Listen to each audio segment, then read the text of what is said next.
presents Night Beat.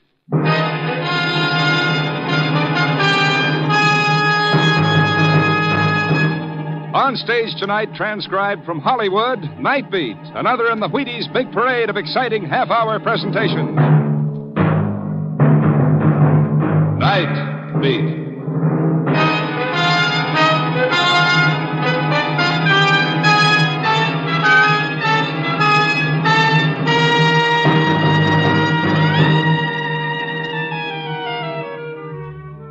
Hi, this is Randy Stone.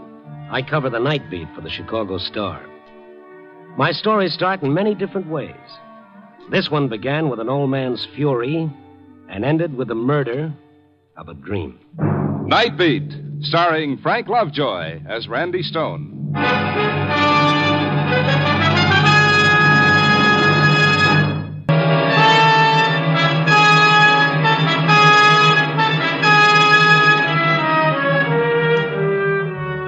It was one of those half-spring, half-winter nights. Tried to convince myself that the tingling in my toes was youth on the march, but it was only the stone corpuscle slowing up. So I'd almost decided to go back to the office and do a human interest story on the H-bomb when I noticed where I was. It was on one of those streets lined with cheap tenements. In front of one of them, a taxi stood at the curb. The driver was shaking his finger under the nose of an old man who shivered in his shirt sleeves. I moved closer. I tell you ain't going no place, Pop. You run a bill of 6 bits. It's on the meter. But I will pay you as soon as I can. Sure. 10 to 1, you ain't seen 6 bits in the last year. But you must take me to where I want to go. You must. You ain't getting back in my hat. But you've got to take me. I am going to get... Okay, I asked you nice. Hey, come on, take it easy, both of you. This ain't none of your business, mister. I heard you arguing. Please, it's getting late. I've got to go. He ain't going in my cab. Why not? What'd he do? Now, look. Since you stuck your nose in okay, I'll tell you. He gives me a call when I'm cruising. I pick him up. He gives me an address. I get almost there, and he tells me to come here. Here. Well, what's wrong with here? Mister, look at this crummy joint. Look at the guy. No hat, no coat. He gets out, I ask for the 6 bits and find out he's got no dough. Oh? Is that right? Yeah, but he will get paid. I will get some money. Sure, he'll win a sweepstakes, but I can't wait. Here. Here's your money.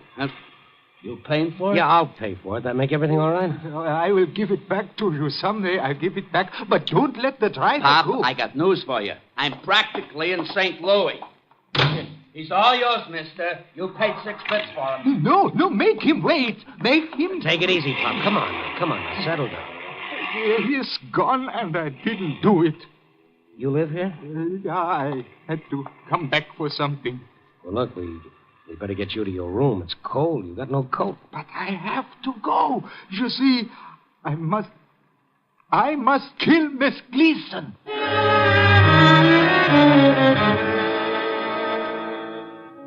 That's what he said. He had to kill Miss Gleason. But somehow I couldn't take him seriously. He looked too gentle and too human. Anyway, he let me take him up 4 flights to an attic room. He opened the door and he turned on the light. He hesitated for a moment, and then... I'm sorry, there's no chair. That is one you can use. Oh, forget it, Bob. My, you got a lot of stuff in here. Yeah. Paints, brushes, canvas, they yours? Oh, yeah, you see, I paint. Oh, an artist? No, I'm afraid I'm not worthy of being called that. But you did all these paintings. Oh, yeah. Everyone? Mm-hmm. Ever sell any of them? No. Oh, I see. No, you don't. I didn't paint them to sell. Painting became the only way I could speak. The world is not a very nice place sometimes. But I could change that by a bit of color. The stroke of a brush, the... Go on. I'm not mad, am I? Well, that depends on how we define madness, Mr. Wyman, Alfred Wyman. Spent a lot of money on all this, Mr. Wyman. Every penny. And you didn't have 75 cents for that cab? I would have paid him. He could have had a picture. Look, you take one. Here's one I finished just last night. Well, Do you like it?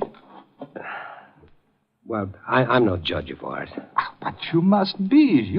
You are the only person who has never laughed. Not like Miss Gleason. Oh, yes, Miss Gleason. You remember what you said downstairs? Yeah, I don't think you meant it. I did. Then, don't you see, Mr. Stone, Randy Stone. Oh. Go ahead, what were you going to say? I wanted to punish her. She had me discharged because I knew what she did. Only I knew it, Mr. Stone. Now, what did she do? She killed Vincent. What's that? I know she did. She killed him and put him in the basement. What are you talking about? That is why I wanted to kill her. Why didn't you go to the police? So one would take my word against hers. Look at me. Where is she now? Her home. I was going there. To kill her? Yeah. Where does she live? Why? Well, I'd like to talk to her. You don't believe me, do you? Well, I'd like to get a few things straight. No, please believe me. She killed Vincent. She'll say she didn't. But I know. All right, Pop, all right. Now, if I go to see her, you've got to promise me you'll stay here until I get back. Yeah. I will wait. All right, fine. Now, give me her address.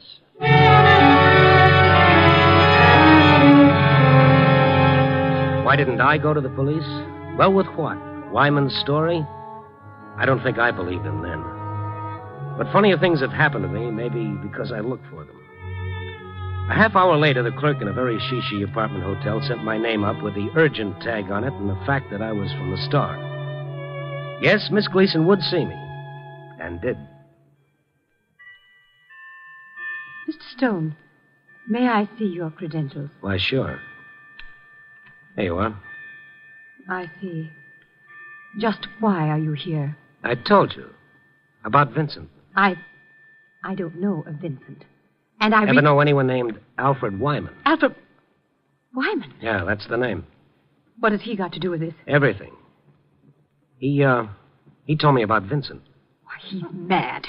A lunatic. Is he? Miss Gleason, when I first saw him, he was on his way here. Here?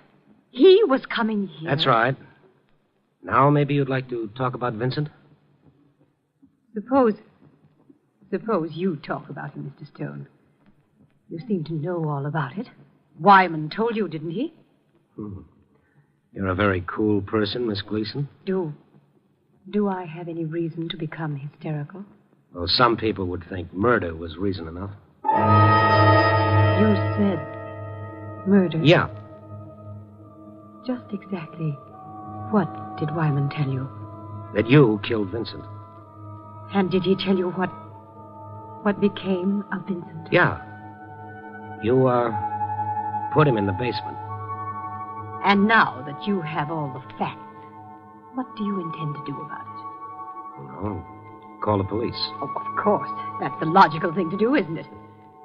Well, Mr. Stone, there's the phone. Call the police. You seem very sure that I won't. Go ahead. Well, thank you. Oh, before you're connected. Yeah. Have you thought that all this may make you look ridiculous? Meaning what, Miss Gleason? Put down the phone, please, for a moment.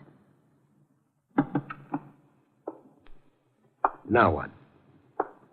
Since you seem to have concerned yourself with this, you may as well continue.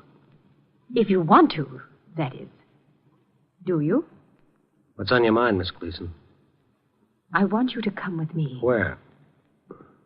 Are you afraid, Mr. Stone? Of what?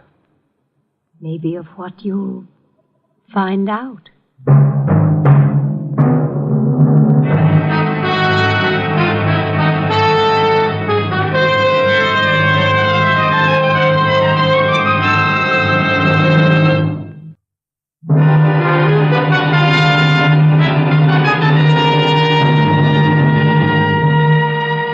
And now back to Nightbeat and Randy Stone. It was a strange ride in the cab with Miss Gleason. She watched me with a peculiar little smile on her face, as though she were amused at a joke. There was no concern at all, just a icy coldness and a confidence that disturbed me. Then the cab pulled up in front of the address Miss Gleason had given. We got out and walked up a flight of marble stairs. Surprised at coming here, Mr. Stone? Bender Art Galleries. There's a night bell there. Ring it. Night watchman will be here in a moment. Well, what do we do here? You want to see Vincent? Very well. Here's the watchman. It's Miss Gleason, Charles. Open the door, please.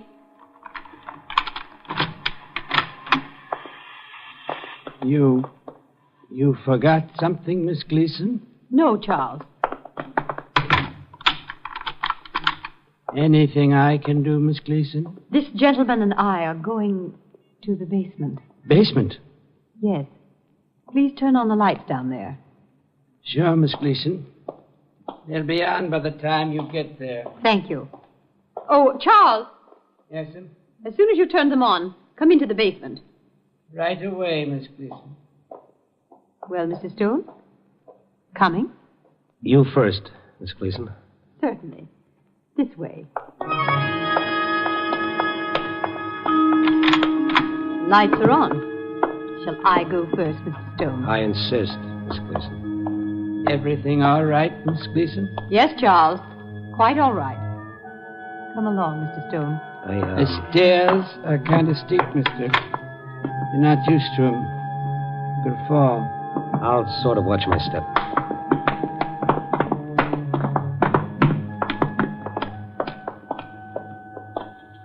You want me to stay, Miss Gleason? For a moment, Charles. Well, Mr. Stone, what do you see? The basement. Anything else? No, nothing. You're not looking in the right place, Mr. Stone. Over there to your left, on the floor. What is all this? Leaning against the wall. That picture? Go over and look at it. Can you read the signature on it? It's a print. A cheap print. But read the signature. Vincent Van Gogh. All right, Charles. That'll be all, thank you. Yes, sir. Miss Gleason. Now, Mr. Stone, do you realize how big a fool you'd have made of yourself if you'd called the police? This is Vincent. That is Vincent. Why didn't you tell me before? I wanted you to see it with your own eyes. You took Wyman's word against mine, believed him. I wanted to make you look and feel as ridiculous as this whole idiotic thing is. Now, good night, Mr. Stone. I don't think so. What? He said you had him discharged, did you? Yes. Why? What's this Van Gogh print got to do with it? He'd become a nuisance, an old fool. All I saw was a pathetic old man. Get out of here. First, tell me why Wyman was fired. He was a guard here. It was his job to see that people kept their hands off the paintings. But he'd become a nuisance. Yesterday, I happened to go into one of the rooms. Wyman was there, speaking to one of the customers. A thing he had absolutely no right to do. No, please don't buy it, Mr. Evans. It is not good. It is cheap and tawdry. Look at the tricks he uses. Tricks! There's no depth. It is shallow. Wyman! Wyman! Oh, yes, Miss Gleason. Please come here. But I'm talking to Mr. Evans. I was just leaving, Miss Gleason. Mr. Evans, if you'll just wait, we'll talk about the Willoughby picture. I don't think I want it now. But, Mr. Evans, surely you don't think Wyman knows anything I don't know, Miss Gleason. You seem to hit the nail on the head. Painting is shallow.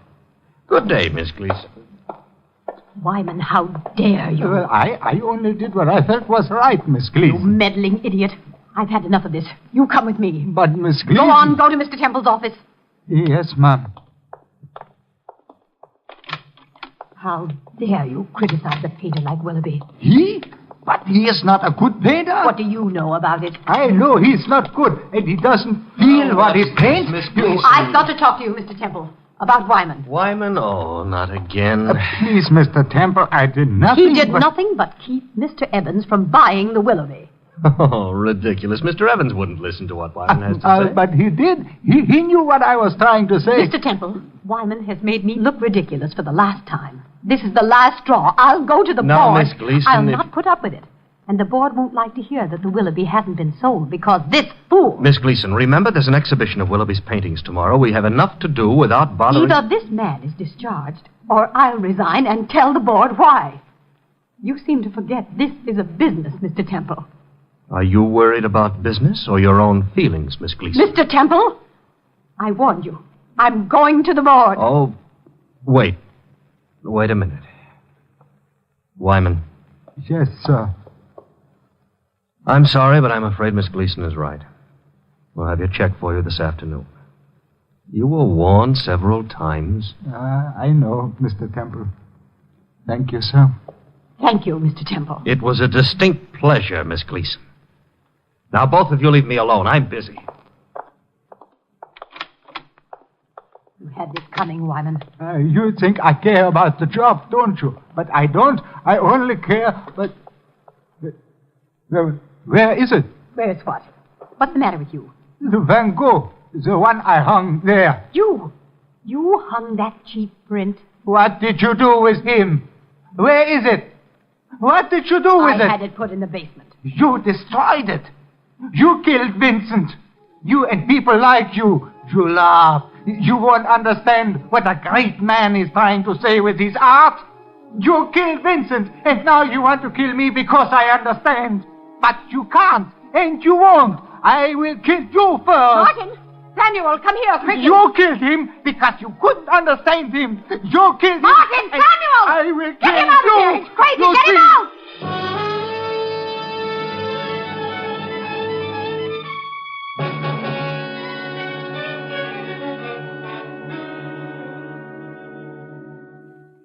That's all there is to it, Mr. Stone. Mm-hmm. That's all, but what happens now? How do you mean? Well, to Wyman. You call him a lunatic, you know. Maybe he's not. Maybe he's just sick, but he can be cured by sympathy and understanding. Why don't you try those, Miss Gleason? I don't care to discuss it anymore. Just a minute. You know what he does? No, and I care less. He paints. He paints. Yes, every night. His room is filled with paintings he did because they made him feel good. Masterpieces. I don't know. I guess not, but that's not the point. What is the point, Mr. Stone? The point is he was lonely, and he made a world of his own, and he lived in it. He did those paintings because they were his only expression. They took him out of a bitter and unfeeling world that rushed past him too fast for him to share in it. And maybe he's right, Miss Gleason. Maybe we did kill men like Van Gogh because we didn't understand or didn't want to. Admit just once that you understand and like something different. You've set yourself apart. You're a curiosity. You're as mad as he is. Well, thank you, Miss Gleason. I think that's the nicest thing anyone ever said to me. Good night. Oh, sure, it did me a lot of good to tell Miss Gleason off. It did Alfred Wyman a lot of good, too, but not much. I had to go back to his rooming house to tell him that he was mad and the rest of us was sane. I went up the stairs, but when I knocked at his door... You're looking for Wyman? Yes, I am. He's here, isn't he? Not much he ain't. I put him out. You what? Put him out. When? Oh, about an hour ago. You a friend of his? Yes, I am. Why did you put him out? I'll show you. Nearly burned down my house, he did. Look at this room. I ain't going to get the smell out for days. He burned everything. Like as not, he'd have had us all roasted in our beds if I didn't smell the stink this stuff was making. All of his brushes, his paints, his canvases. Why? Did he say why? Mister, if you're a friend of his, you'll go after him with a rope. I asked you why he did this. Did he say? Sure. He said it was a joke. That it was going to be a big joke. And then I chased him out. Joke? What did he mean? Could you understand what he meant? Yeah, it's 2 in.the.morning. Even if it wasn't, I couldn't make out what that loony was talking about. Which way did he go? Oh, up the street. He took something with him. Never mind that. Do you know where he might be? You know, Miss Gleason? Gleason, yes. Why? Well, he might have gone to see her. Because he said the joke was going to be on her. I got to a telephone fast, found Miss Gleason's number, and called it.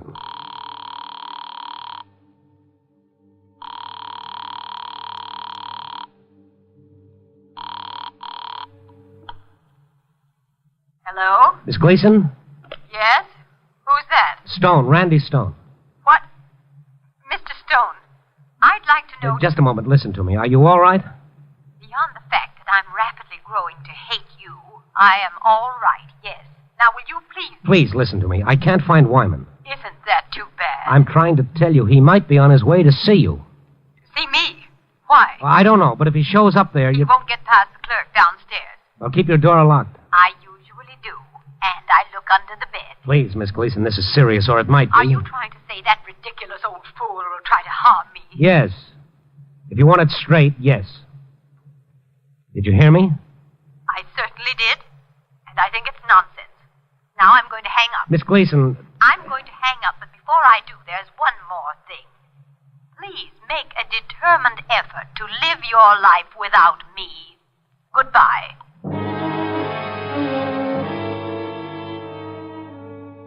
That click in the receiver was very final, and it made me feel a little foolish.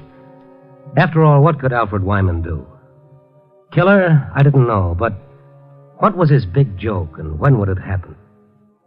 At 3:30 in the morning, I gave up trying to find him. I went home, I fell asleep at 5:30, and I didn't wake up until after 11. And with daylight, it all seemed a little silly. But like the proverbial sore tooth, I had to bother it. I put in a call to Miss Gleason. She wasn't in her apartment. So I headed for the one place I hated to go to, the Bender Art Galleries. I had a funny feeling I'd learned something I didn't want to learn. There was a strange excitement there. People milled around, pushed together in little groups. I looked around for Miss Gleason. She wasn't there. And then I saw Charles, the night watchman. I went to him. Charles? Yes, sir? Oh, you're the man. Yes, that's right, last night. Look, where's Miss Gleason? Why? Where is she? Miss Gleason is in the basement. Where's Mr. Temple's office? Right there, sir. That door. Thank you. Of course. We're doing all we can now, and I'll let you know. Well, goodbye. Mr. Temple. Yes? Oh, who are you? Randy Stone, Chicago Star. Well, there's nothing I can tell you now, so please wait outside with the other newspaper man. Why, what's happened? Well, where were you? Well, where's Miss Gleason? Where is... Mr. Temple, You! Oh, Miss Gleason, I never thought I'd be glad to see you, but I am. Now, what the devil is going on, Miss Gleason? Did you... Yes. The Willoughby painting was in the basement. Someone took it there. In the basement? The Willoughby? Mr. Temple... Thank goodness it's been found. If it had been stolen, well, who on earth put it in the basement? If I tell you, will you tell me what's happened around here? Don't you know?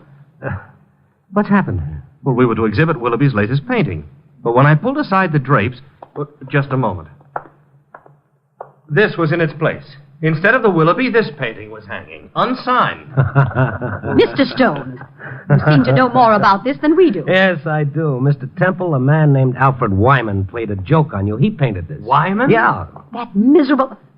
Of course. He had a key. He could get in the back way before anyone... It was a joke on you, Miss Gleason. Willoughby in the basement... Where is he now? Where's Wyman? I don't know. I left word to call me in case he's located. But his painting... It's a harmless joke. A joke? Yes. He burned everything else he had. He left this for you. Oh, excuse me. Hello? What? Oh, yes. Yes, for you, Mr. Stone. Oh, thank you. Hello. Yeah? What? Oh, all right. Thank you. What is it, Mr. Stone? That idiotic old man has made us a laughingstock with his daubing. He's got to be confined. I wouldn't worry about that, Miss Gleason. He's dead. Dead? He killed himself. His body was found in the park this morning. Well, I'm sorry, of course. Yes, bitter tears are running down your cheeks. I had no idea he... No, I guess not. Neither did I. Maybe you're not to blame, Miss Gleason. Maybe no one is. Maybe it was just his way of protesting against a world that gets a little smothering sometimes. If you don't mind, I'll go. I'll take this with me. Oh, wait, Mr. Stone. Yeah. Why do you want that painting? Why? I don't know. Is it yours? Well, no, I guess not, but it's well, the then only one. Please, leave it. I never wanted Wyman fired. Now everyone's going to blame me. I was only Doing what you thought was right, yeah. Okay, well, maybe you were. Let's forget it. Well, I can't, Mr. Stone. You see, it wasn't so much the disappearance of the Willoughby that disturbed me. It was this painting. This painting? What about it? It's great, Mr. Stone. Truly great.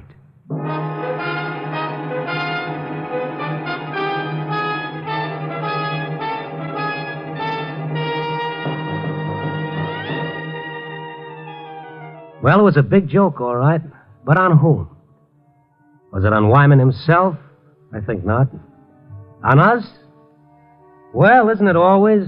It's a joke that's been going on for years and years and will never stop. It's played 1,000 times and we never learn to dodge the gag. We never see it coming. The joke that we never appreciate the sane people until it's too late. Copy, boy.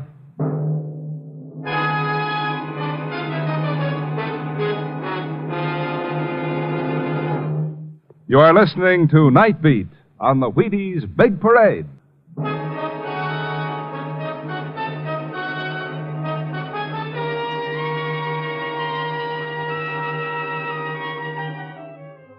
Night Beat, starring Frank Lovejoy, is produced and directed by Warren Lewis and edited by Larry Marcus. Tonight's story was written by Russell Hughes with music by Frank Worth. The part of Wyman was played by Ben Wright. Jeanette Nolan played Miss Gleason. Others in tonight's cast were Wilms Herbert, Martha Wentworth, and Larry Dobkin. Listen next week at this time and every week as Randy Stone searches through the city for the strange stories waiting for him in the darkness. And this is the Wheaties man, Frank Martin, inviting you to listen also on Tuesday, that's tomorrow night, to the Penny Singleton Show on the Wheaties Big Parade. See you then.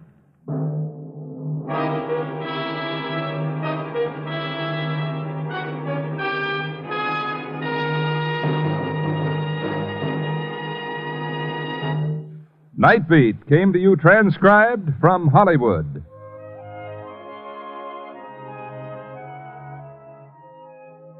Stay tuned now for Top Secret, starring Ilona Massey on NBC.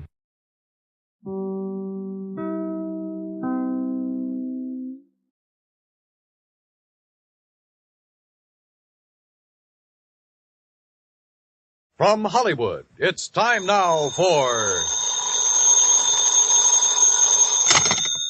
Johnny Dollar. Hi, Johnny. Who dat? George Reed. Well, Merry Christmas, George. Is it? Oh, what's the matter? You ever hear of Jediah Gillis? Eccentric? Owns about half of Rhode Island? That's the boy.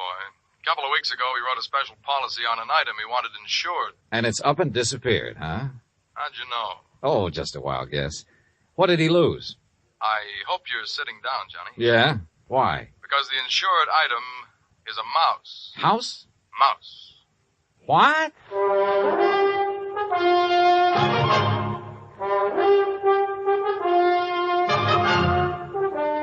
Bob Bailey in the exciting adventures of the man with the action-packed expense account.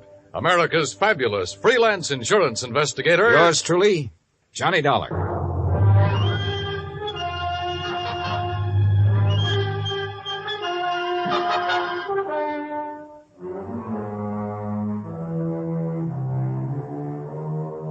Expense account submitted by Special Investigator Johnny Dollar to Floyd's of England, American Branch Office, 443 North 15th Street, Hartford, Connecticut.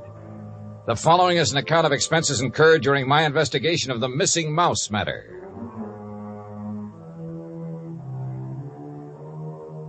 Expense account item 1, 85 cents, taxi from my apartment to George Reed's office. He was on his feet waiting for me. His Ivy League suit looked as though it had been slept in, and he needed to shave. Close the door, Johnny. Yeah, sure.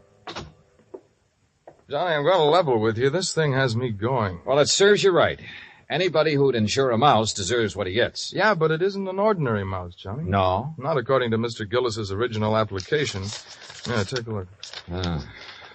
Item to be insured. One unusually talented grayish-brown mouse. Unusually talented? Like how? I don't know. What? I tried to find out, but Gillis wouldn't tell me. And still you issued the policy? You know our company, Johnny. We have a reputation for insuring almost anything, but we have to draw the line occasionally, and we would have here, except for one thing. What's that? And believe me, it better be good. It is. Gillis carries all of his insurance with us. Yeah, but even so. Just one of his several policies is a straight life for $350,000. Wow, king-size premiums, huh? Exactly. So when he called asking us to insure this fellow's mouse for a few weeks... Wait a minute. Gillis doesn't own it? No. Well, who does? It belongs to a friend of his, a man named Glazer. He's spending the holidays with Gillis. Gillis didn't want to be responsible if something happened to Glazer's mouse while he's there, so he asked us to write the policy. How much did you insure it for? All the company would allow, $5,000. Oh, now George, you think I'm going to get all worked up over a lousy $5,000 loss? What kind of a commission can I possibly make on that? Look, give me a chance to finish, will you? All right, but only because it's Christmas. All right. Late last night, I received a call from Gillis. He wanted to know whom we considered the best investigator in this part of the country. When I told him, he told me about the mouse and insisted I send you up to help look for it. No, George, I'm sorry, but I'm going to pass. I've handled some screwy cases in my time, but this is... Please wait till I finish, will you? I told Gillis you wouldn't be interested. That's when he started putting on the squeeze. Squeeze? How do you mean? He said if I didn't get you, he'd cancel his policy. Oh, come on. You don't believe that, do you? I don't know what to believe. Gillis is a screwball of the first water. We've known that for a long time, and frankly, I'd rather not take a chance. Well, you've got to. Maybe not. I've received an okay from upstairs. On this one, you can write your own ticket. Well, why didn't you say so in the first place? You didn't give me a chance. Look, there's a train for Providence at 3:30. Here's Gillis's address. He wants you to stay with him. That'll cost more, Georgie. It figures. Merry Christmas, Johnny. Same to you, Santa Claus.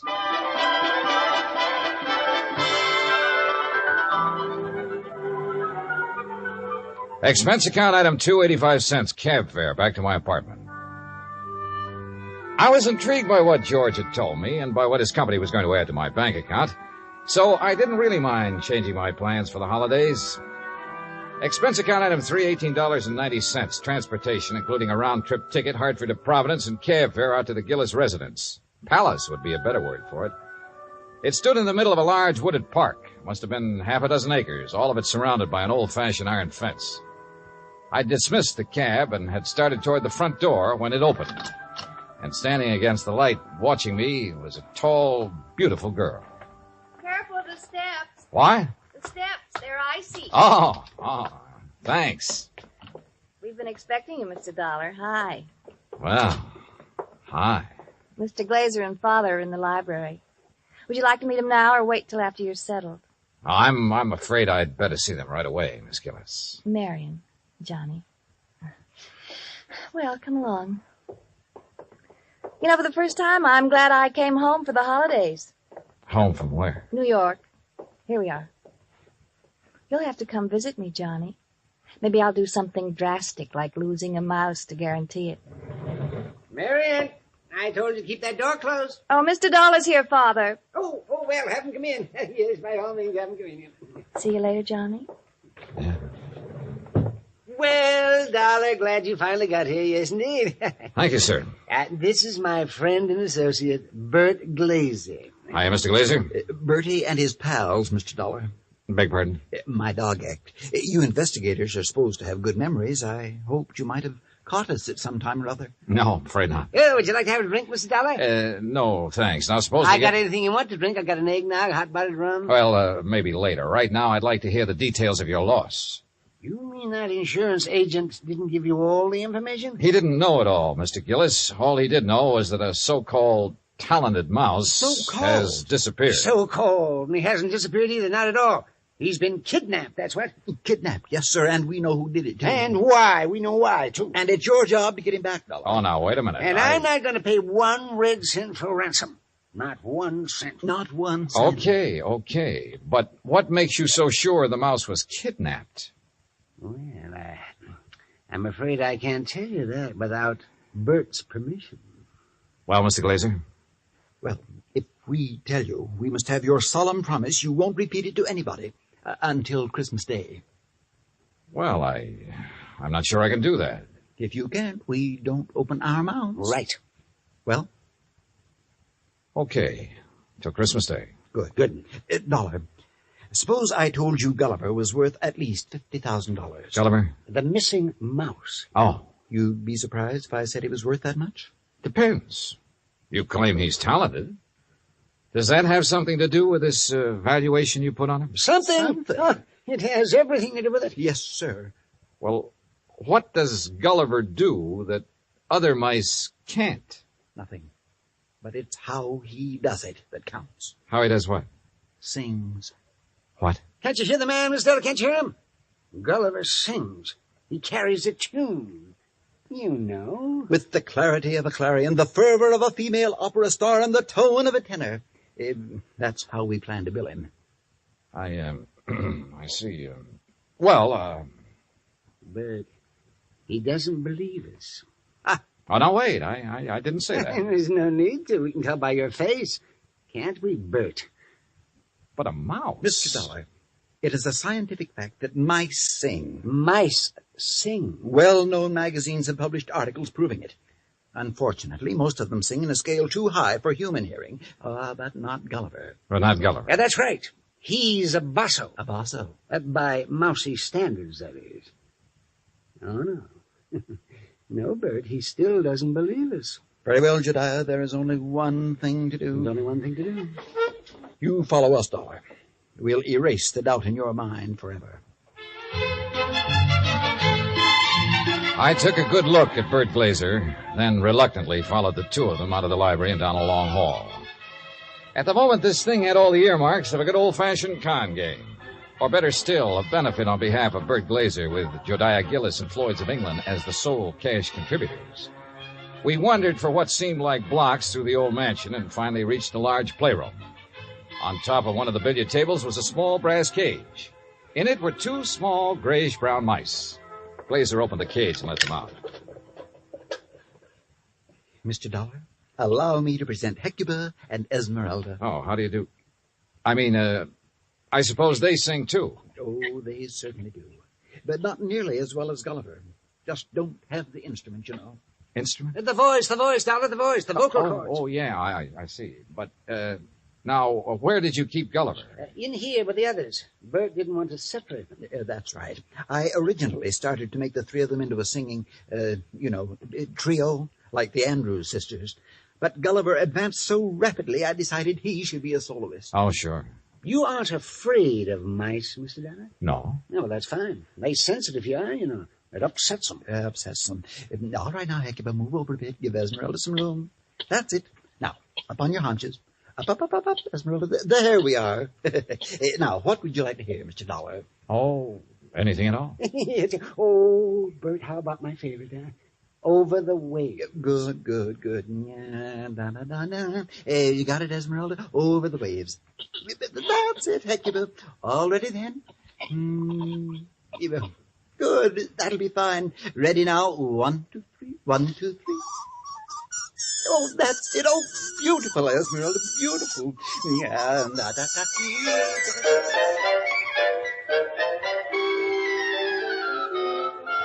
Well, I won't say I was convinced, but I won't say I wasn't. But I will say those mice were singing something, or giving a mighty good imitation of it. We returned to the library, and this time I sampled the eggnog liberally. Is that all right, Dollar? Oh, fine, thanks. Well, Dollar, you know now why we believe Gulliver was kidnapped? Well, I'm not sure. To exploit him. What else? Exactly. You have any idea who did it? Harry McQueen, that's who. McQueen. Who's McQueen? Used to be my agent. Theatrical agent? Uh-huh. He's been snooping around here lately, Johnny. We figure he's gotten wind of our mice. Well, what do you mean by snooping around, Mr. Gillis? No, you know, he's been out here twice this week wanting to see me. Had to kick him out of here yesterday morning. How'd he get in? Well, my daughter answered the door. Yes, she didn't know McQueen from Adam. So when he asked for me, she figured he belonged in here, rehearsing the show with the rest of us. Rehearsing what show, Mr. Gillis? What show? The show for the Children's Hospital. Josiah puts one on for the sick kids every Christmas Eve. Of course. You know, Dollar, variety act, a Santa Claus. This year, though, we got a radio hookup. Go all over the state. And Gulliver, well, he was going to headline. And that's why I sent for you, Dollar. I figured you can get him back by tomorrow afternoon if anybody can. How long was McQueen in here before you noticed him? Long enough to lift Gulliver. This was our dress rehearsal, Dollar. We'd asked some of the kids from around the neighborhood in to watch, so it was pretty crowded. Where were the mice during the rehearsal? Well, that's where I made my mistake. What do you mean? We were keeping them a secret till the real show. Well, where were they? In their cage, over there on the mantel. Now, we were using this part of the room for the stage, so McQueen could have just reached in and taken Gulliver without us seeing him. Now, what makes you so sure McQueen did it? We told you. Besides, who else would want him? Who else? And it was right after I kicked him out of here that I discovered Gulliver was missing. What'd you do then? I called off the rehearsal and started searching for him. McQueen? Big Gulliver. And I put in a telephone call to the Providence house where McQueen was staying. Did you talk to him? Nope. They said he checked out. After questioning them for a while, I finally had a nightcap with Jediah, then went to the phone in the hall and made some calls. including one to George Reed. Well, how's it going, Johnny? It's not. That's why I'm calling. Look, they think a theatrical agent named Harry McQueen stole the mouse. He has offices in Boston and New York. I've placed a person-to-person call to both offices, but with tomorrow Christmas Eve, he might not get the message. So, what do you want me to do? Find out his home number. Ask him to call me here. Okay. Anything else? Hello? Johnny? Johnny, you there? Yeah. And so is a cat. What? A big yellow cat. What's so unusual about that? Oh, nothing. Except he's got a grayish-brown mouse between his two front paws.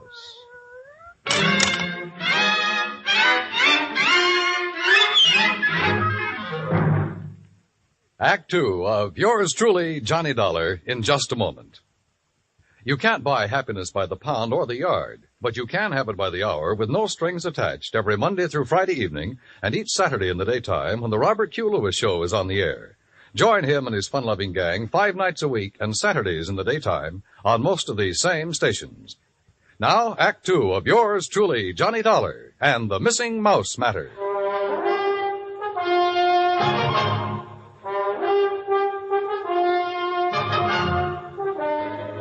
I was standing in the hall of Jediah Gillis's home looking at a big yellow cat that had a mouse between its two front paws. As far as I was concerned, a mouse is a mouse, and this one could be Gulliver. I cut short my phone conversation with George Reed, then started toward the cat. Here, kitty. Here, kitty, kitty. Nice, kitty. Pretty kitty. Here, kitty. Mama, where are you? Here, kitty, kitty. That's a good kitty. Now, kitty, let me have the little mouse. Mama, you naughty cat. Where? Oh, This cannibal belong to you, Marion? yes, I promised Father I'd... What do you mean, cannibal? Take a look. Oh, no. Oh, yes. And he's very, very dead. Oh, you don't think it's Gulliver, do you? Well, Mr. Glazer will have to identify him. And if he is, well, that's that. Oh, no, Johnny. What do you mean? Oh, Johnny, please, you don't have to tell him, do you? Well, sure. If it's Gulliver, this thing's cleared up. If it's not, your Rama gets a reward for being a good mouser. Oh, Johnny, please. Dad almost had a fit when I arrived here with Rama. He made me promise to keep him in my room. This the only time he's been out? Well, no. Oh. He was out for a little while yesterday while they were rehearsing. I didn't notice he was gone till after lunch. Then the corpse could be Gulliver's. Oh, Johnny, if it is, there's nothing we can do about it now. And if you tell my father, besides making him angry, it'll break his heart. All right. I won't say anything until tomorrow night. Oh, thanks, Johnny. Night. Good night.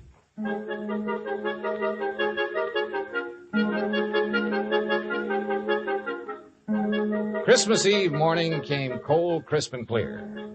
The Gillis grounds were covered with new fallen snow, and the trees were heavy with icicles, giving the whole place the look of a winter wonderland. I dressed and went down to join Gillis and Bert Glazer at breakfast. I was on my third strawberry when the phone started to ring. Yeah. You expecting a call, Dollar? Yeah, matter of fact, I am. Yeah, and you'd better answer it. If it's somebody at the broadcast station for me, tell them I'll be at the Children's Hospital at noon. They can call me there. Right. Hello? Johnny Dollar? Speaking. Look, I don't know what's going on down there or why you're going to pester me about it. Who is this? Harry McQueen. Who did you think? Well, I wasn't sure. Well, your friend Reed got me out of bed this morning, Dollar. He told me you wanted to ask me some questions about a mouse that's missing from Jediah Gillis's place. Hey, that's right. What do you know about it? Well, I've done a lot of pilfering in my time. I've taken towels from hotels from Maine to Miami and Seattle to Bridgeport. But I never had to stoop so low as to steal a mouse from any hotel, garbage dump, trap, or field. Do I make myself clear? Perfectly. Except for one thing. Yeah? This particular mouse was a performer. Was a what? He was trained, did tricks. Still doesn't interest me. Well, then why were you trying to see Mr. Gillis? To get some of my people on his Christmas show. Anything wrong with that? No. There'll be a lot of publicity about it. Would have done him a lot of good. And you're sure you weren't interested in the mouse? Look, Dollar, when I went into this business 18 years ago, I swore then I'd never handle kids, belly dances, or animal acts. But you handled Bert Glazer's dog act. Is what? Dog act. Bertie and his Oh, pals. somebody's feeding you a line, Dollar. That act was Bill Bertie and his pal, and the pal is a dummy. Glazer's a top-notch ventriloquist. He's a master. You hear me, Dollar? Yeah, Harry. I hear you fine. I had to do some thinking, so I put on my coat and went outside for a walk around that wooded park. What I had just learned about Glazer confirmed what my instinct, my common sense, had been telling me all along. Except for one thing. The performance given by Hecuba and Esmeralda the night before. If Glazer had been doing the singing for those two mice, he was a master ventriloquist. Which was exactly what Harry McQueen said he was. I'd started back toward the house, wondering if I should get Jediah aside now and tell him or wait until after the show, when something soft and cold hit me on the back of the head. Hey! Sorry, Johnny, I couldn't resist such a serious target. Anything new?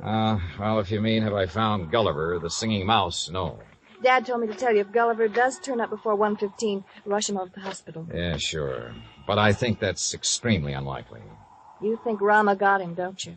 If he did, he got a very ordinary mouse. He didn't get one that sings. I'm afraid I lost you. Doesn't matter. Oh, now I wonder what he wants. Who? That boy on the porch. Oh, well, if this was Hartford, I'd say he was the paper boy coming around to collect. Well, it's not Hartford, and he's not a paper boy because Dad doesn't subscribe to anything but Fortune. Oh, well, then he's selling something. Well, if he is, he's not going to give us a chance to buy any. Johnny, looks like we've scared him off. That's fine. Hey! Hey, come back! He sure tore out of here when he saw us. Wonder what he wanted. Do you suppose he was one of the kids they invited in to see the dress rehearsal? Well, if he was, what would he be doing back here today? I don't know. Let's take a look around. We found it in the playroom, near where Gulliver's cage had been. It was a roundish metal clamp, the kind of boy wraps around his trouser leg when he's riding a bike. I was about to call the hospital and ask Jediah for a list of all the kids they'd invited to the rehearsal when the front doorbell rang. Johnny, it's that boy again. Better let me get in.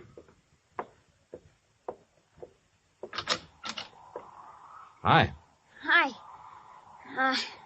I was over here to see the show the other day. Oh? Yeah. You see it? No, I wasn't here then. Oh. Jeez. Sure is cold, ain't it? Yeah, sure is. Oh, why don't you come in and get warm? Oh, no, that's okay. No, come on. Nobody's here. No? Oh, okay. Yeah, sure, come on. I don't want to bother nobody, you know. I was just riding by and I thought I'd stop and tell old man Gillis what a swell show they put on. You really liked it, huh? Yeah. All except for that Santa Claus. Oh? What was wrong with him? Nothing. Just that, well, who believes in all that smushy kid stuff? Kids, I guess. How old are you, Bobby Neves. How old are you, Bobby? Almost 11. Well, being that old, I can understand why you weren't impressed with the Santa Claus. All that other stuff, too. You know, like giving presents and singing those hymns and junk like that. You gotta cut it out when you start growing up. You sure do, boy. Yeah. You know, you and my mom, you get along just fine. Oh? Yeah. She feels about Christmas. She feels about Christmas just like you and me do. All right. Yeah. Boy, this log fire sure makes your eyes smart, don't it? Yeah, it sure does. Where do you live, Bobby? Crosstown, Scully Avenue. Well, how'd you happen to be over here the other day? Well, I was riding my bike when I saw this dog. Well, he was... Anyhow, when I tried to catch him, he ran from me. I followed the silly mutt clear over here. Uh-huh. Did you ever catch him? No. I was about to when this man hollered and asked me if I wanted to see a free show. So I came in. I see. Well, you must like dogs a lot, huh? Sure. You got one? Used to have when my pop was with us, but we can't have no pets where we're living now. Oh, that's rough. Yeah. You know that poem? Which one? You know, about all through the house not a creature was stirring, not even a mouse? Yeah? Well, that fits our place. Especially now. How do you mean? Well, I didn't think he'd miss it, man with a house as big as this one and all. So when I saw this cute little fella up in that cage, well, I didn't really mean to take him on hold, but when he got under my sweater and was real quiet, like he liked me, well, you know what I mean. Yeah, Bobby. I know. But I got to thinking and decided to bring him back. So would you give me the old man to Mr. Gillis for me, please? No, I think you'd better do that yourself. Oh, no, please. He might be awful mad at me by now. No, Bobby. In fact, you're going to get a reward. Yeah? Word of honor. Now, what do you say we go down where Mr. Gillis is putting on that Christmas show and see it? Okay? Oh, sure. Bobby, Yeah? did you notice anything unusual about this mouse? Yeah, I sure did. What was it? He got some white on his right hind foot.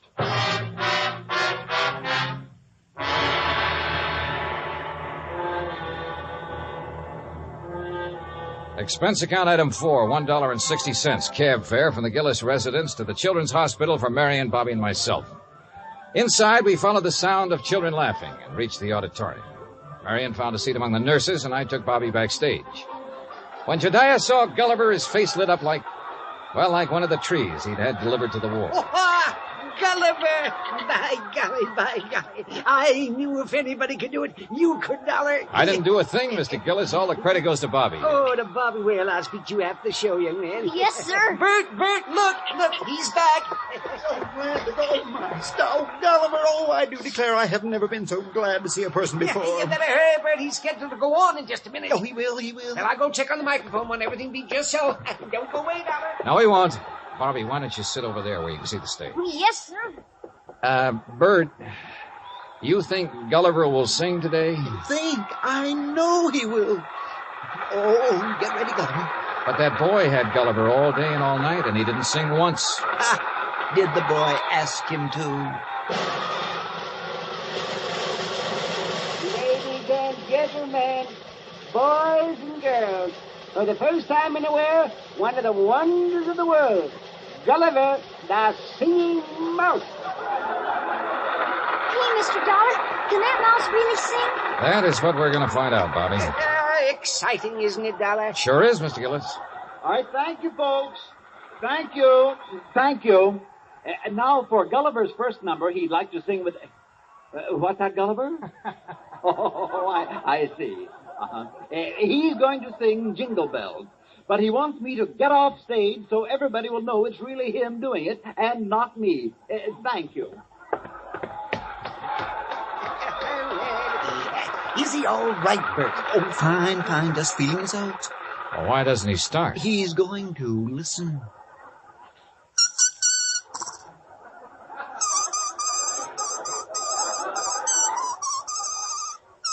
Well, Dollar? Now I have seen everything. Me too. Gee.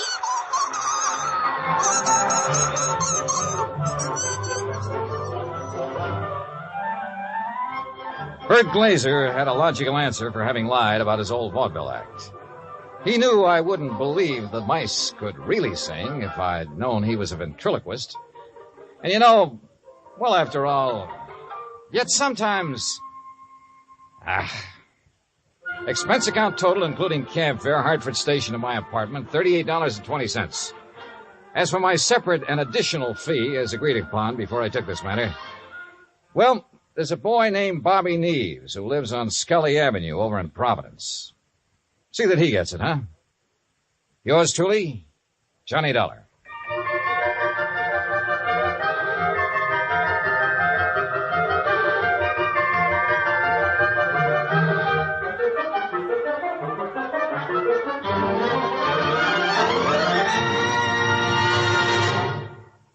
Our star will tell you about next week's story in just a moment. Meantime... Hey, Dan, I'll make a deal with you. Oh? Let me have the mic for a second, then you can tell them about next week's story. By all means, be my guest. All right, dear. I just don't want to pass up a chance to do two things. First, well, Pam and Eric and Fran, Mr. and Mrs. Froelich, Helen, Will, Scotty, Oh, all the rest of you nice people who've written in to tell us how much you like the program. Thanks. I really appreciate hearing from you, and believe me, I'll answer your letters just as quickly as I can. Second, well, I'm sure you know what this is, and I want you to know it comes from the heart. Merry Christmas to you. God bless you. Now, next week. Next week, the case of a prize fighter who could win only by losing, because his life depended on it. Right. Join us, won't you? Yours truly, Johnny Dollar. Yours truly, Johnny Dollar, starring Bob Bailey, originates in Hollywood. It is written by Charles B. Smith and produced and directed by Jack Johnstone. Heard in our cast were Mary Jane Croft, Howard McNear, Parley Bear, G. Stanley Jones, Bill James, Lawrence Dobkin, and Richard Beals. Musical supervision is by Amerigo Marino. Be sure to join us next week, same time and station, for another exciting story of yours truly, Johnny Dollar. Dan Kimberley speaking.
Personal notice. Danger's my stock and trade. If the job's too tough for you to handle, you got a job for me, George Valentine. Write full details.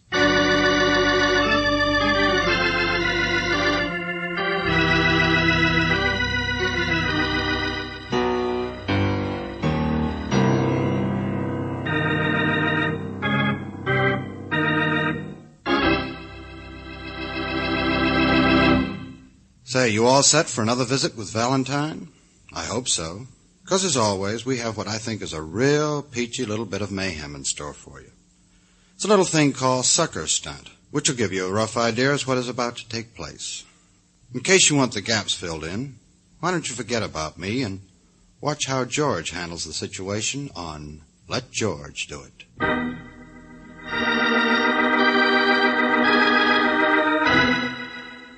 Dear Mr. Valentine, I'll be back around 10:30 and then we'll get the guy. What? Go on. Well, that's all it says, George. Just a note shoved under the door. I found it when I opened up. Dear Mr. Valentine, I'll be back around 10:30 and then we'll get the guy.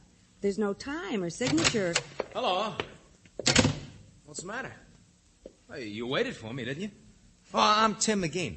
Is that supposed to mean something? Well, sure, I'm the guy who... Yeah, I know. You wrote this note. But you didn't sign it. I what? Why do you like that? I'm so wound up, I don't know what I'm doing. Sure, Tim McGee, that's my name. Sit down. You look worn out. Been up all night? Working. Here, let me unload, huh? I'm a photographer, see? Yeah, so I noticed. Work up the north side of town. You know, weekly newspaper, that kind of stuff. I'm doing all right, see? I could support her myself. That's what gets me. That's what I don't understand. Her? I thought it was a guy you were out to get. Oh, well, sure. His name is Florio. I think you'd better start at the beginning. What happened? Did somebody steal your girl? What? Oh, no. It's my kid sister, see? She's only 18, lives with an aunt, but I feel sort of responsible. But you know how girls that age are. She won't listen to anything. She mixed up with this guy? I'm afraid she'll marry him. His address is down What's here. What's wrong with him? Why do you need me? Look, Mr. Valentine, I'm just an ordinary dull jerk. My sister won't listen to me. But I want you to see this guy. All this romantic European stuff, there's something fishy with it. Look, I still don't get it. What's fishy about it? Look, he's never told her what his business is. And he won't tell her. He's a good 20 years older than her. I phoned him once, trying to meet him, have a beer or something. But you know what he said? was none of my business. I had to stay away from him or I'd get a nosebleed. Nice guy. Okay, Tim, you got his address. Let's go take a look at Florio's nose. Just for size.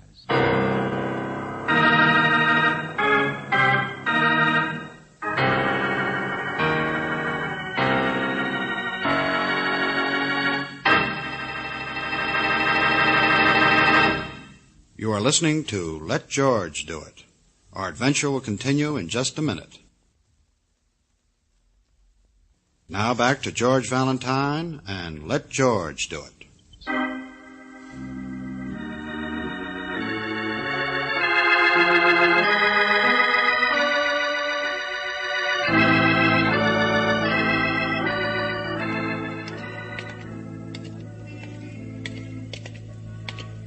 Are you married? Oh, I used to be, but she wasn't much. It was no good. We're sort of separated. Maybe that's it. I've been a sucker myself. You said 412, didn't you? Florio's. We buy and sell. Looks more like a bookie joint. Jewelry, leather goods, exchange, musical instruments. Well, that must be him right there in the window, that dark boy with the light teeth. Busy as a beaver. Okay, I'll go inside and take a look. Yeah, but what are you going to say? You'll spoil everything if you're telling me. Don't worry. I'll think of something. Look, if you can strike up a conversation, make him spend a little time, maybe you could... Wait a minute, here. Here, take this. Huh? Sell it to him. Your camera? Yeah, sure. It's got a couple scratches. Anyway, I got another. I get him wholesale. Well, from the looks of the place, you'll probably get clipped. Yeah, that's what I mean. It'd be worth the price even to have that much on him. Here. Ask for $175. That's what it was, wholesale. Go ahead. Well, that's another sucker stunt, but okay. I'll wait for you. Good morning. Hello. You, Florio? You the boss? Also the cook and bottle washer, yeah. You have business? Yeah.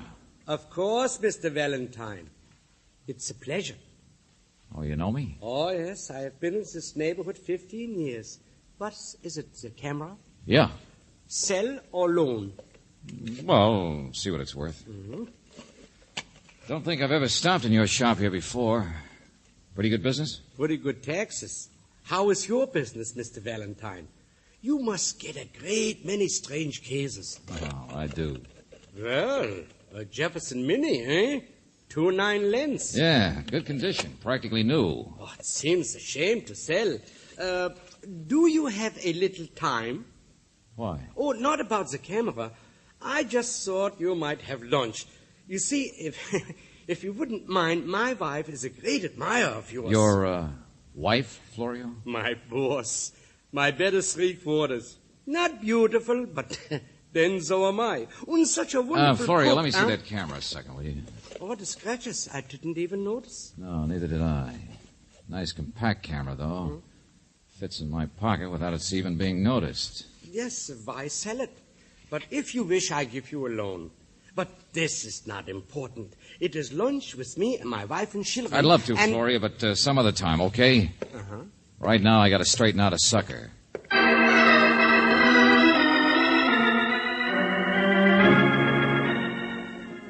Yeah, but what did he say? What did he Here's the money. $25. 25? What's the matter? Not enough? Oh, sure, but... All right, come on back to the office. I want you to sign a receipt. But, Mr. Valentine, I got work to do Look, today. if a guy's crooked, you want him nailed legally. Well, come on, let's get going.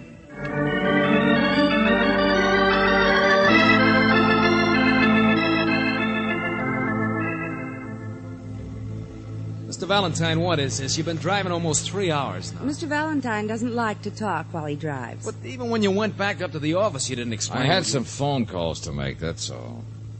I think he telephoned your sister, Tim. Oh, is that nice, Angel? Hmm? He knows he hasn't got a sister. Now, look. Just like he knows that the first time he saw Florio was probably when he walked by the shop this morning. Took a look at Florio so he could describe him to me. Look, I don't understand you at all. I don't know. Okay. If I'd known that you weren't going to believe anything I said, I'd have gone someplace else. Holy smoke, look at the time. I got work to do. What do you think you're taking me anyway? My wife will be worried if I don't phone her. Oh, I thought you said you were separated from your wife, that she was no good. Well, How could you phone her if she doesn't have a number? What? I checked that. While George was talking to the police. To the... Well, sure. I really got a wife, but she don't live in the city. We don't even speak. What is this, Apple Junction? Don't you know? No. Never been out this way before. Oh. May I read him the early morning newspaper, George? It's just a little item, not very important.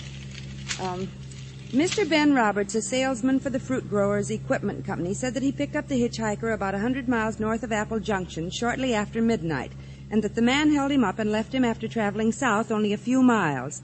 The man was described as ordinary in appearance, about 35 years old, about 5 feet 9 inches in height, wearing overcoat and hat. Well, I guess that could be almost anybody, couldn't it? Taken from Mr. Roberts was $112 in cash, including a $50 bill, a good luck Canadian dollar, and a brand new camera, Jefferson miniature with an f2.9 lens. Hey, that's a coincidence. Yeah, isn't it? Doesn't say anything about scratches, does it, Angel? Where the camera serial number should have been? No, George. Now listen, both of you. Oh, Tim, it's as old as the hills, that gag. You want to fence a stolen item, but you see a newspaper story about it, so you want to be careful. You get somebody like me who's known in the neighborhood to make the sale for you. After I'd handed you the money, you'd have made up another bright story and disappeared. That's not true. I didn't say it was. I haven't accused you of anything. But, brother, you used the word sucker a little too loosely. Oh, I know I stick my neck out putting an ad like mine in the paper, and all too often bright boys like you try to take advantage of it. George, turn right. There's the sheriff's office. Yeah. No, let me out. Please let me out. I'll explain everything. For once, Buster, I'm going to make a sucker out of the guy who tried to make me a sucker. No, please keep going. I didn't do it. I never even been in this town before, honest. Well, look who's here. If it ain't Tim again. Been away? Oh, no. Okay, sucker. Now I start enjoying myself.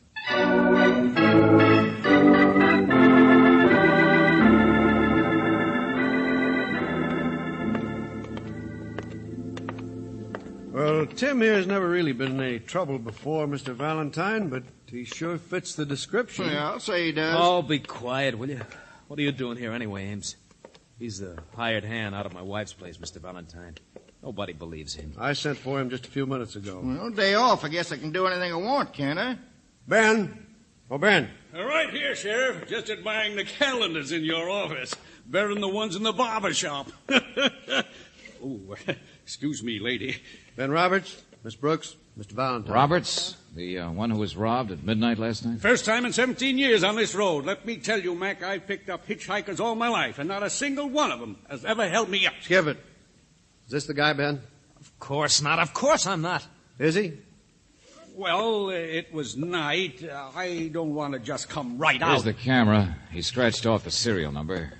He hasn't been searched yet for the money, but... I'll do it right now. Let go. Let me get your hands off. Yeah, here's his wallet. It's your pen, ain't it, Ben? Me? Sure, with a trick flashlight. You showed it to me once, remember? Yeah. Look, I found it, I tell you. I found it someplace yesterday. I don't know... stop trying so hard, Tim. There's a $50 bill in the wallet. You don't see them very often. George, look, a Canadian dollar. Oh, cut it out. I don't have to see all that stuff. You don't have to be a nice guy, Mr. Roberts. Yeah. Who's kidding who? I recognize him. Sorry, sucker.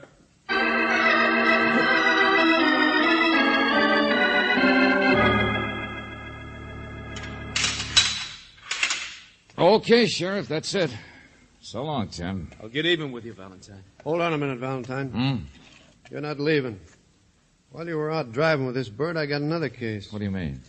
Well, apparently sometime around midnight last night, about 50 miles south of here, that's where Tim McGeehan's wife lived. Well, that's when the doctor says she was murdered. What's that? What'd you say? My wife? Oh, no, she can't be. And at the same time, Tim was committing a robbery 100 miles north of town. That's what I mean, Valentine. I really need your help. Tim's the only good suspect. But since you proved he couldn't do it, well, now you've given him a perfect alibi. Okay, Sheriff, don't rub it in. And all I wanted was to keep from being played for a sucker. Oh, brother.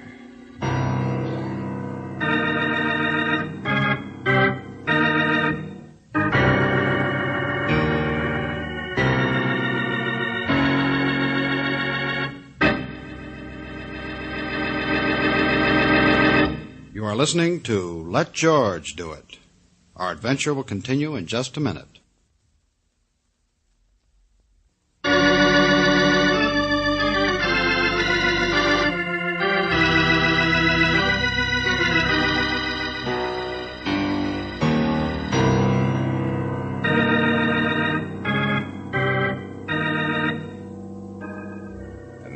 back to George Valentine. If your name is George Valentine, you don't enjoy being played for a sucker. And so when Tim McGean comes into your office with a weak-kneed story, you waste no time in turning the tables on him. You take him out to Apple Junction, where you prove that he committed a hitchhike robbery of a salesman north of town. Oh, no, you're no sucker. Not much. Because now you find that at exactly the same time, Tim's wife was being murdered south of town. Ben, you could have made a mistake, couldn't you? Well, I might have, George. That's your name, isn't it, George? We had a sales manager once whose name Yeah, was... well, I mean, when you identified that guy, he's strictly a medium-sized, medium-everything character. You can say that again. Well, you hesitated. Yeah, I remember you hesitated. That's right, George. So I did. The man hates that point a finger at another man and say, put him in jail. Yeah, I know how you feel. But, maybe you were wrong. Well, now, a man's a fool if he don't say he's wrong once in a while. At least that's what the milkman said to the prize-fighter's wife. Yeah, uh-huh. Well, it was late at night. Maybe you were out with some of the boys earlier. Don't remember too well. Tell you a funny thing about me, George. I like a good time as well as the next fellow, but not when I'm working. See that? You don't get solid gold watches in my outfit for just flirting with waitresses. No, sir. Last night I might have been tired, but I was wide awake and alert. Anyway, how do you explain all that stuff of mine? He had it, didn't he? Okay, Ben. Okay, skip it. His wife was quite a dish, I understand. Search me. But she owned an orchard, the sheriff says. Yeah, that's what bothers me most. Tim McGean's the only one to benefit from her death. And he's got a perfect alibi.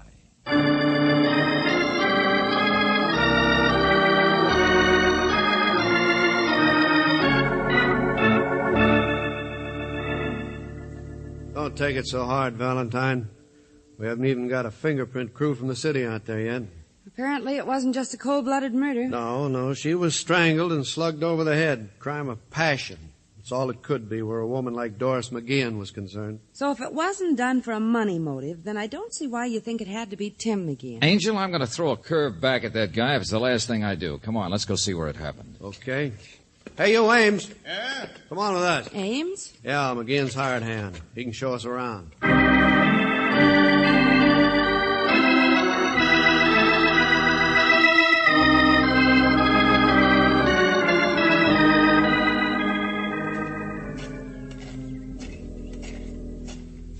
Nice orchard.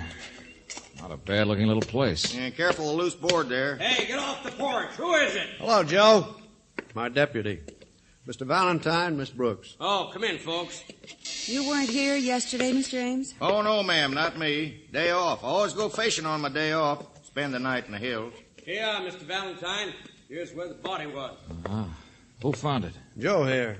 Come out to ask a couple questions about Tim after you phoned saying you had him. It certainly was a fight here, wasn't there? You'll see. Table knocked over, rug kicked up. Yeah, and the front door was open, just the way it is now. George, where are you going? Back door. Through here, isn't it? That's right, Mr. Valentine. Yeah. Locked. Hey, what are you doing? I want to shut the front door, that's all. Latch was on this one, too, wasn't it? What are you driving at? Oh, simple type crime, Sheriff. Ames, where did you say you were last night? Well, up in the hills, I told you. Sure, I know, but where are the fish you caught? Well, I only got one. I ate it. Now, looky here. You notice the two glasses there on the table, Sheriff? Yeah? You say Mrs. McGean had no particular friends Well, or there's anybody... a couple of fellas, but it only took about 2 seconds to cross them off fast. One was up in San Francisco, the other was a party... Never mind. I think I know how to wrap this crime up for you fast. And I'll enjoy doing it, too. George, what are you talking about? We're not far from the highway, Valentine. Almost any transient or bum could have wandered over All right, here. look at the evidence, Sheriff. Mrs. McGean was alone, right? Yeah. Then someone came, a man, but he couldn't have just broken in because both doors were locked. Well, that's true, but If he'd been a stranger, there's a telephone. She could have called for help. Besides, whoever it was, she gave him a drink. Well, you got to break Tim McGean's alibi. He hated her, I tell you. They fought lots of times. I seen him. Ames, I know it'd be nice if we could hang it onto him, but we can't.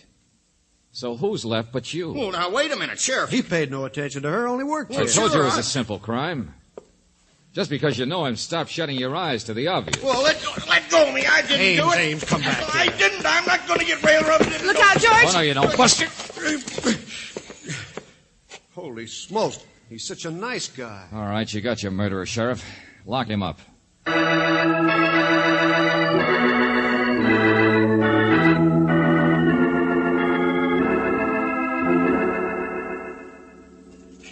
Valentine, I know you're sore at me. All right, if I use your one chair, Tim? Oh, sure. Not a very fancy sell, I'm afraid. Tim, now listen to me. I was sore at you, sure. That camera deal, you played me for a sucker. Well, I never pulled a robbery before. For a while, I thought maybe you'd suckered me into helping you with a gratuitous alibi. Mr. Valentine. All right, forget it. Relax, would you? Sheriff will be here in a minute. He's got Ames, all right. What? Yeah, so I thought I'd better be a nice guy and warn you what the penalty is for armed holdup. Robbing a man of several $100 worth of stuff. But what did you say about Ames? You'd better worry about yourself for a change, Tim. What? Of course, first offense could be heavy. You might be out in a couple of years, but... Look, what are you driving at? I know what a dumb thing I did. Oh, no, maybe it was smart. This man, Ben Roberts, got held up last night up north and reported it as soon as he got into town. The early morning papers printed the story. Well, that was quite a break. Good piece of luck. Piece of what? Look, you're getting me all mixed up. You didn't come to see me until after the banks had opened, 10:30, remember? So you'd have had a chance to go get some money, pick up a Canadian dollar and a new camera. After all, the newspaper told you what kind to buy. No, that's not true. I don't know what you're talking about. Then, what's that you said about Ames being... Let go of me, will you? Let go of me. Cut it out, Ames. Get in there. Go Sheriff, listen, get me a lawyer. Lawyer's not going to do you any good. Get me a lawyer. Well, I'll be a... So that's it. He did it. Ames did it. He killed Doris. Now you see what I mean about thinking of yourself? The penalty for robbery, Tim, could easily be 5 years. You sent for me, George? Oh, yeah, Ben. Stick around. You too, Sheriff. I can't get over it. Ames.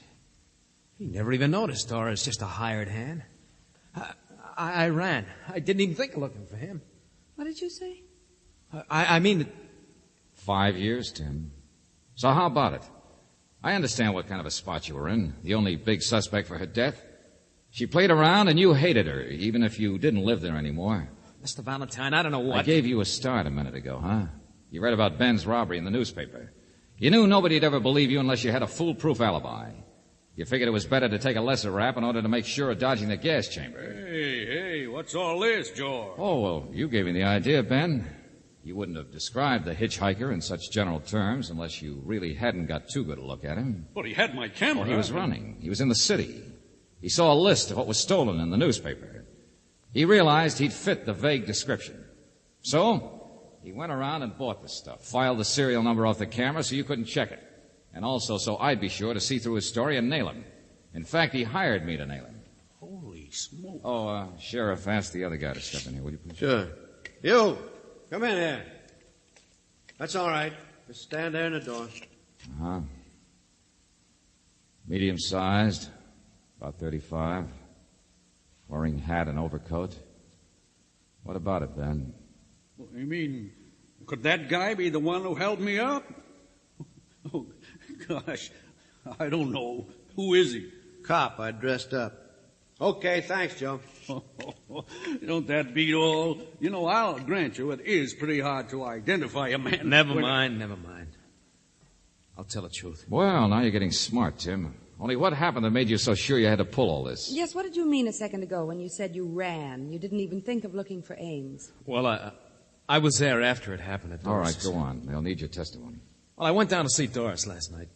I was good and sore. She'd been playing around with guys on the QT. Even if we are separated, it doesn't mean that you can... Well, anyway, my fingerprints are probably all over the house. When I got there, the door was open. She was lying there dead. I ran, hopped a truck to the city, but I had to make up something, didn't I? And a robbery north of town was the golden opportunity, sure. Brooksy, you get all that down? I've got it all, George. What? Sheriff, that does it. You can turn Ames loose now. I've broken the sucker's alibi. Why, you dirty cow! George! Him. Cut it out. All right, now take it easy. I didn't say you killed your wife, did I? Well, what's the matter? There's a fair chance he didn't. He just took advantage of a lucky break, that's all, the holdup. What are you driving at, Valentine? Hasn't it occurred to any of you that the holdup itself might be phony? What's all this?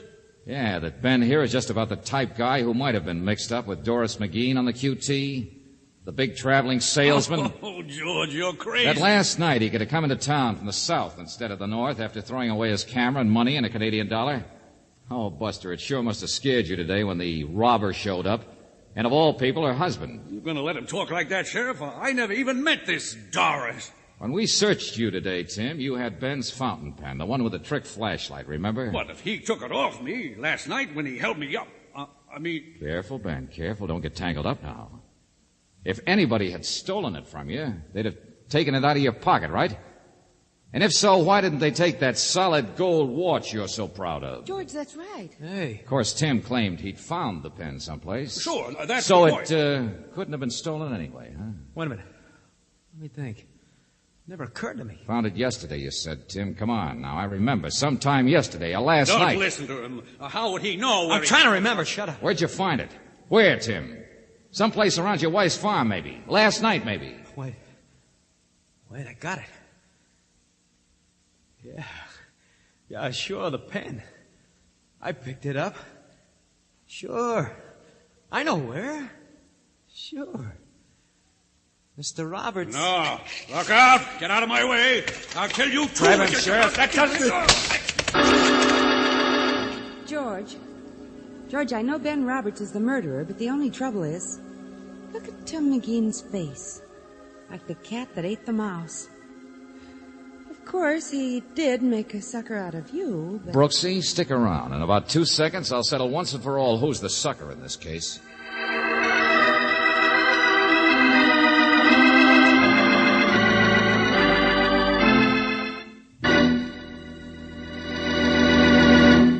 You are listening to Let George Do It. You will hear the conclusion of our adventure in just a minute.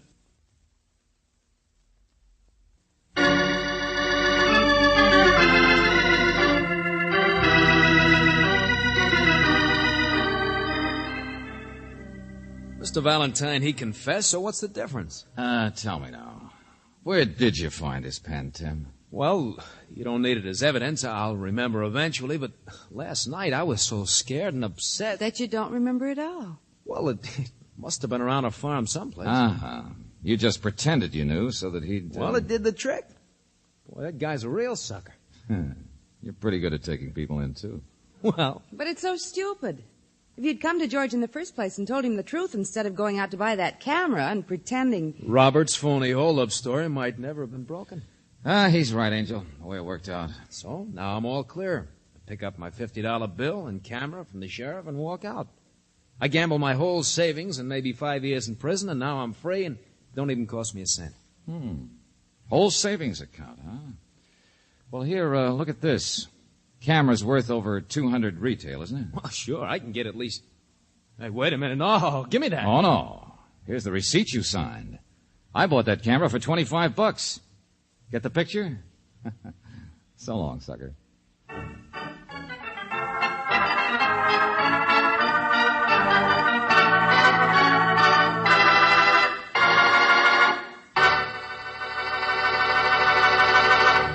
You have just heard Sucker Stunt, another Let George Do It adventure. Robert Bailey is starred as George Valentine, with Virginia Gregg as Brooksy. David Victor and Jackson Gillis wrote the story, with music by Eddie Dunstetter.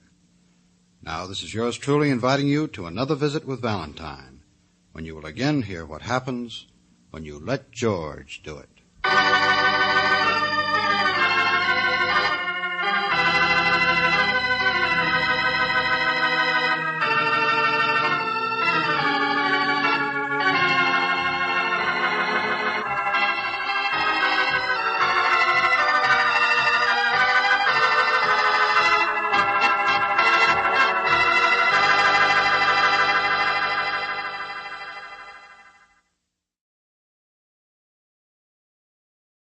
The Adventures of Michael Shayne, Private Detective.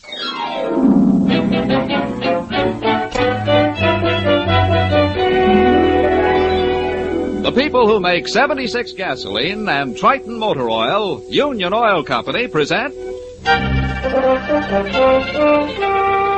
The Adventures of Michael Shayne, Private Detective, starring Wally Mayer and Kathy Lewis.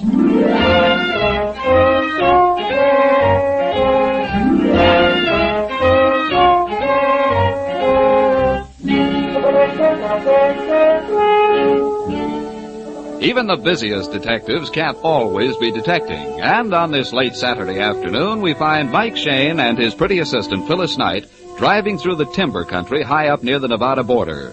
They're on their way to keep an important date. A date with a wedding. But no, not theirs. It's the wedding of Betty Harrison, daughter of the timber tycoon, and Mike has been unwillingly dragged along to help Phil carry out her social obligations. You know, I ought to have my head examined coming way out here to see two people I don't know get married. Oh, Mike. Betty was my closest friend at finishing school. Yeah, but I only finished high school. Now, where do I fit into this high society stuff? Michael, it's a quiet wedding. We're the only guests. And I'm supposed to hold the bridegroom's fevered head? Mike, where is your romance? Romance I've got, Angel, but when it comes to rice and orange blossoms, I'm strictly allergic. Mm-hmm. You're hopeless. Hey, look. Look, there's the Harrison place. Place, you say? That, my love, is quite a shack. And there's Betty. There's Betty waiting for us. Yeah, say, honey, that guy with her looks familiar. Huh? Mike, that's Inspector Faraday. In the flesh, and that spells trouble. Betty? Betty! Phyllis! Phyllis, I'm so glad you've come. Oh, you look wonderful. Me too. Betty, this is Mike Shayne. Hello. I'm pleased to meet you. Well, I'll be. Mike and Phyllis. Say, Inspector, aren't you early with your vacation? No, I'm here on business, Mike. Mr. Harrison phoned me. Said he was leaving on the second section of 98. That he transferred to his own private trainer for me to meet him here. Father wasn't planning to come up for the wedding. Then all of a sudden, I get a wire that he is. Hey, that must be Harrison's train now. Yes, it runs up to a little station behind the house. Well, then why don't we walk over and meet it, huh? Let's. Father will be surprised. Betty, hey, where's the bridegroom? Don should have been here by now. Oh, bridegrooms are always late. Those last 3 hours. You be quiet. Betty! Oh, there's Don coming now. Hey, he's a bit of all right. Sorry I'm late. Had a flat tire. Oh, Don, dearest, this is Phyllis Knight, Hello. Mr. Shayne, Mr. Faraday, Don Manchester, my fiancé. How do you do? Hello there. How are you? Well, there she is, a-coming around the mountain. You know, this is something to That's a see, funny an looking little engine train. pulling one coach. Say, dropped the lumber cards off at Camp Junction. Is that what they do?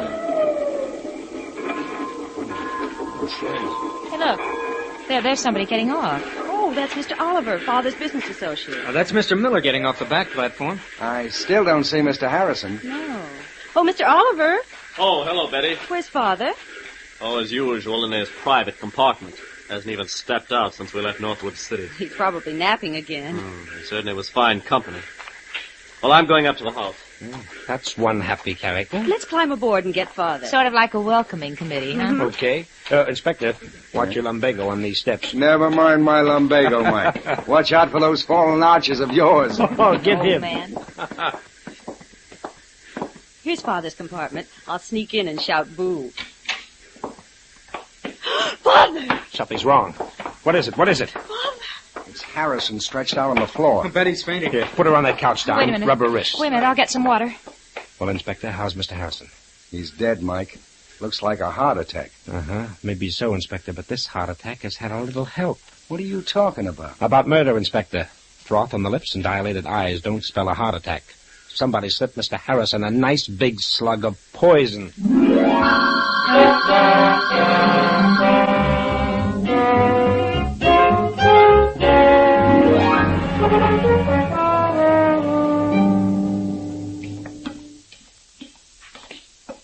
Oh, there you are, Mike. Get Betty up to the house all right? Yes, Inspector. Phil and Don are taking care of her. You still think Mr. Harrison was poisoned? I know so, Inspector. Look at his neck, stiff, and his jaws locked, eyes wide open and staring. Mm-hmm. I've got a little plan, Inspector. Would you like to try it? You know me, Mike.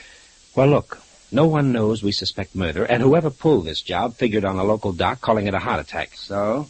Now, you take Harrison's body into Northwood City along with that thermos of coffee we found by him.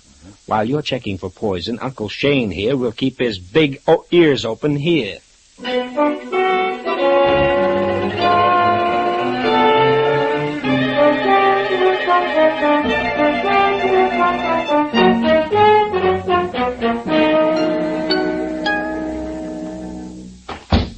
All right, honey, how's Betty? Oh, she's a little better, Mike. She's sleeping now. Oh, the poor kid. Say, what was that Betty said about her father not coming up for her wedding? Well, originally he didn't like the idea of her marrying. But she was going to go through with it anyway? Yes. Then Mr. Harrison changed his mind, that's all. Maybe it is, maybe it isn't. Mike, when you start double-talking, I get worried. Angel, look, there were 3 men on that private train making a 50-mile trip. Now, come to the end of the line, what happens? Well, I'm listening, Mike. Miller gets off the back platform and scoots. Oliver hops off the front and goes away mad. And we go aboard and find Mr. Harrison dead. Uh-huh, that's it. This Mr. Harrison is the big boss, honey. You'd think those other two would wait for him, sociable-like. No, it's probably just a coincidence, Mike. And is it a coincidence that Faraday is here on business? All right, Mastermind. So what do you make of it? Angel. A good detective works from facts, so let's go get some. Facts? Where? Where, Mike? Mr. Miller's room is at the end of this hallway. Let's stop in and say hello, huh? Oh, I hope you know what you're doing. Yeah, me too. Here's his room. I'll knock. There's no answer, Mike. So, being friendly people, we'll go in and wait. Well, you can't just barge into somebody. Why not? The door's not locked. Come on. Mike, I don't like this. Well, now, don't you worry your pretty head. Well, the remains of a fire in the fireplace. I always love to poke around ashes. Now, let's see. Those look like letters. Mm-hmm. Letters they were. Letters to Betty. Well, she's asleep in her room. While someone conveniently burns her mail. Mike, let's get out of here. What's the matter, Angel? There's just us two. That's where you're wrong. Mike. Huh? Well, Mr. Miller. And with a nice shiny gun. We don't like snoopers around here. Get going. Just a mistake, Miller. Just a mistake. That kind of mistake isn't healthy. Get out while you're still lucky. Sure. By coincidence, we were just leaving. Come on, Angel. Right away. The gentleman doesn't like our type. And I'm afraid the feeling is very mutual.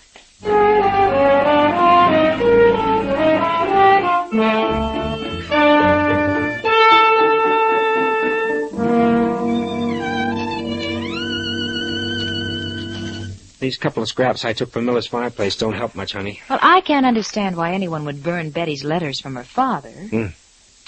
Oh, well.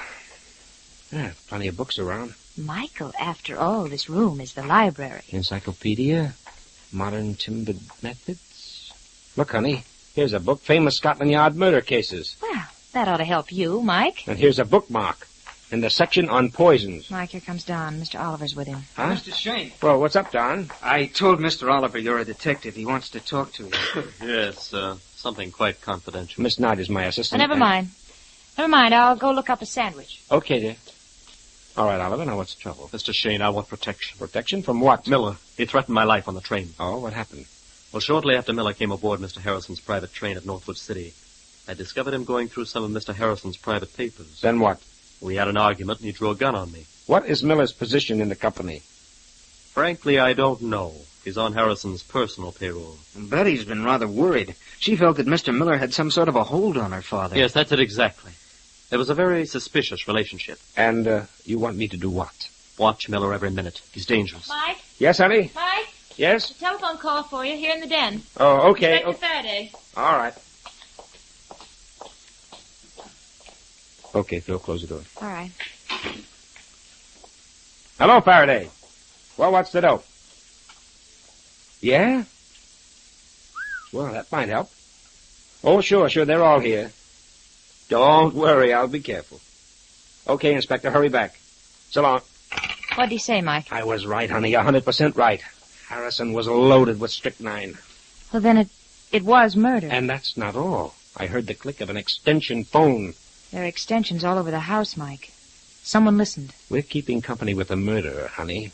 And the trouble is, we don't know who he is. But he knows we're looking for him.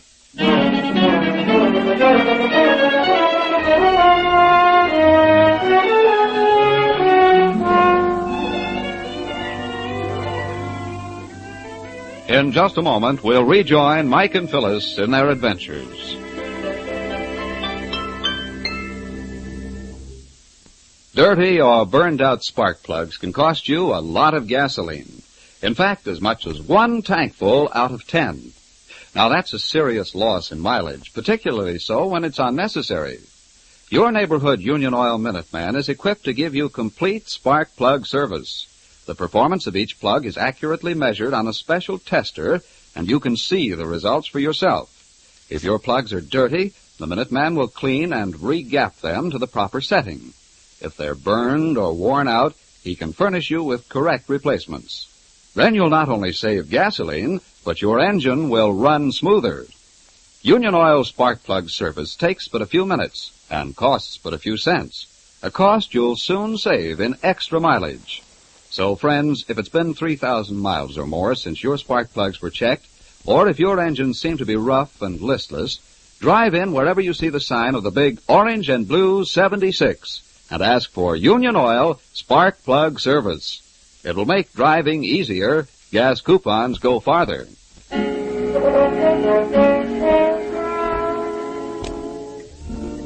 It is a few minutes later. Mike and Phil have learned that what started out as a happy wedding has turned into a grim case of murder by poison. We find them walking rapidly towards the station behind the Harrisons' house. The murdered man's private coach is still there on its siding, made almost invisible by the tall trees which turn the weak moonlight into gloomy shadows. Come on, honey. I'm hurrying as fast as I can. I want to see if that briefcase is still in the car. Inspector Faraday remembered that Harrison mentioned some important papers he was bringing up with him. Well, then whoever was listening on the extension, they know about it, too. Right, and I want first crack at that briefcase. Hey, maybe you do, Mike, but so does someone else. Yeah, a flashlight. In Harrison's private car. Maybe it's the murderer. Hang on, honey. We'll find out. Mike, there he is at the end of the car. Hey, honey, look out! Mike, did he hit you? No, a clean miss. Oh, he got away out the front. Could you see who it was? No, a flashlight in my eyes. Well, we'll catch up with him sooner or later. Oh. Let's go look over the compartment. Here it is. The briefcase. Oh, what a break for us. We frightened him away without the case. Sorry, honey. Bad guess. The lock on the briefcase has been forced open. Oh. And whoever was here opened it and got what he wanted. Correct. Now, here's some papers. Business letters, checkbook, some kind of a report. Honey!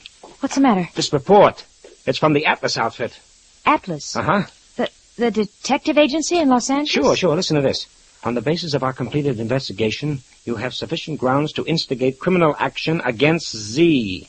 Z? Evidently, Harrison didn't want the name mentioned. Well, Mr. Harrison was certainly checking up on somebody. And getting ready for the kill. I'll bet that's why Inspector Faraday's here. Mike, this is the motive for the murder. All we have to do is find out if Miller or Oliver is the Z in that report, and we've got the murderer. Partly right, Angel, partly. But I'd say it was better this way. Find out which one of them is Z, and the other guy is the killer. Huh? I don't get it, Mike. Look, Angel, look. The murderer listened in on my telephone conversation with Faraday. He heard the inspector tell me about this briefcase, and he knew it held evidence that could hang him. Well, of course. That's why he dashed down here. Right, Angel. He beat us to the briefcase, and yet this report is here for us to find. Oh. You see? Mm-hmm. He wanted us to find this report, and that means the killer isn't Mr. Z.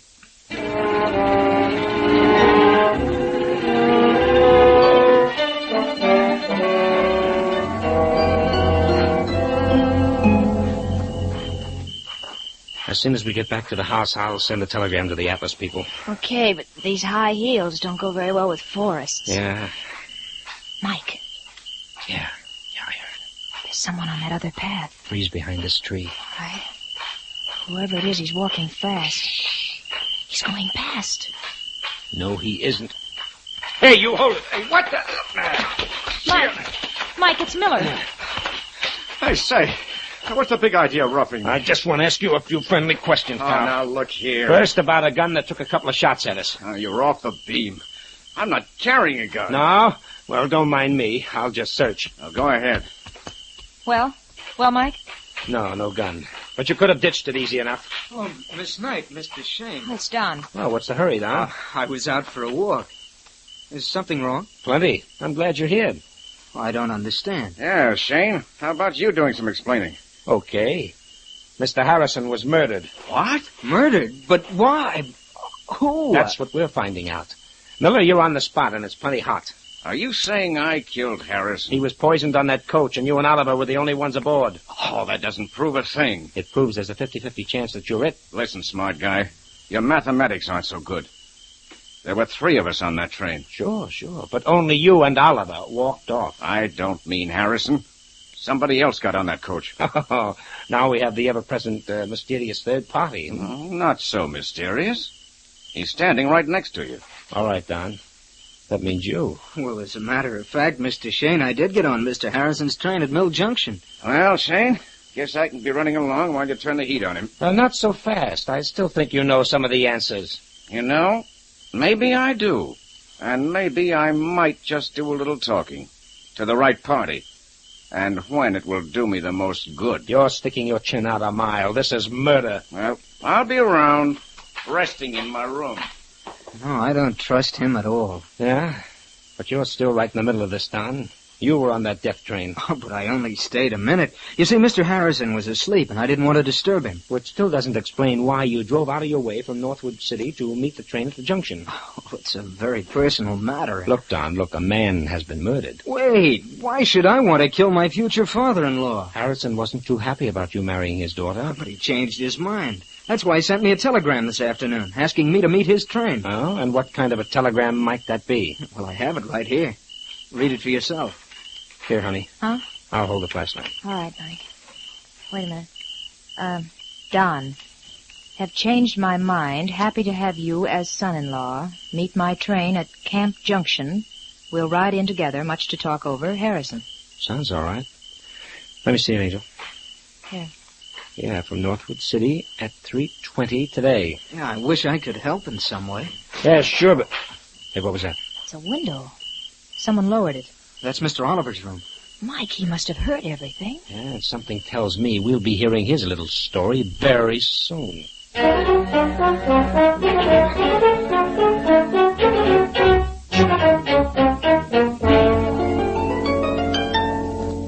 That's right. The telegram is to the Atlas Detective Agency, Los Angeles. This is it. Please advise immediately. Name of Z. Yes, Z, the last letter in the alphabet. Name of Z in report to Harrison. Right. Sign that Michael Shayne. That's right. Send it right out, please, and phone the reply here to me at Harrison's place. Thank you. Goodbye. Well, the answer to that telegram should mean a lot, Mike. Well, it'll help, darling, but there's some angles I don't get. Miller is a mysterious employee of Harriet Harrison's, all very hush-hush.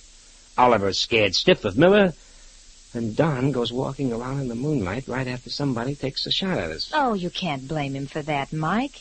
Here the night before his wedding and his future father-in-law is poisoned. Yeah, sure, but there's one thing we do know. There's a killer here. Well, there's a car outside. That must be Inspector Faraday, and in a big hurry. It's too bad you haven't the murderer all signed, sealed, and ready to deliver. Now, Angel, now sarcasm doesn't become you. Well, Mike, Phil, how goes the home front? Oh, quite a few interesting details for you, Inspector. Whatever you're figuring, Mike, forget it. Oh, that means the inspector knows something. Plenty. While you two were taking it easy, I cracked this case wide open. Yeah? Well, give. Who's the murderer? Miller. Miller? Sure. I thought his face had a familiar profile, so I checked on him with headquarters. And found what? He's got a record a mile long. Mm-hmm. Well, I'll be willing to wager it's for blackmail. That's right. But how did you know? Inspector, are you forgetting? Mike is smart. All right. I hope Miller's still around. He said he'd be in his room. Good. Let's go pick him up. Okay, let's go. Well, Mr. Shayne, it looks like Faraday beat us to it this time. Oh, he's just a good man, honey. Yeah. Tell me, what's the line on Miller? All the usual stuff. Hires out as a private investigator and then turns the information he picks up into blackmail. Wow, cute boy. That racket should put him in clover. Yeah, but this time, Mike, it'll put him right in the middle of the lethal chamber at San Quentin. Ooh. Here's Miller's room. Yeah, no need to knock, Mike. Just open it up. Okay, here goes. Miller, we want you... Say, what the... Well, there's your man, Inspector. You can take him in, but unfortunately, he's very dead.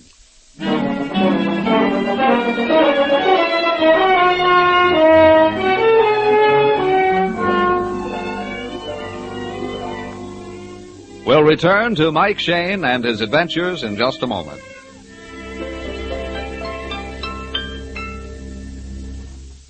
It's true that clean spark plugs make a difference in engine performance and gasoline mileage. But it's also true that even the finest spark plugs cannot fire properly if the ignition cables are defective. These cables are the small, fine wires which carry the electricity from the distributor to the spark plugs. They should be carefully inspected whenever your spark plugs are checked, because old or damaged ignition cables leak electricity, which means that only a thin, weak spark reaches the plugs. So to get new performance out of old engines, ask the Union Oil Minuteman to check both spark plugs and ignition cables. Then you'll be sure of more power and better mileage. Just drive in wherever you see the sign of the big orange and blue 76 and ask for Union Oil Ignition Service. Thank you.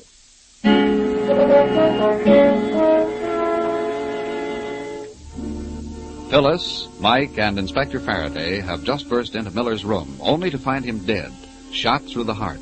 This new development has put quite a crimp in the inspector's plans, and Mike is pointing this fact out to him. Looks like you were wrong about Miller, Inspector. At least wrong about his being the murderer. Miller could still have been the one who bumped off Harrison, then somebody took care of him. Well, that would leave us with 2 killers. Well, could be, but it doesn't stack up that way. Well, as far as I'm concerned, I'm going to take Oliver in and charge him with murder. Okay, so you charge him with murder, but how are you going to make it stick, Inspector? How about motive? What evidence do you have? Oh, 2 and 2 make 4, Mike. Harrison must have been poisoned on that private train, so it had to be Oliver. There's Miller lying there, absolutely eliminated. All fine and good, but it leads us to one other little item. Don was on that train, too. Don? Betty's fiancé? Mike, you saw the telegram Mr. Harrison sent him. Don couldn't have been the murderer. In this business, honey, we've got to figure every suspect guilty until we know they're innocent. Yeah, Mike's right. Oh, Phil, would you step into the other room and phone the coroner down at Northwood City? Yeah, sure, Inspector. I'll give him your compliment. You know, this business is beginning to make sense. The one who poisoned Harrison had to get rid of Miller because he knew too much. Miller said he might do some talking when the right time came. Well, Mike, for my money, Oliver fits into the picture.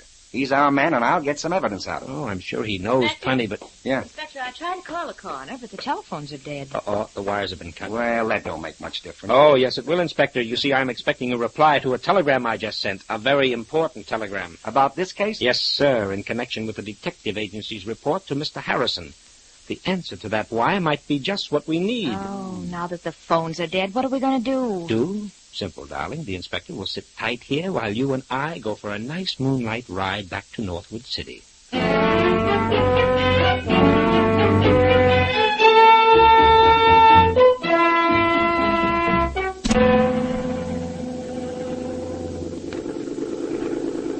There it is. There's the telegraph office just on the other side of the tracks. Okay, I'll park the bus here. Now, watch it. Easy crossing these tracks, honey. Oh, thanks for the tip, old boy, but you could have carried me. Huh?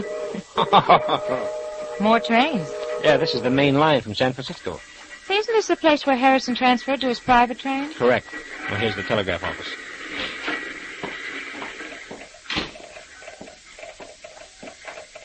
Hey, folks, can I help you? Yes, I'm Mike Shayne. I'm expecting a wire from Los Angeles. Shane. Let me see. Yeah, your telegram's coming in now. I'll have it for you in just a minute. Okay. Look, Mike. Hmm? There's another. The train just pulled in. Now, that's 8:20, miss. Only stops for a few minutes. 8:20? Well, it's late. It's 8:35 now. Nope, train's on time. That there's the second section of the 8:20. Oh, so many people traveling, huh? Yep, too many. That's why they run 2 sections. Like this afternoon, the second section of 98 came in at 3:40 with a whole passel of folks. Is that right? You know, honey, that's interesting. Very interesting. Yeah, of course it is, isn't it? What are you staring at me that way for? Well, here's the telegram, mister. Oh, swell. Oh, come on. Who was Mr. Z in that report? Well, this does it, honey. This does it. That Z is nobody else but Oliver. Oliver?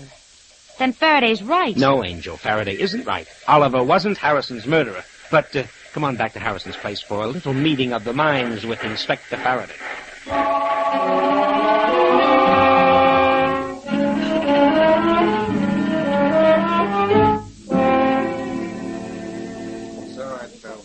All right, is everybody coming? Yeah, they're coming, Mike. I told Betty and Don, Oliver. Good girl. Now to open these French windows. There. Okay, Faraday. Now out on the porch with you. Right, Mike. Bill, drape that beautiful body in that chair. Oh, thank you. Yes, my Lord Master.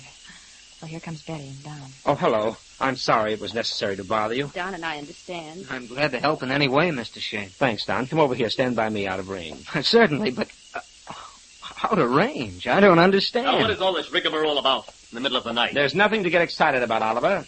I asked Miss Knight to call you downstairs for a conference. A conference? About what? About mysterious happenings around here. But particularly about why Harrison had you investigated by a detective agency. Mr. Shane, what do you mean? I mean you've been cheating the Harrison Timber Company out of thousands of dollars. Oh, that's ridiculous. Why, Mr. Harrison trusted me implicitly. He did, until he finally caught up with you. That's why he was going to turn you over to Inspector Faraday today. I won't listen to this. There's no proof. There's plenty of proof, all written down in black and white. What's more, you knew Harrison had you dead to rights. That's why you poisoned him. You're mad. I never killed anyone. It's no use, Oliver. You're hooked like a fish. No, I didn't murder him. You can't frame Mike, me. he's running. He's running towards that window. I'll stop him. No, Don, no. Drop that gun. That's better. You knocked the gun out of my hand. You let Oliver get away. Oh, no. Here comes the inspector. And he's got our friend Oliver by the well-known collar. No! Here he is, Mike. Squirming, but safe and sound. I didn't do it. I'm innocent. Take him in, Faraday. You've got enough on him to make it stick and stick hard. Yes, he's a dead duck. Oh, Mr. Shayne, I can't believe Mr. Oliver would kill my father. But, he didn't, Betty. What? Well, you just told the inspector to take him in. Sure done. I'm taking Oliver in for theft. But for Mr. Harris's murder, we'll take you. Me? Oh, what are you saying? Sorry, Betty. Don wanted to marry you in the worst way. He married a couple of other girls with wealthy Oh, parents. Betty, don't listen to When him. your father suddenly wired he was coming up, Don knew it was the showdown. That's ridiculous. Oh, no. You had a hunch Harrison engaged Miller to investigate It's you. a lie. You saw the telegram Mr. Harrison sent me just this afternoon. Sure, Don, sure you got a telegram. A telegram you sent to yourself. All you did was slip over to the Northwood City, wait until the train pulled in, and then send that telegram to your own address and sign Harrison's name. Oh, nothing but lies. No, son. It's a fact that we can prove. Because you made a mistake, a bad mistake, Don. You saw the train pull into Northwood City and thought that Harrison was on it. But you didn't know that there were 2 sections of that train today and that Harrison was on the second section. You sent that telegram 20 minutes before Harrison got there.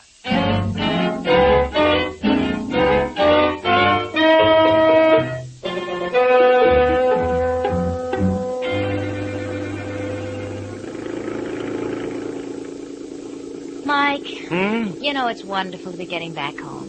Here by the Golden Gate. Oh, I like it. You know, honey, one of these days they're going to put up a statue for me. Right on Market Street. Well, I don't doubt it. I don't doubt it at all. You're such a genius. Well, maybe not a genius, but quick with the answers, huh? Speaking of answers, is a couple you still owe me? Oh, please, honey, no more Now, questions. remember, Mike, that statue to a genius? Okay, shoot me the question. When did you know for sure that Don was the murderer? When we found Miller shot, of course. Why then? Don't you remember, honey, when we caught up with Miller sneaking back to the house from Harrison's private train, he said he would talk to the right person when it would do him the most good? Yeah, I thought he meant Faraday. Oh, no. Our blackmailing friend was talking right through us to the only other party there, which meant Don. He was throwing out a hint for a payoff. Well, of course I know, but how about... That's all, honey, please. That's all. Positively all. And hold on to your hat because I'm turning. Just a minute. This isn't the way to the office. You're turning into Golden Gate Park. Ha-ha! Is that bad?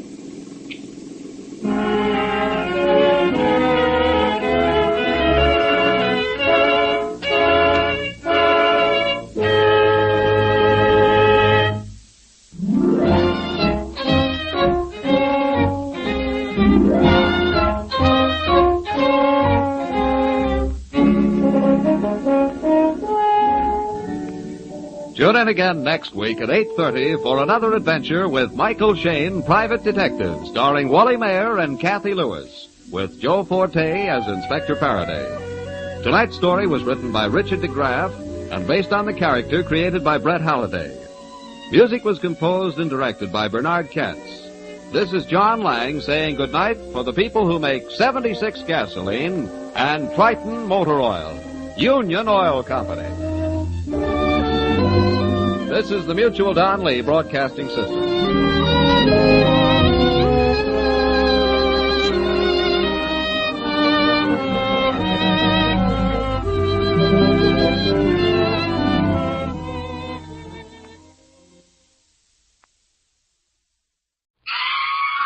Jerry, I heard it, ma'am. somebody's coming out of the Vance's apartment. It's Mrs. Vance. Mrs. Vance! Help me. Mr. and Mrs. North, help me. If you don't, he'll kill me, too.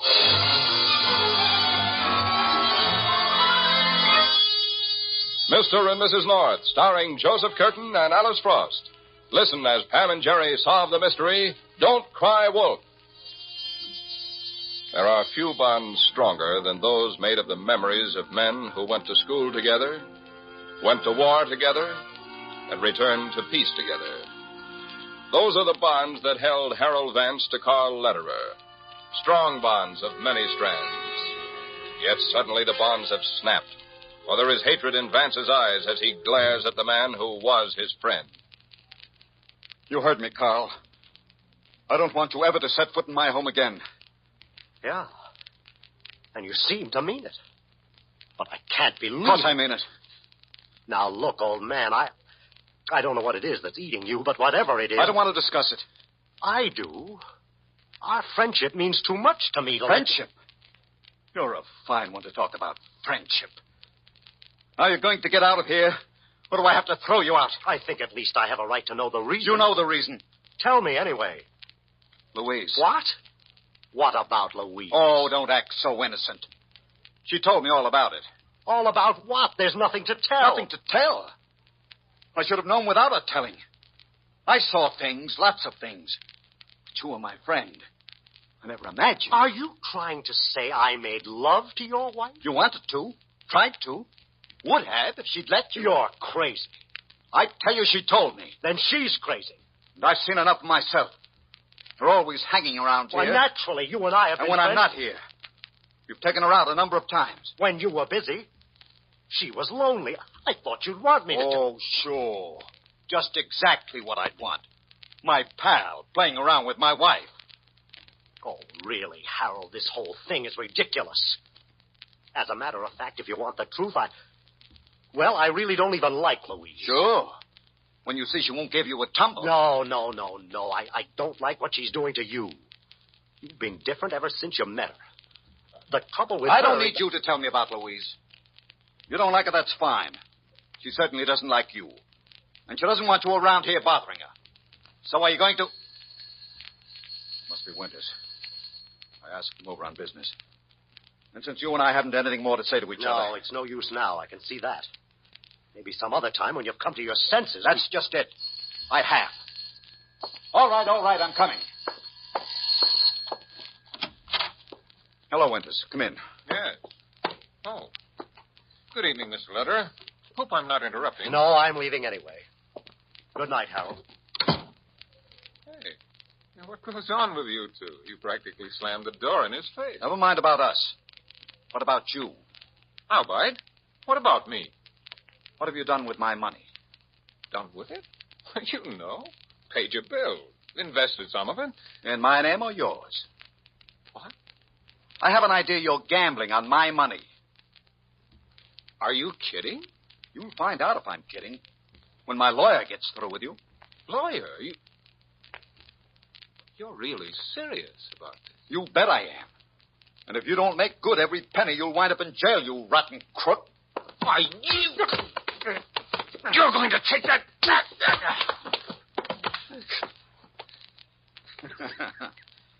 Did you say I'm going to take something back? I'll take it back if I'm wrong. You are wrong, Vance.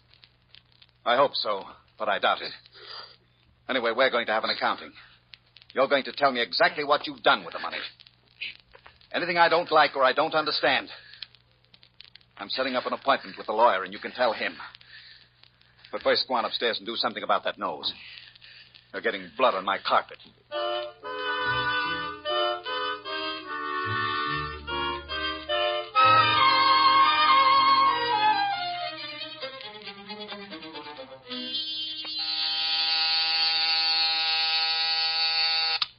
Yes? There's a Mr. Vance out here to see you, Jerry. What's it about?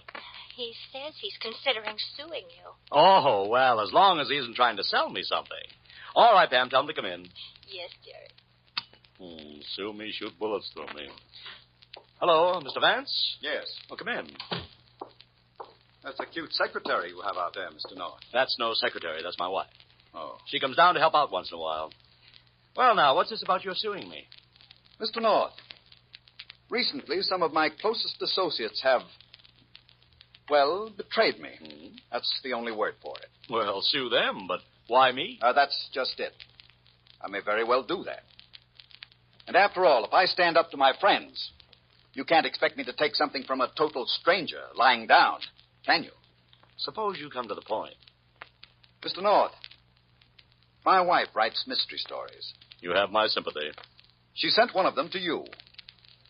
The Mystery of the Missing Mink. Missing mink?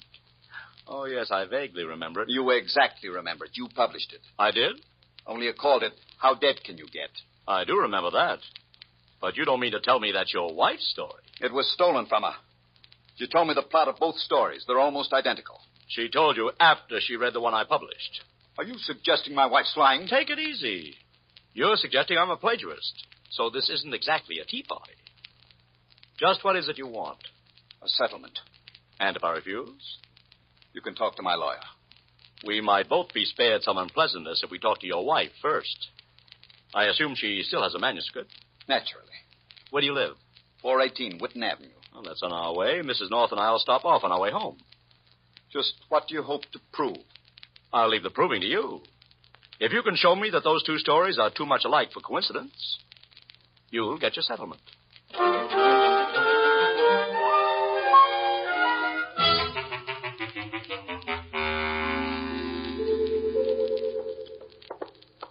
I don't think he was very observing. He should have been able to tell by your eyes that you wouldn't. Who should have been able to tell by my eyes that I wouldn't what, dear? Mr. Vance, that you wouldn't do anything dishonest. You have very honest eyes, Jerry. Oh, well, thank you, darling. Apartment 9G, this is it. I'll ring. As a matter of fact, dear, I don't think Mr. Vance noticed my eyes. He was more interested in yours. He thinks you're cute. Oh, really? So he said. Do you still think he's not observing? Well, I just thought... Yes? Mrs. Vance? Yes. We're Mr. and Mrs. North. Oh, yes. Harold said you were coming. Come in, won't you? Thank you. He's in his study. I'll call him. But I would like to talk to you first. Won't you sit down? Thank you. I'm terribly sorry about this misunderstanding. Misunderstanding? Why, yes, about the story. I told Harold there were a few things in the two stories that were similar, but I never meant to suggest that, well, that there was any question of plagiarism. I'm glad to hear it. When Harold came home tonight and told me he'd been to see you, why, I felt like a fool. You see, I don't know just how to put this. He's terribly suspicious. He doesn't trust anyone. Yes, he told me his friends are betraying him. It's awful. He's accused his business manager of cheating him, and he's ordered Carl Lederer, his oldest friend, never to come here again. Did he give you any reason, Mrs. Vance? Why, he thinks... It's too ridiculous. I'd rather not discuss it. Well, that's all right. It's really none of our business. And as long as the matter of the story is cleared up... Yes, I think it is. I'll try to convince him. The trouble is, though, he doesn't even trust me. He keeps on spying on me as though I... What's the matter? I don't know. It's a pain under my heart. Can we do anything? No. It'll go. I've had this before. It happens sometimes when I drink. Harold brought me a cocktail a little while ago, and I guess it's a... Yes, Mrs. Vance, what is it? I just happened to think. It only happens when he mixes the drinks. Good Lord, are you trying to say... Shh, please. What's the matter? I told you Harold spies on me. I heard a sound out in the hall. He must be out there, listening. I'll go see. Hello, Mr. Vance. Oh, Mr. North. So you did come? Yes. How long have you been out here in the hall? What? I just came down from the study. I heard the doorbell a little while ago and thought it must be you. But you haven't been waiting out here? You didn't hear our conversation with your wife? No, why? Is it a secret? No, it's just we thought we heard someone. Well, it doesn't matter. The important thing right now is your wife. She's not feeling well. What? Louise, what is it? What's wrong? I'll be all right. If there's anything we can do... No, I'll take care of her. Well... You'd better run along so she can rest. We'd like to help. I said I'll take care of it. Thanks, just the same. She may need a doctor. Then I'll call one. Now, will you please go? All right. Come on, Pam. There's nothing we can do. Good night, Mrs. Vance. Mr. Vance? Good night. Good night. Pam? Yes, Jerry. Jerry North, we can't just leave her like that. You heard what she implied. Yes, but there was no use making a scene. We don't have any proof. Well, then we'll have to get proof. Mm-hmm. And we better hurry before it's too late.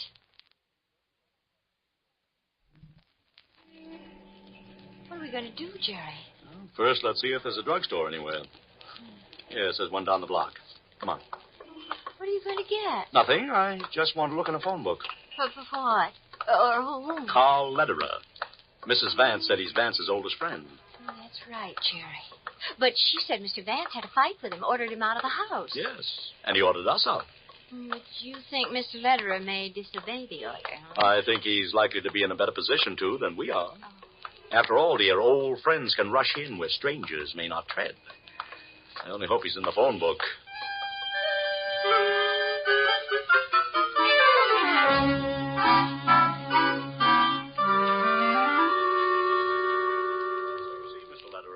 and I thought we'd better come right over here and talk to you. I'm glad you did. In spite of our misunderstanding, Harold's been my friend too long for me to turn my back. I want to see him do anything he'll regret. Do you really think he'd harm his wife? What? Oh, no. No, of course not. But I can see how she'd think so. Very unwholesome things going on in that house, very. Mr. Vance seems to think everyone's turned against him, and he's fighting back. I know. Going to have to make him realize how foolish. Yeah, it won't be easy. But perhaps if we all work on him together, show him how it adds up. What do you mean? You say he accused Stephen Winters, too. Yes, of cheating him. Also, Mrs. Vance said. Case of everybody out of step but Harold. Maybe he'll see it if we all show him at once. I'm going to call Winters. See if he can meet us over there. You want us to go back with you? No, not right away. I'd like to talk to Harold alone first. Prepare the ground. If he'll listen. I want to see how Louise is, too. Yes. You better get started. As soon as I call Winters. You folks say you didn't have dinner yet. That's right. We stopped at Vance's right from the office. Well, why don't you go ahead and eat and meet me there in an hour or so? All right. Oh, I hope we'll get this straightened out. So do I. Persecution complex can be pretty serious. But if we can just make Harold see... Well, no use speculating. I gotta get on it. Let's see. Winter's number... Oh, yes.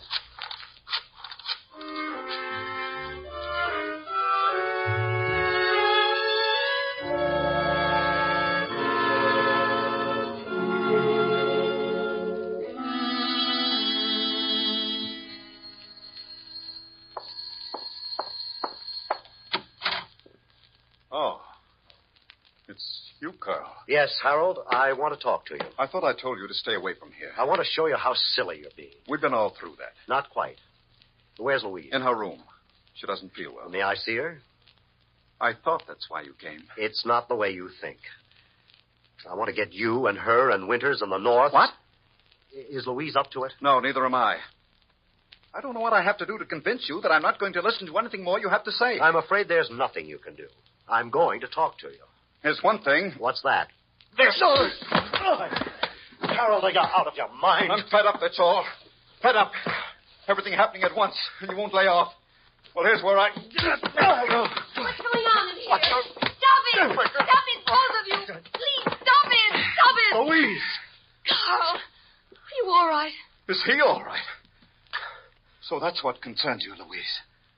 Carl. Oh, no, Harold. It's just that you're stronger. You told me to try to make love to you, but you didn't want it. Of course I didn't. I wonder. Looks like there's nobody I can trust anymore. Harold, can't you see I think maybe I can't say it last. Now, go on. Get out of here. But, Harold, Get out! And then I'm going to have a talk with Louise.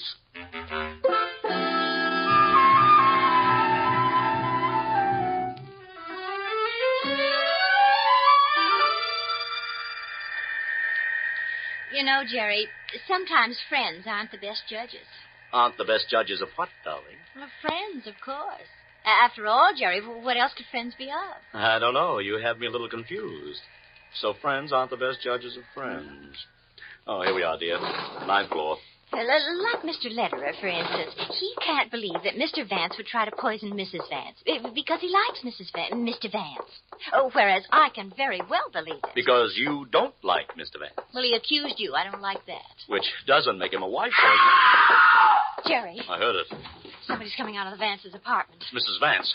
Mrs. Vance! Help me! He's trying to kill me, too. Don't let him. What? Oh, she's pointing back to the apartment. Jerry, you better go and see what's wrong. Right. I'll try to quiet her. Oh, hello. Who are you? Stephen Winters. And you must be Mr. North. Yes. Lederer phoned. Asked me to come here, Mr. North. Said you'd be here, too. Is Lederer here? Well, I haven't seen him. I just got here. The door was open, so I walked in, and then I saw that. What? Good Lord. It's Vance. Yes. And he's dead.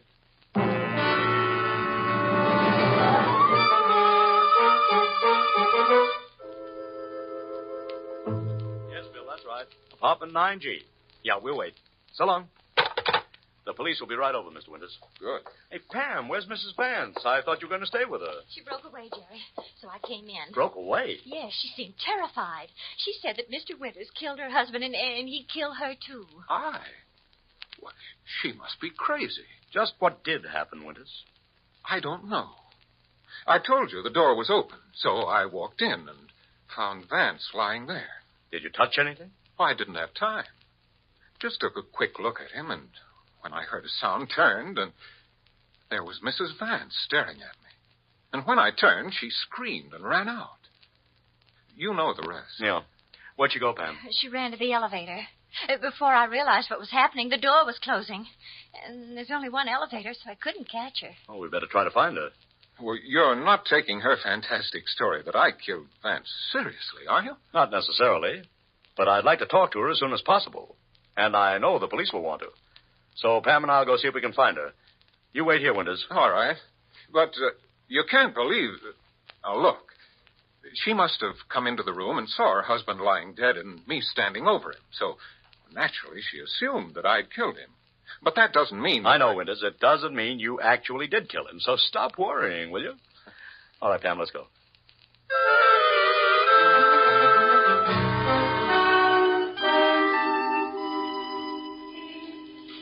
Do you see her, Jerry?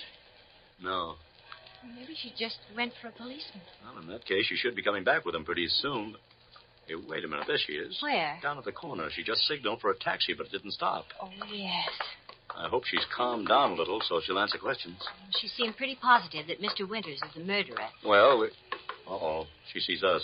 Jerry, she's running across the street. Yeah. Mrs. Vance, wait! She won't stop. She must think that we're going to take her to Mr. Winters. There she goes into an alley.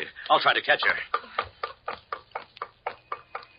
Mrs. Vance, wait. I just want to talk to you. Don't come near me. I'm not going to hurt you. No, you stay away. All right, I don't want to frighten you, but why don't you come to me?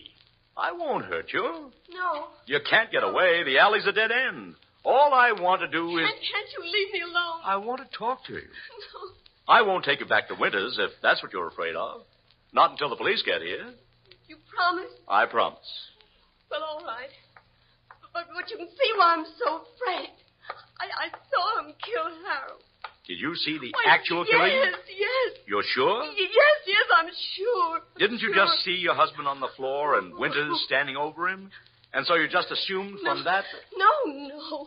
I didn't just assume. I saw, I tell you, I saw, I really just did. Exactly what did you see? I saw Mr. Winters arguing with Harold. I saw him grab a paper knife from the desk and stab Harold with it. I saw Harold fall.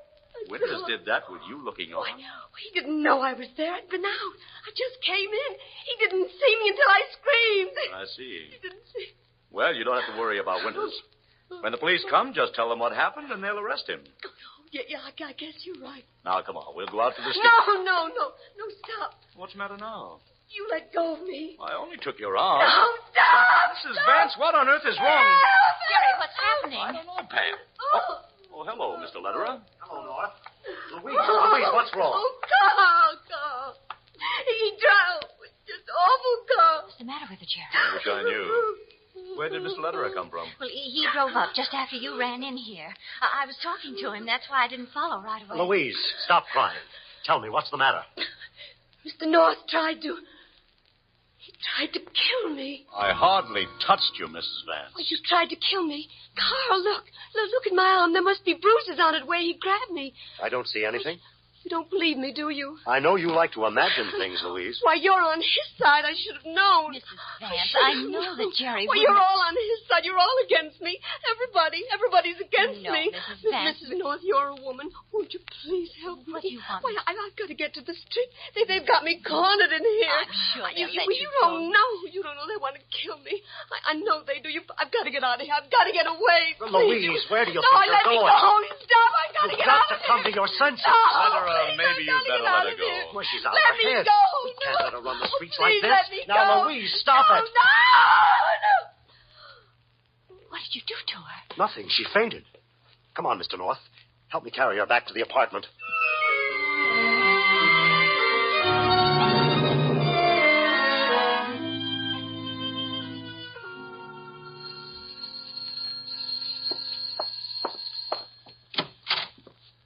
Oh. What happened to her? Fainted. Come on, North. Over to the sofa. Right. Police didn't get here yet, Winters. No, not yet. All right, there we are, Leather. She'll be all right there. But you better call the doctor. Yeah. I knew she was unbalanced, but I had no idea it would go this far. Well, at least a few things begin to make sense at last. When you mentioned persecution complex, you were talking about Mrs. Vance, not her husband. That's right. She told him I was trying to make love to her, that you had stolen her story, and that Winters had cheated him in business. And he was so in love with her that he believed her. That's it, Winters. She drove him frantic, till he hardly knew what he was doing. I tried to make him see the truth, but he didn't want to. But she was even suspicious of him. She accused him of spying and of trying to poison her. I know. That's why I wanted to talk to him tonight. Thought maybe with that I could open his eyes. But he wouldn't listen, started to fight. Ordered me out of the house again. I was coming back for one more try when I met you. Well, I'd better get that doctor. What happened outside, Mr. North? She went completely berserk. Claimed you killed her husband and tried to kill her. Then she claimed I tried to kill her. Then everyone was trying to kill her. Poor Louise. Yes, it's pretty awful. Still, it's not too surprising What do you mean, not too surprising, Pam? that some of it's true. Some of what's true, darling? What she said, of course. Oh? Is it?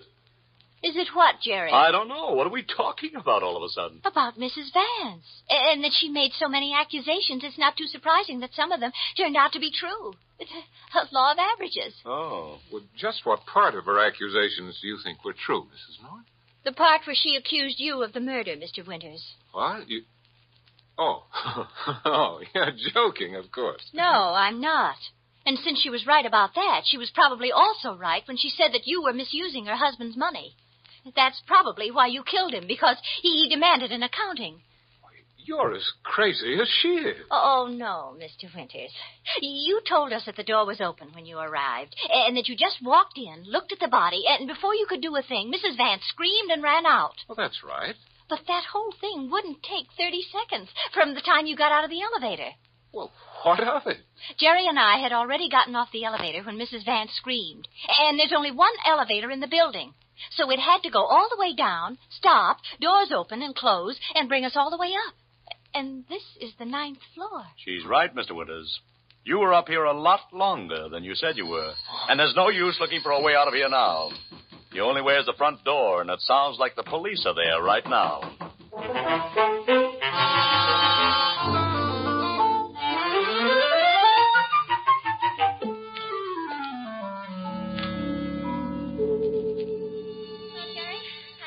Reading your new book. Oh, like it, darling? Oh, yes, very much. There's just one thing about it, though. Oh, what's that? I can't help thinking I read something very much like it before. Pam, don't you start that. Good night, Jerry. This is the United States Armed Forces Radio Service.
The National Broadcasting Company presents The Adventures of Sam Spade, Detective.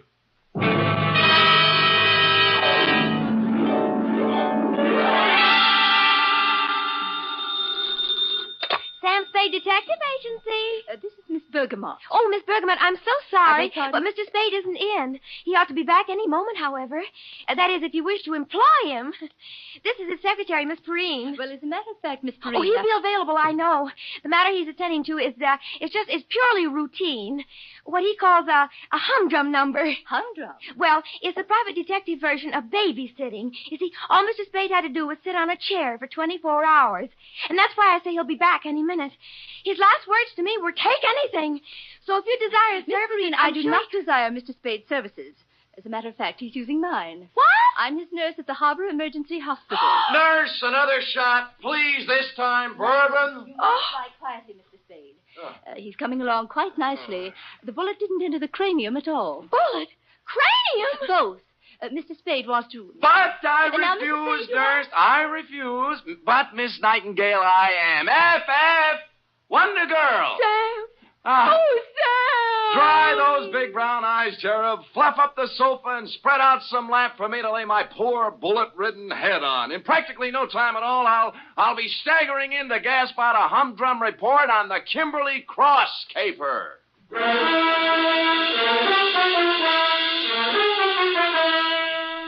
For NBC, William Spear, radio's outstanding producer-director of mystery and crime drama, brings you the greatest private detective of them all in The Adventures of Sam Spade.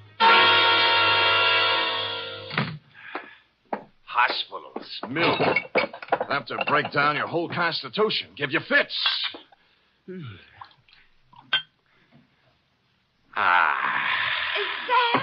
Who else? Oh, Sam. You look like the drummer man in the Spirit of 76. Nothing. As you know, Angel, no profession is without its hazards, least of all this tawdry one of ours. Now, sit down now. Oh, yes, Sam. Now, may I put my poor wounded head in your lap? Oh. Comfy? Mm-hmm. Oh, poor Sam. They're stupid, too, honey. Let's see now. Hey, new filling. I do, huh? Date, fill it in to G.J. Runcible, Claims Manager, Sunset Indemnity Company, from Samuel Spade, license number 137596. Subject, the Kimberly Cross caper. Dear Mr. Runcible. It's just as well for private investigators that we have no way of knowing, by the way a job starts, how it's going to end. I remember once I went beating the bushes for a mad dog killer and ended up playing Monopoly with him in a hotel room for 6 hours. And I remember, too, the time I agreed to take a box of homemade candy to an old lady, wound up with a double murder and a case of arson. Yours, Mr. Runcible, belong to this species.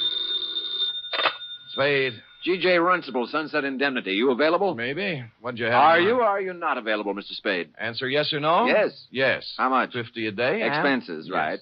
Got a job for you next 24 hours. All you got to do is sit on a chair and keep your eyes on something beautiful. Sounds keen. Might call it a babysitting job.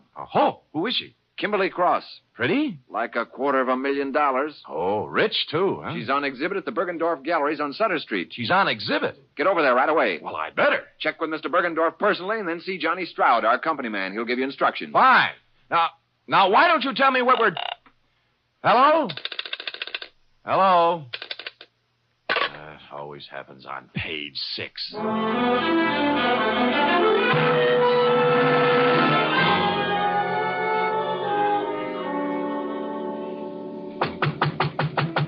Mr. Bergendorf! Mr. Bergendorf, you! Sorry, sir. The exhibit officially does not until 9 a.m. begin. As you see... It's 8:45. I won't charge you, Mr. Bergendorf. I won't charge you. You can bring out the baby any time now. Mr. Runcible of the Sunset Indemnity sent me. Here, my credentials. Mr. Spade, you are? Mr. Spade, I am, yes. Now, what's with this Kimberly Cross? To a single-horse gallery such as mine comes such an honor only once. Yes. Today only Bergendorf's is with Tiffany's in the same class. Here. Huh? Is picture of Kimberly Cross. Yeah? 14 stones, all blue-white. 8 down, 6 across. Total $268,000 plus 20% tax. Oh, jewelry. To call this jewelry is to call Elizabeth Taylor a garden variety tomato. Yeah. Is a crown jewel from Thuringia, Mr. Spade. Really? Is part of estate of a dead duke. Is price tag $268,000 plus 20%. Yeah. Where is it? Involved. Time lock. Comes 9 o'clock on the nose, she opens. Then... Yeah, the exhibit begins. Yeah, there's a company man here from the insurance outfit, isn't there? Johnny Stroud. Oh, where is he? He's working concealed. Oh? This man Stroud undercover. Clever stuff, huh? You see, parked at curb across the street, one autobus. Oh, yeah. Department of Public Health, City and County of San Francisco. What, Anti-tuberculosis campaign. Pardon? Is giving to public for free gratis 1 X-ray per citizen for chest cavity. Oh, chest X-ray. Handily parking opposite the Bergendorf Gallery, so inside Mr. Stroud can take for himself a plant. Get it? Clever. The free gratis autobus for chest X-rays was a square-end job, complete with reception compartment, X-ray machine, and attendant. The latter a sincere type with horn-rimmed glasses and white-starched blouse. I use the word sincere advisedly, since he was at the moment doing a selling job on Johnny Stroud. You know what I always say, Stroud? What do you always say, George? You never can tell about a call. You never know. Yeah, you see right there. I got a cold. Maybe. 8 to 5, it's only a cold. But 5 to 8, oh, let me take the picture now. No charge, no pay. No dice. Go away. Oh, Spade? Yeah. Good. Come on in. The boss said he was sending you up. Plenty of room back here. You realize you're standing right in front of my X-ray machine? We'll move when you get a customer. Customers, Sorry. yes. Where are they? Where are those chests? If people only knew that 8 to 5 it may be a cold. Then Did again, you never Runcible know brief you on this, Spade? Yeah, it was brief, all right. How do you make it? 14 vulgar-sized diamonds looking for a buyer. Sunset indemnity insuring Bergendorf against loss during the 24 hours they're on his hands. That's 2 for you. There's 2 against me, too. Oh? Like, why does Sunset Indemnity need outside help when they have you? And why are you playing like a movie dick when the sensible thing to do is to sit down next to the exhibit with both eyes open and a rod under your arm?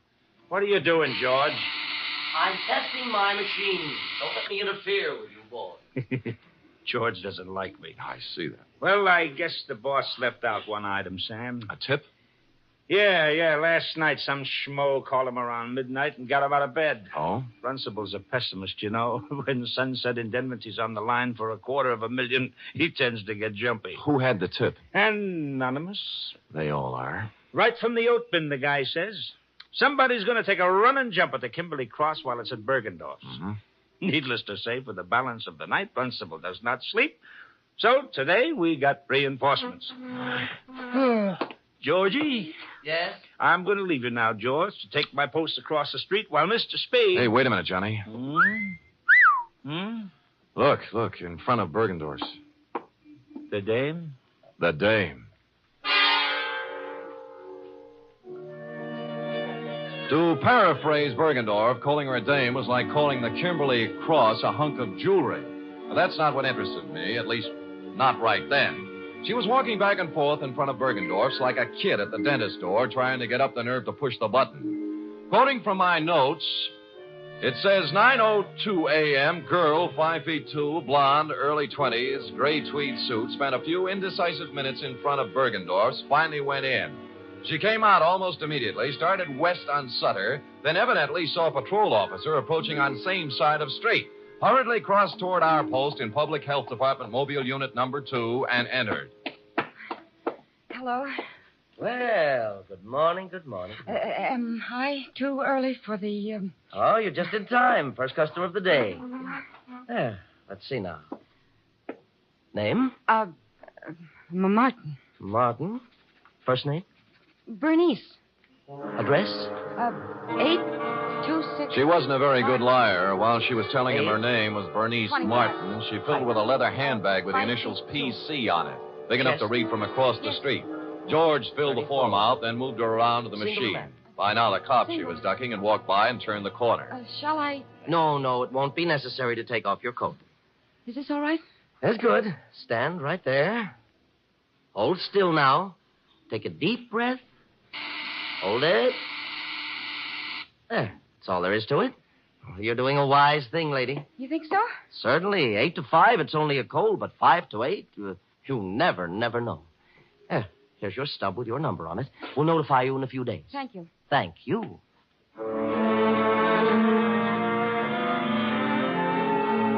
Whereupon Miss P.C. hustled down to the corner and into a drugstore. 5 minutes later, she still hadn't come out. Stroud was beginning to champ at the bit. So what, Sam? So she's worried. She's ducking cops. She's using a phony name. Or her girlfriend's handbag. Look, I'm going. Hey, wait a minute. I'm sure I've seen her somewhere before. Where? I don't know, but I think it was around headquarters. Now who's playing movie, Dick? Look, it's 10 after 9. I'll go over and settle down next to the Vulgar Diamonds, and you make yourself comfy with Georgie. If I get busy, out you go, Keep pal. your eyes on the customers going in and out. There's a good loud burglar alarm over the door there. You can hear it the block away. You see what I mean? It's good and loud. Holy cow.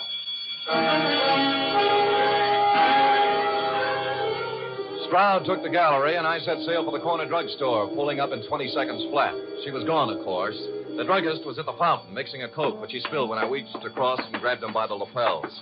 Blonde, you say? Yeah, young, gray suit. I told you, Jack, she just came in here. I know. What do you want to know about her? What'd she do, telephone? Nope. She was just like you. Asked me about a guy. What guy? Larry Galliano, his name is. Wanted to know if I'd seen him come by this morning. Who's he? I don't know. Did she describe him? Didn't have to. His picture's on page 1 of the morning paper. Here, take a look.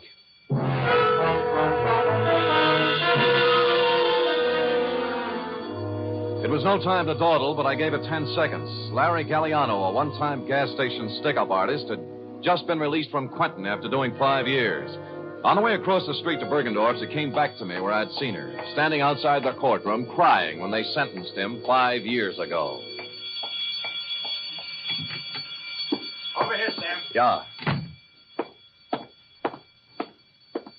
Oh, no. Bergendorf, huh? Yeah, shot from behind. The stones, needless to say. Sure. Maybe you were right about that day. No, she didn't have time. Someone was hiding in here waiting for Bergendorf's to open up this morning. How'd you get out? Well, there must be a back door in this joint. I'll check it. The phone's on the desk. Wake up Lieutenant Dendy, huh? Right. How he'll love it, too. 2 of us holding hands across the street while... Stroud! Johnny Stroud! Look, it's me, Bergendorf, Sam Spade. Stroud! He's checking the back door. Who did it? Oh, double-crossed me.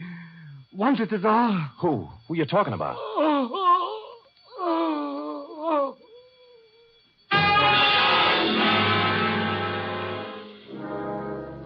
It was as plain as a man in his condition could have made it. Obvious to anyone with average intelligence. But for stupid Sam, it was still a long voyage home.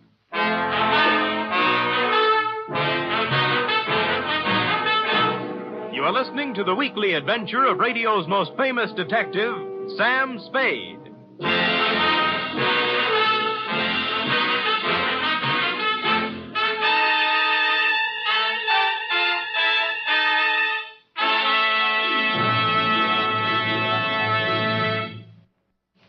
Three chimes mean good times on NBC.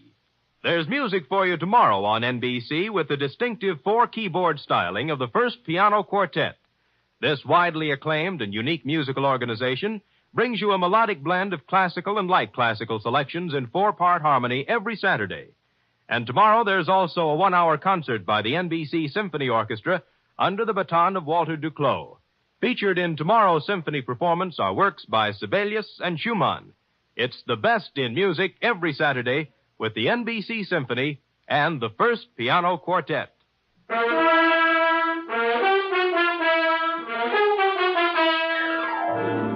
And now back to the Kimberly Cross caper, tonight's adventure with Sam Spade.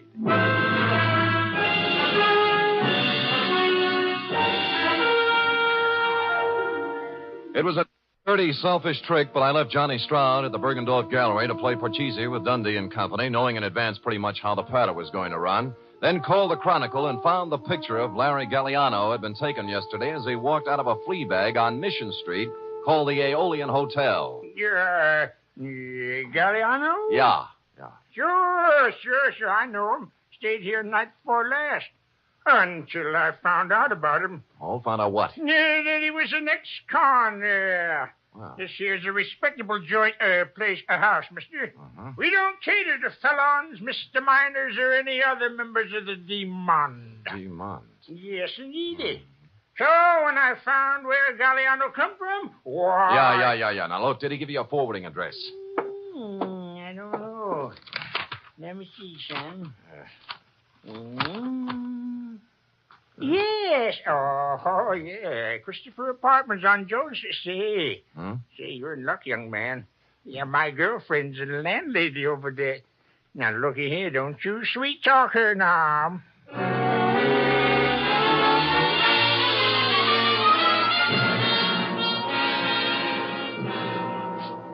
Out of the way, boy. Out of the way. Look, all I want, madam, is one moment of your time.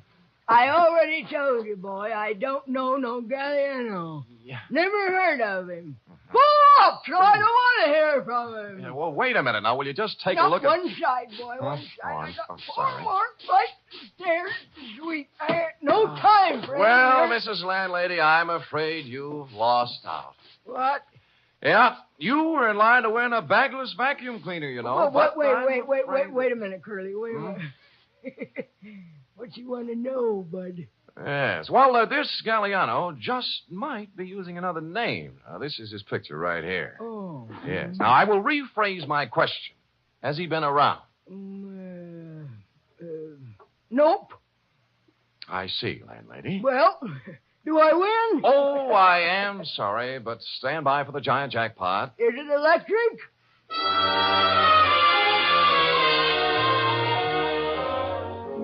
I patted her cheek, made a detour around her, and left, figuring to check with the parole board. But as I was climbing into the cab in front of the building, a stray thought hit me, and I went back to the doorway and cased the nameplates again. This time for someone with the initials I'd remembered seeing on the blonde's handbag, PC. I did better. Patricia Conroy was living in apartment 402. I buzzed 4 times, then tried the door. It was open. I gave the living room and bedroom a fast toss, moved on to the kitchen, and cased a hamper full of laundry on the back porch. Result, nil. I'd about decided I was in the wrong apartment when I noticed something that changed my mind. A crumpled up envelope in a wastepaper basket in the living room with today's date on it, marked Western Airlines, Flight 6 to Los Angeles, passenger L.P. Galliano. I had the phone in one hand and a finger on the dial when... Put it down. Huh? Oh. Are you going to put the phone down, or do I have to shoot? You mean there's no third choice? Put it down. Sure. Now what? Sit down. You'll be here for a while. Oh? His plane lands at Burbank in a half hour. If you have any dates between now and 4:30, forget them. Mind if I smoke? Go ahead. Oh. You know, this is pretty heavy-handed stuff for an Ange, you know. I've grown up a lot in the last 2 days. Not enough, honey, or you wouldn't be stooging for Galliano. He can't run away from this kind of a rap, you know. 48 hours. Hmm? That's how long Larry's been out of the pen. Well, he didn't waste any time getting back in stride. Look, what's your name? Spade. Spade, what if I told you Larry Galliano had nothing to do with it? I might give you quite an argument. And I don't feel like arguing, so I'll just tell you. Good. Someone offered him the job at Bergendorf's the day he got out. Larry thought it was legitimate until he heard a couple of things by accident. Like what? Like getting hired to play fall guy in a phony robbery. You mean Bergendorf was in? Sure, till this morning. Uh-huh. They figured Larry'd be a handy guy to have hanging around with his big, fat prison record when the diamonds disappeared. That's what he told me, and I believe him. I love him. Whether or not you believe or love me or him, I do not care. I also do not care what kind of a rap you pin on me when this is all over. All I want is time, enough to do a couple of errands. Now, hoist it out of that chair and put it down in the closet there. You hear what I said? Yes, ma'am.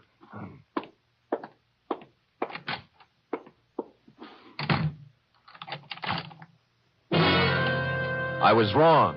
She was no ingenue. Happily, the closet had a light in it, so I settled down on a hat box and read some old copies of Mademoiselle until 5:30 when I heard the door close. What with soundproof outside walls, no window, a double slab door with a lock she thoughtfully filled with gum, it was almost 7 when I got back to my office. The next move, of course, was to call Lieutenant Dundee and wise up the Los Angeles police on Galliano. I picked up the phone and put it down 4 times. There was no use kidding myself. The yarn she told was pretty wild, but there was something about the way she told it. And I believed her. In here. Yeah. You remember me this morning? Huh? Oh, George, yeah. the technician from the X-ray mobile unit? Yeah, George, what's on your mind? Funny thing, that girl, 34 chest, you remember the blonde? Oh, yeah, I remember her very well, George. What about the blonde? Well, I tried to call her. Operator says there's no such number, and the company has no record of a Bernice. She was using a phony moniker, George. Her name's Patricia Conroy. Oh, now why would she do that? Well, a girl's got to be careful, you know. She does, for sure. How come? How come? I kind of took an interest in her case, you know. I rushed the pictures through as soon as we closed up tonight. She's an incipient case. Oh? Yes. I wanted to wise her up right away. You see, here. Oh. This is... No, this one's Johnny Stroud. I took it when he wasn't looking. Told him I was testing. He was right at that. Nothing wrong with him.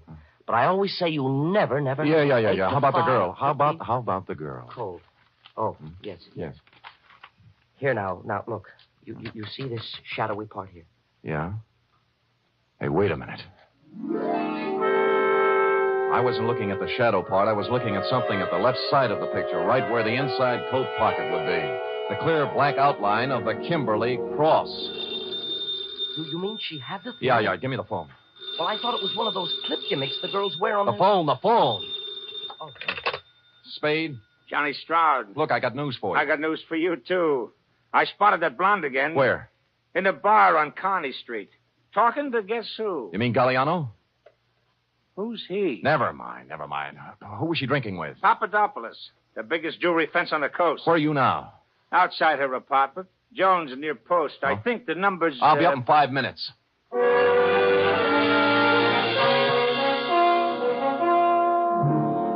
Look, like I told you, Spade, I don't want to argue. She says she doesn't want to argue, Sam. Too bad. I don't mind telling you I'm a little burned up, baby. I fell for that line you handed me this afternoon. I didn't even mind sitting in your closet for 2 hours. What's that? Sure, she's got a 32 tucked away here somewhere. Had me looking up the barrel while she dished out Shut a lot up. of... Who's got the cross, honey? You or Galliano? We don't know anything about it. Then what were you doing in that bar with Papadopoulos? Larry said whoever had it would try to move it through him. I thought I could get to him, but I was wrong. How does that sound? What do you think? Look, I walked into Bergendorf's this morning. Why'd you run out? The vault was open. Furniture was overturned, and Bergendorf didn't answer when I called. I figured it was a setup for Larry to check in, and he was on his way, so... It does sound phony, doesn't it? It sure does, honey. I had a lie, I guess. I could make up a better story than this. Oh, you're doing great. Why'd Larry blow Tom? You need a diagram? He was scared. What chance is the next convict when it's his story against someone else's? What did you do with the 32? In the drawer. Over there. Now, here's the big question, honey. I can't tell you anything else. Where are the diamonds? How do I know? How do I know? Look, you're a real modest girl, Patricia. As a liar, you're sensational. I'm not lying. Oh, believe me. You had the Kimberley cross in your inside coat pocket when you came into the wagon this morning. What are you talking about? I'll get it. The X-ray, baby. Take a look. You asked for a diagram. There it is, in your inside left pocket. Oh, wait a minute. Hello? Mr. Spade? Yeah? This is George, the technician again. This is all wrong. Hold it, George. Let me see that. I don't have any inside pockets. Look, I'm wearing the suit right now. Hold it. George, what is it? Well, I got to worrying about that print of Miss Conroy's, the incipient case, 34 chest, you know. Yeah, what about it? I called the lab and they checked again. It's a mistake, Mr. Spade. A switch. It belongs to someone else. Who? Johnny Stroud. Oh. Oh, well, George, you won't have to worry about making more extra prints. What? The ones you have will do. Huh? Yeah, thanks. Thanks a lot, George. George is getting worried. Extra prints? Yeah, I had him run off a batch. Evidence, trial, DA's office, you know. Now, let's take her in, huh? Just a minute. This is crazy. I have no inside pocket. How could You wouldn't argue with a picture, would you, honey? Give me the gun, Johnny. We'll take her in together. No, wait. I want to settle something else. Johnny, you're pointing that thing at me. It might go off. Yeah, it might have got... What's eating you, Johnny? I know what's eating him. He's... Shut up. You aren't a very good liar either, are you, Sam? There aren't any extra prints. Well, there's always George. In a couple of hours, there won't be any George. Now you don't.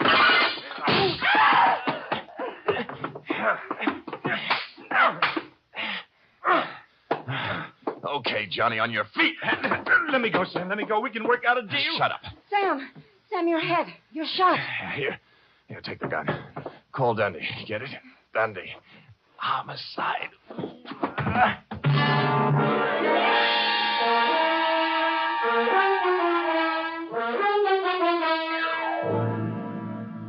And the next voice I heard belonged to cool, brisk Miss Bergamot of the Harbor Emergency Hospital. Period. End of babysitting session. How intrepid, Sam. But your wound... Nothing, sweetheart, nothing. As Hopalong Cassidy always says in Reel 6, don't worry, honey, it was only a scratch. Now... Wait. Can't you get up without moving your lap? No, but Sam, there's one important omission. Oh? The Kimberly Cross. What did Stroud do with it? That cherub is an intramural affair between Stroud and Mr. Runcible. While, as you know, this report is an affair between you and the portable. Oh. Scoot.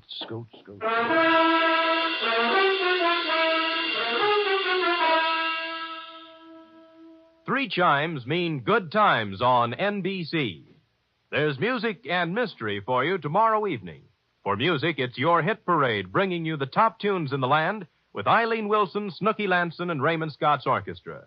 For mystery, it's The Man Called X, starring Herbert Marshall as an intrepid adventurer in international intrigue who travels wherever there is mystery, danger, and romance.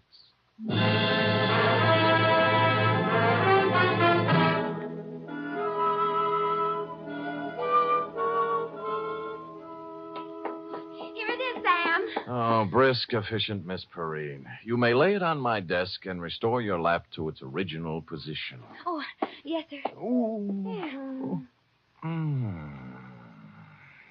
Comfortable, Sam? Loving every minute. Sam, Yeah? a girl can't help wondering sometimes. About what? Well, the way you described the blonde in your report. Glamorous, like the Kimberly Cross and all. You like that? Oh, I just wish sometimes someone else could be your secretary, and I'd be the one you'd meet in a room with velvet draperies and a long cigarette holder and slanting glasses and a black lace negligee. Hold it, girl, hold it. You've gone quite far enough. I know, but it's only natural for a girl to want to be glamorous, Sam. Pardon me. You show up with any of those props, and I'll turn you over my knee. You like me the way I am, Sam? Yep. Why is it always this way? Just when I think I'm getting somewhere, I find myself saying, good night, Sam. My sweetheart.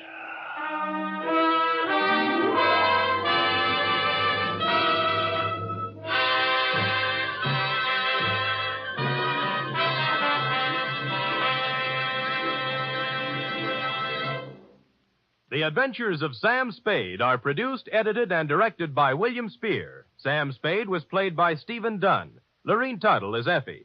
Also in the cast were Wally Mayer, Fritz Feld, Georgia Ellis, Sidney Miller, Olin Soule, Alice Wellman, and John Monahan.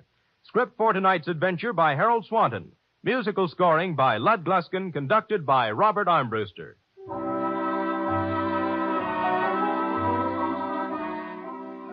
Join us again next week, same time, for another adventure with Sam Spade. Don't underestimate the danger of tuberculosis.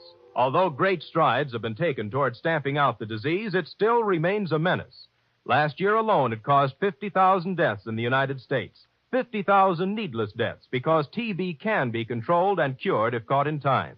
The key to the complete defeat of the disease is the chest X-ray. You'll find that in many communities, chest X-rays can be obtained free of charge or at a nominal cost. Can be obtained free of charge or at a nominal cost. Can be obtained free of charge or at a nominal cost. Can be obtained free of charge or at a nominal cost. This is Orson Welles, speaking from London.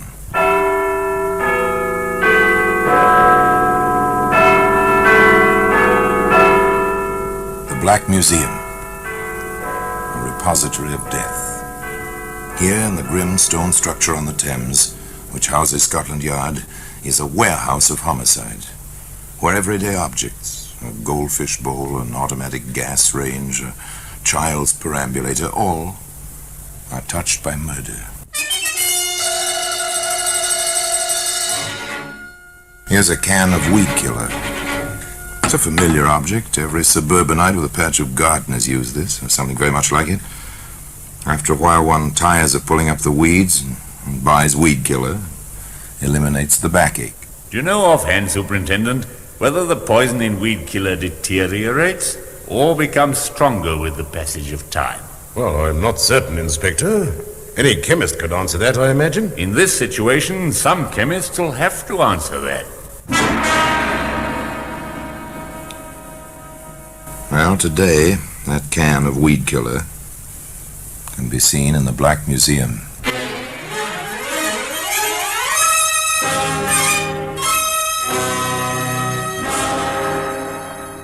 From the annals of the Criminal Investigation Department of the London Police, we bring you the dramatic stories of the crimes recorded by the objects in Scotland Yard's Gallery of Death, the Black Museum. Now, the Black Museum, starring Orson Welles.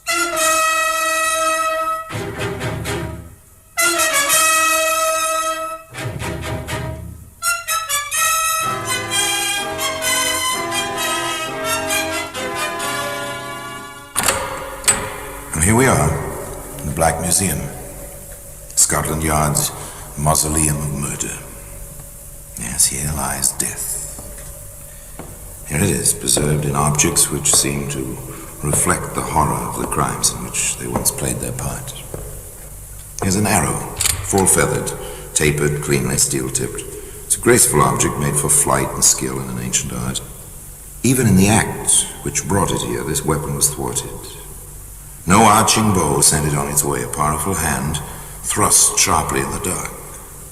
And this arrow turned dagger and stabbed a life away. And here's a chalice, jeweled, lovely. It's a work of art. It's odd to find it here. And yet this achievement of the goldsmith's skill carried murder within its curving bowl. Yes. Now here we are. Here's the tin of weed killer. Dried up now, its contents are forever useless for any purpose. Still, was the poison it once contained any more powerful for evil than the hidden poison which flowed through the place where this tale took place? It was, in fact, a lovely place, an English village.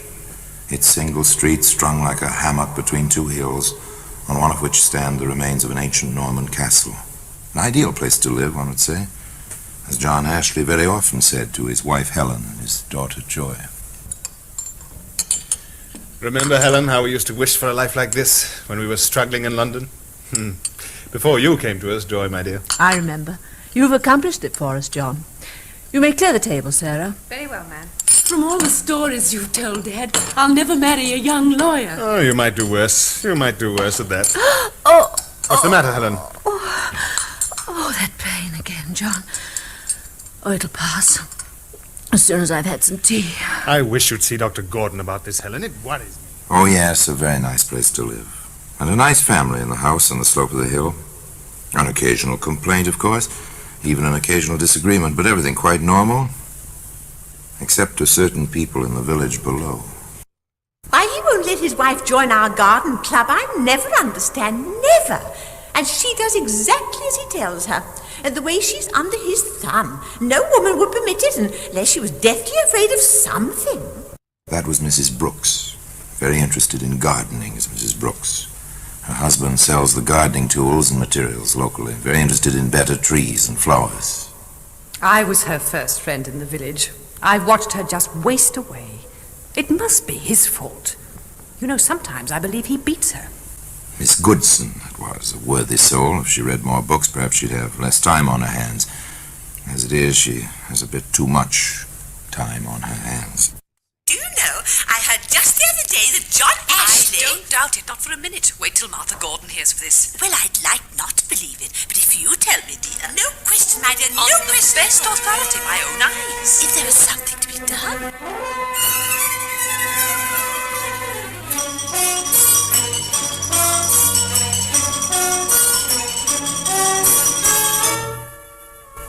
That was, well, the climate of public opinion, at least on the distaff side at the time of the Sunday luncheon in the Ashley household. Ah, an excellent luncheon, Helen, my dear. We must compliment cook. Oh, John. I think I'm going to faint. Helen. Mother! Oh, it's taking me to the side. I can't seem to breathe. Oh, the pain. Helen, the wine. Mother, let me get you. Oh, Try quickly. Get Dr. Gordon here, at once. If you have to, take the car and fetch him. All right, Dad, of course. Helen, I'm getting you to bed. Sarah, please help me. Mrs. Ashley is taken ill. That was the poor woman. Take her arm, Sarah. Gently now. Carefully, gently, they took Helen Ashley up to her bedroom. The doctor came at Joy's urgent, even tearful call. Please, Dr. Gordon, my mother's taken terribly ill. Please hurry. But the doctor wasn't half as alarmed as the family. So I don't believe there's really anything to worry about. Gastric disturbances can be painful, but my prescription will ease her. In the meantime, company will take her mind off the pain, or what's left of it. Then it will do her good to see Miss Goodson. A little gossip never hurt any woman. If you need me, I'll be available, and I'll drop you. However, the good Miss Goodson was not as easily satisfied as the doctor. She stayed with Helen Ashley some 15 minutes and then entered the living room to announce, Of course, it's really not my business, except I've grown so fond of your wife since you've been living here. What is it, Miss Goodson? Well, since you ask, she's a lot more ill than you or David Gordon seem to think. I suggest a nurse at once. Do you really think so? But the doctor said... I don't use words lightly, Mr. Ashley. And I've been around illness all my life. I nursed my father for 10 years. I know sickness when I see it. And I know just the woman, Nurse Thomas. She's just a practical, but very efficient. Nurse Thomas came to the Ashley house at once and took charge of the patient. However, a little before 9 o'clock that evening... I'm sorry to disturb you, Mr. Ashley, but I have to leave now. Really, nurse? I was under the impression you would stay overnight at least. I can't. I have my children. They'll have had no dinner until I get home, and my mother, past 80, you know. Is my wife resting well? Quite easily. She complained that Dr. Gordon's medicine caught at the back of her throat, but, that means nothing. I'm sorry, but I'll have to leave. I'll be back first thing tomorrow. The Ashley household retired for the night. John left the nightlight burning in the bedroom.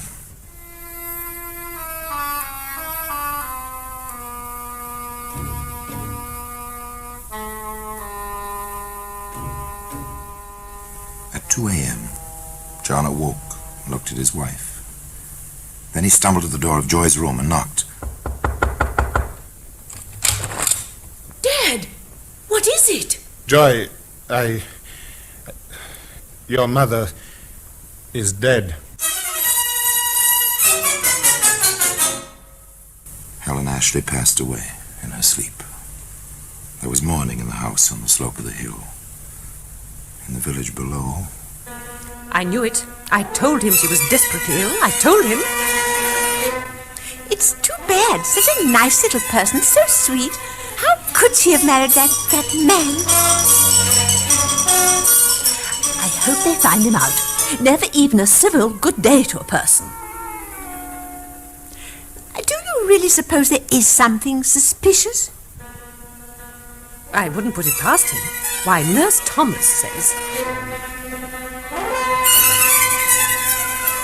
I felt something strange the moment I walked in the door. If I had any influence with my brother, I'd have made him refuse to sign a death certificate. Heart disease. It was talk, idle talk. At least it seemed so at first. But it had its effect. It accumulated as some poisons do. And it had a result, as some poisons do. Here's another of these letters, Superintendent. Ah, any signature this time? Yes, sir. That's a change. Who's it from? It's signed by Nurse Thomas. It's a bit vague, sir, but on the same lines as the other anonymous letters which we've already received. Oh, all right. Well, let me have a look at it. Dear sir, I have come to the conclusion that it is my duty to draw your attention to the rumors which are common knowledge throughout the neighborhood concerning Mr. Ashley and the recent death of his wife, Helen. I can claim to have a personal knowledge of the case, as I was the nurse in charge. Yeah, what do you make of that, Sergeant? There's certainly nothing anonymous about this letter, sir. I feel that you should know my suspicions are shared by friends and neighbors of the Ashleys, and that all of us consider it our duty that justice should be done. Yours truly, etc. That justice should be done. Oh, well, we shall see. Sergeant. Yes, sir? I think we'd better have a little talk with Nurse Thomas.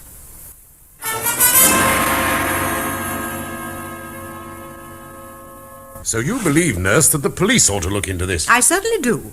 There must be some reason back of all this talk. Where there's smoke, you know, Superintendent. Nurse Thomas, may I remind you that I didn't get to the rank of Superintendent of this district by listening to rumors. Have you any facts? Well, I'm not a detective. Well, tell me what you know, Nurse. Sarah Freeman, she's the Ashley housemaid, swears that he didn't drink any of the wine at lunch. That was hardly his custom. Go on. I've been on a good many cases. This one was really peculiar. The doctor wasn't disturbed any more than her husband was, but she died at 2 a.m. The whole thing is highly suspicious, and Sarah thinks... Now, never mind the rumors, Nurse. However, I may make a few inquiries. The superintendent knew his duty. He took the liberty of asking John Ashley to stop in and chat with him. You realize, of course, Mr. Ashley, that this is strictly on an informal basis? I can think of no reason why it should be formal. Well, there have been reports, rumors. I dare say you've heard a few. I've heard all of them. In fact, to spare my daughter, I've sent her up to London to stay with a cousin for a while. Yes, it is most distressing. I assume, Mr. Ashley, you would like to set all this gossip at rest. Put an end to it once and for all. Nothing would be a greater relief to me. Have you any suggestions, Superintendent? Yes, I have. It's drastic, but, well, if all is well, as I have every reason to believe, it may be unpleasant, but it would certainly be effective. What is it, sir? Exhumation of your wife's body and a post-mortem, with your express approval. As you wish, sir. I shall be glad to cooperate in every way possible. The vital step had been taken. From now on, John Ashley was engaged in a fight for his life. Much was against him, and not the least was a tin of weed killer, which can be seen today in the Black Museum.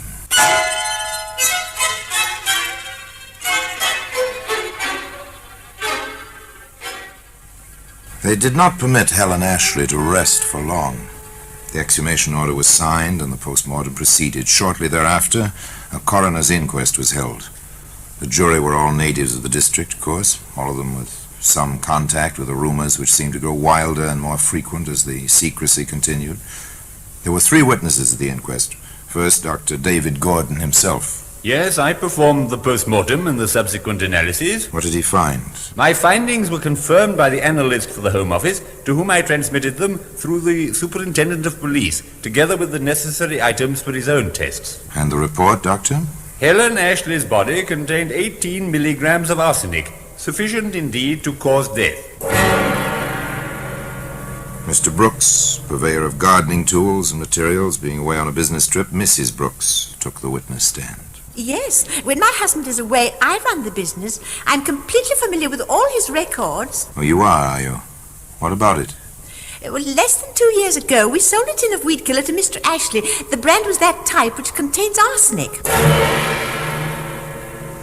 The third and last witness was housemaid Sarah Freeman. Mr. Ashley was in the pantry where the wine was kept for 10 minutes at least that Sunday. I know, because he held me up setting the table and all. Did she serve any particular item that day? There was the wine. It was Mrs. Ashley's favourite brand. She always took a glass with a big meal of the day. The bottle was open in the pantry. And, of course, Mr. Ashley did not drink any that Sunday. I offered it to him myself. He refused, and I poured some for the poor lady. The verdict of the coroner's jury is obvious, isn't it?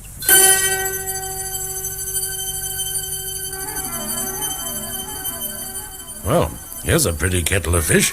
A coroner's court not only finding in favor of murder, but naming the murderer. Nobody could say they were slow to come to a decision, sir. On the contrary, Sergeant. I only hope they haven't been a little too fast. Oh, well, we shall see. Meantime, thank goodness our responsibility is going to be a shared one from now on. You mean it's a case for the Yard, sir? No doubt about it. Yes, sir? Put me through to London. I want to speak to Inspector Glenn at Scotland Yard. Glenn here? This is Superintendent Maxwell. You remember the case I sent you the papers on last week, Inspector? The Ashley case? Oh, yes. Any developments? There certainly are. If possible, I'd like you to come down here straight away. I'm glad Scotland Yard has come into this, Inspector. What with the verdict and all, we're hardly equipped down here to complete the evidence. The verdict, yes. We find that Helen Ashley died of acute arsenical poisoning and that the poison was administered by her husband, John Ashley. I've seen a few cases with more complete evidence in my time. Yeah, no doubt. So have I. But what can we do? Besides arrest Ashley and have him arraigned? Nothing, I'm afraid. Nothing at all. Well, he hardly seems the type to obstruct justice by running away. Far from obstructing justice, John Ashley helped the authorities in every way he could. I understand, Inspector. What did you say your name was? Glenn. Inspector William Glenn, CID. Yes, of course. I assume you'll be looking for the weed killer there's been so much talk about. Yes, we will. Yes, well, you'll find it in the garage with the gardening things. It's in there somewhere. Exactly where, I'm afraid I can't tell you. Thank you, Mr. Ashley. Now, if you're quite ready, shall we go along? Yes, why not? If you'll just precede me. It's quite warm out, I gather. I doubt if I need a topcoat. No, and my car's at your door. There he is! I'm sorry, I didn't know they'd gathered out here. We could have used the back way. Oh, no matter. I can face them. I won't do anything but call names.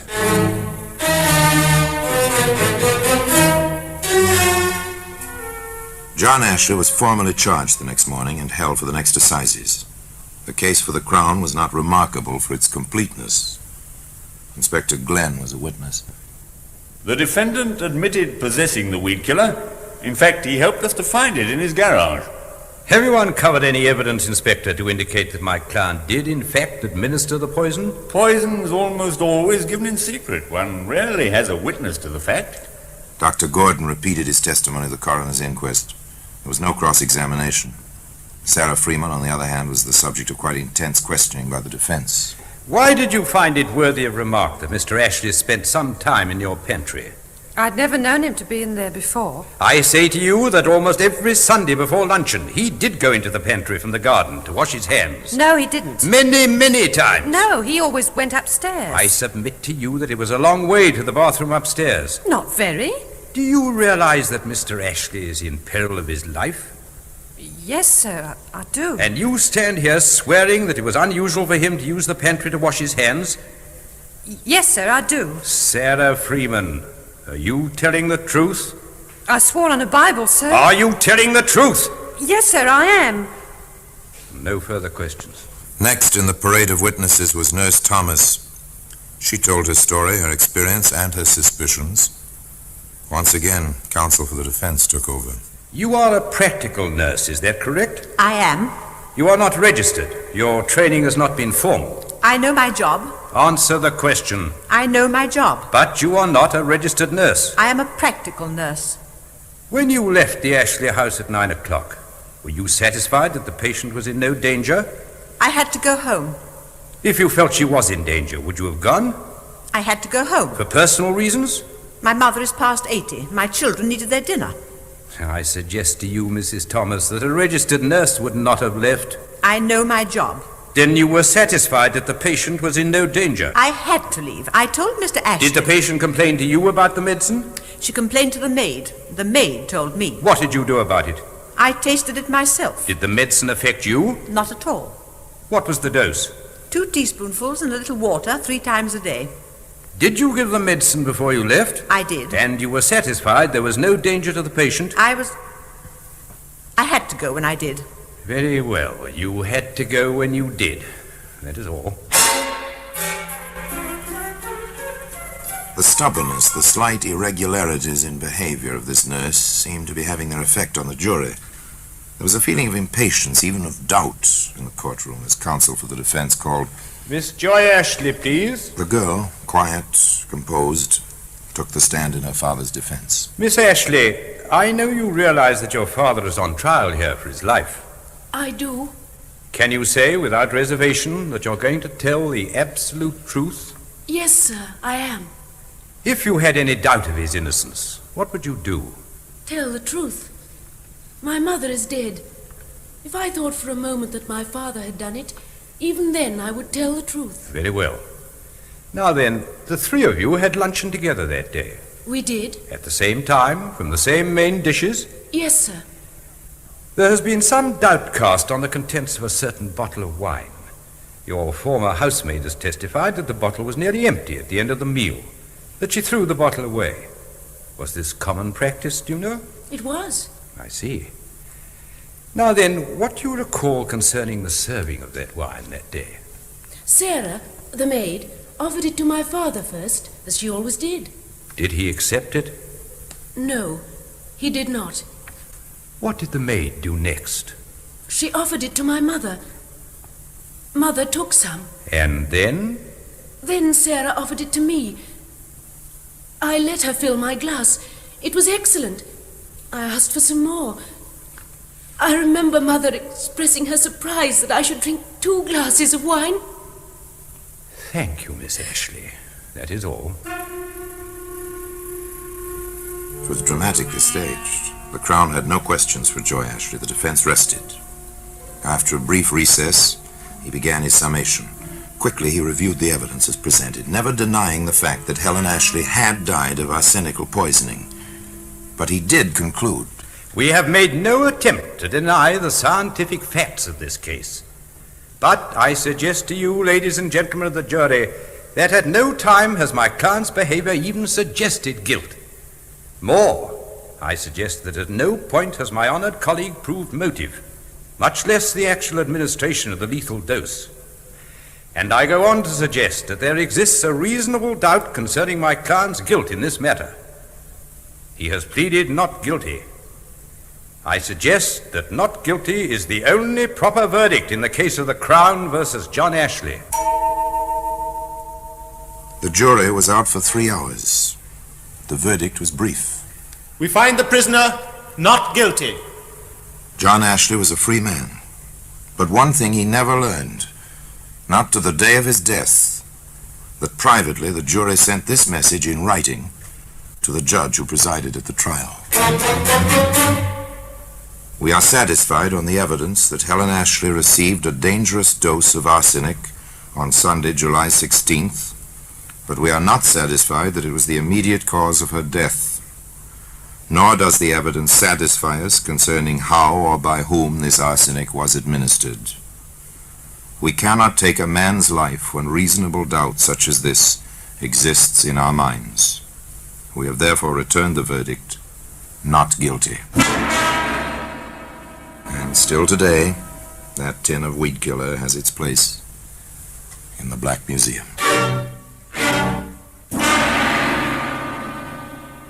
Helen Ashley died of arsenical poisoning. There was no question about that. There was grave question as to how the poison was administered. But whether it was in the wine or the food or the medicine, no one knows. John Ashley died some few years after his trial in poverty, a weary, broken man. In his case, the doctor certified his death and no question was raised, save by those who remembered the charges against him, and the wagging tongues of the gossips in the kindly-seeming English village where he'd made his home. Those who remembered had cause for thought. Could it be said that John Ashley died by gossip? Certainly not by any other poison. Now, until we meet next time, till we meet in the same place and I tell you another story about the Black Museum, I remain as always, obediently yours.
And now, tonight's presentation of radio's outstanding theater of thrills, Suspense. Tonight, we bring you a story of death and 11 roses. We call it The 12th Rose. So now, starring Paula Winslow, here is tonight's suspense play, The 12th Rose.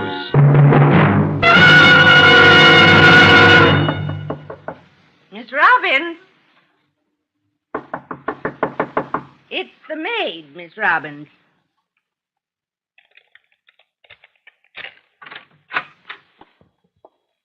I got some clean towels for...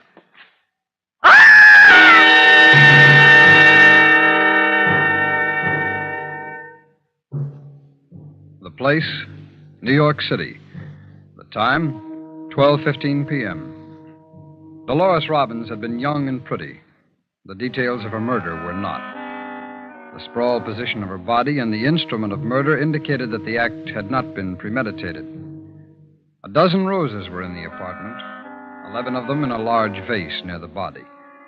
Running around and up the length of each stem to give the blossom support was a single strand of green wire. The killer had circled the girl's neck with a long stem of the 12th rose and then twisted. And although the stem itself had broken, the wire had not. 55 minutes after the maid discovered the girl's body, 2 detectives from the homicide division began questioning her. Mrs. Williams, how often did you clean in here? Every day but Sunday. She wasn't due for service but twice a week, but she always gave me a little something extra. Then you were in here yesterday? Yes, sir. Yesterday afternoon. Were these roses here then? No, sir. You're sure? Yes, sir. Do you have any idea where they might have come from? No, sir. But no girl looking like she looked is going to have to buy 'em for herself. And what about the box or wrapping paper they came in? Do you know where it might be? Well, if Miss Robbins threw it in the trash before 8 this morning, it'd already be burned up. If she put it in after 8... She didn't. She was killed late last night. Oh. Mrs. Williams, did you ever see her boyfriend? Well, she didn't have a regular boyfriend. But she went out once in a while, didn't she? Yes, sir. I suppose she did. Was she here when you came in to clean yesterday? Yes, sir. Did she say anything about having a date last night? No, sir. Not to me, but... Yes? Go on. Well, I was just about through when she got this phone call. She'd been washing her hair, and I was finishing up dusting. And I heard her say she'd met a real nice man and thought she might see him that night. Did she mention his name? I don't think so. At least not while I was here. I finished up and left before she got off the phone. You know who she was talking to? Yes, sir. Miss Butler. She and Miss Robbins were real good friends. If you want to talk to her, she lives in the building next door.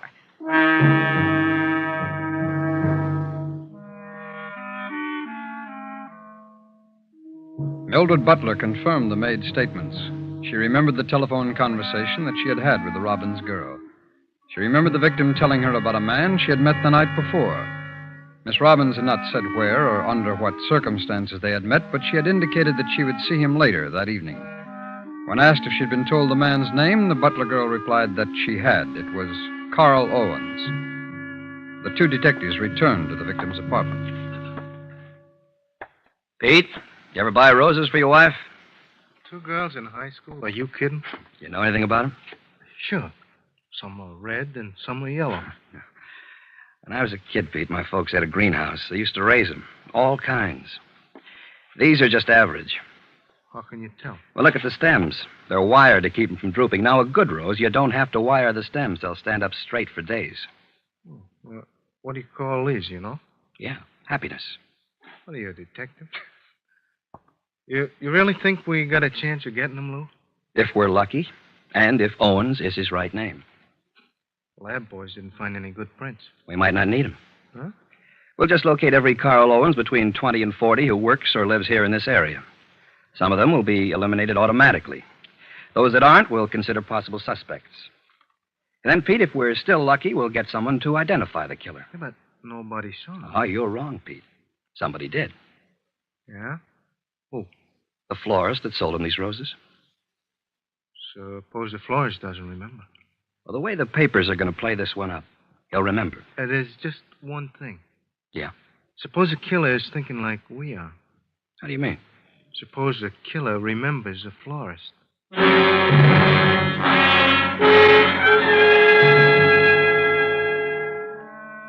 At 9:33 that evening, Miss Helen Craig, the manager of a small flower shop on the east side, adjusted the thermostat on the refrigerated display case. A moment later, her employee, Nancy Wassell, crossed to the front windows and pulled the shades. The shop was closed for the night. Oh, thank goodness. I didn't think the day would ever end. Want me to bring some iced tea tomorrow? Well, if you like, we can keep it cool in the display case. Oh, and Nancy. Yes. Stop off at the wholesalers in the morning and pick up 3 dozen long-stemmed roses. Any particular kind?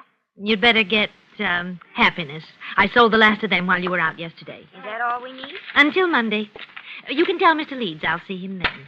Oh, that must be Joe. My seam straight? Well, let's see. Yes, fine. You don't mind if I leave? No, run along. I'll wait for Max to check in. Thanks, Miss Craig. Night. Good night.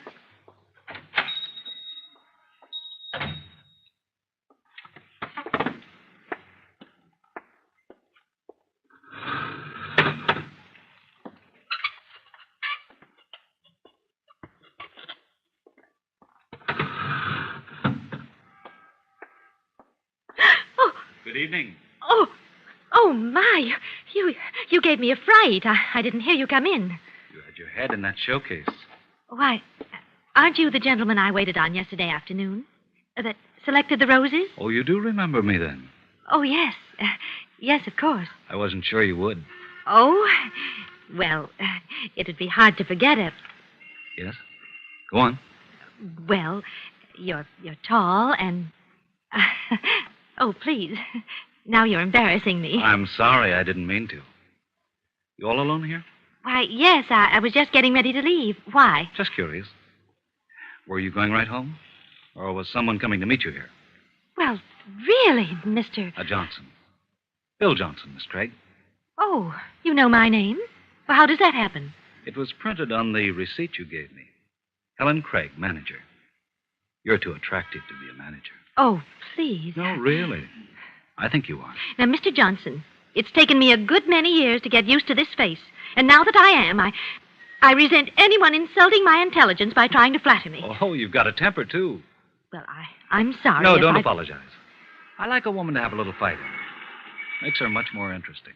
Oh, and how often do you fight? Oh, dear. Excuse me. What is it? The delivery man. I have to let him in. Miss Craig. Yes? I suppose you know by now I didn't come here to buy flowers. Oh? I just stopped by to deliver a message from my mother.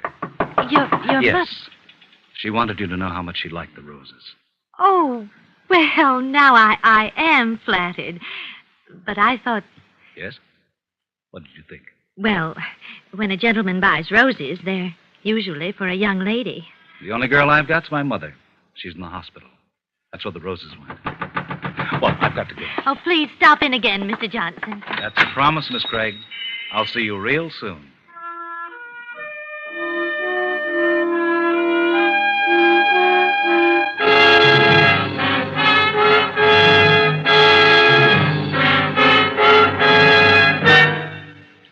You are listening to The 12th Rose, tonight's presentation in radio's outstanding theater of thrills, Suspense.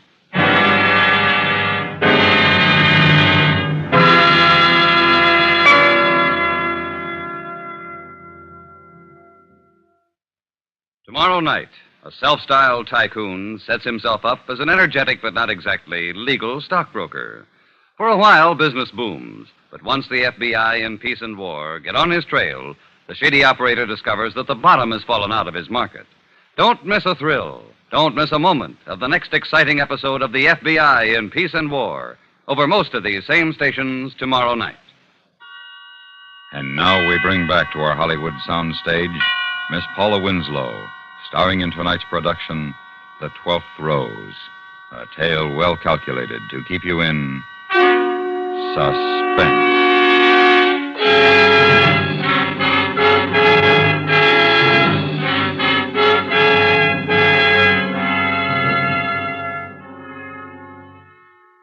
At 4 o'clock the next morning, A milkman left a quart bottle just outside the door of the apartment that Helen Craig shared with her younger sister, Peggy. 3.5 hours later, Helen opened the door, letting Napoleon, their cat, into the kitchen. At the same time, she picked up the quart of milk. She didn't notice that someone had tampered with the protective cap on the bottle, not even when she poured some of the milk into a dish for the cat. There you are, nappy boy. Hi. Well, what got you up so early on a Saturday, Peg? I decided to go to the beach for the weekend. Oh? You didn't say anything about it last night. I had made up my mind. Besides, I was asleep long before you got to bed. Well, sit down. I'll pour the coffee. How are you going? On the train. I've got to hurry. It leaves at 8:15. Now, Nappy, be quiet and drink your milk. Who are you going with, Peg? Betty Mills and another girl from the office. They've rented a cottage for their vacation. I'll be home late Sunday. Hey. Well, what's the matter? You. What have you done to yourself?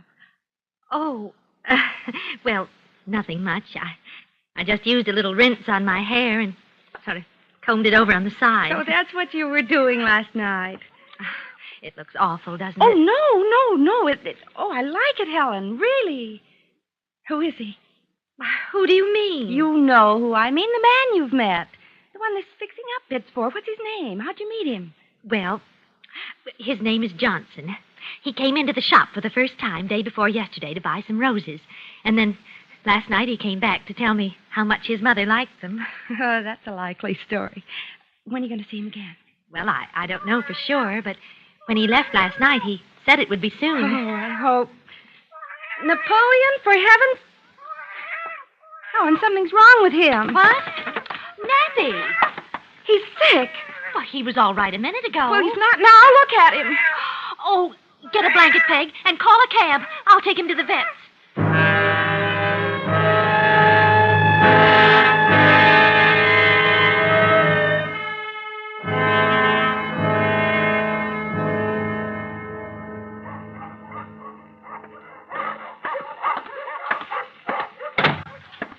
Miss Craig? Oh, yes? Thank you for waiting. I'm Dr. Michaels. Oh, yes, Doctor. How is Nap, my cat? Well, I'm afraid I have bad news for you, Miss Craig. She's dead. Oh, no. I'm sorry. You see, there was very little we could do. Oh, but what caused it? Well, now, we can't be sure without a laboratory examination, so Well, what do you think it was? Poison, Miss Craig. I think someone may have poisoned him.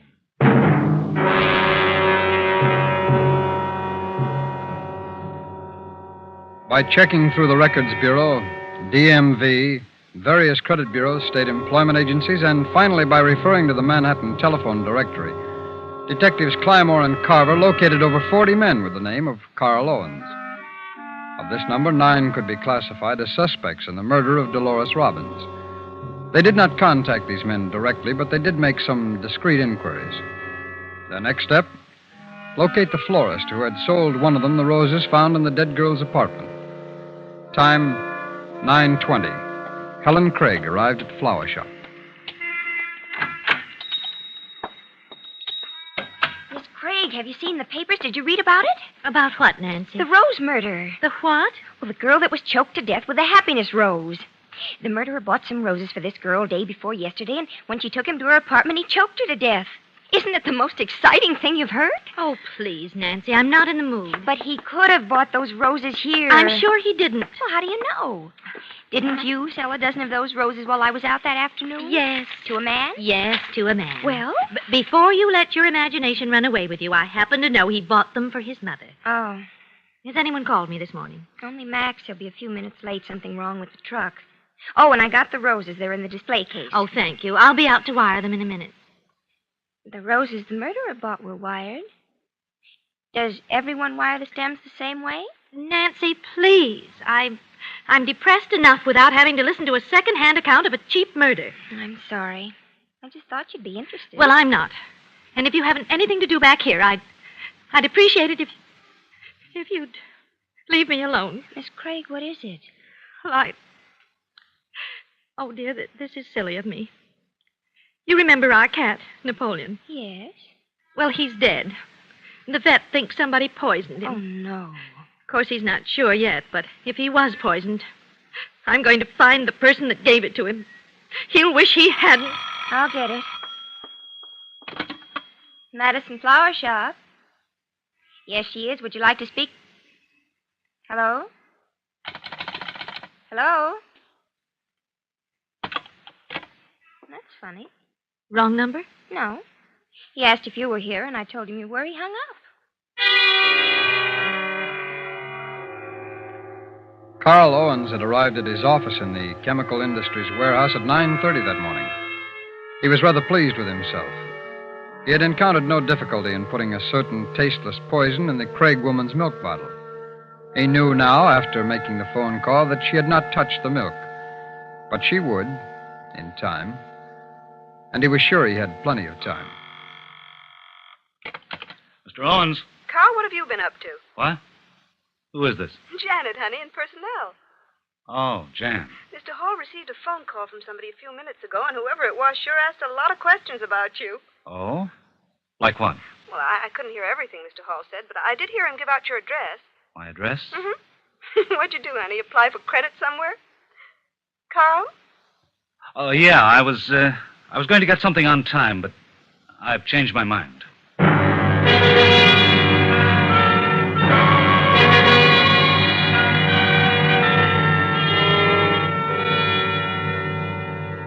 Time, 2:20 p.m. Nancy Wassell returned from lunch. Relax, Miss Craig. It's just me. Anything happen? Oh, Mrs. Williams called. She wants a centerpiece of stock and carnations for tonight. Oh, I'll get it, Nancy.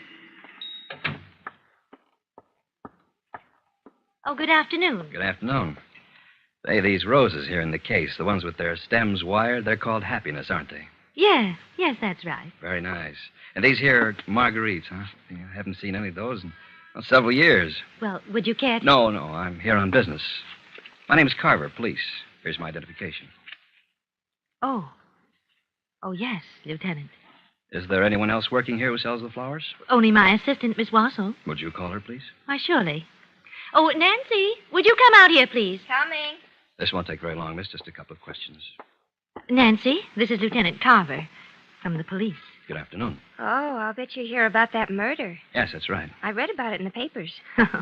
She's done a good job of filling me in on the gory details, Lieutenant. Good. That saves us both time.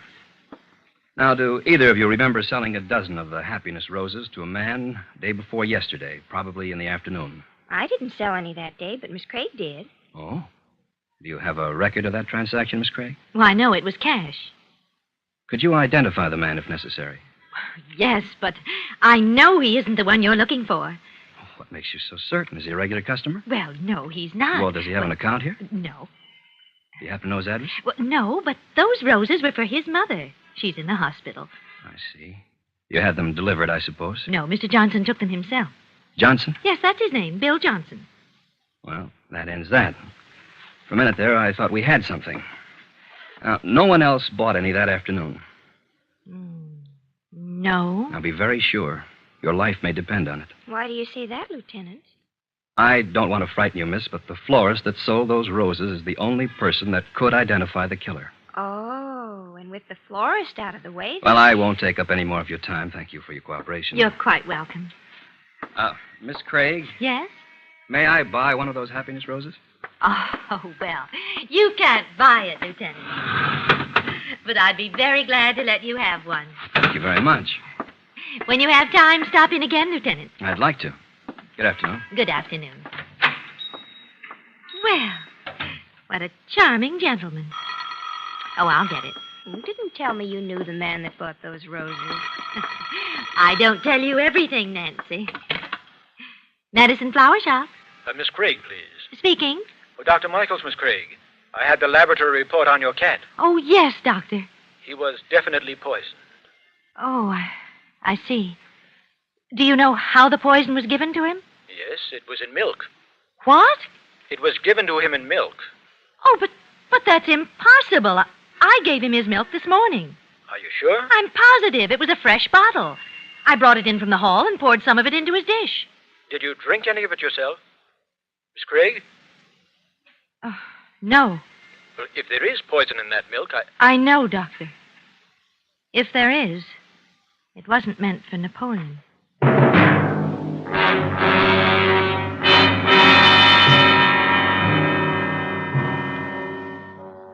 Time, 6 p.m. Nancy Wassell crossed to the front windows and pulled the shades. The shop was closed for the night. 45 minutes later, Helen Craig was alone in the shop. She turned off the lights in the sales room and went into her small office where she began checking over accounts payable. Let's see, Williams, here it is. $42.20. Yes? Is someone out there? Who is it? Who is it? Good evening, Miss Craig. Oh, who is it? It's only me, Miss Craig. Bill Oh. Johnson.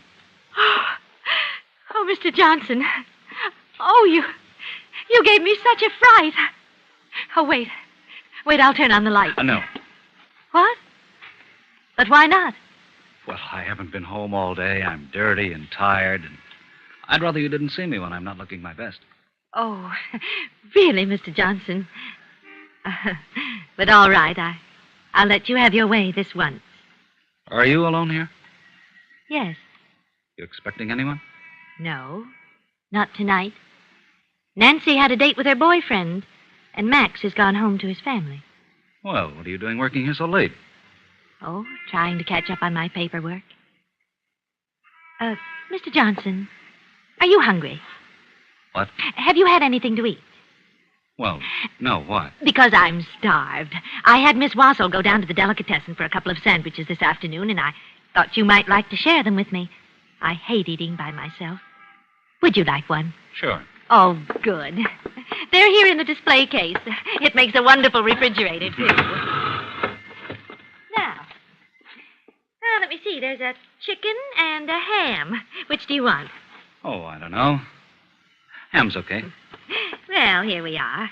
And I think, let me see. Yes, this one's ham. Thanks. We can sit right down at this table. Okay. Go ahead. Thank you.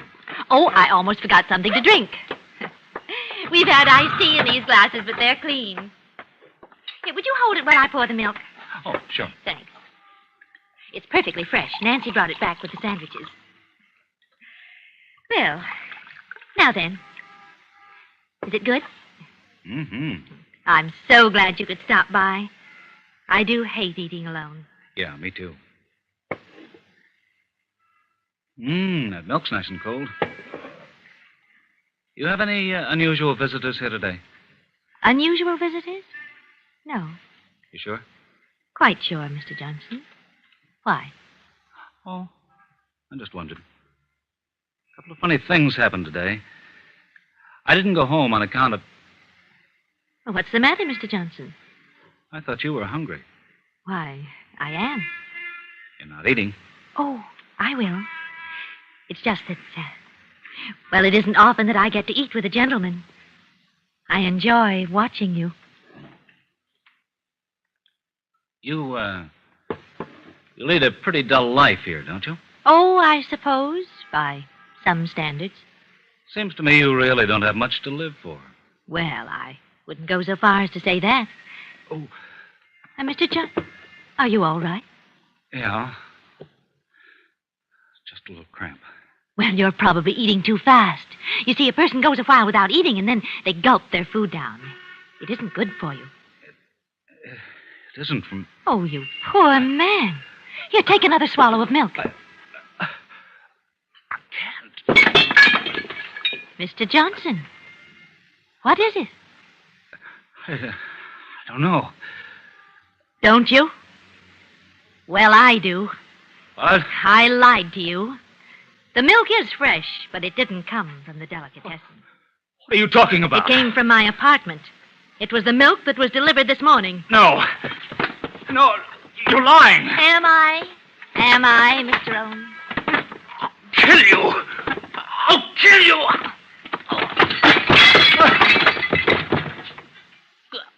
Help me, please. Call an ambulance. Please call an ambulance. No. Please. You made a fool of me, Mr. Owens. You looked at me like you thought I was beautiful. And I believed it. Please. That was only one of the things you did. Please. This morning, did you help my cat? Would you have helped me or my sister? I'm sorry. Oh, of course you are. But you wouldn't be if the police hadn't compared the rose I gave one of their men with those found in that girl's apartment. They could tell from the wiring. I wire all of my roses identically. They told me to call them if you came back. Help me.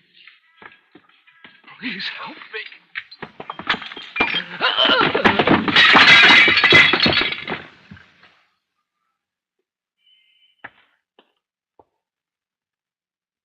Mr. Owens?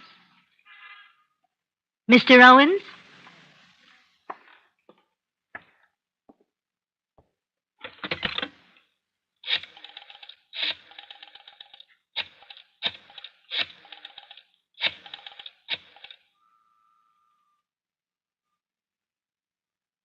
Lieutenant Carver?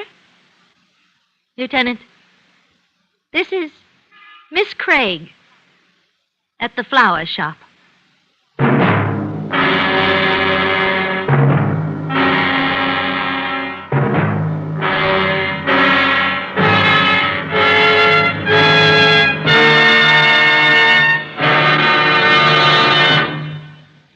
Suspense, in which Paula Winslow starred in tonight's presentation of The 12th Rose.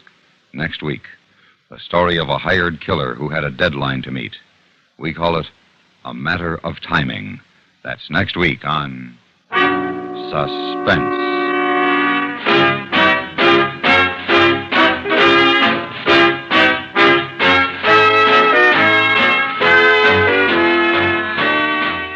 Suspense is produced and directed in Hollywood by Anthony Ellis. Tonight's story was written by Charles B. Smith. The music was composed by Lucien Moraweck and conducted by Leith Stevens. Featured in the cast were Stacey Harris, Virginia Gregg, Don Diamond, Eleanor Tannen, Herbert Ellis, Miriam Wolfe, Jack Carroll, and Fred Mackay. A safari to the remotest corner of the earth could not provide more thrills than do the dramatic excursions into big city life that 21st Precinct takes you on each Thursday night over most of these same stations. 21st Precinct has a realistic, downright fascinating story to tell. And this Thursday night is no exception. Stay tuned for 5 minutes of CBS News, to be followed on most of these same stations by My Son Jeep.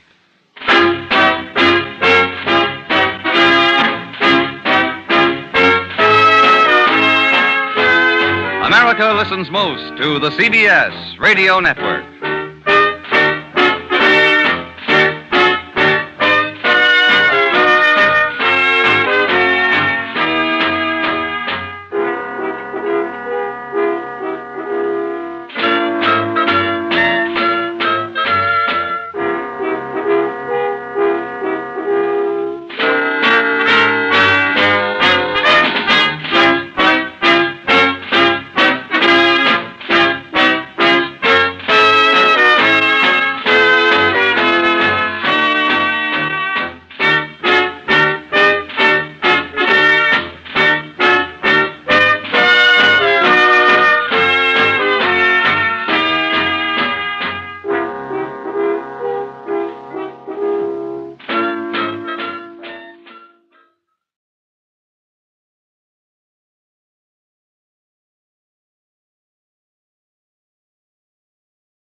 This episode from the life of Sherlock Holmes will be transmitted to our men and women overseas by shortwave and through the worldwide facilities of the Armed Forces Radio Service. Petri Wine brings you Basil Rathbone and Nigel Bruce in the new adventures of Sherlock Holmes.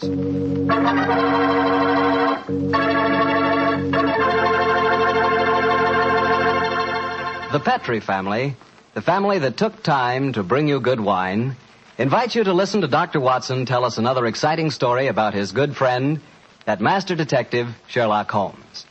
And I'd like to tell you something that maybe you already know. The fact that America's favorite wine is port wine. Did you know that? If you didn't, you'll know why port is the way out front favorite if you'll just sample some Petri California port. You just look at that Petri port and you know it's good. That wonderful, deep, rich red color. And Petri port is so clear. Just hold it to the light and you can sort of see right through the glass. But what you want to know really about a wine is how does it taste? And I'll tell you something. I've never yet been able to find the adjective that'll do Petri port justice. It's wonderful, honest. You've just got to taste it for yourself and find out for yourself. You'll love that Petri port in the evening after dinner when you're sitting around listening to the radio. And it's perfect to serve your friends when they come over. You can show them that Petri label, too. In fact, you can show it proudly. Because the name Petri is the proudest name in the history of American wines.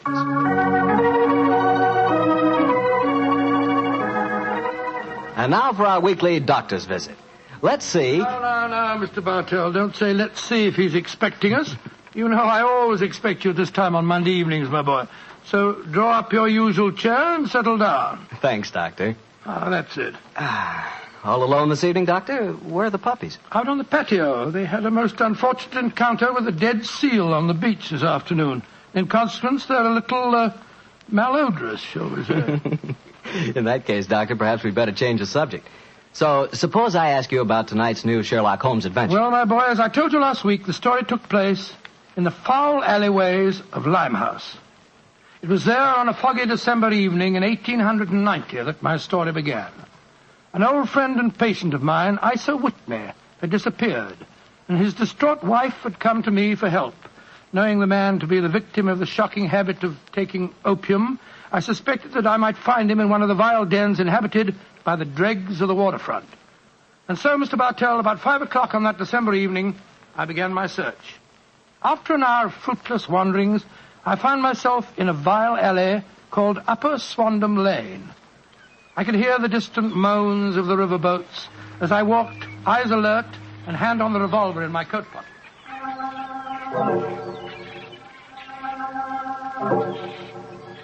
Suddenly, I saw a steep flight of steps leading down to a black gap, like the mouth of a cave. I walked down them.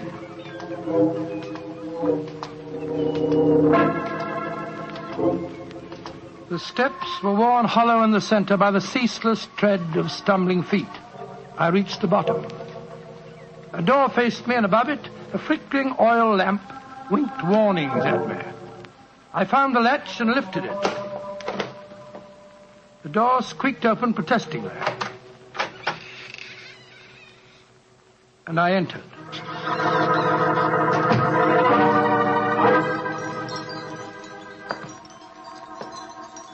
There was a tinkle of Chinese wind bells as I walked towards a long, low room. A strange sight met my eyes. Through the gloom, thick and heavy with the brown opium smoke, I saw that the room was terraced with wooden berths, like the forecastle of an emigrant ship. Out of the shadows, there glimmered little red circles of light, now bright, now faint, as a burning poison waxed or waned in the metal pipes. Bodies lay in strange, fantastic poses. Bowed shoulders, bent knees, heads thrown back. The attendant came up to me with a pipe and beckoned me to an empty berth. I haven't come here to smoke your filthy drug. I'm looking for a friend, Mr. Isa Whitney. No, Mr. Whitney here. Well, I'm going to search the place. You must not disturb the priest. I'm carrying a revolver, so you'd better not argue with me, my good man. Out of the way. I searched that filthy den, but found no trace of my missing friend.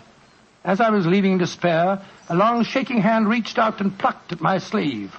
I turned, and there sprawled in a berth was the wreckage of a man, his gaunt face yellow and twitching, his clothes filthy and ragged, and the pupil of his eyes like pinpoints. He spoke to me in a thin, quavering voice. Reverend Saint, get me out of here. Now, look here, my man. Don't say you won't help me, Governor. Ain't you got an heart? Please help me, Governor. Take me out of here. Strike me pink, I'm going to bomb you, I tell you. Oh, what must you expect if you indulge in this filthy habit? Take me out of here, Governor. I'll go straight this time. Cross me out, I will. Oh, very well. Come along with me. I suppose it's my duty to help you. Ah, bless you, Governor. Here, now, give me your arm. You cannot take him away. He owe me money. That's a bleeding lie. I paid him when I come in, I did. He cannot go with you, Mr. You remember what I said about my revolver, you blackguard? If I have any more trouble with you, I'll fetch the police. Come along. He owe me money. He owe me money. Infernal scoundrel, owe me money. You tell him all proper, Governor. And I hope you didn't.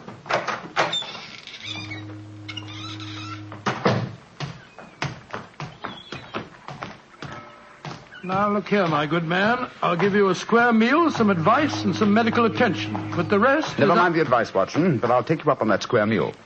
Holmes. Yes, I'm very glad to see you, old fellow. What brought you to that filthy den of iniquity? Oh, gracious me, I went to find a friend. And I, an enemy. Your disguise is wonderful. It completely fooled me. But I'm afraid the proprietor was beginning to penetrate it. That's why I staged the little rescue scene. Had I been recognized, my life wouldn't have been worth an hour's purchase. Well, how long had you been there? Why were you there? Come on, Holmes. Tell me all about it. With pleasure, old chap. But first, let's find a chop house. I want that square meal you promised me.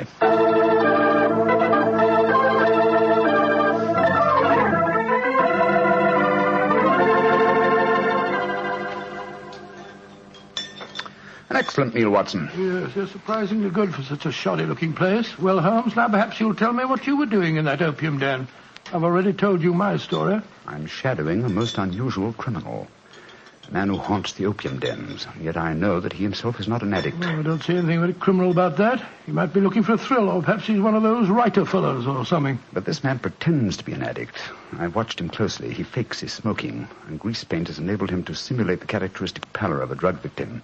He even affects the typical mannerism of nose scratching, but it's his eyes that give him away. The pupils are wide open, I suppose. Exactly, old fellow. Whereas, if he were really addicted to the drug, they would, as you know, be contracted. I myself always treat my eyes with a special kind of drop on the occasion when, I have to enter these dens. Well, why does a man haunt an opium den in order not to smoke? That, my dear Watson, is the problem that I intend to solve. Well, perhaps the fellow's a policeman or a private detective like yourself, Holmes. I've already checked on those possibilities. No, Watson, I believe there is only one answer. I believe the man is planning a murder. A murder? It's a tempting setting for a murder. Your victim is an addict, drugged and helpless. Your witnesses are in an equal state of befuddlement. The proprietor is anxious to cover up the crime because of the police. That you? Yes, Holmes. Now, the question is, who is the intended victim? That, my dear Watson, is why I've been shadowing this man. Unfortunately, he was not present in the den we just left, but I intend to continue my search. Holmes, can I help you? My wife's away, you know. You know, it's a long time since we were on a case together. I shall be delighted, my dear chap. I've missed you sadly during the past few months. And are you, Holmes? What's the next move? Back to Baker Street, old fellow. My disguise is wearing thin, and I must contrive a new one.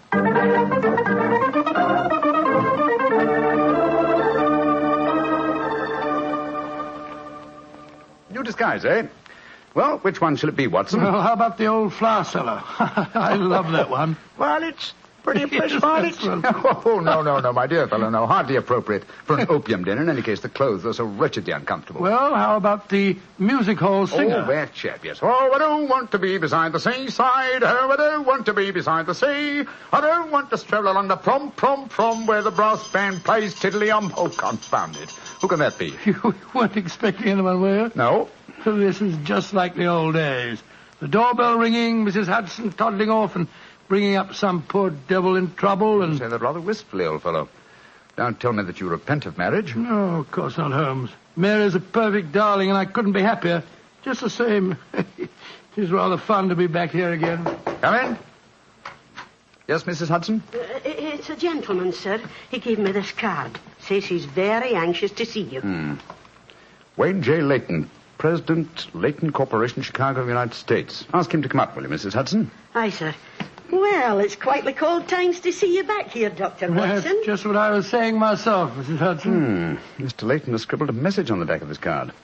If £1,000 for a week's work interests you, you'll see me. £1,000? Big fish, Watson. Very big fish. This way, sir. Thank you. Oh. How do you do, Mr. Layton? I guess you're Sherlock Holmes. You guessed correctly, sir. Excuse me.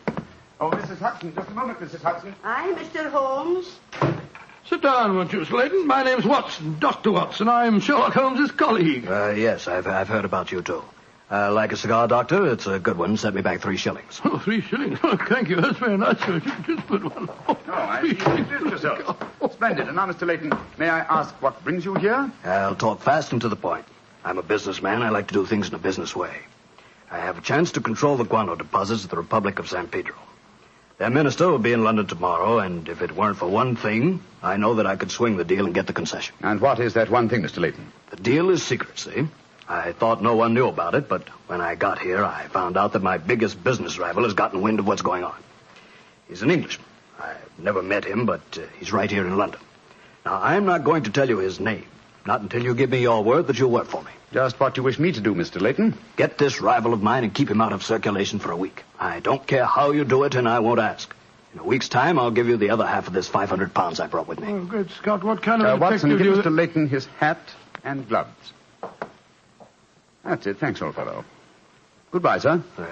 What are you doing? Throwing me out? I can't think where you gathered the impression that I indulged in kidnapping. Once again, goodbye, sir. And here, sir, you can take back your cigar. Well, if you don't want some easy money, I'll soon find someone else that does. This is the last you'll see of me, Mr. Holmes. Life is full of little consolations. Some people seem to think that money can... Watson, the game's afoot. Mr. Leighton is the man I've been seeking. The man who pretends to be an opium smoker. Why in blazes did you let him get away? Here, I'll go after him. No. Don't worry. I've already arranged for that. Oh, how? When I left the room just now to talk to Mrs. Hudson, I was intending to tell her to summon some of my band of street urchins. You know, the Baker Street irregulars.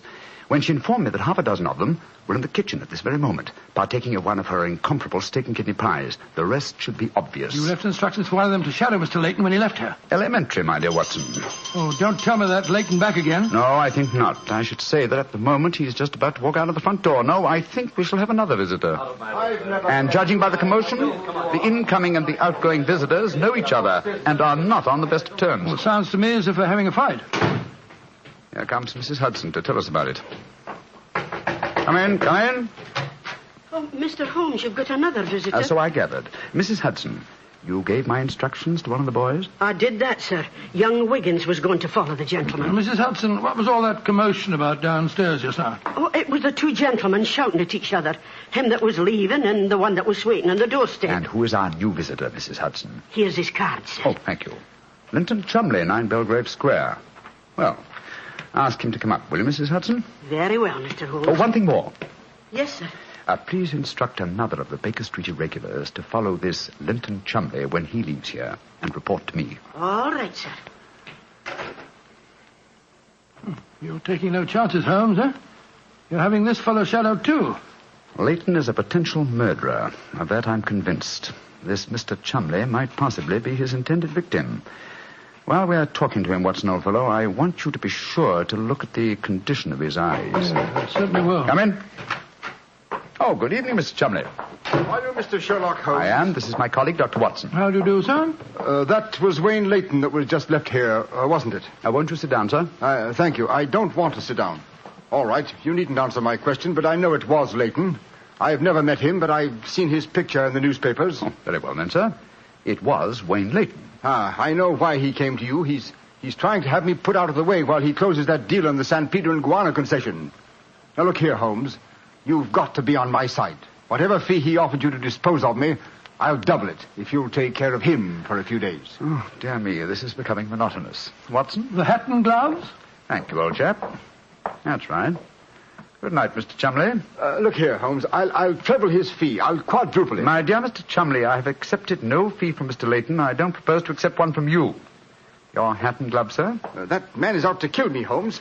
Well, if you won't help me, I'll go to the police. That's an excellent idea, Mr. Chumley. Again, good night. Did you notice his eyes, Watson? Yes, the pupils were contracted. He's obviously an opium addict. And also a potential corpse. What do we do now? Wait for the irregulars to report? No, you'll return home for your medical bag. I have a feeling that you'll need it before the night is out. Then come back here. If I've gone before you return, I'll send one of the irregulars to bring you to wherever I may be. Wait until you receive a message from me. On your way, old chap. There's work ahead of us.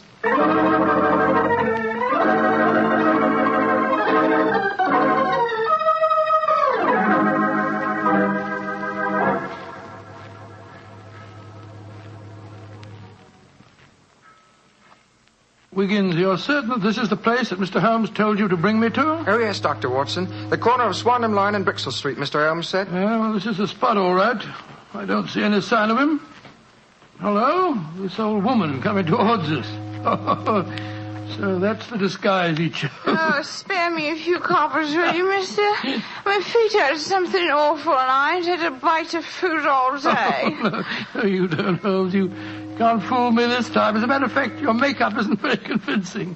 You hardly look like a woman, and nobody's nose could be quite as red as that. Don't look like a woman, don't I? My nose is too red, is it? I'll take that. No, steady, look here. Making fun of the poor old woman who's poisoned me. I'm sorry, madam. I didn't mean to insult you.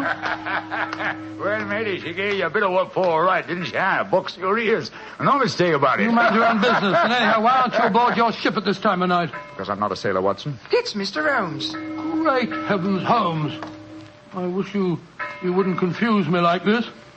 I'd never recognized you. My dear Watson, when you're able to recognize me, it will indeed be the beginning of the end. When your eagle eye penetrates my disguise, I shall realize that my retirement is imminent. But enough of this. See that house opposite? You mean the ramshackle place with the broken tiled roof? Yes, I gave the irregulars instructions to let me know at once if our two quarries ever enter the same house at the one time. They're inside there now, and I'm going in after them. Be careful, Holmes. I better come along with you. Can't I come too, Mr. Holmes? No, certainly not. Both keep watch outside. If I need any help, I'll smash one of the windows, and then you can come in after me. Wait here for me. I don't expect I'll be very long. I'll be here, Holmes. Don't worry about me. Just take good care of yourself.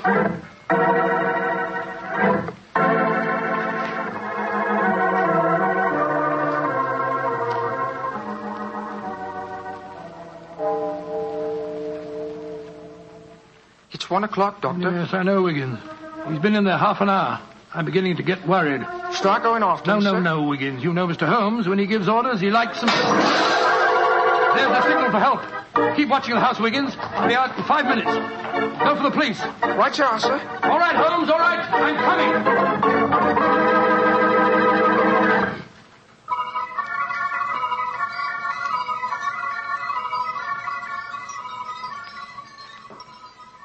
You have searched my house from basement to attic. Why do you not give up? I tell you again, there has been no one here tonight. But my friend came in here half an hour ago. I saw him, and before that, 2 other men are known to have come in here. If that is so, then where are they? 3 men cannot vanish. That's just the point, you scoundrel. Out of the way. I'm going to search this hovel again. I'm not leaving here until I find Mr. Sherlock Holmes.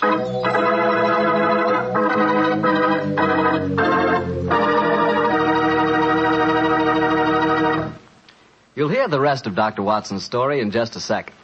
And if you don't mind, I'll take that second to say just one word to the ladies. And that word is muscatel. Petri California Muscatel. I want you women to know about it because Petri Muscatel is one wine that practically every woman likes. Maybe because it's such a beautiful color, like pale gold. But I guess really because Petri Muscatel brings you the wonderful flavor of luscious, sun-ripened muscat grapes. And that's a flavor. Try Petri Muscatel after dinner, or any time as a change from Petri Port. Remember, if it's a Petri wine, you know it's a good wine.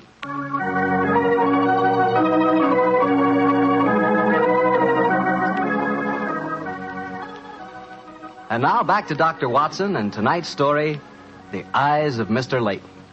Well, what happened next, Doctor? When you searched the house for the second time, did you find any trace of Sherlock Holmes or the 2 rival businessmen? No, Mr. Bartell, I'm afraid I didn't. What did you do? I told Wiggins to report the matter to the nearest police station and then rattle back to Baker Street in a hansom cab as fast as I could. When I arrived at the old familiar doorstep, I wrenched at the bell in a frenzy of anxiety. Finally, the door opened, and there stood Mrs. Hudson. Dr. Watson, what is it, sir? Why, you're as white as a ghost. Mr. Holmes, is he here? Aye, sir, came in half an hour ago. He was dressed as a sailor and was half carrying some drunken friend of his. Oh, thank heavens he's safe. I'll go up. All right, sir.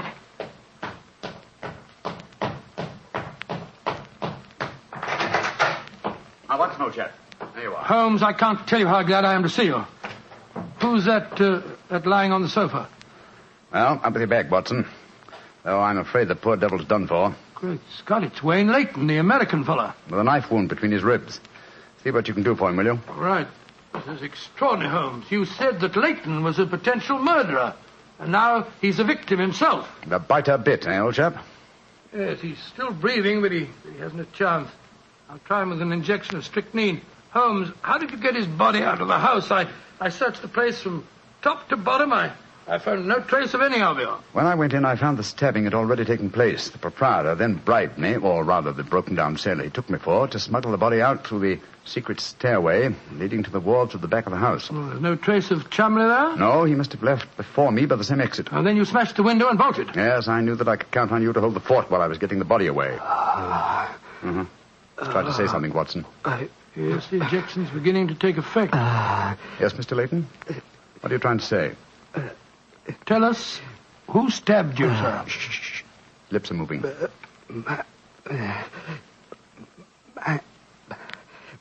Mandalay.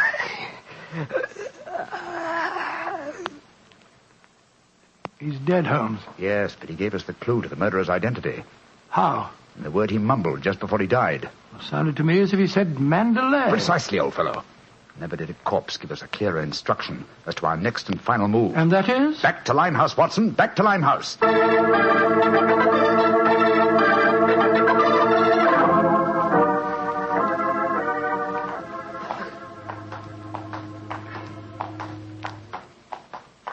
Here we are. This must be the place. What's this? Another opium den? Yes, I knew that since Chumley refrained from smoking earlier on in the night, in order to keep his faculties alert for murder, that an enormous reaction would set in. He'd have to find a den at once, and beyond question a different one from that in which the murder was committed. But how do you know that he's inside here? Well, just before you returned to Baker Street tonight, I had a message from one of my irregulars. He tracked him here after he escaped from the scene of the stabbing. That was a couple of hours ago. He might have slipped away again. No, Watson, tonight he came to drown his senses with a wretched drug. He'll be here. Come on.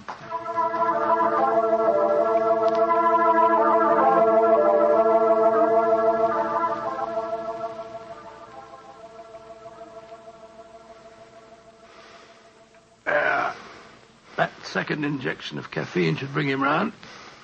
He's heavily drugged, but I think it'll work. Surprising what a £5 note will do, isn't it? Yes, the proprietor let us bring Chumley into this private room, and Look, he's coming too.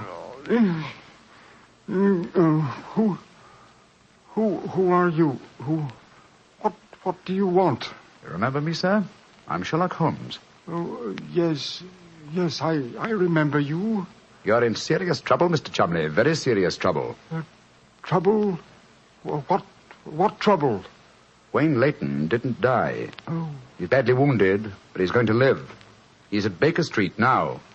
He wants to go to the police and give evidence. You've got to get me out of this, Holmes. I'll pay you anything.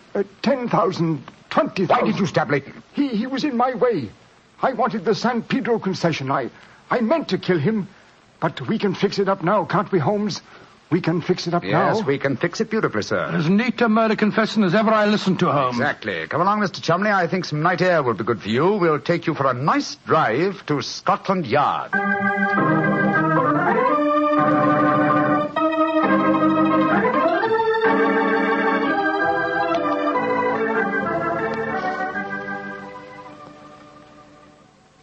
I brought you some kippers, gentlemen. You've both been up all night, and I'm sure you can do it. It's very thoughtful of you, Mrs. Hudson. Yes, indeed it is. What is Mrs. Watson going to say when she finds you've been out all night? Oh, don't you worry about that, Mrs. Hudson. She's very understanding. It's lucky for you that she is. Well, I'll go and leave you to your breakfast. Holmes. Yes, dear fellow? There's only one thing that puzzles me about this case. Oh, what's that? When Leighton was dying, he muttered the word Mandalay. How did that give you the key to the murderer's identity? Oh, the dead American had never met Mr. Chumley, you remember, except when they bumped into each other in our hallway. Yes, he told us that he recognized him from the newspaper photograph. Being an American, he had no reason to know that the name Chumley is in no way pronounced the way it is spelt. Oh, Joe, I never thought of that. Chumley. That name's spelt C-H-O-L, Chol, M-O-N, Mon, D-E-D, L-E-Y. Chol Mondele. Mondele. Precisely, old fellow. What you thought to be Mandalay was really Chol Mondele, the name of the murderer. What an amazing case. You did a remarkable job, Holmes. I'm beginning to be confoundedly sleepy. Why not sleep, old chap? Your old room's all ready for you. Are you going to take a nap? Oh, dear me, no. I have much too busy a day ahead of me. Let me look at my engagement book. Baxter Square murder. I've put the police on the track. The Duchess of Ferrers. I've got her material. The princess who was about to run away from home. Good gracious me, let her run. The Pope's cameos. Ah, yes. His Holiness must not be kept waiting. Can I help you again, Holmes? Mary doesn't return until tomorrow. Well, I thought you were sleepy, old fellow. Sleepy rubbish. I never felt more wide awake in my life.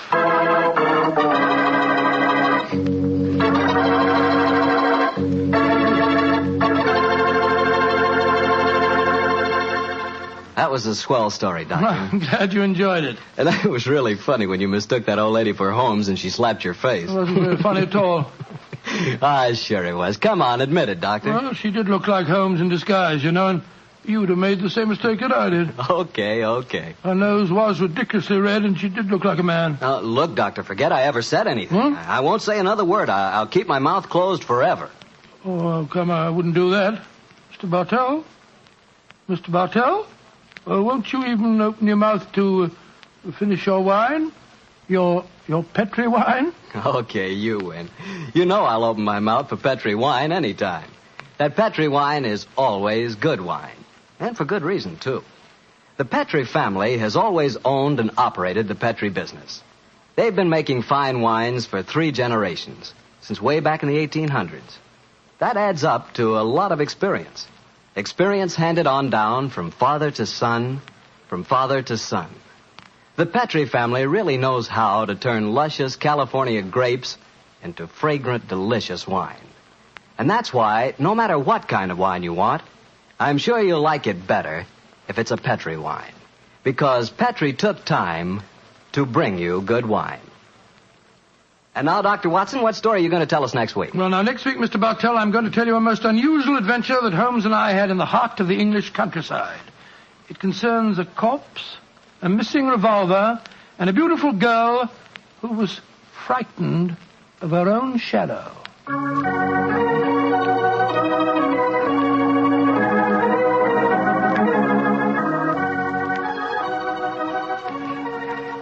Tonight's Sherlock Holmes adventure is written by Dennis Green and Anthony Boucher and is based on an incident in the Sir Arthur Conan Doyle story, The Man with the Twisted Lip. Mr. Rathbone appears through the courtesy of Metro-Goldwyn-Mayer, and Mr. Bruce through the courtesy of Universal Pictures, where they are now starring in the Sherlock Holmes series. The Petri Wine Company of San Francisco, California, invites you to tune in again next week, same time, same station. The Petri family took the time to bring you such good wine. So when you eat and when you cook, remember Petri wine. To make good food taste better, remember... Petri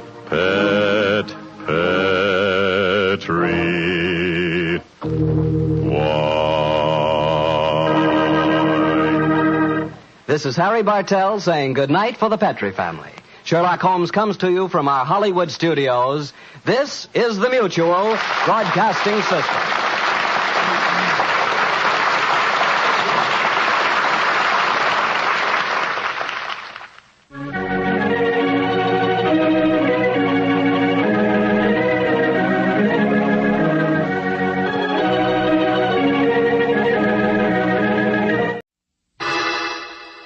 Personal notice. Danger's my stock and trade.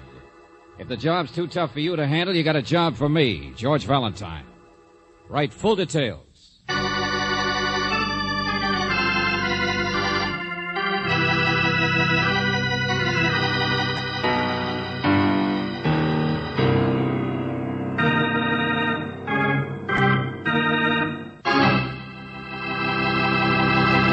Just in case that voice you just heard didn't mean anything to you, that was George Valentine, with his usual commercial for Let George Do It. Now, before you listen to any more, you better make sure you have your winter woolies handy, because this is indeed a chilling tale. It's called The Marauder, and it's all about a guy who wants to bump off a cat. No, I don't mean his wife. I said cat, as in lion, tiger, panther, puma, or alley. Now, this may sound pretty silly, but just hold base a while. Then make up your mind.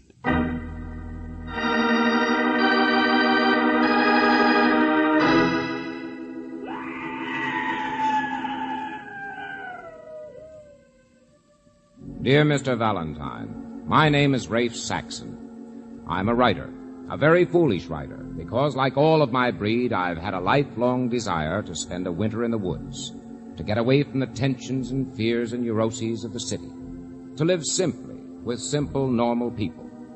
Well, here I am, a tiny deserted resort in the Lobo Range, and of course, it's all an illusion. I'm surrounded by more tension and fear than I ever knew before. And a friend of mine, the owner of the place, Hans Bjorkman, has become neurotic to the point of insanity, to the point where I can't control him, to the point where all he thinks of is the marauder, the invader, the pirate and cutthroat of the animal kingdom. Mr. Valentine, this man is obsessed by the idea of murdering a mountain lion.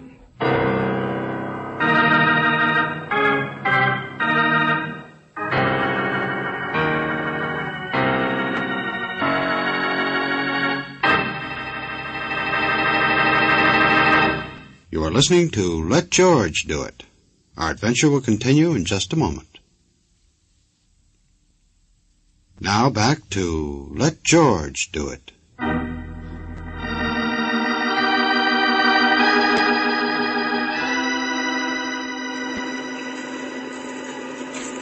Oh, if we can only get out of this wind. Yeah, I got a big fire in the fireplace, lady.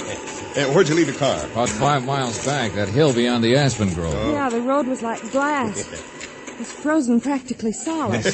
Yeah, couldn't climb it, I know. Up one step and down two. It's a funny winter this year. Hardly any snow, just ice cubes and hailstones. And here we go. Doors around the porch there. Oh, thank heaven. Yeah, I don't think your friend Saxon's back yet. Been out communicating with nature. He's crazy like an Eskimo. Guess he's going to write a book about the South Pole. Hey, is your name Hans Bjorkman? Me? Oh, heck no. He's crazy, too. Everybody is except me. I'm just peculiar. Here, better wipe your feet. Listen. Hey? George, it's a woman. Something's the matter with her. What's it sound like to you, city boy? Well, it doesn't sound like a baby crying. What was it? Cat? Cat? Yep, that's it. Cat, puma, cougar, panther, nuisance, take your pick. Mountain lion. That's a bad winter for everybody, I guess. Hey, sounds hungry, don't he? Yeah. Well, so am I. Come on, let's get inside. Only shut that door quick so Bjorkman don't hear it. You mean hear that wail? Why not? Well, I don't know, mister. Something's going on I don't get the hang of. But when old Hans hears that longtail out there, he just sort of slides back in his rocker. Yeah, well, search me. I just poke cows for a living. Does Hans own some cattle? No. A few head and some chickens, that's all. Pairs of them, all in pairs like Noah sitting up in his ark. But I don't work here, if that's what you mean. I'm waiting for a job for the summer, that's all. Bears hibernate, why shouldn't we? My name's Pinochle. Pinochle? Yeah, sure. I'm an indoor-style cowboy. I worked 2 months, make enough playing bunkhouse pinochle to loaf the other 10. Yeah, why not? I like to mosey around, keep people happy, make them laugh. And old Hans, he's been good to me a couple of times, so... So, here you are, huh? Yeah. I wish I knew why. Wish I was smart enough to know how to help the old billy goat. He's old country, he's hard to get close to, sort of proud. He built this place here with his own hands. And give you the shirt off his back, but... Pinochle, is that them? What? Did Mr. Valentine... Oh, yeah, they're here. Come on down, Fatty. I'm so sorry. I've been getting your rooms ready, Miss Brooks. There's some hot chocolate for you on the stove. What? Oh, thanks. Who's that? Tell Hans I'll be right there. Oh, we're fine, thanks. That his wife? Yeah. Good kid if you don't go for too much brain. You see, Hans just disappeared a couple of years ago and brought her back, and here she is. Yeah, she works her head off, too, and she's not worrying about him. Everybody seems to worry about Hans. Yeah, it's over her head, too, I guess. I tried to kid her out of it. She don't know what upsets him. Well, nobody knows, except the cat. Oh, here I am. Oh, I'm so sorry I wasn't downstairs when you came in. Hello, I'm Olga. Hello. How do you do? Well, What's the matter? Isn't my hair straight? You see what I mean? Everybody's crazy. She says a thing like that and don't even look in the mirror to find out. Oh, be quiet. Your hair's beautiful. I'm afraid Pinochle gave us the wrong impression, that's all. He called you fatty. Oh, him. Well, she is. Well, come on, let's get that chocolate. I guess we didn't expect you to be so young, that's all. What? Oh, gosh, I'm 26 already. Now, I never have time to fix myself up or... Oh, Pinochle, stop. Yeah, sure. Just an ugly old frau. Stop what? Oh, don't pay any attention to him. He's the most awful... Hans.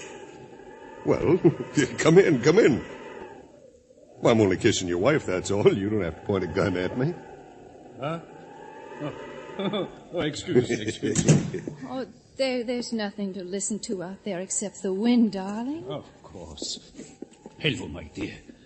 Well, these are Miss Brooks and Mr. Valentine, the friends of Mr. Saxon. How do you do? It's such a pleasure. How do you do? Hello, Mr. Bjorkman. And I am the host, and I am late, and I let in the cold. There is no excuse. Have you poured me brandy, my dear?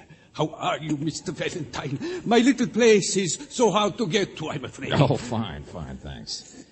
Well, that's quite a gun you've got there. Yeah, he uses it to put holes in the broadside of his barn, don't you, Hans? You are interested in guns? Good.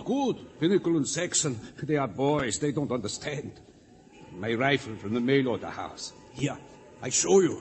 When a man has a house and his land, he has a gun. Yeah, well, just don't wave it around. Wait a minute. There wasn't anything, dear. Shh. Well... if you're listening for that lion... I didn't hear anything, Valentine. No, Hans. Oh, for heaven's sake... Be quiet! Pinochle, all I was going to say was that I did hear it. Sounded like it came from about the same place as the last time. Mr. Valentine... Be quiet, I said! Excuse me, please. I will see you later. Yeah, he is out there. We could hear Mr. Valentine and I.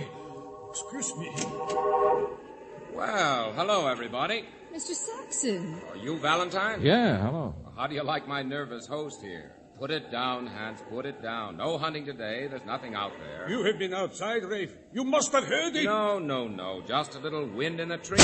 Hans! Look out, you crazy! Give me that gun. I saw him, I tell you, I saw him. Give me that. When he left the barn. You couldn't hit anything at that range. Let go of me, I tell you. Let go! Yeah. It is my house. It is my gun. It is up to me to kill the marauder. So, stay here, all of you.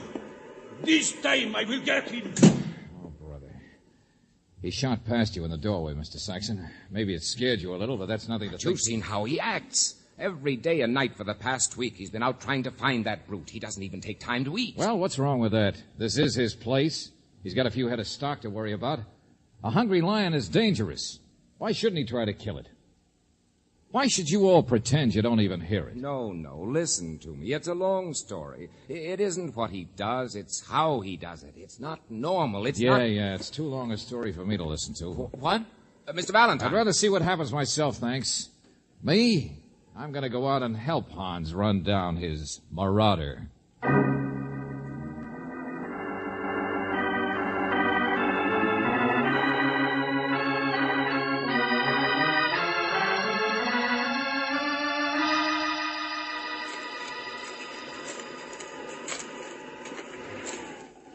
Oh, look, Hans, it's been an hour since we started. Another circle we go in here. Haven't even seen a track yet, have you? Ground is so hard. Look at the sky. It will snow maybe later on. Sure, and by then my feet will be frozen. Hey, Hans, how many chickens or whatever you got is this thing actually... I have good, strong buildings. Nothing has been touched so far. But he is hungry. You can tell. Can you? You're not much of a hunter. I have worked all my life to build what I have. There's been no time for hunting, but I will find him. I will kill him. Ever think of traps or setting out poison? I will kill him myself. I will kill him and see him die. Well, how about calling in one of the state hunters to get him? I will kill him myself and see him die. You will, huh? He has no place in the world. He is a thief. This place is mine. All my life I've worked to own it. And at night, he comes with his flat yellow eyes. Oh, yeah, I have seen him several times besides this afternoon, snarling, hungry, long as a man. crouching in the frozen grass. A thief, I tell you, with no business to come stealing a thief! All right. Calm down. Why should I laugh and stand by when everything I own is threatened? Hans, stop it, will you? Man's castle is never secure, is it? That? Look, the kitchen door is open. We will not find him tonight. I mean, you can work all your life for certain things and never be sure of hanging on to them. Like her. What did you say? Yeah, standing there in the doorway. Worried about you, I guess. Your young wife. Oh, all right, Olga, we are coming. Uh-huh. She's very beautiful, isn't she, Hans? Yeah, thank you. Sure, that's a compliment to you. Hans, did you ever hear of a man getting unreasonably mad at something when that something isn't the real cause of his anger? I am tired. Please, you make so many words. Taking it out on something, I mean, like the wrong marauder? What? Taking it out in hatred of a mountain lion. I don't understand. Now, come on, Hans, tell me. Whether you admit it to yourself or not, which one of those guys in there are you worried about? Buddy? With Olga. You know which one it is you'd like to call a thief, a marauder? A sneak who comes into a man's home to steal his wife? No, stop it! Now take it easy. You can't say things like that! Oh, forgive me. Olga is my wife. You do not understand. She is mine. Forgive me. Oh. Yeah, sure, Buster. I'll forgive you. Only which man is it? Which one do you really want to murder?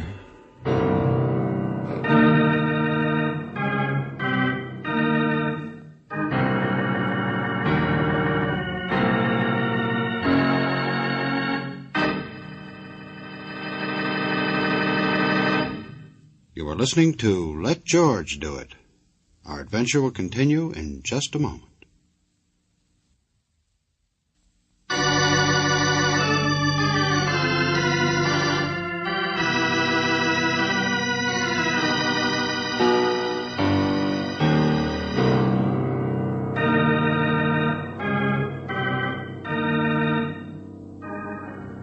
And now, back to George Valentine. The marauder, a hungry, dangerous mountain lion. Or is it a man? If your name is George Valentine, you're ready to agree with Rafe Saxon, the man who sent for you, when he said this place, this deserted resort in the frozen Lobo Range, is filled with tension and fear. And you'll also agree that the owner, Hans Bjorkman, is obsessed with the idea of murder. Only murder of what?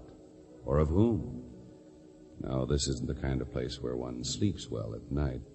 Even Claire Brooks, particularly when... What?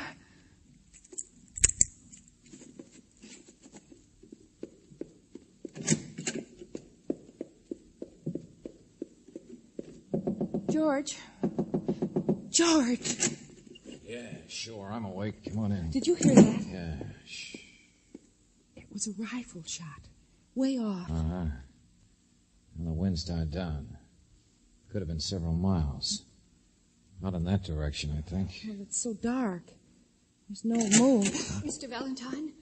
Oh, hello, Mrs. Bjorkman. Wake you up, too? I heard a shot. Where's your husband? Where do you think? The shot woke me up and he was gone from bed. But here, his gun was gone too, but I found this on the pillow. A note, huh? Oh, here, let me see. Olga, my dear, don't worry. I will be back soon. This time I know where to go. This time I will kill him and watch him die. Signed, Hans. George. Yes, Mr. Valentine. How could he know? What could he know now that... Oh, well, I don't understand what... Listen. Yeah, he could know what he wouldn't tell me. He could know which one it is that he wants... The lion. Same direction. You got a flashlight, Olga? What? George, wait. I'm going with you. There's a lantern. Wait for me, too. Hey, come on. Step on it. Call Pinochle and Saxon, too.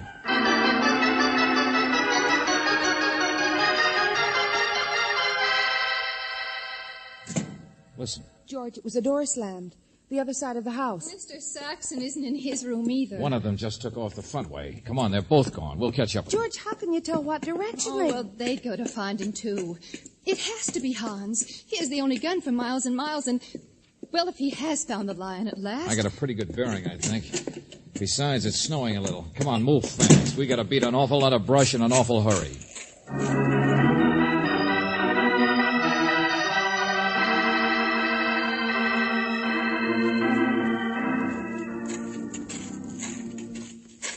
Hey, where are you going with that lantern? George, wait. Saxon, huh? Have you seen Hans? I know. I heard it. I'm looking, too. I saw your lantern half an hour ago moving through the trees. Then I lost it. I think you're headed in the wrong... No, not, friend. You are. What? Well, I don't know. I was working late in my writing, and in the room, the crazy hoot owl, I thought he was in bed. I came tearing out... Sure. Just give me your flashlight. Follow us with the lantern. All right, Mr. Valentine. He must have really gone off his head this time. Hans! Hans, can you hear me? Oh, save your breath, Saxon. It's still across the field and down toward the little lake, I think. You can see way back on a line with the lights from the house. Snow in the face. Miserable, insane thing to be doing.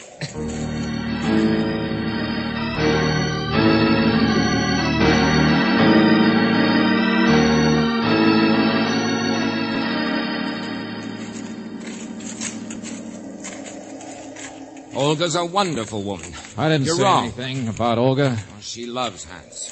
I know he's older than she is, but she does. Works her head off to make him happy. I told you I didn't say anything about her. But she's beautiful, all right. But then nature's rough. It's always paired off. But you can't protect a home forever when the ages are that far apart. You know the stuff Hans talks about. What should be done to marauders who try to break up the pairs. To the strays, the lone ones who try to break up... Hey, Pinochle, that's you? Where are you? By the shore of the lake. Chased out of the house before you did, I guess. But the lights burned out. Here, get over here quick. Here, give me that flashlight. What is it? George, what's happened? I stumbled. I dropped my light, and look at my hand.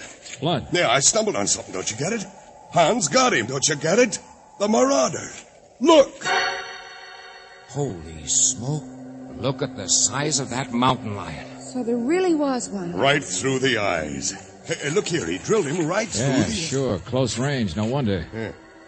But look at the paw, the leg practically blown off. Hans must have had the muzzle practically You next want to... this, George? Yeah, give me that lantern. I can see something over here. Hans!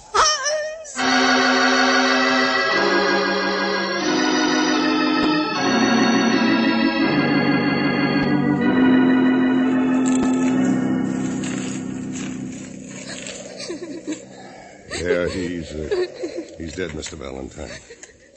Look, only a few feet away, too. Now, the cat must have jumped him. They will sometimes, you know, hungry, skinny ones like that. That's why he fired so close, George. But not in time. Not in time to keep himself from bleeding to death, you mean? Look at those claw marks. All right, I got eyes. Now, take it easy, city boy. But we better get him back to the house anyway, don't you think? Snow's getting worse. Sure, it's a bad winter for everybody. Lion and all. Here, take this handkerchief. Get some water on it, will you? Oh, sure. There's nothing we could have done, Valentine. It's like Pinochle says. Hans just slid back too far on his rocker. Nature caught up with him. Oh, shut up. George. I'm all right. Just give me his gun there, will you, Saxon? Oh, here. He's still hanging on to it. Huh? Yeah. Oh, here, Valentine, you said you wanted this handkerchief wet. But there's almost enough snow on the ground. To cover things up, I know. Huh? Marauder. Poor old crazy Hans. Valentine, what in the name I don't know, Buster, I don't know. But stand very still, both of you. Only 3 shells have been fired, but it's hard to keep you both covered in a place like this. Mr. Valentine. Olga, stay where you are. Your husband was murdered. What? George, what are you talking about? Pinochle, where'd you find the water? Huh? Valentine, if you don't know claw marks when you see them... Be quiet, will you? Pinochle, the water, answer me, where? Well, why, in the lake, naturally. Why isn't it frozen like everything else in this godforsaken country? Well, the branches freeze and fall, that's all. They break the ice. I'm not that much of a city boy. Well, how should I know? Olga, come here. Hold this gun on him. Whatever you say. Yeah, hang on to my hand, Brooksy. Yeah, be careful, Hey, George. look out. That lake's over your head, Dave. Oh, you know about that, huh? Sure. Here's where the ice is broken. Well, that's just what I got Now listen, to... Pinochle. 3 shells missing. And that's right. We heard a total of 3 shots, remember, Brooksy? Over an hour ago, back at the house. That's right, George, but And I the don't... lion screamed after the 3rd shot. You heard it. That's how it happened. Yes, I Keep remember. that gun straight. It's hard enough to even see people in this crazy place. But wait a minute. Hans killed the lion with a clean shot through the eyes. Close range, right through his brain. How could he have screamed after? He couldn't. So it doesn't make sense that Hans and the lion killed each other now, does it? Hey, wait a minute. Look here. Marks around the tree. What? Let me see. A chain or something. Sure. That's it. Here, get a loose branch. Hang on again, Brooksy. Okay. What are you doing? Another real close shot smashed the lion's leg, didn't it? Or was it already smashed, and the shot was just to cover up the marks there might be? I don't know yet. I'm just guessing. But I know one of you guys had nearly an hour alone out here after the shots to set the scene any way you wanted. Yeah, there is something here. What is it, George? Something that might have been anchored to the tree originally. Something Hans would never use. But if somebody else did, then it would prove Hans wasn't jumped by that lion. He was... Oh, listen to him. Riddles. He doesn't make... A chain. And a trap, Angel. A steel trap on the end of it. The trap the lion was in ever since yesterday. Since he'd been screaming from the same place. Yeah, look, even bits of fur still on it. So it was murder. Why would anyone throw a trap in the lake? I'll take it from here, Saxon. Just help me out. Are you crazy? It wasn't murder. It couldn't have been. There's a gun on you, friend. And I guess you're it, aren't you? Saxon wouldn't have got me here in the first place if he was going to pull one like this. Get away from me, you old... Look out, George! Hey, you get away! He's running! Give me that gun. Stop it, Olga. It doesn't do any good for you to kill him. He's gone. He's gone, Valentine. The marauder's gone.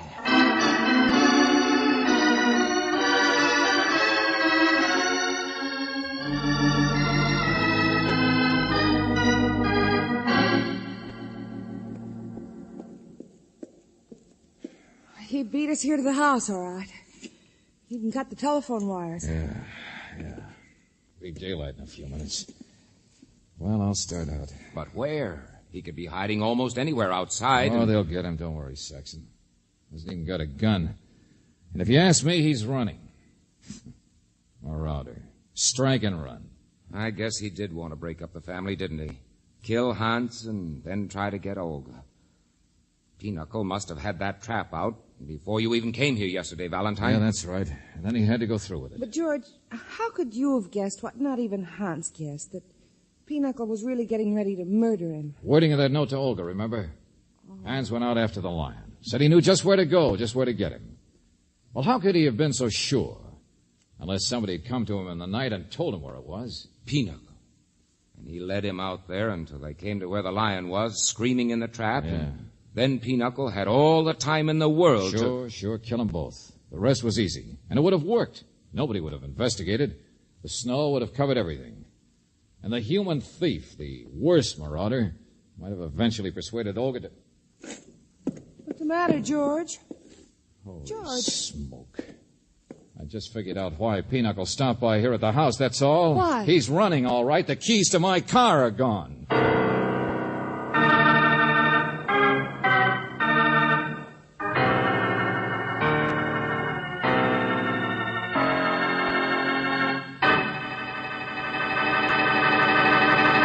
Back to the conclusion of our Let George Do It adventure in just a moment.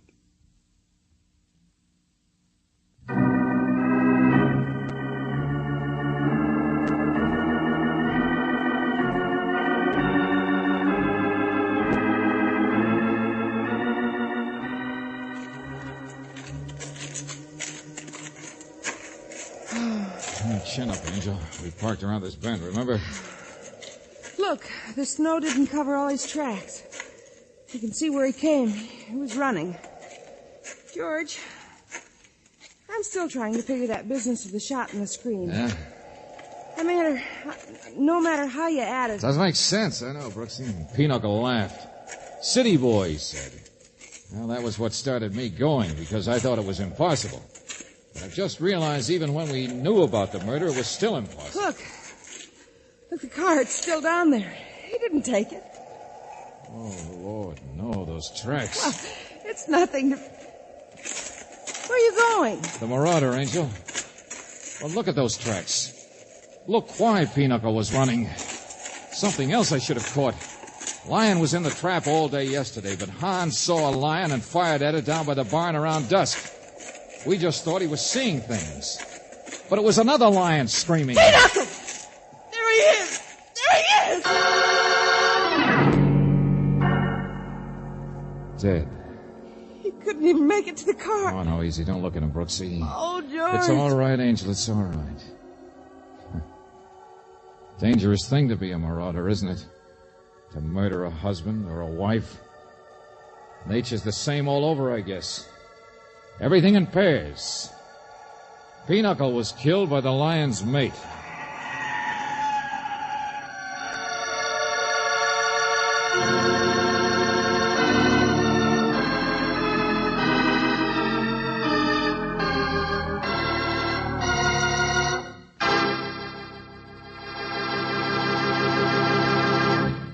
You have just heard The Marauder, another Let George Do It adventure. Robert Bailey was starred as George Valentine, with Virginia Gregg as Brooksy. David Victor and Jackson Gillis wrote the story, with music by Eddie Dunstetter. Now this is yours truly inviting you to another visit with Valentine, when you will again hear what happens when you let George do it.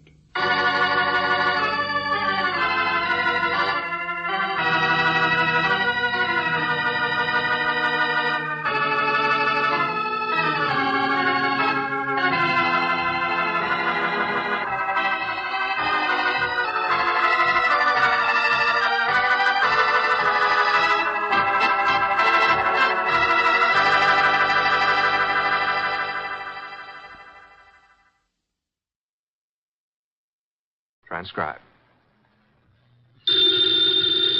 Ladies and gentlemen, the ringing of that phone bell brings you mystery, adventure. NERO Wolfe's office, Archie Goodwin speaking. If it's for me, I'm not here. What if it's a case? If it is, tell them no. I will not. Confound you, Archie. Do as I say. Uh-uh. Hello? Hello, is this Mr. Wolfe's residence? Yes. Is this Mr. Wolfe? Yes, Mr. Wolfe speaking. Oh, I am in very much trouble. Could I see you, please, immediately? Well, now, yes. What kind of trouble, miss? Give me that phone, Archie. No. Hello? Sorry, I had to turn the radio down too loud, you know. Oh, may I see you right away? Well, I'll pay you $1,000 as a retainer fee. Yes, indeed. I'll take the case. Come right over. The address is 601 West 35th Street. I cannot, Mr. Wolfe. I just cannot come there. Well, where do you live? I am staying at the Pole Hotel, room 304, and I... Hello? Boss, that was a shot. Hello? Hello?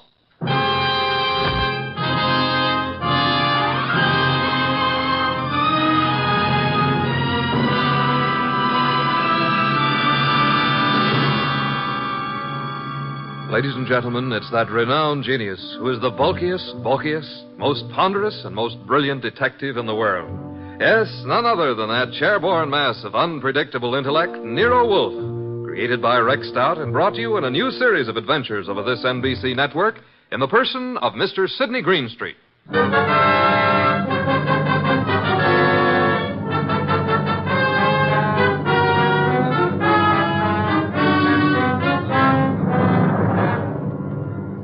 We've usually referred to this story as the case of room 304. The girl on the phone had a decided foreign accent. I wasn't quite able to decide what nationality she was, but it sounded like French. Anyway, there was what sounded like a shot, and then dead silence for a second or two. Hello?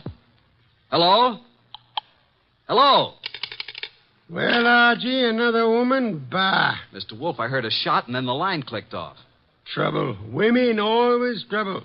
I said I heard a shot on the phone. Indeed. I'm going over to her hotel and see what goes on. By all means, Mr. Wolfe. Yeah. Huh? Now that I've been insulted to the tone of being called a radio... I'm sorry, Mr. Wolfe, but we needed the money, and this was $1,000. If you'll excuse me, I have to attend to my orchids, Mr. Wolfe. What about the girl, the shot? Fascinating, isn't it? You figure it out. Okay. I've got to get over there. Room 304, Paul Hotel. So long, boss. Good luck, Mr. Wolf. Please phone me from time to time.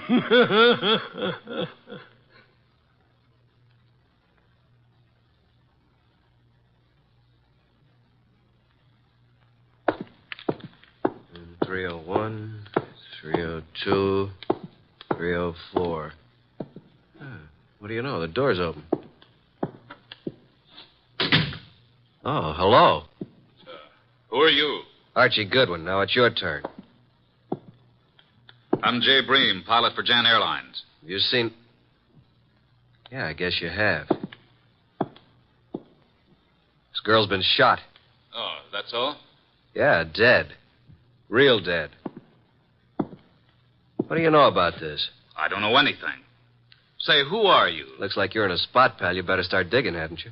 I got here a few seconds before you did. I knocked on the door. The door was partially open, so I pushed it wide. And... Go on. Well, there was no answer.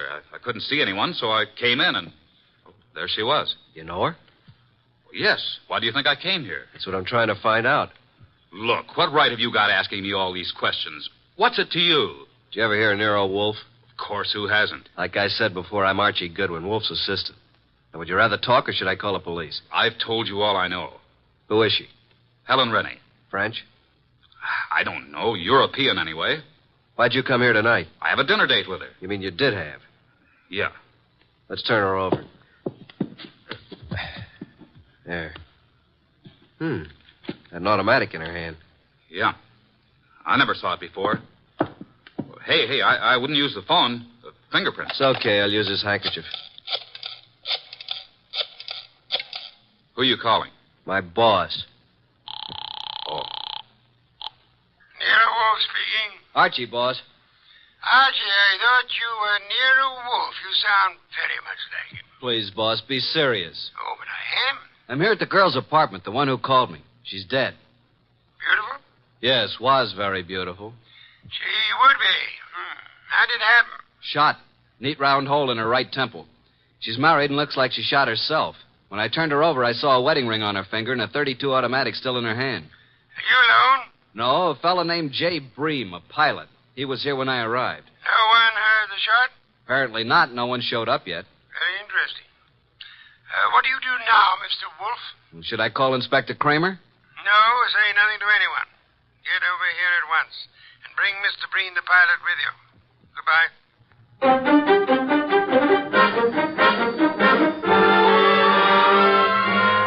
That's all you know about it, Mr. Breen? That's right, Mr. Wolfe.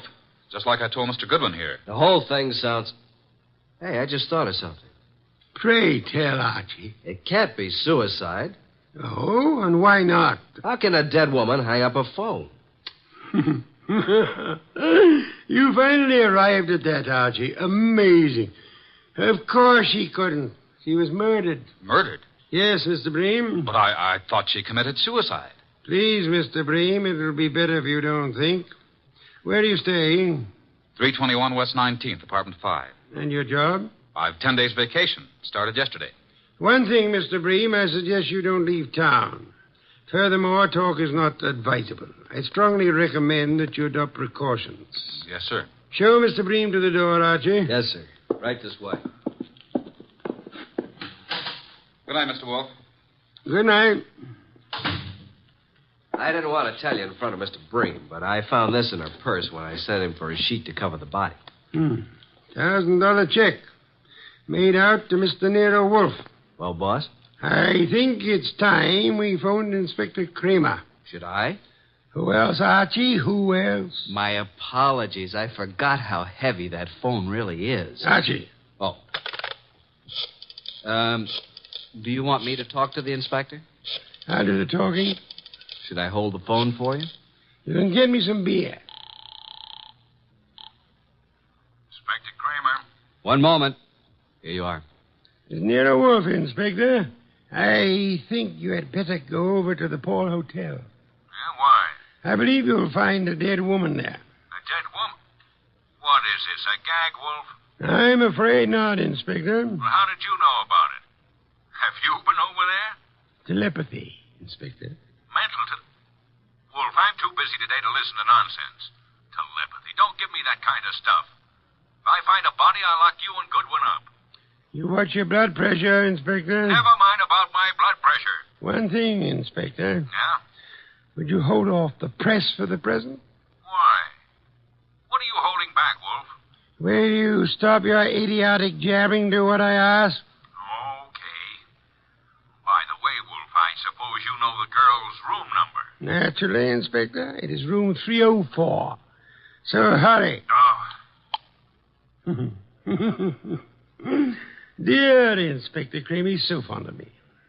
Archie. Yes, sir? I suggest you call the bank in the morning and find the person who is handling Miss Renee's account. Try to bring all her canceled checks over here.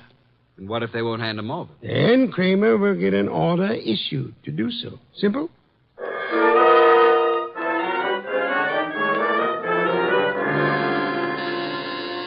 Coming. Well, where's Wolf? Where do you think he'd be? In his big chair. Good evening, Inspector. I expected you before this, Inspector. What kept you so long? If I told you I had a flat tire, would you believe me? Now start giving, Wolf. What did you know about the dead girl? Inspector Kramer, do sit down. Relax. Nervous tension is such a deadly thing. Now listen here, Wolf. Would you like some beer? Most soothing, you know. Come on, what's the dope on this case? Fill the inspector in on the details, Archie. I was here talking to the girl over the phone. There was a shot, and then I went over to her hotel and found her the same as you did, dead on the floor. And the phone was placed back on the hook. Come on, Wolf. There's more to this than that. Let's have it. Really, Inspector? Who was she? You don't know? I mean, what do you know about her? Now get this straight, Wolf. Please, Wolf. What's this all about? A girl's been shot. Her name is Helen Rennie. What's the dope? Did you have a ballistics report made on the gun? Well, not in this short time, but I will. How did you make out your report? Suicide, naturally. Archie was talking to the girl on the phone at the time she was shot. So she chooses to kill herself talking to your assistant. Why, you big, flat-footed... Inspector, precisely how can a dead girl hang up a phone? Why, You see, Inspector, quite impossible. And now I suggest you make out your report murder. Murder? Wolf, tell me, why is it you're always mixed up in these cases? That, Inspector, would be as difficult to answer as it would be to convince Archie of the danger of the female of the species. Oh, what's the use? No one ever answers my questions. I give up. Oh, Inspector, I do hope you will bring the girls' canceled checks tomorrow if they don't turn them over to us. What? The inspector is just going, Archie. Please see him to the door. I'm not helpless.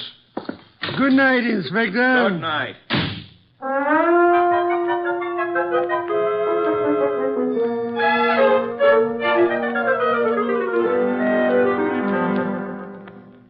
Please, boss, can't we have just a little air in here? You've been out all the morning. Isn't that enough? Gonna get me an oxygen tank to use in here. Did you contact the bank regarding the girl's account? I did. I finally talked to the head of the accounting department. He told me about our personal agent here, Mr. Renfrew. He was handling all our financial affairs. Went to see Renfrew. What did he have to say? Very little. But he seemed very upset when he learned of her death. I didn't tell him how she died. He said Helen Rennie was here buying technical equipment for her government in Europe. Technical equipment? What kind? Laboratory stuff. Did she make any definite purchases? From the Arrow Company here in town, and Mr. Paul Morio is the head man of this Arrow Company. Mr. Renfrew, her agent, gave us quite a bit of an argument about coming over here today, said it was very irregular to show bank statements. But he finally gave in. I didn't need the inspector's help. What time do we have the honor? He said he'd be here at noon. No.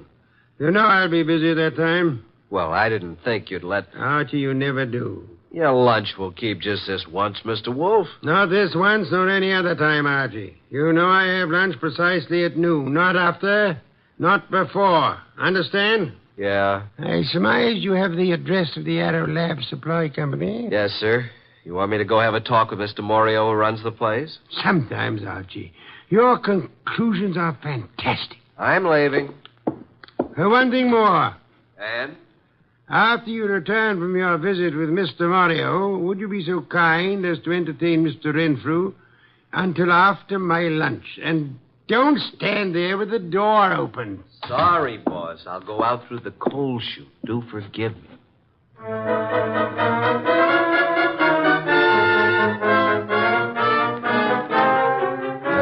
Supply Company. Come in. Oh, Mr. Morio in? Yeah, I'm Morio. My name's Archie Goodwin. What can I do for you, Goodwin? I'm Nero Wolfe's assistant. You've heard of Nero Wolfe? I don't get around much. Tell me about him. How should I answer that? Any way you like. Nero Wolfe's a detective. Did you ever hear of a Miss Rene? Stop shadow boxing, Mr. Goodwin. What's on your mind? I understand you sold Miss Rene some laboratory equipment. Is it a jail term? Now, listen, Mr. Goodwin, I have a nice, respectable business here, so what do you want? Spill it. When'd you last see Miss Rene? 2 days ago. Talked to her since? Once on the phone. What time was that? Yesterday morning. You called her from your office here? No, from my hotel room. Now, look, let's quit playing cat and mouse. Why all the questions? Miss Rene is dead. Dead? Who did it? Now, wait a minute. You don't think I had anything to do with it? What makes you think anyone did it? It'd be the only reason cops would get into it. You know, Morio, I'm beginning to wonder just how long you've been in the lab supply business. You know what a retort is? And don't tell me it's a snappy comeback. Now, what's the matter, Goodwin? What's eating you? Look, Morio, I came here to find out something about Helen Rene. Just what sort of equipment did you sell her? It was heavy stuff, heavy chemical work. Where is it? We don't have samples, just pictures. Yeah, we ship it direct. Oh, so the purchaser never sees what he's buying. That's right. Could I see what she purchased? I'm afraid not, Goodwin. Besides, what difference would it make? Did Miss Rene see what she bought? No, I already explained that. Now, I'm busy, Goodwin, so if you don't mind... Okay, I'll run along. Good afternoon, Mr. Morio. I'm sure we'll meet again. Soon.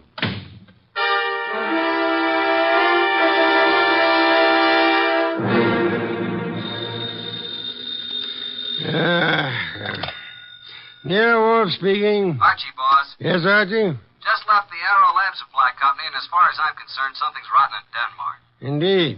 This guy Morio, who runs the company, doesn't sound like a legitimate lab supply man. I think he's running some kind of a racket. What makes you believe that, Archie? Just not the type to be in a legit business. Things just don't jive. And she didn't see what she bought. You believe, then, that he would have reason to want Miss Rene out of the way? Yeah. Guy made me see red. I wanted to take a poke at him. Archie, you're an idiotic hothead. He said it was all heavy lab stuff she bought, and it was too late for me to see it. Forget it now. Get over here as soon as you can. Immediately? Immediately. Have you forgotten you have an appointment with Mr. Renfro at noon? Goodbye.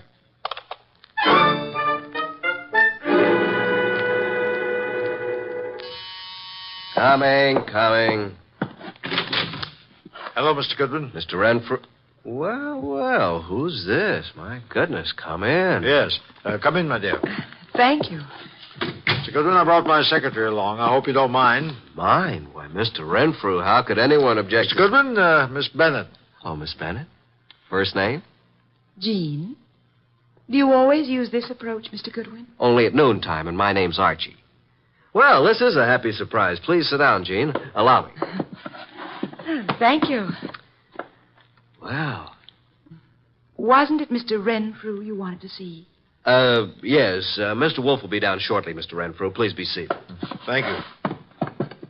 Is something wrong, Mr. Goodwin? Not a thing, Miss Bennett. Not from where I sit. I don't believe a word he says, miss.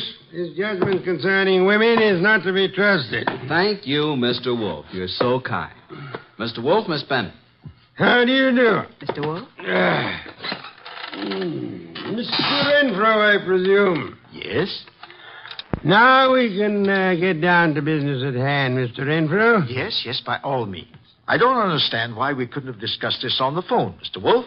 The whole thing is highly irregular. Of course, I know you're trying to do your duty, but... I prefer not to discuss the dead girl's business affairs on the phone, Mr. Renfro. You should appreciate that. Yes, I see. Now, what is it you wish to know? How long have you known Helen Rene?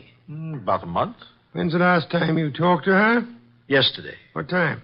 Why, about 2:30. I called her from my room. She was here on government business. You brought the canceled checks? Here you are, Mr. Wolfe. Quite sizable amounts, Mr. Renfro. Very interesting indeed. Yes? You see, Miss Rene made some very large purchases, Mr. Wolfe, and of course they were all quite legitimate. Would you mind if I kept these checks overnight? Well, Thank you, Mr. Renfrew. By the way, was Miss Rennie right or left-handed? Why, left-handed, Mr. Wolfe. Why? Just inquisitive. Now, if you would excuse me, Miss Bennett, Mr. Renfrew, I have a very urgent appointment. Well, if I can be of any more service, don't hesitate to call on me, Mr. Wolfe. Thank you, sir. Oh, dear. Poor Miss Renee. I hope the person who did this dreadful thing is dealt with properly. Indeed. I must run along now. Yes, this way. Must you go too, Miss Bennett? Good day, Mr. Wolfe. I must, and good day. See you soon, Miss Bennett. Well, boss, what do you think? Isn't she a beauty? I'm sure I'm not a fair judge, Archie. Do you happen to know where the Morio warehouse is? Why, yes, it's at the other end of town near the river. Oh, no, not again. 9 o'clock tonight. Okay. I suppose you want me to take a gander at what's in the warehouse, break in like a burglar? Archie, if your mind were free of women, I do believe you could reach phenomenal heights in this your chosen profession.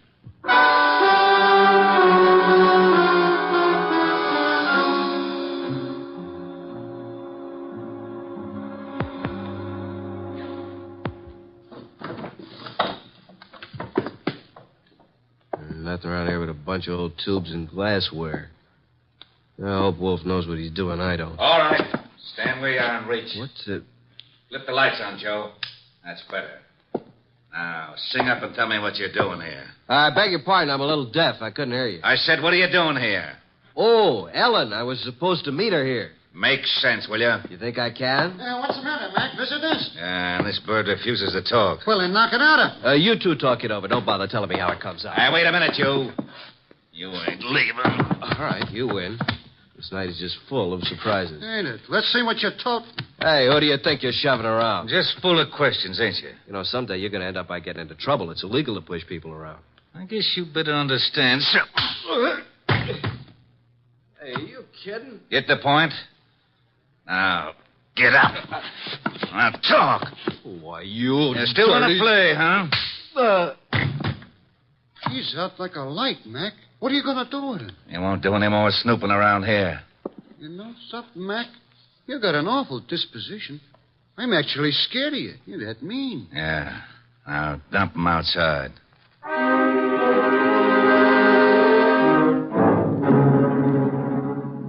Hey, boss. It's me, Archie, remember? Archie, these interruptions are detestable. Can't you see I'm busy? Is that you, Archie? I've been busy, too, boss. Look at my face. I had an accident.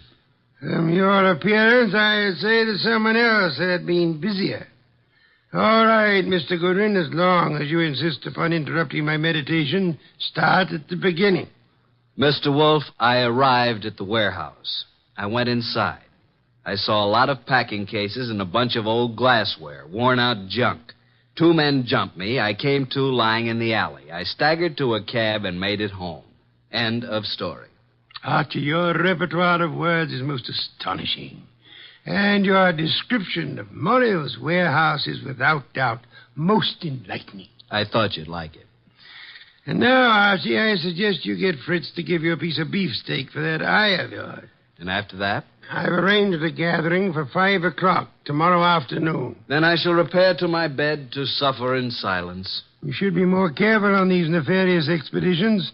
You might get hurt sometime. Yes, I've been a careless fellow, Mr. Wolfe. Good night. Good night, Archie. Pleasant dreams.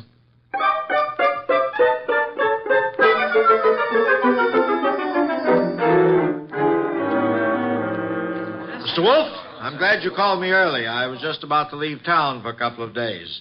What is this conference about? Not at this time, sir, if you please. I'm glad you could come along, Miss Bennett. Well, I'll be happy to assist in any way I can, Mr. Goodwin. Archie? Right. Well, good evening, Mr. Morio. I knew we'd meet again. It's no fault of mine, Goodwin. Please come in. Come in, Mr. Morio. You don't want to keep the rest of the guests waiting. What do you want with me? Why, what? Nothing. Mr. Wolfe, this is Mr. Morio. Sit down, sir. Take the red leather chair. For special guests, Mr. Morio. Yeah? Now, gentlemen, you're probably wondering why I asked you here. Naturally, you know it has to do with the death of Helen Renee. Mr. Morio, I understand you and Miss Renee had some business transactions that involved quite a sum. That you purchased laboratory equipment. That's right.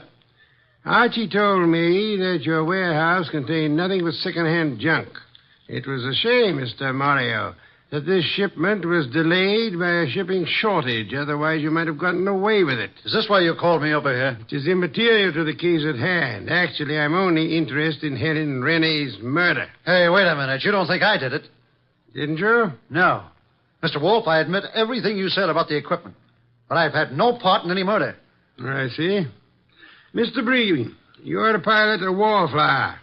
If you had shot the girl and wanted it to look like suicide, in which hand would you put the gun? Why, her right hand. Indeed. Where did you first meet Miss Renee? Boarding the plane at Orly Field, Europe. Mm-hmm. Mr. Renfrew. Now, look here, Wolfe. This has gone too far. I won't be put through any third degree. So if you'll excuse me, I have to get to the dip. Sit down, Renfrew. Well, Mr. Renfrew, I'm astonished that anyone would be as amateurish as they were in this case. I don't understand. Could it be that you killed Miss Renee and attempted to make it look like suicide because she was about to tell me that through forgeries her bank account was $50,000 short? Well, what reason would I have to kill her? You told me yourself you phoned Miss Renee from your hotel the day she died. Yet there was no outgoing calls charged to your account. No, this is nonsense. Ridiculous. She suddenly became suspicious of you. And you are probably the only person here who knew that she was left-handed. Well, what does that have to do with it? She was shot through the right temple, Mr. Renfrew, while talking on the telephone. With a gun in her left hand, wouldn't it be awkward for her to twist her arm around her face and shoot herself? In your excitement, you forgot you had shot her in the right temple. And what else do you know, Mr. Wolfe? That you once worked in Europe where you met Miss Renee, arranged to represent her in this country. Only you would know how much she had in the account here. I've heard enough of this nonsense. Yesterday, you made a statement. Quote, I hope whoever did this dreadful thing is dealt with properly. Only the police, and Archie and I knew Miss Renee had not died naturally. How did you know that? Unless you are the murderer. Don't make a move, any of you. I was forced to eliminate her. She accidentally learned about the shortage, and she became most unreasonable about it. Phoned you about it. Oh, dear me. So utterly weary of these melodramatics. Put up that gun. I've spent 15 years sweating, trying to get enough money to live the way that I want. And now I have it, and neither you nor anybody is going to take it away from me. I'll kill anyone who tries to follow me out of this house. Oh, no, Mr. Wolfe. Stand back. Mr. Renfrew, don't, please. I will take that gun from you and... Stop it, Renfrew. What the... Well, Inspector, you certainly arrived at the proper time, even if you are late. What do you mean, late? I've been standing out there listening to Renfrew for 5 minutes. Boy, that's too close. Glad he missed you, Inspector. Well, good night, Mr. Wolfe. Not so fast, Mr. Morio. I suggest you hold Mr. Morio here for swindling Miss Rennie and her government. And, Archie. Yes, sir? Do you know how to care for a person who has fainted? I certainly do. Then look behind you. Your pretty Miss Bennett has collapsed.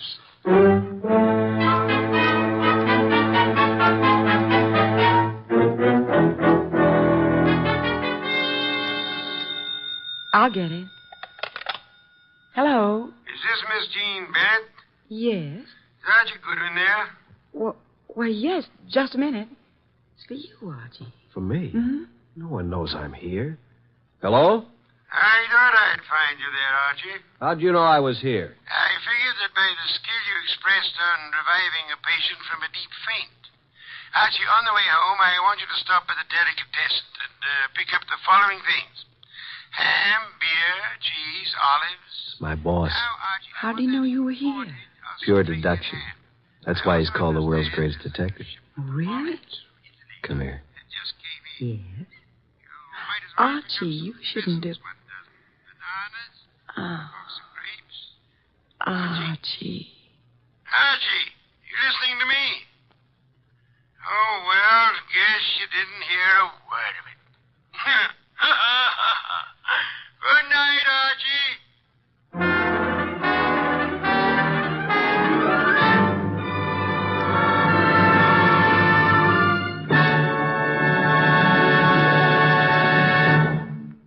have been listening to The New Adventures of Nero Wolfe, starring Sidney Greenstreet.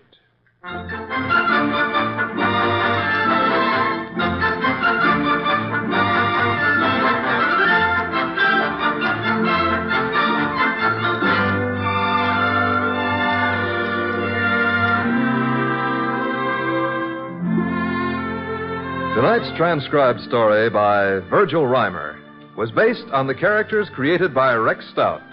This is an Edwin Fadiman production, produced and directed by J. Donald Wilson. In the cast were Harry Bartell as Archie Goodwin, and Lucille Alex, Val Brown, Bill Johnstone, Hal Gerard, Betty Lou Gerson, Vic Rodman, and Ed Bailey. This is Don Stanley speaking. 3 chimes mean good times on NBC. Just listen to the stars on this Sunday's big show. Jimmy Durante, Ethel Merman, Milton Berle, and Gordon MacRae. Plus Meredith Wilson and his orchestra. Your MC on the big show, of course, is the glamorous Tallulah. And you're invited. And on Theater Guild on the Air this Sunday, you'll hear the comedy The Man in Possession, starring Rex Harrison and Lily Palmer. Don't forget, hear Ethel Merman on the big show Sunday on NBC.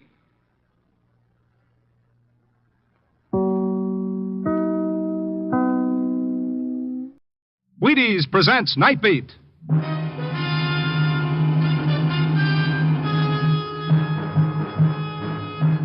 On stage tonight from Hollywood, Nightbeat, another in the Wheaties' big parade of exciting half-hour presentations. Nightbeat.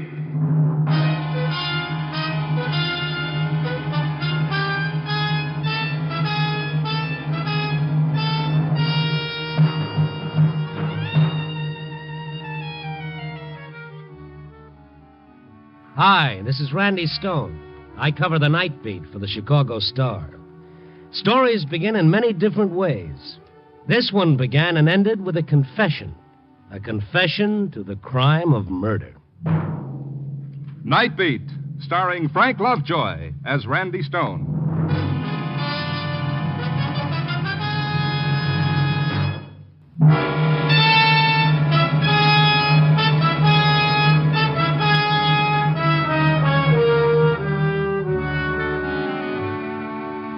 You can't keep a finger on a city's pulse without having some of its sweat and tears rub off on you. But sometimes the difference between turning a corner or going straight ahead, opening a door or passing it by, is all that separates safety from danger, horror from happiness, or life from death.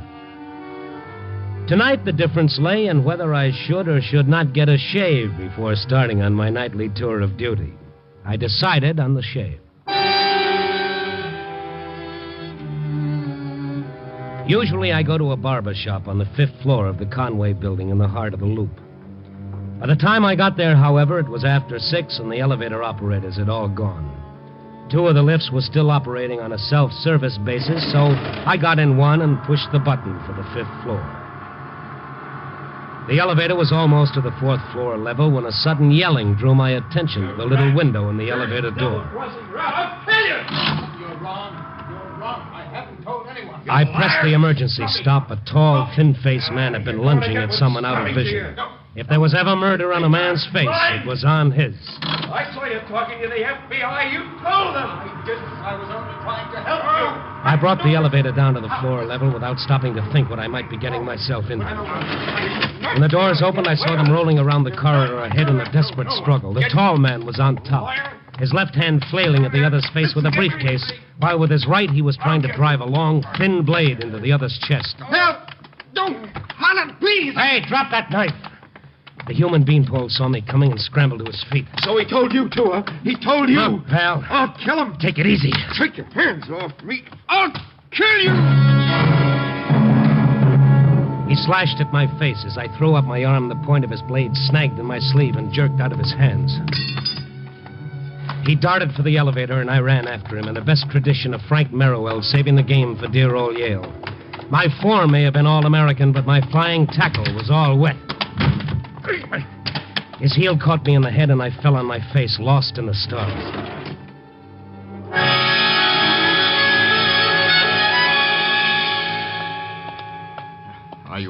Are Are you hurt? Oh, no, I'm just stupid. Every time I try to borrow trouble, I always find my credit's good. Here, let me help you up. I'm terribly sorry. Oh, thank you. I'm all right. How about you? No, he didn't hurt me. Well, he was sure trying. He a friend of yours? Will you come into my office and let me dress that bruise on your cheek? I'm Dr. Reichel. Well, I'm Randy Stone. You better give the police a ring right away. That fella's a maniac. Who is he, anyway? Oh, he's one of my patients. That's my office over there. Now, one moment. Let's not forget our evidence. This knife he dropped. Well, it isn't a knife. It's a letter opener. He took it off my desk. A letter opener? Mm-hmm. Well, that's different. What was he trying to do? Open you with it? Oh, now, please, come in. I'll put something on that bruise and try to explain. Thank you. Let's see, a little methylate should fix that up. Yeah. I can't tell you how deeply I appreciate what you did. Oh, it was nothing. He was only trying to kill you. Will you hold still a moment? There. You see, the man is my patient, a disordered personality. Are you an alienist, Doctor? Yes, my field is psychiatry. But from what I saw, your patient is more than a disordered personality. He's a homicidal maniac. And Mr. Stone. Well, aren't you going to call the police? Or do I have to? Oh, please. No, what happened was just an accident. An accident? This hole in my sleeve wasn't made by Moz, Doctor. He tried to knife me, too, remember? Well, only because he identified you with me. Now, it's not too unusual in a case of this sort for a patient to transfer his persecution complexes against the doctor who is treating him. Oh, yes, but... But what happened tonight is entirely my fault. I was so encouraged over certain other developments that I overlooked the extent of his immediate hysteria. So, what happens if he comes back and kills you? Do you get a medal? No, he won't try. Not again. I can assure you. All I ask is that you don't report this incident. To have him arrested would destroy my chances of curing the poor fellow. Now, you won't, will you? Well, okay, Doc. You probably know what you're doing, I hope. Who is he, anyway? What's his name? Now, Mr. Stone, please. I'm sorry. Okay, Doc. They say a guy is only as big as the things that annoy him. And he's kind of tough when the annoyance is 6'4" and has a knife that makes him even bigger.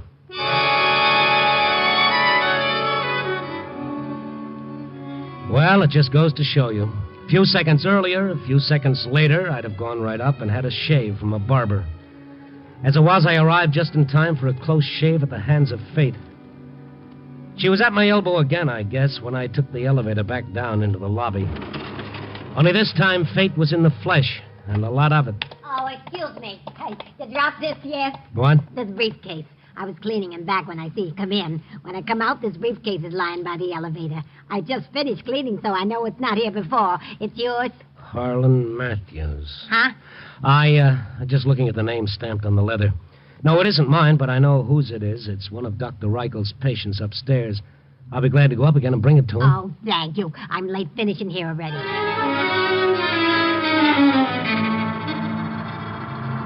Harlan Matthews. I'd heard the doctor call him Harlan. It was the same man and the same briefcase he'd been using to bash Dr. Reichel over the head. As the elevator doors opened on the 4th floor, the doors of another elevator slammed shut and started down. I found Dr. Reichel's office locked and the light out. Obviously, he'd just left. I went down to the street level again, but the city had swallowed him up. I looked inside the briefcase. It contained a heavy album of foreign stamps belonging to Harlan Matthews. A phone book in the corner drugstore showed 2 numbers for Matthews, his home and his business. I tried his home. Hello? I'd like to speak to Harlan Matthews. Oh, he's not in. Is there any message? Is this Mrs. Matthews? Yes. Your husband left a briefcase in the Conway building The and... Conway building? Have you seen him there? This isn't Dr. Reichel, is it? No, Mrs. Matthews. My name is Stone. However, I did see your husband at Dr. Reichel's office just a little while Well, ago. I just phoned there. Well, you must have just missed him. Well, where is Harlan now? He's coming home, isn't he? Have you tried his office? Well, there's no answer. Isn't he coming home? Well, that I don't know. Dr. Reichel may be able to tell you. Oh, I've been trying to get him at his home for the last 2 hours. He never keeps his office open this late. I just called him on the bare chance that he might be there. Oh. Mrs. Matthews, why does your husband hate Dr. Reichel? Oh, well, Harlan is sick. He doesn't know what he's saying. Well, then, what does he imagine? I don't know. He won't tell me. It's since the war. It's Something to do with the war, something that happened. I don't know what it is. He's sick. Yes, of course, Mrs. Matthews. Well, I'll drive over with the briefcase. I just called to be sure that somebody'd be home.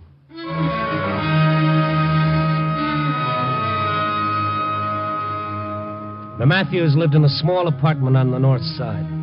I'd barely touched the doorbell before I heard her footsteps, almost running to open it. Oh. She was a faded little woman just this side of middle age. Behind her in a crib, a baby was crying.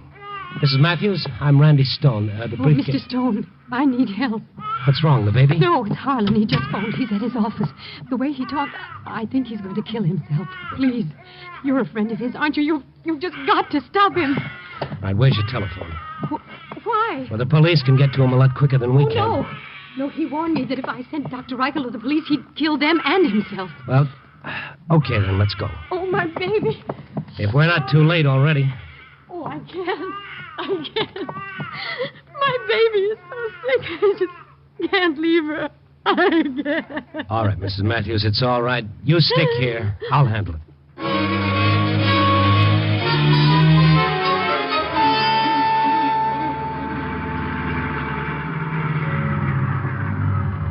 Harlan Matthews' business address was a third-floor shop in a third-class shopping district. The dry goods store on the street level was still open for business. Its long awning still hung over the sidewalk in memory of the recent May Day sunshine. The windows above it were all dark, except one on the third floor. The lettering on it read, H. Matthews, Stamps Bought and Sold. I climbed 2 flights to the third-floor landing. The doors of the stamp emporium were half open. Inside, Harlan Matthews was seated at a desk, his thin, bloodless face seeming to stare straight at me. But the light was in his eyes, and I knew he couldn't see too much. Not until I got inside, anyway. Hello, Mr. Matthews. Yes, what is it? I found a briefcase with your name on it. Huh? Well, where is it? Your wife has it. I gave it to her. You came here just to tell me that? Well, not entirely. Oh, I see. She sent you here. Well, look, Mr. Matthews, you have a... Keep your hands on the desk. Don't do it. Drop it. Drop that gun. Let go! Let go, you fool! I'm using the gun on myself! You're not using it on anybody. Drop it! Drop it! I'll take that. Sorry I had to hurt you, Matthews, but you're a lot better off alive than dead, believe me. Why? So you can arrest me? Arrest you? What makes you think I'm a cop? Don't think I'm so blind that I didn't recognize you when you came in here. You tried to jump me at Reichel's office tonight. Waiting out in the corridor. You think I didn't know what was going on? That Reichel had ratted on me. You've got the doc all wrong. Oh, I have I? As if I couldn't see through this stupid act of yours. You and Dr. Reichel trying to help me, too, aren't you? All I have to do is talk, don't I? Just relax and talk. Well, what would you like to hear? Look, friend, you don't have to tell me a thing. Yes, why repeat what you know already? Dr. Reichel's already told you everything I ever confided in him. What do you want, a written confession that I shot Captain Claney in the back? Well, I did. Write it down. I'll sign it. Is that what you want? If you don't mind... Details? You like details? Look, May 6, 1943, 2 days before we took Tunis, out in patrol. Write it down. I hated him. He was a lousy dog, arrogant, insulting. All right, there it is. Motive, time, place, everything. You satisfied? No, I'm just tired. If you feel like talking, talk to the police, not me. I never saw either you or Dr. Reichel before tonight. My name is Stone. I'm with the Star. If you doubt it, pick up the phone and find out. The papers? Reichel told the papers? Well, you get this into your head and you'll have it in a nutshell. Reichel never told anybody. All I know is what you've just spouted. You sit here like a broken-down ham, dramatizing yourself, dreaming up things that never happened, making like a martyr, feeling sorry for yourself, leaving your wife at home worried sick about you. You got a family to think of. Now, go on and get your coat. I'm taking you home. I guess maybe you're right. I've been acting like a fool, haven't I? I'm sorry. You'll feel lots better in the morning, Mr. Matthews. Now, come on, let's go. Yeah. I'll put things away first. May I have my gun? You better let me keep it for a while. Oh, you don't have to worry, Mr. Stone. Not anymore. This note on the table, I was writing it to my wife when you arrived, telling her goodbye. Well, I've changed my mind about dying. Well, we all have our bad days. Shall we go? Yeah. My gun, please. Oh, it's all right, really. Well, okay. Here, I've taken out the cartridges. Souvenirs, you know. Thank you. I'll put away these catalogs. Would you mind closing that window for me? I walked over to the big window facing the street. It was wide open from the bottom. I reached up to close it just as a soft footstep sounded close behind me. Try to And trap Matthews me. pushed me over the sill toward the street below.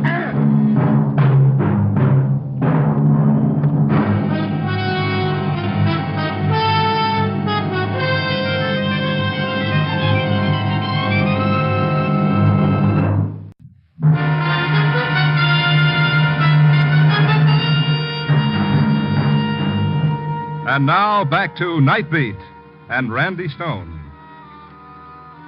Life, they say, is a continual process of getting used to things we hadn't expected.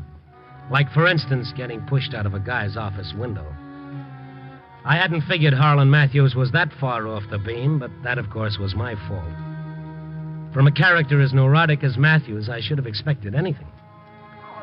I guess I was out more than a couple of minutes because when I came to, a cop had evidently just arrived on the scene. Voices crowded through my head against a backdrop of pain. I stared up at the moon shining brightly through a huge rip in the awning, and I tried to push myself up to a sitting position. The cop bent over me. Easy now, easy. I'll call an ambulance. Wait a minute. Get Matthews. Who? Harlan Matthews, stamp dealer, 3rd floor. He pushed me. Matthews, huh? Just wait here.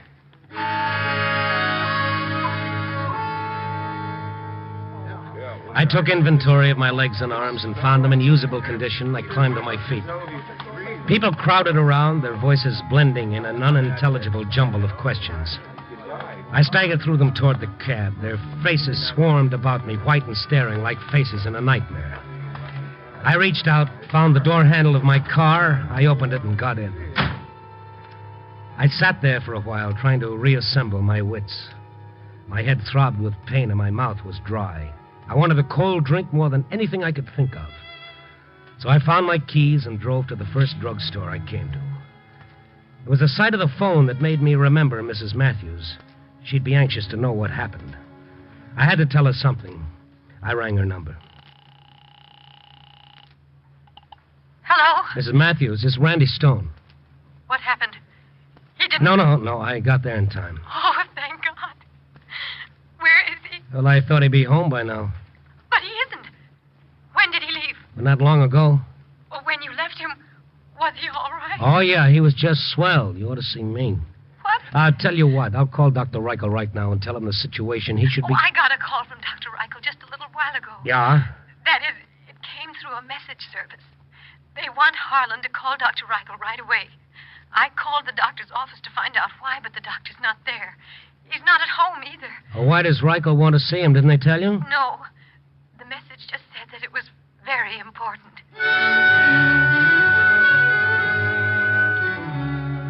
I invested another nickel in the call to Dr. Reichel's office. There was no answer, so I sat down at the counter and had a cup of coffee. I felt somewhat better by now, although my head still throbbed and I still found it hard to unscramble my thoughts. I went back to the phone booth and called Dr. Reichel's home. Perhaps he'd returned by now. Oh, what is it, please? Dr. Reichel residence? Has Dr. Reichel come in yet? No, Dr. Reichel not here now. Look, has there been anybody at the house to see him within the last hour or so? No visitor. Too late. You call tomorrow, maybe. Yes? Goodbye.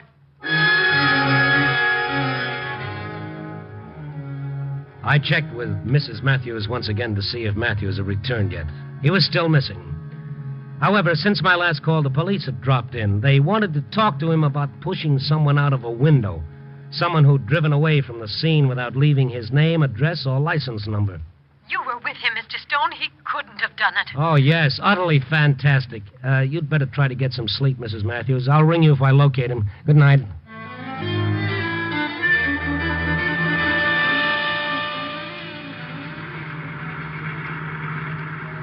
I headed out toward Dr. Reichel's residence on the northwest side, wondering just how foolish I was not to send the police out instead. Matthews did more than just pass from mania to depression. He'd made the round trip. The doc had been looking for him, but now he could be looking for the doc. I stepped on the gas.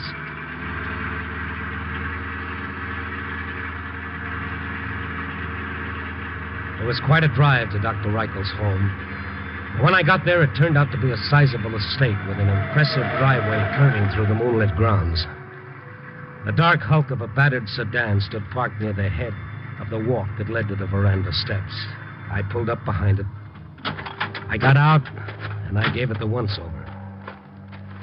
I touched the top of the radiator. It was still warm. A parade of maples lined the paved walk. Ahead, the house stood dark and still. I lifted my hand to the doorbell. Don't. Well, hello, Matthews. Kind of thought you might be around. What are you doing here, Mr. Stone? When I hit the pavement, I kept bouncing until I finally landed out here. I hardly expected to find you quite the same as when I left you. Oh, I'm not. I'm smarter. Next time I get that gun you're holding, I'll know enough not to give it back to you. Next time? There isn't going to be a next time, Mr. Stone. Not for you or for your Confederate, the doctor. Yeah, of course, you could be faking. I took the cartridges out of that thing once. Yeah, so you did. I might have forgotten to reload it. Why don't you try to take it away from me and find out? Well, come on. Is it loaded or isn't it? Make me show you. Well, if I did, it might arouse the neighborhood, don't you think? You might not be able to hang around here waiting for Dr. Reichel. Yes, Mr. Stone, I've already thought of that, or you'd have been dead by now. Unless, of course, the gun isn't loaded. I'm willing to let you force me to show you. All you have to do is take one step toward me. Just one step, Mr. Stone. One single step. And you'll know the answer. Before I do, maybe you could give me some other answers. Answers to a few things I still don't understand. Indeed?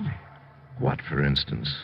Well, for one thing, I still don't understand just what good it'll do you to kill either Dr. Reichel or me. You know the answer to that, you and him both. I wish I did. He said he was my friend. That it would help me if I talked, so I told him. Then I saw him talking to the FBI man at the federal building, and I knew I'd made a mistake, that he betrayed me. If he had, would you be free now? Figure it out. I have. They're just waiting to round up some witnesses who saw me shoot Captain Claney. You're wrong, Matthews. You're dead wrong. Reichel hasn't told anyone at all, and he never will. Same goes for me. I only wish to heaven that were true, because if it were, I'd never have a better reason for killing you than now, before you do have a chance to talk. But unfortunately, I'll never be sure that you haven't talked. Well, kill me, there's one thing you can be sure of. Star billing in an execution party. Really? But right now, it's you who are the star, Mr. Stone. Or maybe this gun isn't really loaded after all. Come on, find out. Give me an excuse for pulling the trigger. Look, there he comes. Back. Against the wall. Stay where you are. Right there. A cold wind rustled the maples as the big car came to a halt at the head of the drive. Hidden by the trees, its lights blinked out. By the veranda rail, a dozen feet away, Matthews crouched, gun raised. The trees hid whoever it was coming up the walk as the moonlight and shadow danced among the leaves. Come on, Reichel, come on. Keep coming, come on. Matthews. A little closer, a little closer. In another moment or two, his target would be out of the shadow of the trees into the bright moonlight. Matthews! Huh? Those men with him. Oh, where? Hiding among the trees, see? They're moving. Where? There. Huh? That shadow there, and over there, and over there. Can't you see them? Yes, yeah. They're covering him. He knows you're here. I'll kill him. They'll get you first. You haven't a chance. No. Drop that gun. Drop it. They'll never get me. Never. He thrust the gun to his own head and pulled the trigger 6 times before I ever got to him. They'll never get me. Nobody. But, Mr. Stone, you mean he was trying to ambush me with an empty gun? Yes, Doctor. Then he tried to blow out his brains with it. Oh, poor fellow. Looks to me like he's gone off his trolley, but for good. Look at him lying there, groveling in the dirt as though he were trying to hide. Or dig himself in. Yes, he's living a moment of the war all over again. Harlan, stop it. Stop it. Denuncia, May 6, 1943. Well, how did you know? He told me. I guess Captain Claney got his revenge after all. What do you mean? Well, he shot Claney in the back and thought he got away with it, but look at him now. Oh, Mr. Stone. This whole nightmare in the poor fellow's mind started when he observed me making an inquiry at Army Information Headquarters here. I was trying to locate the one man who could cure him. Who? Why, Captain Willard Claney, of course. What's that? But the reason I arrived here so late is that I've been wandering about looking for Matthews. I wanted to tell him that I finally succeeded. I've found Claney. You mean that... The man's alive and well, working in a bank in Spokane. I spoke to him tonight on long distance. Well, that's one for the book. Matthews must have just wounded him and then thought that he... Matthews didn't even hit him. He didn't hit him? Doctor. Wait a minute. Harlan. I think he's aware. Harlan, do you hear me? Dr. Reichel. Did you hear what I said? Captain Claney is alive. You didn't kill him.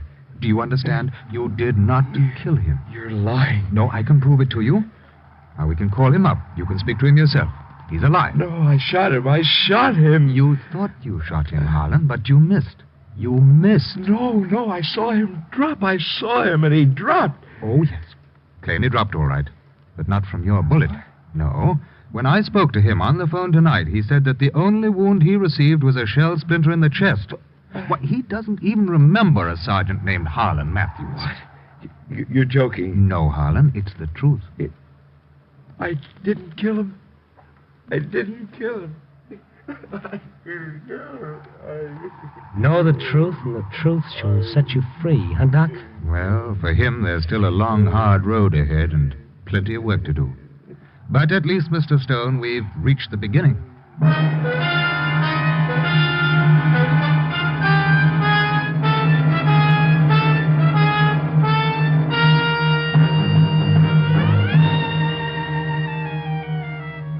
Well, dawn is just around the corner, and the city lights are going out street by street, like the lights in some people's minds.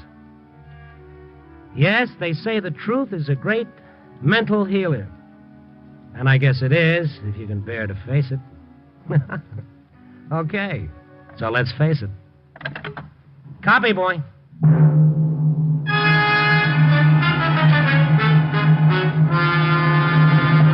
You are listening to Night Beat on the Wheaties Big Parade. Whole wheat. Flakes of golden whole wheat. Sounds pretty good just like that, doesn't it? Everybody knows you need whole wheat, and Wheaties make a very nice way to get it.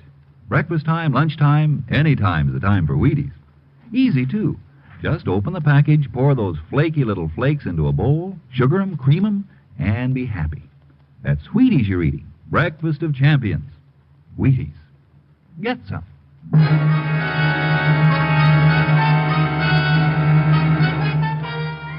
Night Beat, starring Frank Lovejoy, is produced and directed by Warren Lewis and edited by Larry Marcus. Tonight's story was written by Irwin Ashkenazi with music by Frank Worth. The part of Harlan Matthews was played by Jeff Corey. Jeanette Nolan was Mrs. Matthews, and the doctor, Ben Wright. Listen next week at this same time and every week as Randy Stone searches through the city for the strange stories waiting for him in the darkness. And this is your Wheaties man, Frank Martin, inviting you to listen also on Tuesday, that's tomorrow night, to the premiere of the Penny Singleton Show on the Wheaties Big Parade. See you then.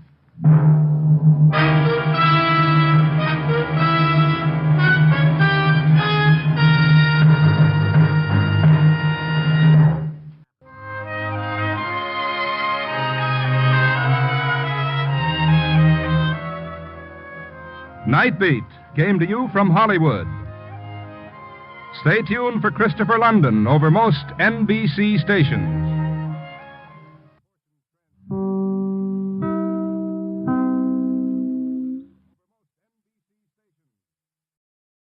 Now, the Roma Wine Company of Fresno, California presents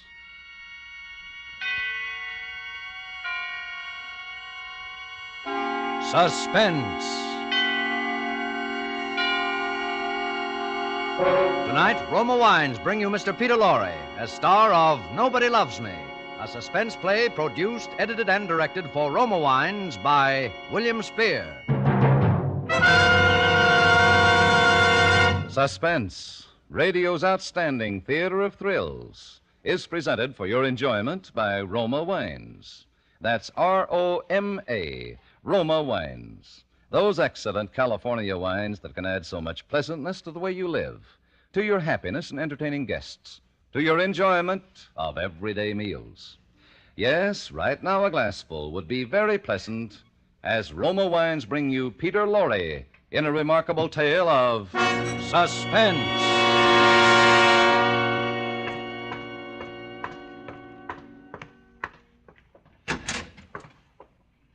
Hello. Are you guys in charge of this precinct? Well, hello, Bright Eyes. Who's in charge here? Just a minute. How did you get in? I walked in. Who's the top man here? This is the squad room, son. If you have a complaint, give it to the desk sergeant. No, I don't want to bother him. He's sleeping. Jenkins sleeping? Boy, till I tell... You better sit down. Hey, Costello, he's got a gun. Yeah, I got a gun. Sit down. Hey, son, you must be crazy. Maybe, but I think I know what I'm doing. Well, you can't hold up a police station, mister. No? There's no dough here. No. Look, son, look. Keep your hands up. I didn't move. Hey, you. Shove that chair over for me. Yeah. Okay, mister. Yeah, I have a lot to talk about, and I want to be comfortable. I've come to tell you cops a story. Look, mister, this isn't funny. Just tell you a story and give you a present. How's that? Oh, what do you mean, a present? Why, I'm a regular Santa Claus. Going to give you $10,000. Now, look. There is $10,000 reward for the kidnapper of Peggy Stewart, am I right? You Where is she? Where's the girl?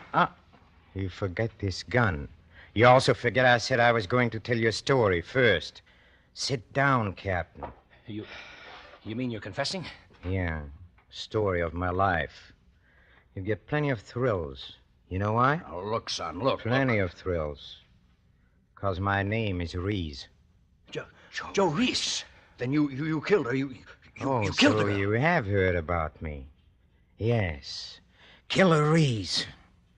Killer Reese, Captain. Then you admit I got a story. I'm going to tell it in my own way.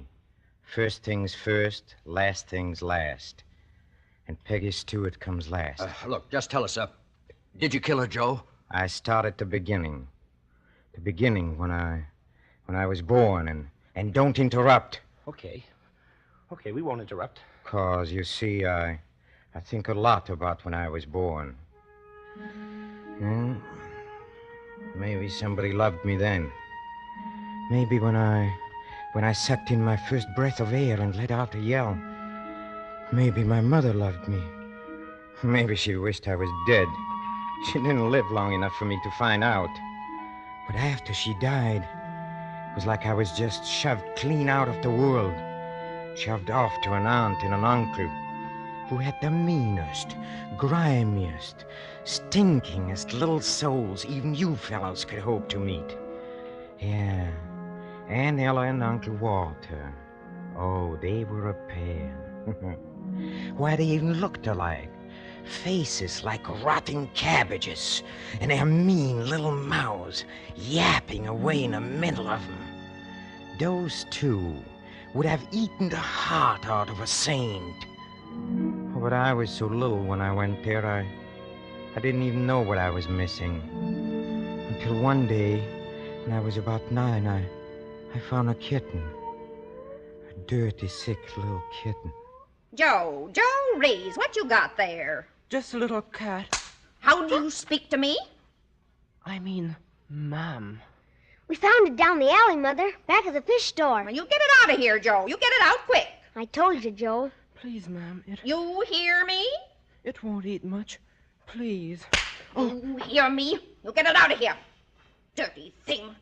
And if I see it again, Uncle Walt will beat the stuffing out of you. Yes, ma'am. Ought to kill it. Would, too, but it'd turn my stomach. Now get both of you. Yes, Mother. What you gonna do with it, Joe?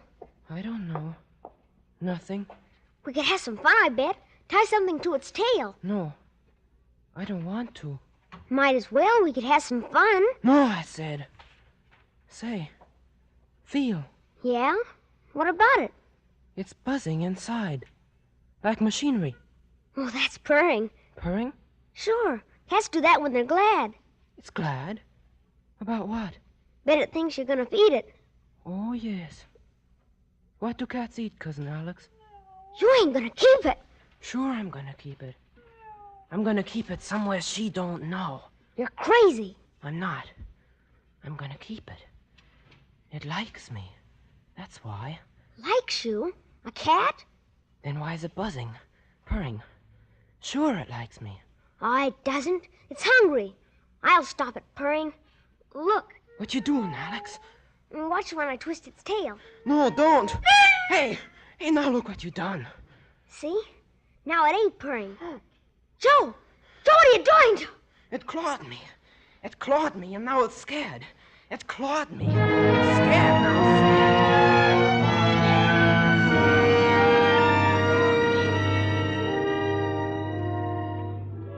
You ever feel a kitten? What it's really like? A skinny little kitten? Why, it's nothing but fur. Soft and a head. And its backbone is like a thin string of beads. Curled just so. When it's scared, its eyes stare. All one color. And its neck is thin. Thinner than a match. Like a string of beads. Just nothing between your fingers.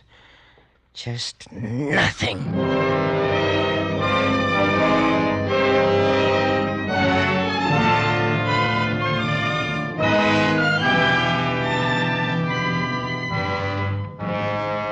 For Suspense, Roma Wines are bringing you as star Mr. Peter Lorre in Nobody Loves Me by Herbert Clyde Lewis and Sylvia Richards. Roma Wines' presentation tonight in radio's outstanding theater of thrills, Suspense.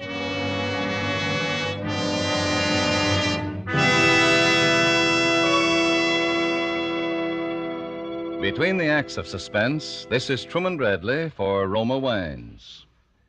This holiday weekend, millions of Americans will return to the traditional way of observing Labor Day by having friends in for dinner. That's why Elsa Maxwell makes the most appropriate suggestion. She says, we have good reason to celebrate Labor Day this year. So make your holiday entertaining really festive by enjoying good Roma wine. At dinner, serve Roma California Burgundy Cool. This splendid wine, so delightful, delicious, distinguished, lends charm and flavor magic to any meal. Yes, as Elsa Maxwell says, you'll enjoy the delicate piquancy and fruity, robust taste of Roma Burgundy. Only Roma gives you the goodness of luscious grapes from California's choicest vineyards, gathered at peak of flavor, gently pressed, then unhurriedly, guided to flavor perfection by Roma's ancient winemaking skill. And finally, bottled right at the winery. Roma wines are always unvaryingly good, yet cost only pennies a glass. Remember, because of uniformly fine quality at reasonable cost, more Americans enjoy Roma than any other wine. R-O-M-A, Roma Wines. And now Roma Wines bring back to our Hollywood soundstage Peter Lorre in Nobody Loves Me, a narrative well calculated to keep you in suspense.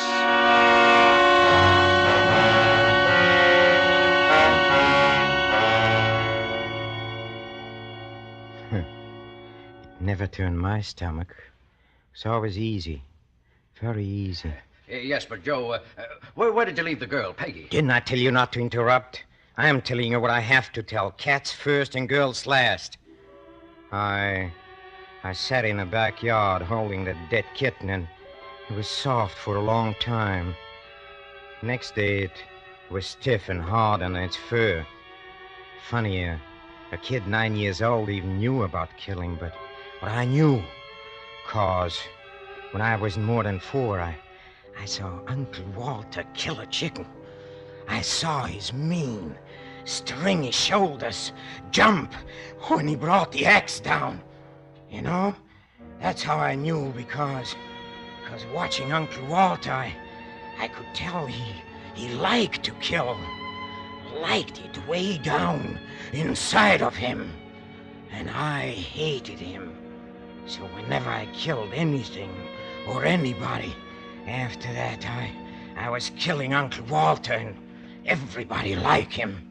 I hated him. I hated him till he died. Joe, come here. Your poor Uncle Walt is passing on, and I want you to see him before he goes. Joe. Yes, ma'am. Don't say a word unless he speaks to you. I won't. stand on the other side of the bed. Oh, listen to the blessed man fighting for his life. Just listen to him. Yes, I listened. Oh, did I listen? And I only wished he knew he was dying. I wanted to tell him. I wanted to say, "You are dying, Uncle Walter, and I'm wishing you dead." That's why I'm strangling the wind out of your turkey neck. I'm burying a knife in your filthy heart. I am doing it. Me, Joe. Oh, look at him. I think he's going to speak. Oh, no, he's not.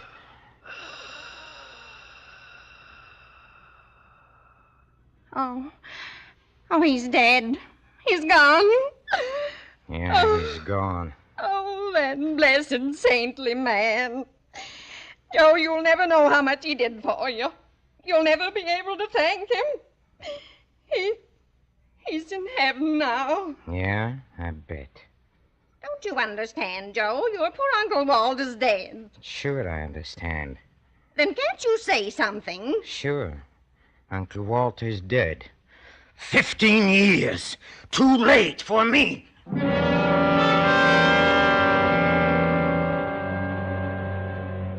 One day after that, I mashed a toad under a rock. And there was a white dog I caught in a fence, in a corner, and threw stones at it, dozens of stones. Each day I killed one thing, and some things died quick, and some died slow. But I always felt the same. I felt good.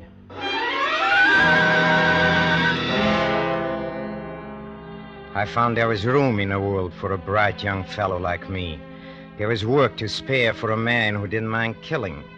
$100 a job I could get, sometimes more. Hey, pick up that pencil, fatty. Yeah, you, Sergeant. I'll give you a list. Yeah. Well, there was the Bresco brothers. All three of them. A guy named Lyons who was two-timing somebody's wife. Oh, and that chorus babe, Daisy Mae Marks. Yeah. She got her fingers in a wrong pie. Yeah. Izzy Turnbull, the weasel. An old codger named Haskett. We call him the Yeah, that's enough of them, Joe. Now, please, where'd you leave the girl? I'll get her around to her. Where'd you kill her, Joe? I am telling this. It's my story. Yeah, sure, Joe, sure. Because it all happened different with Peggy Stewart. See, I wasn't supposed to kill her. The boy sent me around to case the Stewart house for a kidnapping. It was all I was supposed to do, find out who was in the house and when the girl was alone. It was a big job. Why, with her father owning half the state and holding a mortgage on the rest, we expected it to pay off plenty. Yes, sir? I'm looking for work. There's nothing here. Oh, I thought maybe raking the yard, or I can drive. No, there isn't anything. Oh, is there anyone else here I could ask? Horace? Horace, who are you talking to? It's a young fellow, Miss Peggy, looking for work. Oh. What kind of work? Oh, anything, ma'am, anything at all. You see, I'm going to college, and I just want some work for the summer, and I have a bad back, so I can't do anything heavy. Oh, I see. Well, maybe we have something. I'll ask my father. Miss Peggy! Father isn't home right now, but if you want to wait... Oh, sure, I'll wait. You can come inside, Mr. Sanders, Joe Sanders. Well, come in, Joe. Horace was about to give me my lunch. Maybe you'd like to eat with me.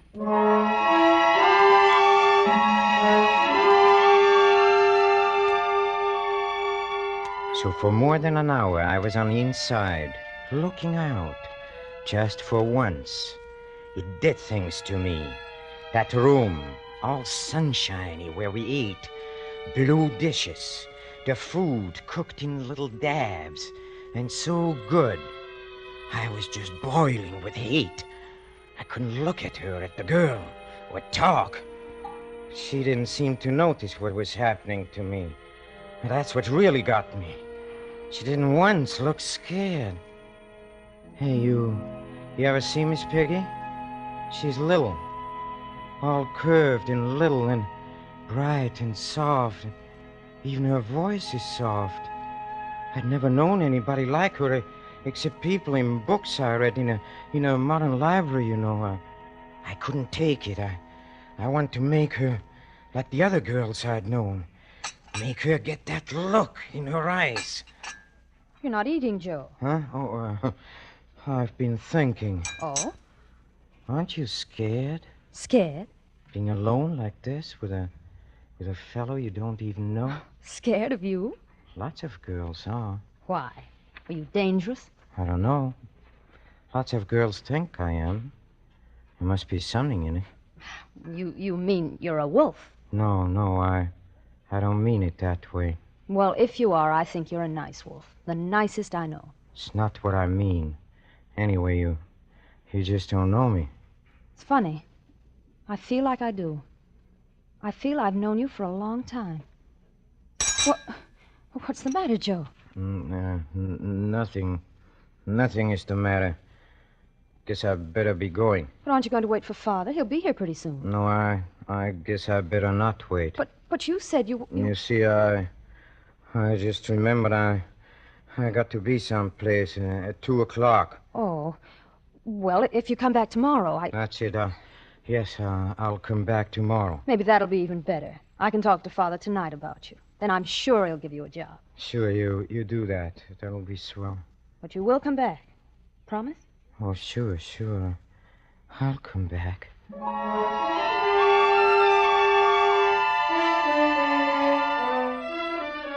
I couldn't figure it out.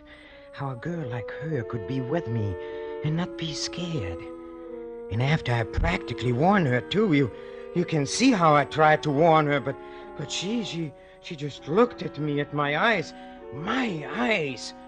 And hers stayed just the same. Blue and soft, like she was looking at anyone.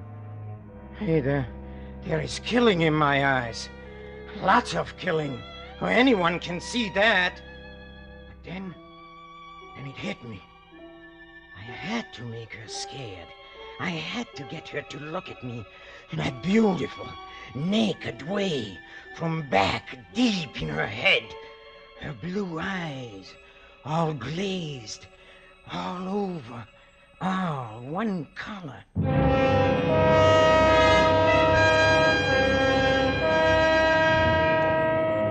Well, I got my car out and drove back to her house. It was night already, and there were lights on, and windows were open, and this time I went right to the front door. I'll go, Father. What, Joe? Hello, Miss Peggy. Well, did you come to see Father tonight? I haven't talked to him yet. No, I came to see you. Well, that's nice, Joe. I came to get you. Get me? Sure, don't you remember? I came back, like you said. Going to take you away. Like Yeah. I said. Yeah, see? Now you're getting that look. Now you're beginning to look at me the right way. Don't, Joe. You're hurting me. No, I'm not hurting you, Peggy. Not much yet. Just enough so you'll look up at me like something in a trap. It won't hurt much more when I kill you. When you... Joe, please. That's what I said, when I kill you. Oh, no. It won't. It won't.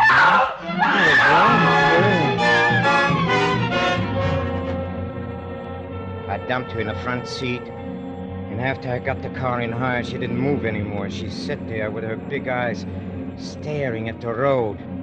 I didn't talk anymore. I thought fast, and I drove fast. I thought how it was going to be, killing her. And I was still thinking when we got to the hideout. Huh? Where it is? Oh, it's up in the mountains, and I like it there. It's nothing but a shed, but someone had a house there once, and there are still lilac bushes and roses. Lots of roses. When I lifted her out of the car to carry her into the shed, I could smell the lilacs. And there was just enough moon to see her face You don't have to carry me. I can walk. Just the same, I carry you. That's part of the fun for me. You don't want to spoil my fun. Where are we? What difference does it make? No difference. Then don't ask so many questions. You won't see much of it anyway. Okay. Inside. Walk straight ahead and stand still. It's dark. I got a candle. There. Now get over there and sit down. On the floor? Yes, on the floor. What do you want? All the comforts of home? Of your beautiful, clean, bright, wonderful home? Well, why don't you tell me what you want? Joe, what's the matter? What did I do to you? Nothing. You did nothing to me. Then why are you... Why, Joe? Go on, say it. Why am I going to kill you? Yes. It's a very foolish question. I got to kill you. But why? I got to talk to you, watch your eyes, and tell you a lot of things. I got to hold you. Please, Joe. I got to know how you feel before you die. Hold you like this. Do you love me, Peggy? Do you? Love you? Sure. That's what I asked. Of course not. Of course I don't love you. You see? Nobody loves me. Nobody ever loved me. Maybe a cat once. Everyone hates me, Peggy. But I don't hate you either. See, that's funny. I just thought of something. You know what? Joe, how can you... No, this is important. Listen, it's this way. I used to live here in a shack weeks sometimes, and I'd read books. Oh, good books. Modern library. Do you know about them? Yes, I know. Well, you can get any book, and it's only $1. It's less than $1 the best, see? Yes? So I read something by a man, yes, called Oscar Wilde. And he says, each man kills the thing he loves. It's in a modern library. Each man kills the thing he loves. Maybe that's what I am doing. No, Joe. You don't love me. You don't get it. Like I said, nobody loves me, but I get love anyway. I get something like love because when I start to kill you, Peggy, there won't be anyone else in the world for you but me. No one else will matter. And then your eyes, they'll get shiny. Oh, so shiny. And they'll blaze, and the blue will spread out. That's why I'm going to kill you, Peggy. Oh, it'll be so easy. There won't be anything in them but me. All I got to do is take your neck in my hands like this.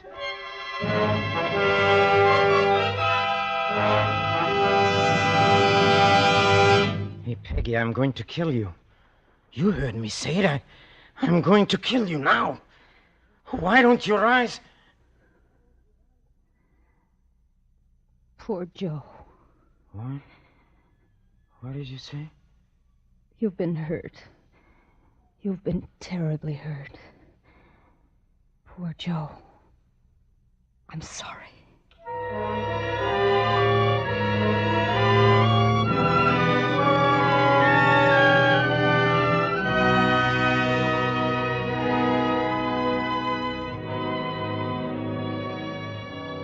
Oh, well, that's it. But, where did you leave the body, Joe? What are you talking about? After you killed her. Who said I killed her? Why, you said that you... Listen, you bonehead. That's what it's all about. That's why I came in here, to give myself up. See, nobody ever loved me except that cat, and when he got scared, it clawed me, and I had to kill it. But Miss Peggy, she wasn't scared. I don't get it. Miss Peggy looked at me and into me and through me, and she knew what I was. Rotten. But she said, poor Joe.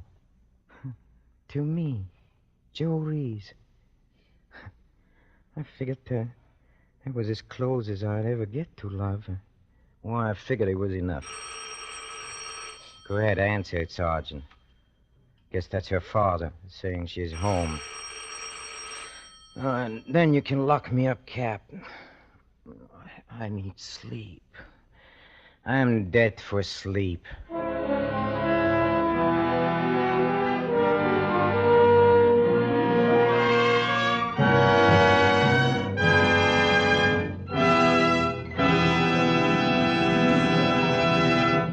Roma Wines have brought you Peter Lorre, a star of Nobody Loves Me. Tonight's study in Suspense. This is Truman Bradley for Roma Wines, the sponsor of Suspense. Visiting friends in the family car is once again a popular American custom. And as Elsa Maxwell said just last week, be prepared when people drop in unexpectedly. A smart way to entertain, a sure way to cool off and delight your guests, is to serve refreshing Roma wine and soda, a frosty, cold, iced drink that really quenches thirst. Yes, and Roma wine and soda, made with distinguished Roma California Burgundy or Sauterne, is quick and easy to make. Just half-fill tall glasses with good Roma Burgundy or Sauterne.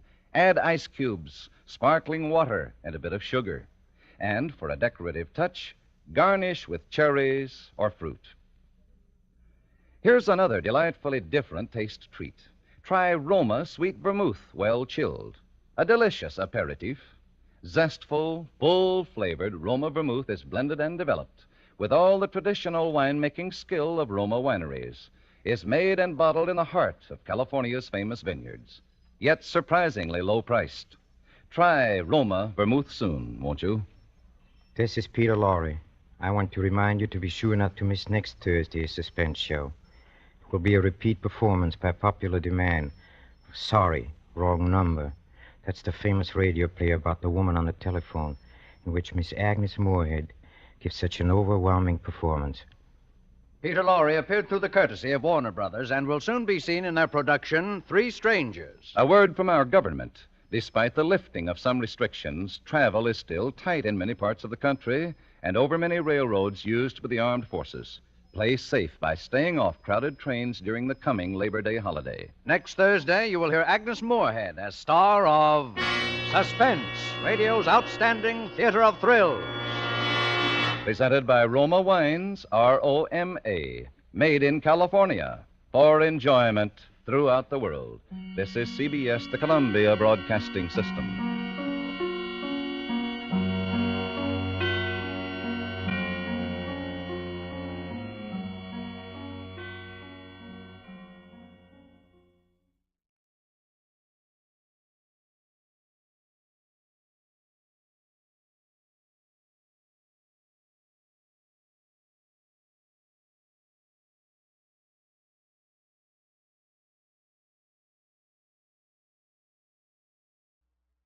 The National Broadcasting Company presents The Adventures of Sam Spade, Detective. Sam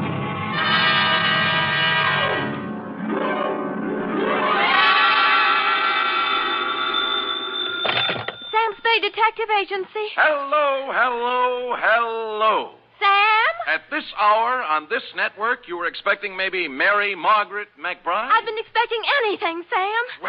After all, to have you drop out of sight like that, leaving not a ripple on the surface for 4 whole days. Mr. Livingstone is frantic. Who? Mr. Livingstone, the man you rented the car from. He's ready to send out a search party. Aha! Sammy and Livingstone with a reverse twist. It's no joke, Sam. Nothing, huh? You have no right to worry me like this. It's not fair. Where are you? To the only spot on Earth as yet unvisited by the National Geographic Society, sweetheart, the Vale of Takaloma. And don't try to find it on a map because it isn't.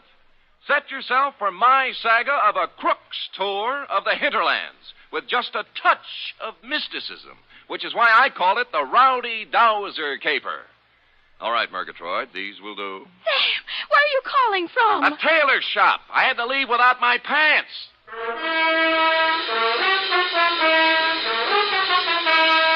For For NBC, William Spear, radio's outstanding producer-director of mystery and crime drama, brings you the greatest private detective of them all, starring Stephen Dunn in The Adventures of Sam Spade. Dum-da-da-dum-dum-dum. When you and I were young. Effie. Sam? Who else? Are you decent? Decent? Well, you said you'd lost your pants, so... Oh! How do they look?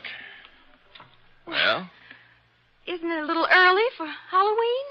Ooh, you made a joke. You ready, woman? As always, Sam. Date, fill it in. 2 Constable Ollie Shuttle, North Tacaloma, California. From Samuel Spade, license number 1375596. Subject, the Rowdy Dowser Caper. Dear Ollie, on Wednesday it was when I returned to my office of a fine spring morning to find a note lying on my desk like a big, juicy piece of cheese in a mousetrap. Quote, Mr. Spade, call North Tacaloma 3, unquote. North Tacaloma. Where have I... Long distance. North Tacaloma 3. Yes, sir. One moment. Would you repeat the number, please? North Tacaloma 3. North Tacaloma 3. Nice diction. That is North Tacaloma? I'm not kidding. Look it up, girl. Look it up. Yes, sir. North Tacaloma 3. Well, she must have found it in the book because soon we had encouraging buzzes and clicks. 6 operators later, we had punched our way north to the farm at Slattery Flat. Then we knocked off for lunch while Slim Slattery repaired the windmill that made the juice for the last lap. At 2:07 p.m., victory was in sight. Yeah? Sam, this is Operator Nyan for the 10th time. Oh, fine. How we doing, Millie? Sam boy, I am actually ringing North Tacaloma 3. Oh, good girl.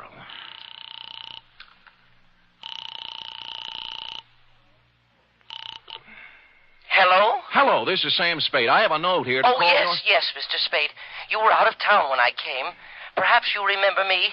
Wendell Wisby of Oak Tree Lane, North Tacaloma, California. Wendell? I employed you a year ago to find a girl who vanished. The magician. You made the girl disappear and couldn't bring her back. Correct. Yeah. You may well ask, Mr. Spade, how anything could be worse than that. Well, this is... Oh, there, Wendell. There, boy. Take it easy. I can't talk. I just can't talk about it. Fine. Then write me a nice, long letter. Well, you know, I'd this rather... is a long-distance call, and I... No. I am sorry, Mr. Spade, but this has affected me very deeply. Look, you promised you'd lay off the magic, Wendell. Well, What'd you do? Misplace half a woman this time? No, I have given up magic, Mr. Spade. I am currently employed as 3rd Vice President of the 2nd National Bank of North Tacaloma. All that? Yes, sir. Oh, my star was rising. My future seemed assured, but now a shadow has fallen over my good name. Boot it along, will you, Wendell? This is costing me money. I cannot tell you more on the phone, Mr. Spade. You must come at once. It is extremely urgent. I see. Well, frankly, Wendell, I have a feeling I'll be tied up. But I left There's your a collection retainer I under have your to make, desk, and, well, Blotter. the chances are I'll... What was that? I just said there's $100 under your desk, Blotter, for a retainer. I left it when I came with the note. But if you have a collection to make, suppose Wendell, that is the collection. And so it befell that shortly before lunch on the following day, I guided my rented hack across the ford at Clobber Creek, up the high road through Possum Notch, and down into the Vale of Tacaloma, where I muscled my way through a flock of geese in the main street and tied up before the imposing stone facade of the 2nd National Bank. Inside, sitting in front of the door marked Urban Root President, sat a secretary whose facade looked colder and even more imposing than the bank's. She was shriveling one of the customers, a meek little milquetoast in a salt and pepper soup. But as I informed you, my good man, President Root is extremely tied up at the moment. Oh, I'm quite aware of that, miss. I wouldn't bother him for the world, but you see, No, I don't see. And since you refused to state the nature of your business... Did I refuse? You most certainly did. Oh, dear me, I didn't mean to refuse anything. It's just that... Well, it's sort of personal, and may I go in? You may sit down until I tell you to go in. Is that clear? Yes, ma'am. Yes, I understand. I don't mind waiting. Don't mind at all. And now you, sir. What do you want? I have an appointment with Wendell Wisby. Mr. Wisby is in conference with the President Root. Thanks. If you'll sit down, I'll... just a minute, sir. Just a minute. And you must understand, President Root, this is a matter of family honor. Yeah. I shall... Oh. Hi, Wendell. Oh, Mr. Spade. Now, sorry I couldn't get here sooner, but it's a long haul. Well, Mr. Spade is a friend of mine, President Root, from my salad days as a magician. A very competent detective, I might add. Well, thank you, Wendell. Yeah, I see. We are indeed fortunate to have him with us in this matter. Good, good. Please sit down, Mr. Spade. Thanks. You are aware, Mr. Spade, this matter is to be held in strictest confidence. Word must be kept from the depositors at all cost until... But remember, President Root, remember the code of the Wisbys. Should worst come to worst, I shall make good. I shall make good if it takes me... I understand, Wisby. I understand. Well, mind if I admit I don't? What is it, Wendell? Snatcher. Snatch whom? Uncle Purse. Our former cashier, Mr. Spade. Purse Snatcher. Wisby's uncle. Purse Snatcher. What about him? Everything. He has disappeared. Absconded. That is a harsh word, President Root. I would prefer to say he disappeared until we have further proof. The money's gone, isn't it? How much money? $53,000. From Uncle Purse's accounts. Huh. It may be he has absconded, President Root, but we must remember that despite the Snatcher surname, Uncle Purse is a Wisby. And a Wisby never lived who got away with $53,000. All right, Wisby. He disappeared. Yes, may I ask when he disappeared? Last Friday night, about 9 o'clock. Anyone see him go? Almost everyone. His car stalled at Main and Persimmon. Several people saw him trying to start it. He was acting very strangely. Oh, how was that, Wendell? Well, Clem Clobber and Charity Fidd and several others spoke to him from the curb, but he wouldn't answer them. He didn't say a word to anyone, which is not at all like Uncle Purse Snatcher. Wisby, man to man. Would you feel sociable with a satchel full of stolen money on the seat beside you? Well, there you have a point, President Root. I can't blame you for the way you feel, President Root, but I must continue to believe the best of Uncle Purse until Mr. Spade discovers the worst. Oh. And in that dismal eventuality, please know I intend to pay off the $53,000 plus interest on the installment plan. $5.37 per week for 48 years. Oh. You have my word on it, sir. The word of a Wisby. With which solemn pronouncement, Wendell marched out, closely followed by me. Salt and Pepper Suit Milk-Toast was still fingering his hat brim, looking hopefully at Miss Icewater for the sign. At Wendell's suggestion, I hustled out to the Snatcher homestead for a word with Percy's wife, a timid little woman with her heart in her eyes, known from one end of the valley to the other as Aunt Wistful. I can hardly think straight these days, Mr. Spade. So full of puzzlement this thing has left me. Well, of course, Aunt Wistful. Have another dipper of cider, Mr. Spade. Oh, get down, not you. No thanks, Aunt Wistful. Purse wasn't himself since the well run dry. We had a passel of dry winters here in the valley, you know, but never for this is the well run dry. Purse didn't know which way to turn. The pipe end's 2 miles down the road. Couldn't afford to bring it in here. I see. He took to muttering to himself, saying strange things. Coming home from his work at the bank with a frown on his face. Stayed there all evening. What do you mean, strange things? Oh, I don't recollect very well. He brought a law book home one night, though, and out of a clear sky he says to me, "Wistful, honey, do you know the punishment for embezzlement is 5 to 10 years in prison?" I asked what he meant by that, and he said he thought it might be a good thing for a banker to know. Well, he had something there. It was the night after that. He come home all cheerful. Said he thought he'd figured a way out. Found a fellow to help him. Get down. I had no idea what Perce was thinking. What fella? Urban Root, I suppose. Oh. It's Urban's bank he was fixing to steal from. About then I got word from my sister ailing over to Fogarty Grove, so Thursday I left, and when I got back Saturday, he'd gone. Now, did he take his things? Mostly. Funny, he did one strange thing for this time of year. He left his corn teeth behind.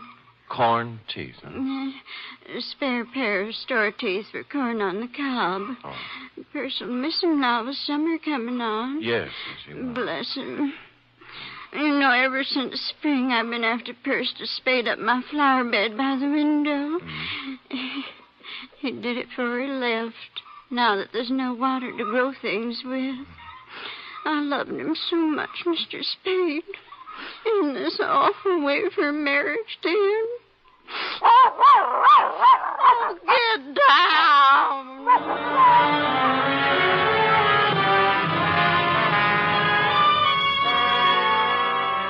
Well, I started at Main and Persimmon Streets and worked south, farm by farm. Everyone seemed to have been sitting on his front stoop Friday night because all remembered Purse Snatcher driving out on the South Road in his 1919 Winton 6. Up to a point, that is. Somewhere between North Takaloma and Fogarty Grove, I ran out of witnesses. And in Piney Crotch, of all places, the town beyond, they could guarantee Purse didn't pass through because the main drag was roped off all Friday night for a square dance. And thus matters stood on the third day when I limped back to the bank. For some reason, a crowd had gathered in the alleyway next door. Writing it off as a floating crap game, I walked inside, bowed formally to Miss Icewater, then plunked myself down at Wendell's desk. Oh, Shaw. I just found I miscalculated on the interest. At $5.37 per week, I won't have this paid off until I'm 134. And who knows, by then you may even have a wife and children to support. Look, don't you think you were a little impetuous with that retainer? What retainer? Mine, the $100. $100? Wendell, the $100 you stuck under my desk blotter when you hired me. I hired you? You came to my office while I was out of town, Wendell. You left a note for me to call you. I talked to you on the telephone. Well, didn't I? Mr. Spade, something is very wrong. I did not talk to you on the telephone at all. What? I thought you were employed by President Root.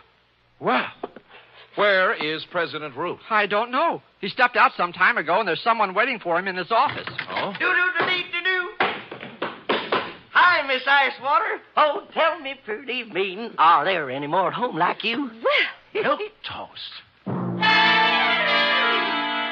But with a difference. The salt and pepper suit had gone. Beret, bow tie, plaid sport jacket with a racing form sticking out of the pocket. Maroon +4s and wool socks with tassels. He took one of President Root's cigars out of his pocket, bit off the end, and lit it. Then smiled, or rather leered, at Miss Icewater. Well, honey? I'm sorry, Oh, sir. 23 skidoo, sweet stuff. President Root will be back shortly if you... Oh, don't be a back number, beautiful. But, sir, I don't... Papa love Mama? Well, I don't know what to say. You'll learn. Tell Cookie I'll be back, huh? Yes, sir. Anything you say. Live a little, baby. Live a little. Toodaloo. Golly. Golly, indeed. Miss Icewater. Hey. Oh. What was that? I don't know his name. A friend of President Root's. He's rather attractive, don't you think?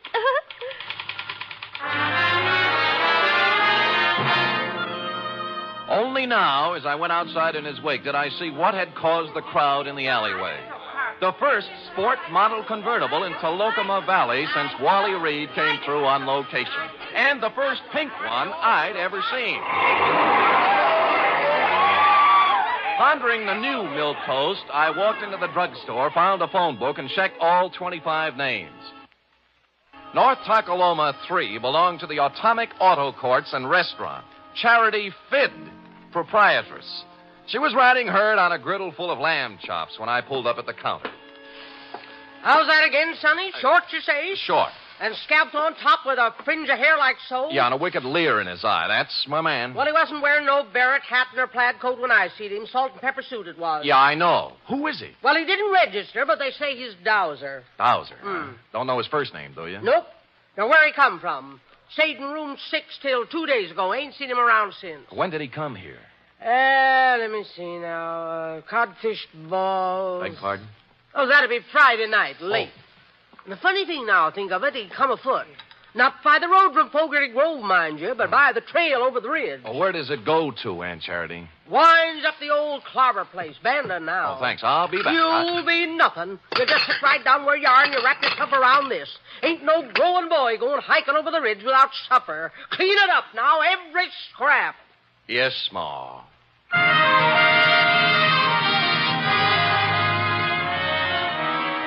It had been dark about 2 hours when, carrying one of Aunt Charity's best coal oil lanterns, I topped the ridge and looked down on Clem Clobber's abandoned barn, nestling in a grove of ancient oaks at the very foot of the hill.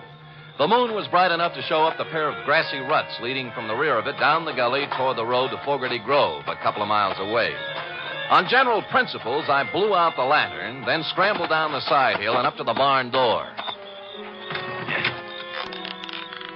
I couldn't make out anything inside at first, and then finally something took shape. A dark hulk in the middle of the floor. Stupid me, I lit a match. It was an automobile. To be exact, it was Purse Snatcher's 1919 Winton 6. His hat and the tweed overcoat everyone saw him wearing Friday night were lying across the front seat. I held the match higher and bent over for a closer look. Whereupon Spade and the match went out together.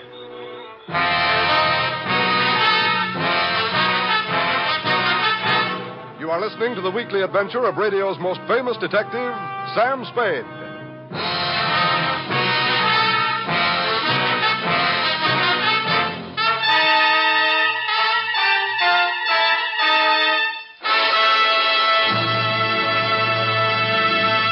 Three chimes mean good times on NBC. There's fun for you Sunday with two of your favorite families, the Blandings and the Harrisses. Mr. and Mrs. Blanding stars Cary Grant and Betsy Drake in the title roles as the proud but somewhat bewildered owners of the famous Dream House.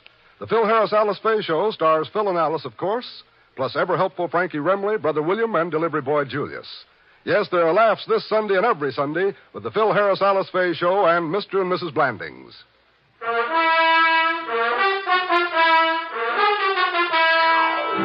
And now, back to the Rowdy Dowser caper, tonight's adventure with Sam Spade.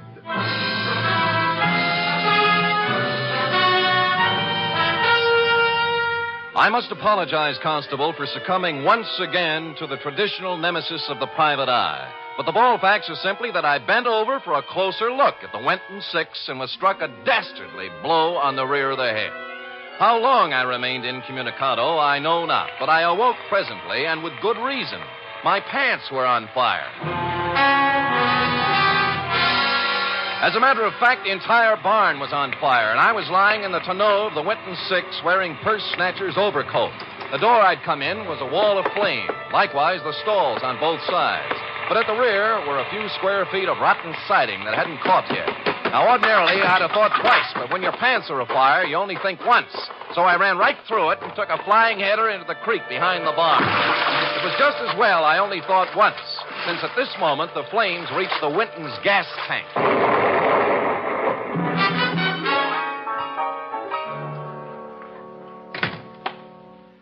Hi.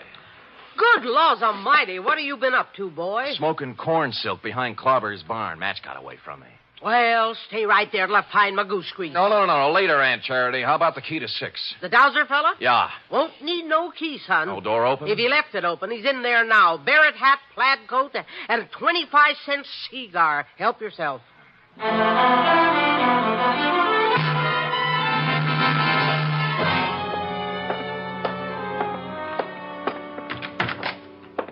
Well. Well, hey, Mr. Spade, isn't it? Right, Senor Dowser. Dowser? Isn't it? Yes. Yeah, that's right, Dowser. Hey, you can call me Alonzo. Sit down. No, I'll stand. Oh? You're lucky you caught me. I was Just leaving, so I see. I was detained, as you probably know, over at Clobber's barn. Detained? Okay, Dowser. We'll let that do for the preliminaries. Now, why'd you just try to kill me? Kill you? Well, good heavens, man. I did not get careless at a weenie bake, Dowser. I just woke up in the middle of a 3-alarm fire, and I don't like it. As a matter of fact, I'm a little burned up, to use the phrase loosely, and I just might kick your teeth in. Now, believe me, I haven't been near Clobber's barn since Friday. I had nothing to do with whatever happened. Sure, and you had nothing to do with a $100 retainer in the phone call from Wendell Wisby. Well, as a matter of fact, You figured with a curious city fellow like me on the premises, Urban Root might shake down easier. Bigger apples from the same old tree, right? Yeah. All I did was negotiate a personal loan. Drop it, will you? Root had his hand on the till at the bank. A big hand, $53,000 worth, and Snatcher found out about it. What about you? How'd you get into the act? The loan. The shakedown. Where's Uncle Perce, Alonzo? Out of town somewhere, I suppose. Look, I can't tell you, Mr. Spade. Perce got as far as the road to Clem Clobber's barn last Friday night. Or did he? No, he didn't get that far. You know, I'd begun to suspect as much. How far did he get? I'm sorry, I can't tell you any more. Root killed him, didn't he? No. You saw let it. me go. How come? I don't know anymore. Please. Come on, let's have it, No. Dowser. What'd he do with the body? Root wore the coat and drove Perce's car out of town so everyone would see him. Now, where's the body? Let me go. Let me go. Dowser! Dowser!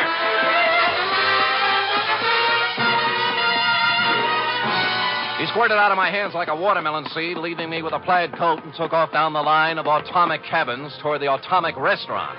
A nice high-knee action for a little guy, and what with my burns and contusions, I'm forced to admit he was widening the gap between us when he rounded the corner of the atomic restaurant, making possibly the gravest error of his career. Aunt Charity was rounding the same corner, coming the other way with an armload of wood.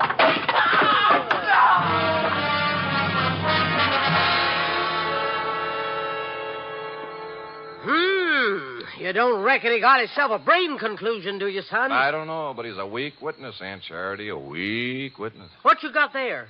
Oh, shoebox for $1,500. A few odds and ends. And this. Well. Yeah, looks like an oversized slingshot fork. Slingshot? What do you mean, slingshot? Well, who cares? So he whittles. Where'd you get the idea his name was Dowser? Huh? Driver's license in his wallet. Alonzo P. Scoggins. Who said his name was Dowser? You did. I never said his name was Dowser. I said he was a dowser. Oh. And what's a dowser, Aunt Charity? A guy who finds water for people, that's what. Well, that's nice. If you could... Finds water? Yeah. How? Well, I'm no expert, Sonny, but as near as I can recollect, you take this here slingshot fork so, and then...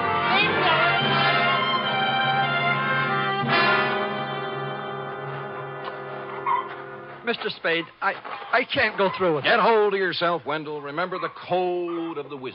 But this sinister revelation has virtually prostrated me, Mr. Spade. And you must remember it is now over a year since my salad days as a magician. Tut, Wendell. Stout fella, stiff upper. And further, even at the peak of my career, I was only sketchily acquainted with the field of dowsery. Hold it. There they are. Aunt Wistful is sitting on the back porch with President Root. Mr. Spade, The code of the Wisbys, Wendell? Yes, sir. Let's go.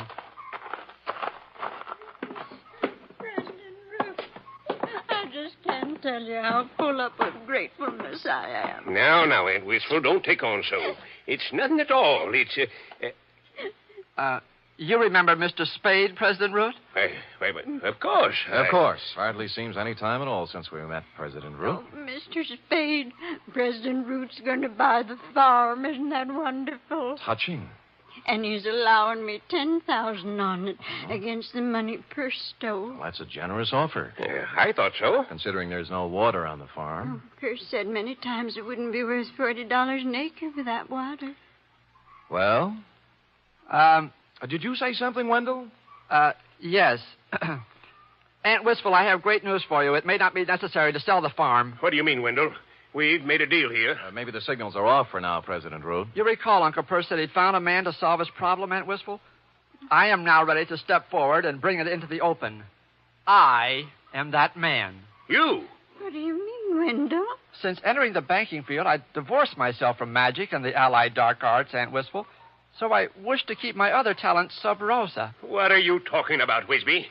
President Root, I am a part-time dowser. And he just happens to have his dowsing rod along, right, Wendell? Right. I have reason to believe there is water here, if I can just douse it out. Wendell, you're out Shut up. Douse away, Wendell, douse away. Very well. Now, I hold the dowsing fork before me, thus. Then I turn, thus. Where does it point, Wendell? Let me see. Toward Aunt Wistful's flower bed. This is ridiculous. Shut up. Proceed, Wendell. Proceed with the dowsery. 1 step, 2, 3, 4. Well, the rod's pointing down. Oh, never. Right in the middle of my flower bed. Listen, Aunt Wistful. I'll make that $20,000. $20,000 for the farm. Cash, see? Not credit. Cash. 20? Hold out. 25. 30. Right here is where we dig. 35. 35,000. But it's already been dug up. Looks as if Uncle Perce had dug a hole and then filled it back up. Last Friday night, just before 9 o'clock, right, President Root? No. You came down for a showdown on those shortages he turned up, found him digging the well here, and got a better idea.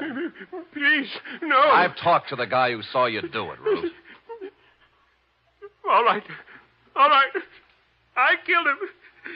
He's right here. Yes, he's right here.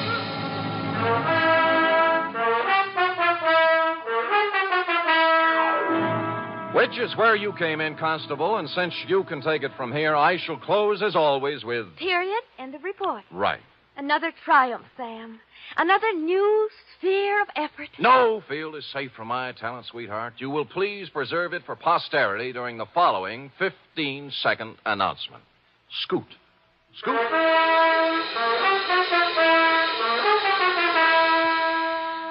3 chimes mean good times on NBC.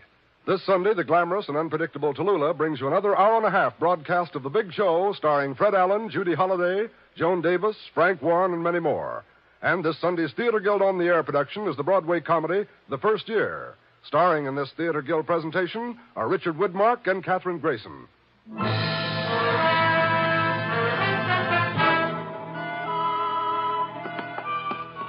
Here it is, Sam. Ah, efficient girl. Yeah? Yeah, Millie, this is Sam, boy. What's up? Oh? Thanks, Millie. Well, what is it, Sam? They just relayed a message from Fogarty Grove, F. Wendell is being installed as second vice president tomorrow night at the Moose Hall. Oh? He wants me to come. Oh! And bring a girl.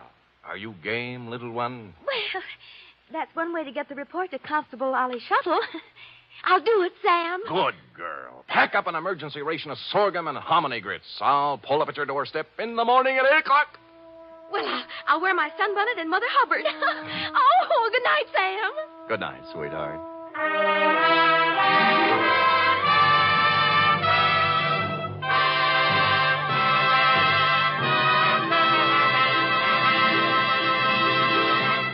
The Adventures of Sam Spade are produced, edited, and directed by William Spear. Sam Spade was played by Stephen Dunn, Lorene Tuttle as Effie. Also in the cast were Peggy Weber, Verna Felton, Sidney Miller, Alice Wellman, Charles Smith, and Nestor Paiva. Script for tonight's adventure by Harold Swanton. Musical scoring by Lud Gluskin, conducted by Robert Armbruster. Join us again next week, same time, for another Adventure with Sam Spade. Tomorrow, your hit parade plays the hit tunes on NBC.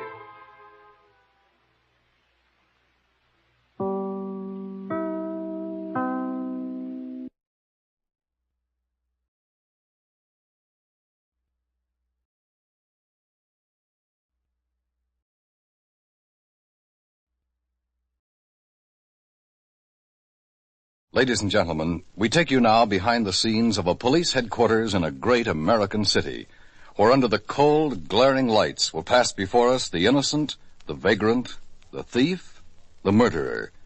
We take you now to The Lineup.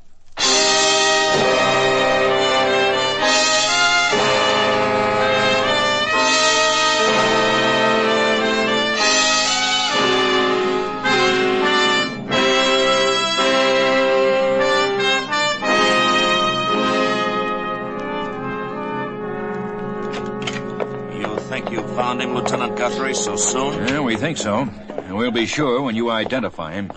Sit here, Mr. Weber. Thank you. I have never been at anything like this before. Never. What will I have to do? What am I supposed to... will I have to face him? It'll all be explained to you in just a moment, Mr. Weber. The lineup's a new experience for most people, and It certainly is for me. I'm assaulted and robbed and threatened with murder, and May I have your the very attention, next please? morning you found it. You people out there on the other side of the wire in the audience room, may I have your attention? That's Sergeant Graham. He's in charge of the Thank lineup. you. My name is Greb, Sergeant Matt Greb. I'll explain the lineup to you. Each of the suspects you will see will be numbered. I will call off a number, their name and charge. If you have any questions or identifications, please remember the number assigned to the prisoner as I call his name. At the end of each line, when I ask for questions or identifications, call out the number. If you are sure or not too sure of the suspect, have him held. The officers who took your name will assist you. They're seated among you. Please be prompt with your questions or identifications. He makes me nervous, Lieutenant. I may not When be the able prisoners to... leave here, they are sent to the bathroom and dressed back into their jail clothes. It makes it quite difficult to bring them back after they leave here. The questions I ask these suspects are merely to get a natural tone of voice, so do not pay too much attention to their answers, as they often lie. Bring on the line. All right, boys, all right, this way. You're the first boy. Huh? Yes, you. Don't stop. Keep moving. Walk to the end of the stage and take your place. The rest follow. Now turn and face front. Hands to your sides. Look straight ahead. You, the boy on the end, no whispering. Keep your faces front. The people out there are here to look at you. Number 1, Ralph May, assault. Where do you live, Ralph? With him. The guy down the line there, Milburn. Where do you live, Ralph? The flop house on Main. Milburn and me, we got beds there. When'd you come to town, Ralph? 2 weeks ago. 3, I don't remember. Milburn will, though. Why did you come here? We was looking for work. What kind of work? Picking fruit, mending fences, something to keep us outside. The arresting officer found a weapon on you, Ralph. What was it? That's no weapon. That's just a bailing hook from my last job. Number 2, Stan Fremont, robbery. Where are you from, Stan? From here. Where do you live? In a house with my wife with a kid. You been arrested before? No. Where'd you get the gun the officer found on you? I borrowed it from a friend. Number 3, Jeff Carper, grand theft. Where did the arresting officer pick you up, Jeff? I don't know. You don't know because you're a stranger here? I'm no stranger. Ain't we been meeting here regular for the past 6 years, Sergeant? I don't know because I was drunk. He found a gun on you, a police 45. Did he? Just a minute. Where'd you get the gun, Jeff? Who knows? I was drunk. Maybe it was a gift from Admira. The car you stole, where'd you dump it? I stole a car? Number 4, Milburn Scott, assault. Where are you from, Milburn? Lots of places. I mean originally, where are you from? Kansas, Topeka, Kansas. Been arrested before, Milburn? Yes, sir. Where? Lots of places. Who was arrested with you last night?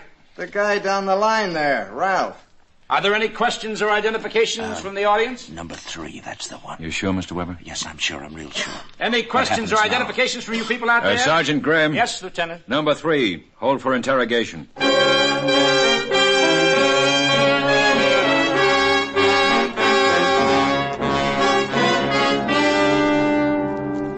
Back again, Carper. You were sitting in that chair last week, too, weren't you? The week before. Don't get too eager, Lieutenant. Carper, you know what this folder is I've got in my hand? Sure, you wave it at me every time. The record of me versus police. The record of you versus the police. May 1937, conviction of petty theft, 1 year. January 1939, conviction of robbery, 3 years. August 1943, suspicion of assault. No conviction, Lieutenant. September 1943, suspicion of... now, Lieutenant, that's one I don't like to hear about. Embarrassing. A man your age it ought to be. What was I yanked out of the lineup for this time? Grand theft. Intent to do great bodily harm. Mr. Weber said murder. Now, wait a minute. Maybe we can throw in a kidnapping charge, too. Wait a minute. Oh, you're kidding, Lieutenant. Between 10 and 12 last night, it's charged you did all that. How much does those charges add up to? I mean, the total. With your record, you could get 20 years easy. 20 years, huh? Hey, what about slugging a guy and taking $4 from his wallet? What are you talking about? Jackrolling. Roughing up and stealing. Between 10 and 12 last night, that's what I was doing. Only one customer, only made $4. You said in the lineup you were drunk last night. That was to protect myself. You're trying to tell me you committed a robbery last night between 10 and 12? Is that it? Yeah. I remember the time was 10:45 because I confessed I heist the guy's watch, too. $1 watch, I give it back. What guy? Put down on the record I'm cooperating this time. When I emptied the Fink's wallet, I saw the name Lionel Austin. Lives someplace in Clover Avenue. You check, huh? Well, we will. Matt. Yeah? Matt, get in here. Yeah, what is it, Ben? Man named Lawson, Lionel Lawson. He lives on Clover Avenue. Yeah, on Clover Avenue. Find him. I want to talk to him. Yeah, find him. Lieutenant wants to talk to him. This Lawson can get me off in only 2 years. Ben?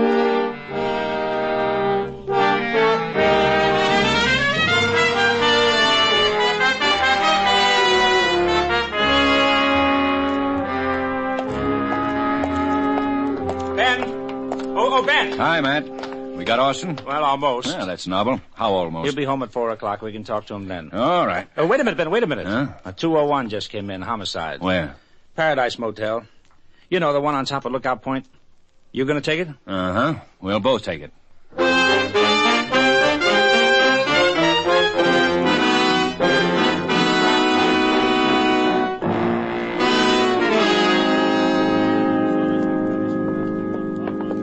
Hi, Ben. Matt. Hi, Doc. Hi. Well, you got here fast, Dr. Lynn. Why shouldn't I? I win my cigars that way. From you, from... I even beat the camera boys this time. That makes several cigars. You've examined the body? Stabbed in the throat. Good, clean job. Mm-hmm. When? Oh, a long time ago. Long time. How long ago, Doc? 14, 16 hours ago. Maybe between 10, 12 last night. That'd place it between 10 and 12 last night. Who was he? I don't know. But that's his wife standing over there looking out the window with her back to us. I asked her. She told me she was his wife. Kind of pretty, isn't she? Pretty. Mrs. Please, we want... We're detectives. This is Sergeant Matt Grebb. I'm Ben Guthrie. Try not to be frightened now. I'm not frightened. I was just looking for Lake, the view, and he touched my shoulder so easy like it startled me. The man lying on the bed. He was... My husband, Charles Jordan. I'm Letty Jordan. I met Charles when he was driving through my hometown. That was 8 years ago. I was Letty Arnold then. I worked in a drive-in. Mrs. Jordan, tell us how this happened. I don't know. You weren't here? No, I've been away. I went home for a couple of days to Sedalia to see my sister, my old girlfriend. When did you get back here, Mrs. Jordan? This morning? Last night? It was only just a little while ago. I'm the one who found him like that. I'm the one who called you policeman. Well, tell us how you found him, Mrs. Jordan. Well, I got off the bus from Sedalia this morning and walked up the road to this cabin. There was a please do not disturb sign on the door. I thought Charles was asleep. He liked to sleep late. So I just tiptoed in. In a little while, I knew he wasn't asleep. I was looking out the window like this. Oh. What is it, Mrs. Jordan? Oh, nothing. I just recognized my friend in that car. My friend, Mr. Weber. Weber? Oh, that's Robert Weber.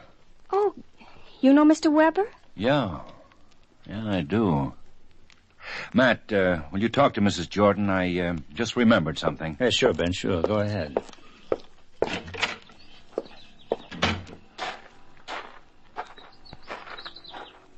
Mr. Weber. Yeah? It's Lieutenant Guthrie. I didn't know you lived here, Mr. Weber. The Paradise Motel? Oh, I've lived here for a good long while. The view, the lake, it's very pleasant here. Oh, do you mind holding these packages for me, Lieutenant? I'll get the key to my cabin. Sure. Thank you. There we go. Here, I'll take them now. It's a typical bachelor's place, Lieutenant. I'm afraid I haven't got much to offer you, but there ought to be a jigger of bourbon. Thanks, Mr. Weber. Not now. You, live here alone, you say? Oh, yes. That makeup kit. What? On the radio there, the makeup kit. It's a woman's. And the initials are L.J. Who's L.J., Mr. Weber? I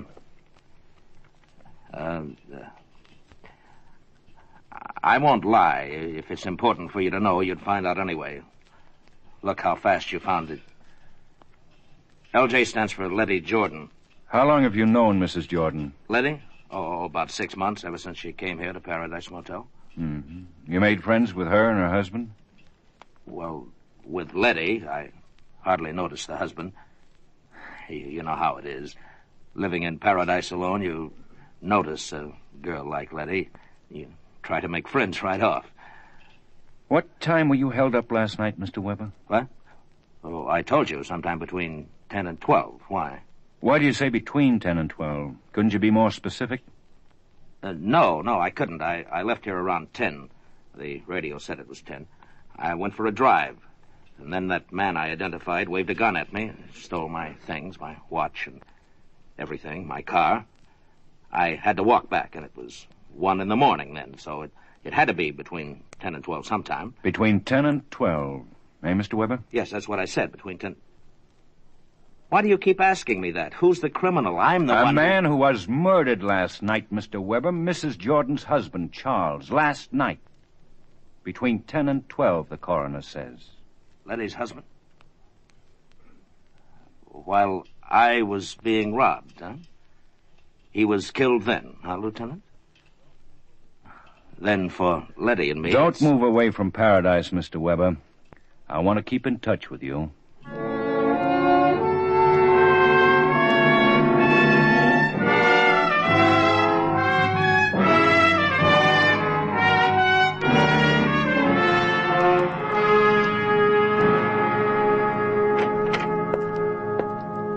Oh, Ben. Come in, Matt. Come in. Sit down. You know what I think? I know. What I've been thinking, too. Only let's not jump at things, Matt. You figure Robert Weber's the murderer, don't you? Uh-huh, sure. Maybe. Look, Ben. Robert Weber drives his car out of town, abandons it. Reports to the police that between 10 and 12 last night, he was forced to drive his car out of town at the point of a gun. Had to hitchhike back. Go on. Then he comes to the lineup. Waits until a suspect with a known criminal record is questioned. Picks Carper, a suspect who can't account for his movements last night. So Mr. Weber points a finger at Carper and says him. That's the man. Tricky. Yeah, tricky. Also the way it happened. I told you, let's not jump at it. Okay. No jumping. But admit it, Ben, it makes sense. Mr. Weber. Especially Mr. Weber. The way he made certain time was established. How many times did he mention the hours between 10 and 12? Oh, lots of times. And his motive. The old line, the classic. He's in love with another man's wife. Well, motive's there, all right. Well, start from there, Ben, with the motive. Man wants other man's wife. Kills man. Now, get an alibi. Weber does. Says he's being kidnapped, robbed, threatened at the time of the murder. Even tells us who does it. Jack Carper. Oh, brother. Well, let's not worry about it, Matt. We can prove it. Let's do it, huh? Well, we've got to wait an hour for Mr. Lionel Austin to get home. Yeah, if Austin confirms he was rolled by Carper at 10:30 last night, we've got a murderer. Name Robert Weber. Imagine the guy. Picking out a man in the lineup for an alibi. Saying he was being worked over by Carper at the time of the murder. Weber's a killer. A clever killer. Now, take it easy, Matt. We'll find out in an hour.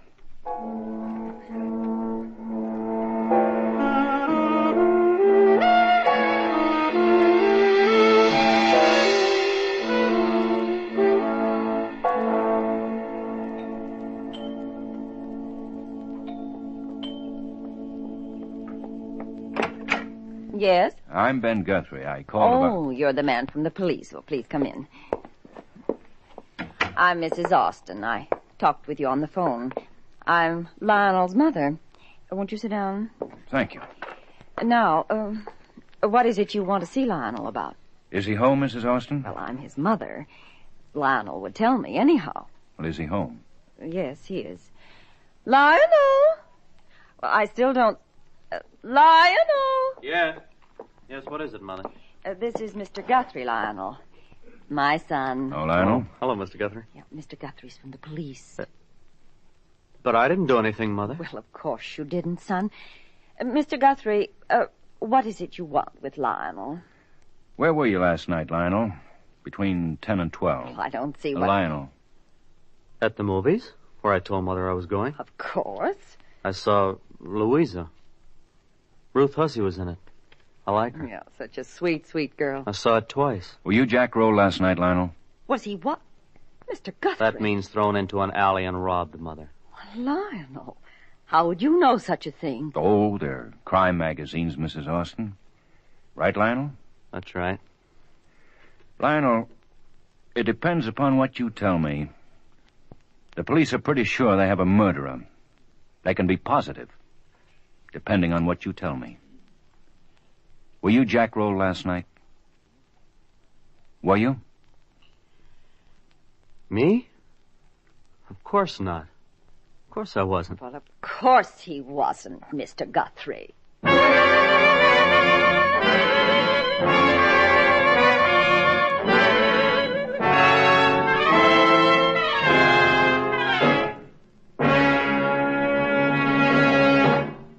A former president once said that the armed services offer every qualified young man a chance to perfect himself for the service of his country in some military capacity. The members of the armed forces can be proud that they are serving their country while performing their assigned military duties. As U.S. citizens in uniform, our military personnel have definite responsibilities to their God, to their country, and to themselves.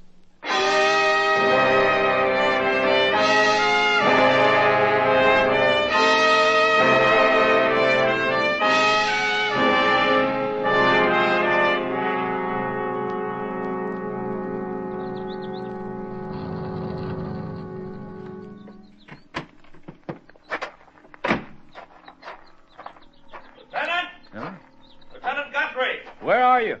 Up here, Lieutenant. The dirt road to the left of the motel. That is, if you're looking for me.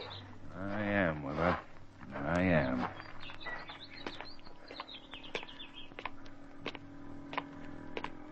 You were looking for me then, weren't you, Lieutenant? Otherwise, you wouldn't have climbed up to the hill from the motel. No, otherwise I wouldn't. But you'll find that it's worth it. Just for the view of the sunset alone.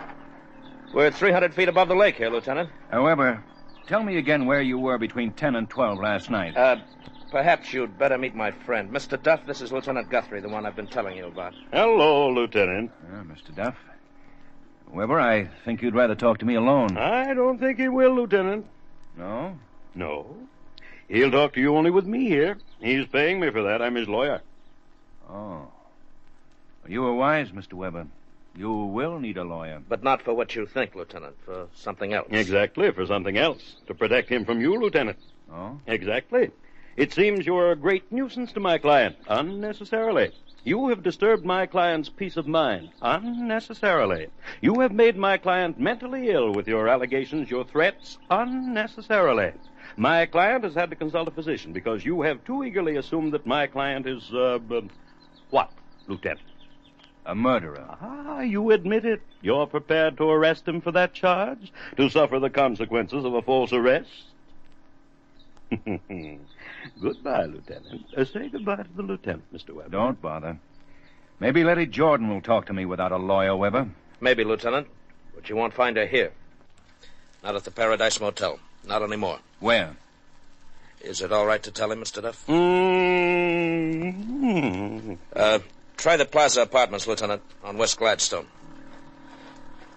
This view. This breathtaking view. It's so peaceful. No, Mr. Duff?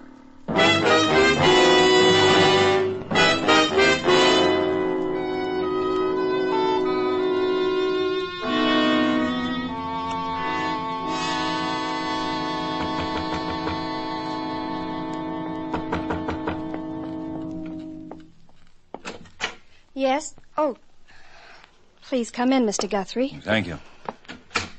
Mr. Weber told me where to find you. I wasn't trying to run away. You could have gotten the information from the motel office.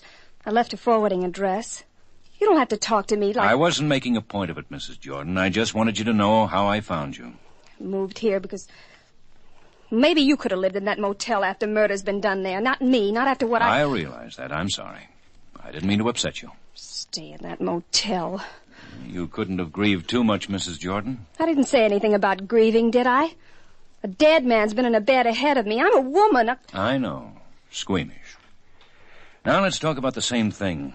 Let's talk about Robert Weber. I don't have to. How does it feel to be the reason why a man has killed another man? How would I know? You'd know. Weber killed your husband on account of you, Mrs. Jordan. Robert thinks I'm attractive, if that's what you want to know. I didn't ask you that. What's wrong if he thinks I'm attractive? Just because I'm married? No. No, then what? How did you feel about Weber? Just because I'm married, does that mean I can't feel some way about somebody? That doesn't mean I did something about it. I saw your makeup kit in his cabin at the motel. So? When did you leave it there? When I got off the bus from Sedalia, I stopped in his cabin for a drink. What's wrong with that? Before you said hello to your husband? My husband didn't drink. I needed a drink. You and Weber are in love with one another, Mrs. Jordan. Weber told me that. He said you'd marry now that your husband... He said that? Robert said that?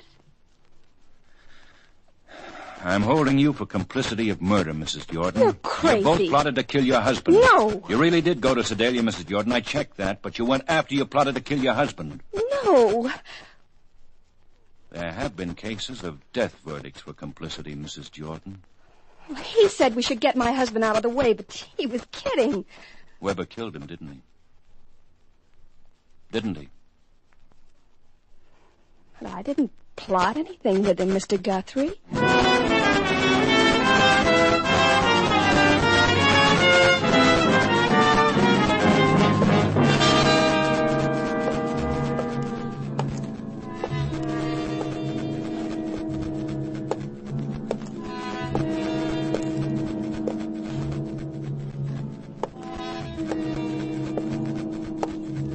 Ben, sit down.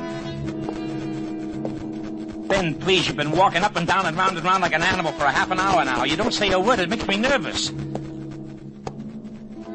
I'm your friend, Ben. It makes me nervous the way you do that. I'm your friend, Ben, please. Weber killed Charles Jordan, didn't he, Matt? Uh-huh. You know he killed him. Well, don't tear my head off. I said uh-huh. Weber's girl, Letty, confessed he planned to kill her husband. Uh-huh. So he murdered her husband so he could have Letty to himself. Uh-huh. We could pick him up, charge him, try and execute him because he's a murderer. We could do that, but we can't. He's got an airtight alibi. Because he wasn't at the scene of the crime. He was being held up at the edge of the town. How do you kill a man when you're not there to kill him? How do you get... You know, if I were you, Ben, I'd bring that Carper in here again. Talk to him. Make him... Lieutenant Guthrie, an officer's here with Carper as you requested. Huh? Tell him to send Carper in, alone. Now, look, fellas, I confess that I cooperated. I like you guys very much. You've become very dear to me. But why do you break up my canaster? I already won 12 addresses from my cell intimates. Carper, that man you said you held up. I know. He said I got more often than $4. Why do chickens always say they got more feathers than they got? He said more than that. He said you didn't jackroll him. Nothing happened to him but a movie. Why, the dirty, low-down, conniving crook? What does he mean I didn't rob him? Let him face me face to face, and I'll make him confess to it that he... Oh, how evil can they get? Where was it you jackrolled him, Carper?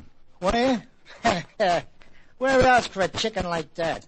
Baker Street, where the lights are few and dim and like wet lipstick. Yeah. That's what I figured. Let's call on a boy and his mother, Matt.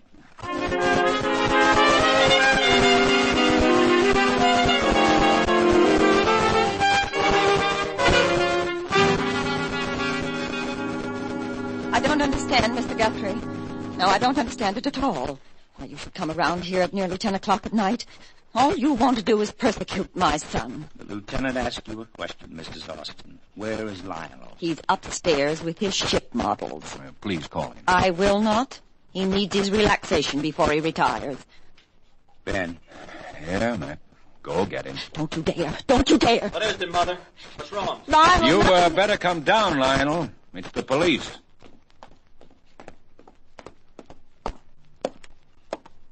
You don't have to talk to him, Lionel. Mother, don't get upset. I'll talk to these men. Why didn't you report to the police that you were robbed last night? I wasn't robbed. I told you that earlier in the day. I know you did, Lionel. But we think you're lying. My son never told a lie in his life. Not in front of me, anyway. Lionel, the man who robbed you, he was heavy set, wasn't he? Rough features, poorly dressed. I don't know what you men are trying to do. Mother, Are you afraid to tell the truth in front of your mother? If he was robbed, why shouldn't he have told the truth? He certainly would have told me about it. Wouldn't you, son? Of course. Lionel, why don't we go someplace? You, Sergeant Greb, and myself, and we can talk this thing out. Well, my son has no secret from me. All right. Tell us what your son was doing down on Baker Street last night. Well, he went to the movies. The theater's not on Baker Street. He went to the movies, all right. He said he saw the picture twice. But you didn't, did you, Lionel? You saw the picture once. It let out at 10 o'clock. That left you 2 hours to roam around Baker Street. Lionel, what is this Baker Street? What's there? Mother, Mother. Don't stammer. Answer me. Go ahead, answer me. Burlesque houses. Bars. A man doesn't have to know a girl to talk to her on Baker Street.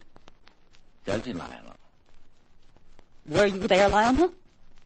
On this Baker Street? Were you there? Answer me. Answer me. Lionel, answer me. Answer me. Answer me. Mrs. Austin. It's all right, I'll answer her. Mother, listen to me. What the man is saying is true. I was on Baker Street last night.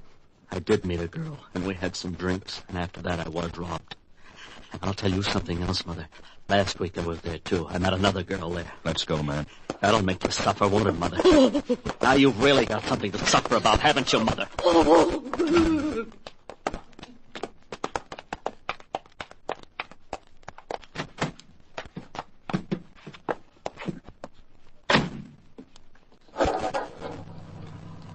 Well, where to, Ben? Paradise Motel? Sure.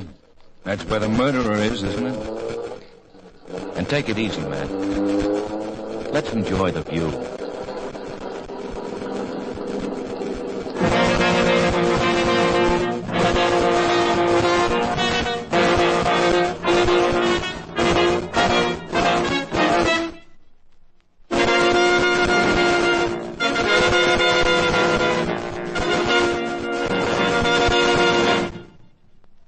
Lineup was produced and directed by Elliott Lewis, written by Morton Fine and David Friedkin, and stars William Johnstone as Lieutenant Ben Guthrie and Wally Mayer as Sergeant Matt Greb. Music was composed and conducted by Eddie Dunstetter. Featured in tonight's cast were Irene Ted, Alvina Temple, William Conrad, Leo Cleary, Jack Edwards, Lou Merrill, and Stanley Farrar.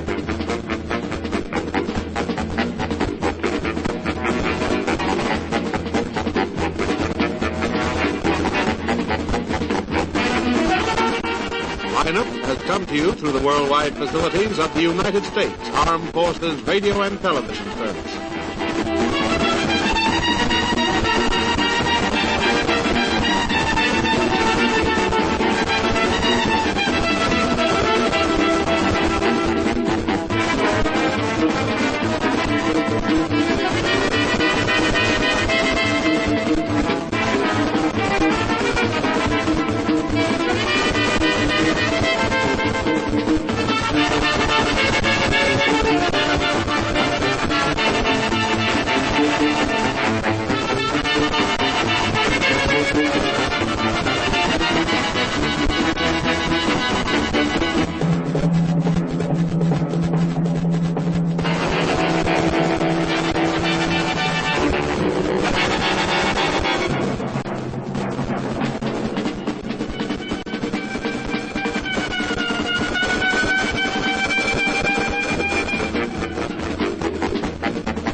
From Hollywood, it's time now for Johnny Dollar. Paul Kendrick, Johnny, over at Eastern Allied Casualty, remember? Oh, sure, Paul. How are you? Seen any good fights lately? Prize fights, that is? Yeah, the championship bout at the stadium over in Mulville last week. Were you there? No, I had to miss it. But it didn't miss me. Huh? The minute Georgie hit the canvas in that fourth round, it cost me $50. Johnny, do you remember Al Coronado? Are you kidding? I've watched that boy come up from the Golden Gloves. Well, he fought in one of the preliminary bouts. I know. I lost on him, too. $20. Come Come on over, will you? And I'll tell you why the company may lose $50,000 on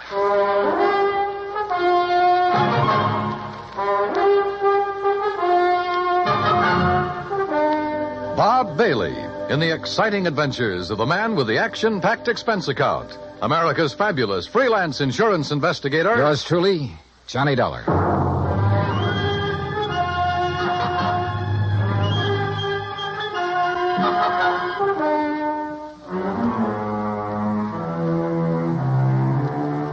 Expense account submitted by Special Investigator Johnny Dollar to Eastern Allied Casualty Insurance Company, 422 Spidle Building, Hartford, Connecticut. Following is an account of expenses incurred during my investigation of the Squared Circle matter.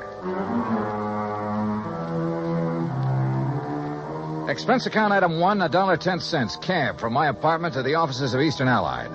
When I got upstairs into his personal cubicle, I found Paul Kendrick pacing the floor.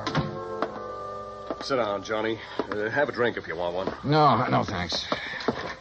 Hey, looks like you're the one who could use a drink. What are you worried about? Don't tell me you've been hitting the company till for big money to bet on the fights. Johnny, I'm worried about murder. Listen. I'm all ears. How long since you've seen Al Coronado fight? Oh, 6 months, a year, maybe. But before that, when he was working all the local arenas, you and I were present every time he put on the gloves. So? We knew him when he had reflexes quick enough to... Well, do you remember how he'd show off by picking a fly or mosquito out of the air, grabbing it between his fingers without even hurting it? Yeah, sure. He was no mental giant, not by a long shot, but he had the fastest eyes and hands I ever saw in a man. Right. But something has happened to him, something very wrong, and I think I know what it is. Listen. I'm listening. A few years ago, his manager, Ricky Malone, took out a $50,000 policy on him. Annuity. So what? A lot of managers take out policies on their boys. And then get him killed? Look, Al is fighting again tomorrow night in a small town outside of Joplin. Joplin? Missouri? A little place just across the state line. Johnny, I want you to be there. You mean as a sort of bodyguard? I want you to see the fight, that's all. See Al Coronado fight. Yeah, but this murder crack. I'm having a copy of the policy made, and you can pick it up at the Joplin post office. General delivery. Now, Paul... I know. I may be all wrong. This may only be a hunch, without a single legitimate reason for suspicion. That's why I took a whole week to think it over before calling you. That's why I want somebody who knows Al as well as you and I do to... Look, will you go down there and see him? Well, We'll pay the freight. Pad your expense account, anything you like. Oh, now that's an attractive But do offer. it, Johnny. Will you?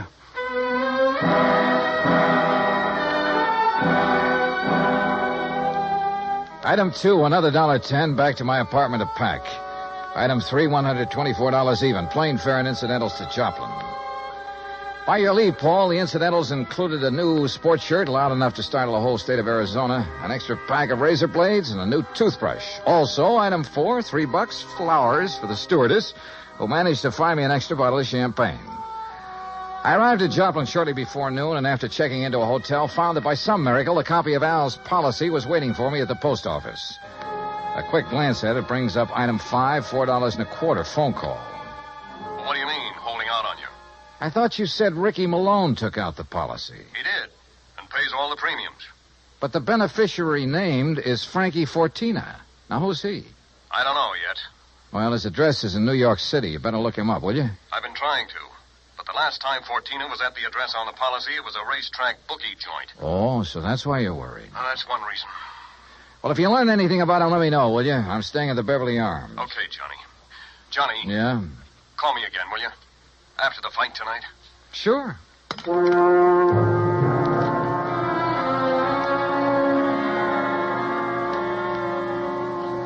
I was tired, so I had a big lunch. That's item 6. Went up to my room and slept. I overslept. It was nearly 9 o'clock when I woke up, so I grabbed a cab. That's item 7, and went out to the arena in the nearby town of Mount Alba. For $5, item 8, I managed to get a seat at ringside in time to catch the end of the last preliminary. The winner in 1 minute, 10 The program seconds told me of the Al third was round, scheduled the for the boy main from event Torino, Ray against some local boy named Rafe Cummings. I never heard of him, and I doubt if anybody outside of Tucson ever had. I understood why when he stepped into the ring. This kid looked like the rankest kind of amateur. Strong, sure, and in good condition, but clumsy. He almost tripped over his own size 15 feet. And it was no act to fool an opponent either. Al, when he came in, looked as good as ever. He gave me a quick glance of recognition, though I'm sure he knew nothing about me except possibly my name. At the opening bell, he came out fast. All the old speed and timing were there. Feint, weave, and flick out that light, but punishing left. Same old pattern, same old... Oh, wait a minute. Those quick left jabs were only landing about 1 and 4. As though he touched Cummings only when the clumsy ox happened to walk into him. But because of his speed, Al took nothing but a few light ones on the body. He kept his face well out of reach. Oh, yeah, his timing was perfect, but his aim was terrible. Every time he shot out his fist, he was 3-4 inches wide. Then a funny thing happened. At the end of the round, when Al went back to his corner, and remember, Rafe had only tapped him a few times on the body. When he went back to his corner and started to sit down, he almost missed the stool. Would have if one of the seconds hadn't aimed it under him. Funny. The second round got underway the same as the first. Al was all speed, dodging, weaving, keeping his face out of the way. But again, he wasn't hitting his mark. And then it happened. He missed Cummings wide, then practically ran into his glove, catching it hard in the cheek, and down he went. Why, there wasn't enough steam behind Cummings' glove to hurt her. But Al took the count. He'd been hurt by that tap on the face. Then another thing. The second he was counted out, his handlers practically hauled him out of the ring and back to his dressing room. And believe me, Al looked terrible. His eyes had a strange, almost far-away look. As though that little smack had knocked his brains loose. My seat was on the far side of the ring, but I elbowed my way through the crowd and back to the row of dressing rooms in a hallway built on one end of the building. Al Coronado. I told you on the way up the aisle, Doc. Huh? We don't need you. The boy's all right. Go on, Doc. Beat it. You hear me, Doc? Listen, this is Johnny Dollar. Huh? Old fan of Al's from Hartford. I want to see him. Some other time. No, now, right away. Come on, open up. I said some other time. Don't you understand? We're pulling out of this, Berg, and we ain't got time to stand around and talk. Now, look, buddy. Malone's the name. I'm Al's manager, see? And when I say get out, I mean vamoose. Al, are you okay, boy? This is Johnny Dollar. Oh, no, you don't. Brother, that's where you're wrong. Hey, Al. Al. Good Lord, Al, what's the matter with you? Hello, Johnny. Hey, Al, look at me. No, I mean straight at me. Here. Al. I'm all right, Johnny. You're in bad shape. You should never have fought tonight. Oh, that's all right. Where are your seconds, your trainer? Ricky, he don't let nobody in after fight. Look, Al, can you get up off that table, stand up and walk? Oh, sure, Johnny. Then come on, I'm taking you out of here to no, a doctor. Johnny. Easy, Al. No, look behind Al, you, Rick. Please, he's up, he's good. You bet I am, Dollar.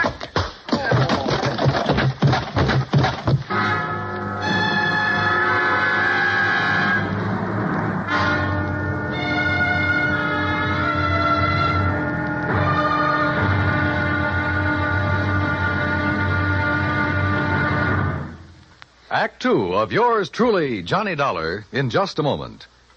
Each Monday through Friday evening, most of these same stations bring you the Amos and Andy Music Hall. Variety entertainment at its best. For top songs, informal visits with top stars, and for a never-ending supply of fun. Turn your home into the Amos and Andy Music Hall 5 nights a week. Now, Act Two of yours truly, Johnny Dollar, and the Squared Circle Matter.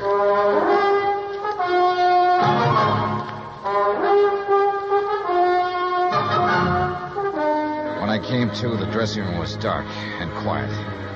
After carefully falling off the table where they'd left me, I groped my way to the light switch, stumbling incidentally over the remains of the chair Ricky Malone had used on me. It was well after midnight, so I left by the dressing room window. The second I reached my hotel room, I put through a long-distance call, hoping Paul Kendrick would be in bed. He was. Yeah, hello? Johnny Dollar. And, Paul, you're right. It'll be murder unless I can stop it. Hey, you awake? Oh, you mean Al Coronado. What's happened, Johnny? Plenty. And listen, that boy is more than punch-drunk. He's had a brain injury of some kind. I'll bet on it. That's what I was afraid of. The tap on the face that knocked him out tonight wasn't enough to hurt a kitten. But a good solid blow would probably kill him. That's why he kept protecting his face. But Ricky Malone is making him keep on? Oh, else. I just met the gentleman, by the way. Well, what'd he say? Did you question him? Before I could, he cracked me over the head with a chair. Where is he now? Oh, I don't know. What are you going to do? See if the police can track them down. Malone said something about leaving town right away. Keep after him. Did you read that policy carefully? You kidding? I haven't had time. It's an annuity. That much I saw. Beginning in 3 or 4 years, it'll pay Al a nice little income for the rest of his life, if he survives. But the beneficiary named. Yes, Frankie Fortina, who gets the full face value of the policy if Al dies. Johnny. Yeah? I got a rundown on Fortina. You said he was a bookie at one time. That was the least of his crimes. He has a record as long as your arm. As I see it, he owns Al Coronado. Then you're probably thinking what I am. But Al hasn't been doing so well lately. He's taken a big drop in class. Isn't making the purses he used to. You know that? Yes. The ANBA keeps a complete record. So with this injury to his brain, the only way Fortina can clean up on him is by seeing him dead. That's right. Well, what about medical examinations before these fights? Ricky Malone could bribe his own mother, especially in some of the towns where Al has been fighting lately. That's possible, of course. Also, what you and I believe is wrong with Al is one of the hardest things in the world to detect. Yeah, I must admit he looked great when he entered the ring. Okay, Paul, one thing's in our favor. Neither Al nor Ricky Malone knows who I am, outside of being a fight fan. Just so Fortina doesn't learn different. Where is Fortina, by the way? I don't know. So, Johnny, whatever you do, be careful.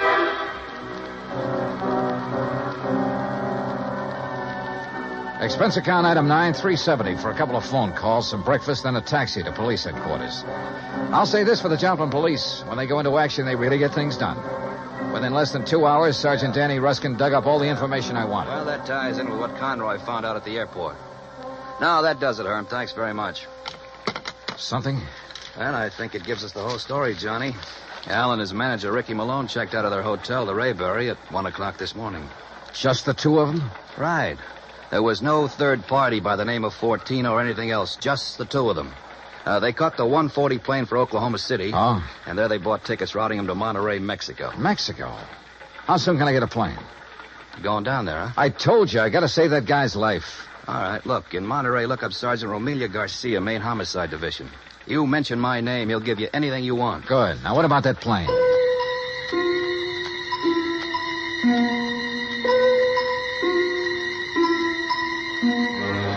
The deal on plane connections turned out to be bad. The best time I could make was by way of El Paso. That's item 10, $127, including incidentals. I finally pulled into Monterey shortly after 8 p.m. I parked my bag at the airport, taxied into town. Item 11, and went straight to main headquarters of the Policia. Sergeant Romelio Garcia was off duty. Had gone to the fights. Item 12, $4 American for a fast taxi ride to the Plaza del Fisticuffs, or whatever they call it. There, for item 13, $5, I had the sergeant paged over the PA system. After 2 or 3 minutes, a short, stocky, important-looking figure in police uniform strode up to the door. Senor Johnny Dollar? Yeah, that's right, Sergeant. How are you? You Americanos. Now, what is so important I must leave the excellent fights to talk with you, huh? The possible murder of an American fighter right here in your own ring. So what is that to be excited about? Something that happens all the time. It's because the Mexican fight is more better than the Americano fight. So if that is all it is bothering Incidentally, you... Sergeant Danny Ruskin of the Joplin Police. Sergeant Danny. Why do you not say so at the beginning? Well, you didn't give me much of a chance. How is it, my good friend, Sergeant Danny? Pues it's too long I have seen here. Yeah, well, look. Excellent man, Sergeant Danny. When I have trouble with one of our Mexican nationals who escape across the border and go all the way to Missouri, Joplin, it's Sergeant Danny who... But you have a problem, huh? Yeah. A fighter named Al Coronado. Coronado. Oh, but of course, tomorrow night he is fighting here, and he will lose. Why do you say that? Come, look. Here on the, what you call, a billboard, a picture of the man he is to fight. So, El Toro Negro. That sounds more like the name of a bull than a... Holy... See, big man, is he not? Is this picture real? 240 pounds, senor. But Al Coronado only weighs in at 181. See, El Toro, big man. And Senor Dollar, he is a killer. Our best. 3 men he's knocked out of the ring. But nobody hurts him, so no wonder you worried. Sergeant, unless you and I can stop it, that won't be a fight tomorrow night. It'll be a premeditated, cold-blooded killing. Oh? How so?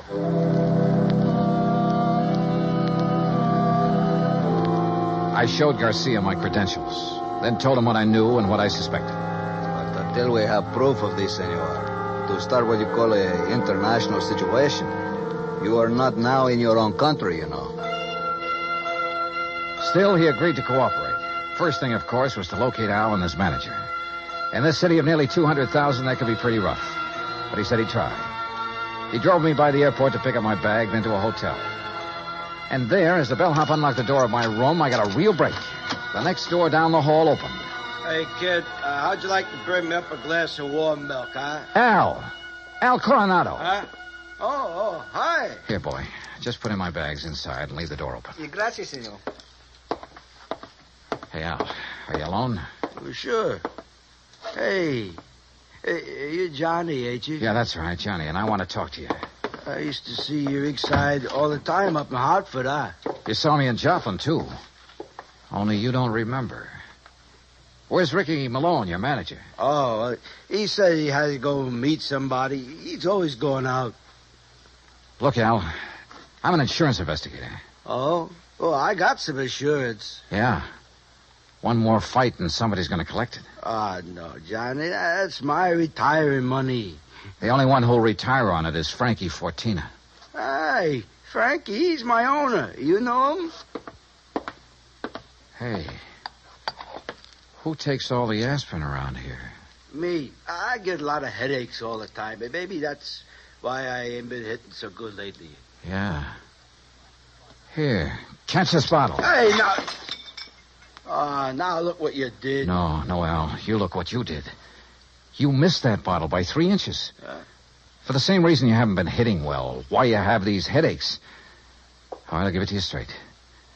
You've had a brain injury, Al. One good wallop on that head will kill you. And that's just what Ricky and Fortina want. No. Ricky always says to keep my head protected, so you must be wrong. Am I? Well, Ricky's good to me. Why, you numbskull, he's trying to get you killed. Johnny, you're all wrong. You know the man you're up against tomorrow night? Well, I know his name. Well, he's the one scheduled to finish you off. Johnny, I don't believe that. Al, listen, you gotta believe it. Now, where's the telephone? Here. Who you gonna call? Hello, this is an emergency. Get me Sergeant Romilio Garcia at Central Police Headquarters. Cops? That's right, Al, and a doctor. No, Ricky says to stay away from doctors. All they do do is stop you from ever fighting again. And that would make you worth just $50,000 less to Frankie Sergeant Johnny Dollar. I found Al. Hotel room right next to mine, room 915. Bring a doctor, a brain specialist if you can, even if you have to drag him out of bed. Oh, look, we'll fight the international situation when we come to it. You get a doctor up here, you hear me? You hang up or I'll blow your head off. Well, Mr. Fortina, I believe. Frisk him, Ricky. Sure, boss. He's clean.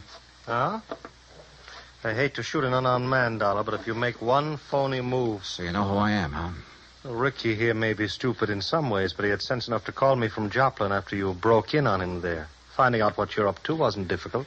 Finding out what you're up to wasn't very tough either, Fortina. But it's all over. Not for me, Dollar. That's where you're wrong. That phone call I made was to the police. I know, to Central Headquarters. That's over 3 miles from here. By the time your sergeant finds a doctor and gets here, you'll be dead. And I will be gone. Have you forgotten that you have a border to cross, Fortina? You think I'm stupid? Frankie Fortina has never been here. Has never been even in Mexico. Because my tourist card reads Charles Edward Smith. And since the next plane leaves for the States in about 20 minutes, Ricky... Yeah, boss? I think Mr. Dollar had better have an accident. Fall out of the window, perhaps. Oh, now, wait a minute, What? boss. Well... Listen to me, Malone. I had 2 reasons for coming down here. To see if you were right about Dollar and to make sure of that fight tomorrow. You've been stalling with Al. You've taken too long. The heat is on up north. I need the dough. I told you, boss, that El Toro will do it tomorrow. Fellas, Shut up. And look, if you take care of Dollar, what about me? What? Maybe you can get back to the States, but me, with Dollar laying dead here, and if Al talks... Al won't talk. You won't either. Frankie. Dollar has given us a perfect setup. He came here to Al's room. You found him here. You had a fight. Dollar ends up in the street below. But what happens to me Haven't then? I always taken care of you in the past when you were working for me?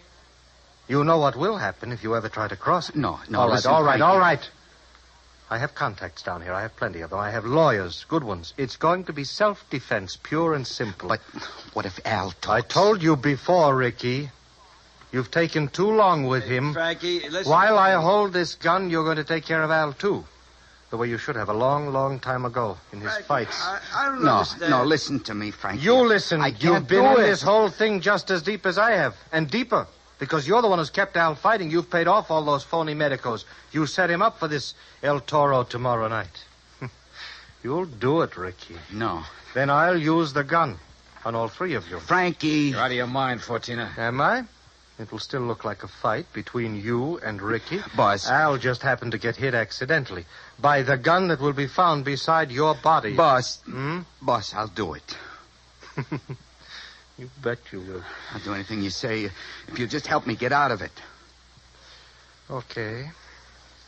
Go ahead. Dollar is first. And, brother, if you think it's going to be It's easy. either the window or this gun, Dollar. So far as you're concerned, I don't care which. Go on, Ricky. Okay, Just remember, boss. your own life depends on it. You bet I... Play dirty, will you? The window, Ricky. The window, I said. Remember, it's your own life, Ricky.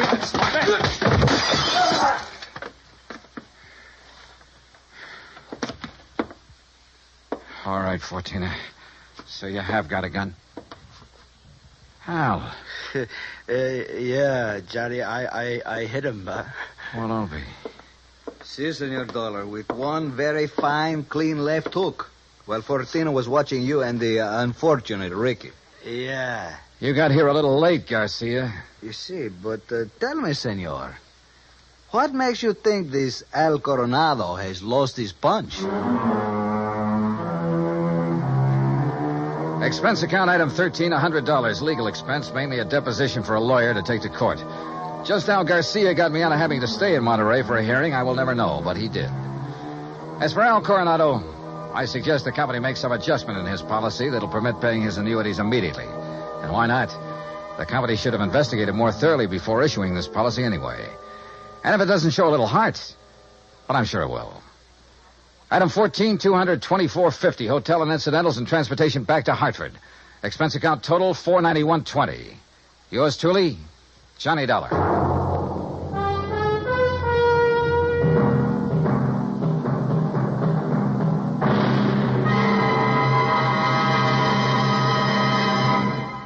Now, here is our star to tell you about next week's story. Next week, a fast trip to the West Coast to an impossible case involving an impossible man. Join us, won't you? Yours truly, Johnny Dollar. Yours truly, Johnny Dollar, starring Bob Bailey, originates in Hollywood. It is produced and directed by Jack Johnstone, who also wrote tonight's story. Heard in our cast were Harry Bartell, Herb Ellis, Victor Perrin, Jack Crucian, Les Tremaine, and Lawrence Dobkin. Musical supervision is by Amerigo Marino. Be sure to join us next week, same time and station, for another exciting story of yours truly, Johnny Dollar. Stay tuned for 5 minutes of CBS News, to be followed over most of these same stations by the FBI in Peace and War. Dan Kimberley speaking.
After all, there are two sides to being one of the prettiest and wealthiest girls in the world. You have all the money anybody could want and all the enemies.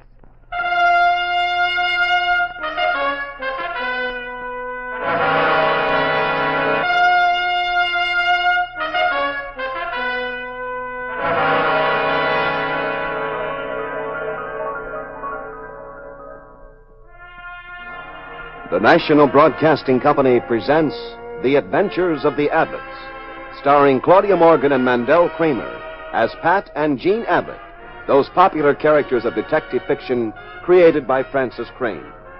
NBC invites you to join Pat and Jean each week at this time for an exciting recorded adventure in romance and crime.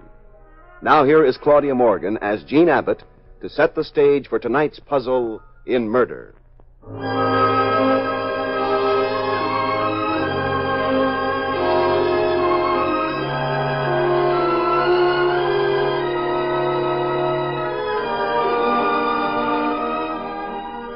The gorgeous and very rich girl I mentioned was destined to become involved with my husband, Pat Abbott, a private detective in San Francisco.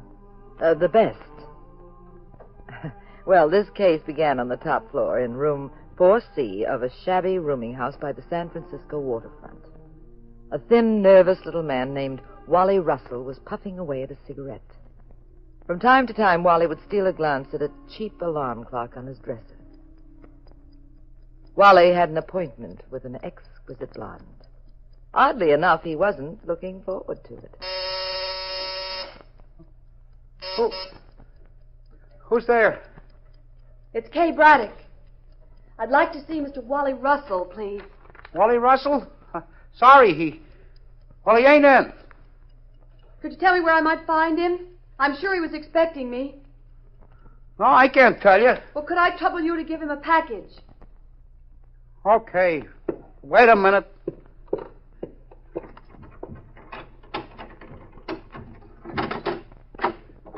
All right, Miss Braddock. Where's the dough? How did you know it was money? Well, didn't you say so? No, I did not. Well, I guess I must have misunderstood No, you. you didn't misunderstand anything. You know perfectly well what you're talking about. You're Wally Russell. Me? You're crazy. Where are the letters? What letters? Look, Miss Braddock, what do you mean? I want those letters, Wally. Now, do I get them? Or do I have to... Put the gun away. Look, lady, it might go off. It certainly might. All right. I'm Wally Russell, but I haven't got your letters. You're a liar. Look, I swear to you, I haven't got the letters. I haven't got them. They were stolen from me this afternoon. I don't believe you. Look, lady, why should I pull a phony? Didn't you say you'd buy them back? Who stole them? Well,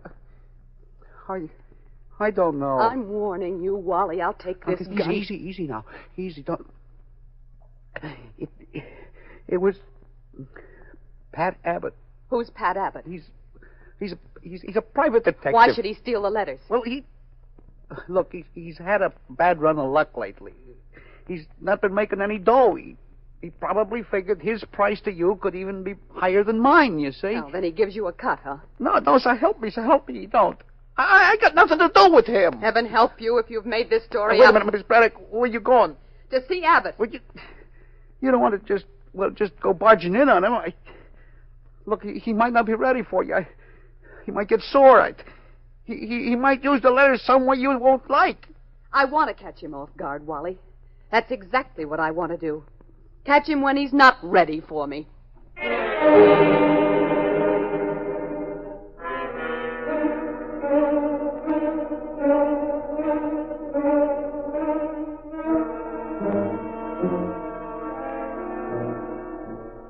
Maybe a psychiatrist could tell you why Pat's name suddenly popped into Wally Russell's mind. Of course, Pat wasn't having bad luck, and he'd never have taken the letters anyway. In fact, Pat's quite unpopular with the underworld because he won't take cases that are even a little bit on the shady side of the law. Well, Pat was in his office going over some reports on recent cases, and when he heard a knock on the door, he opened it and saw this breathtaking canary blonde. Are you Pat Abbott? Yes, ma'am. Well, I'm Kay Braddock. Oh, I recognize you. I saw your picture in the magazines. Aren't you going to invite me in? Hmm? Oh, certainly. It isn't very lavish in here, but come in. Come in, have a seat. Thank you. Now then, what can I do for you, Kay? I'm Miss Braddock, if you don't mind. Very well. And you can call me Pat. I could call you a lot of things. Like what, for instance? Oh, a rotten blackmailer, for instance. A cheap crook. Why would you do that? Where are my letters? Where's what? My letters?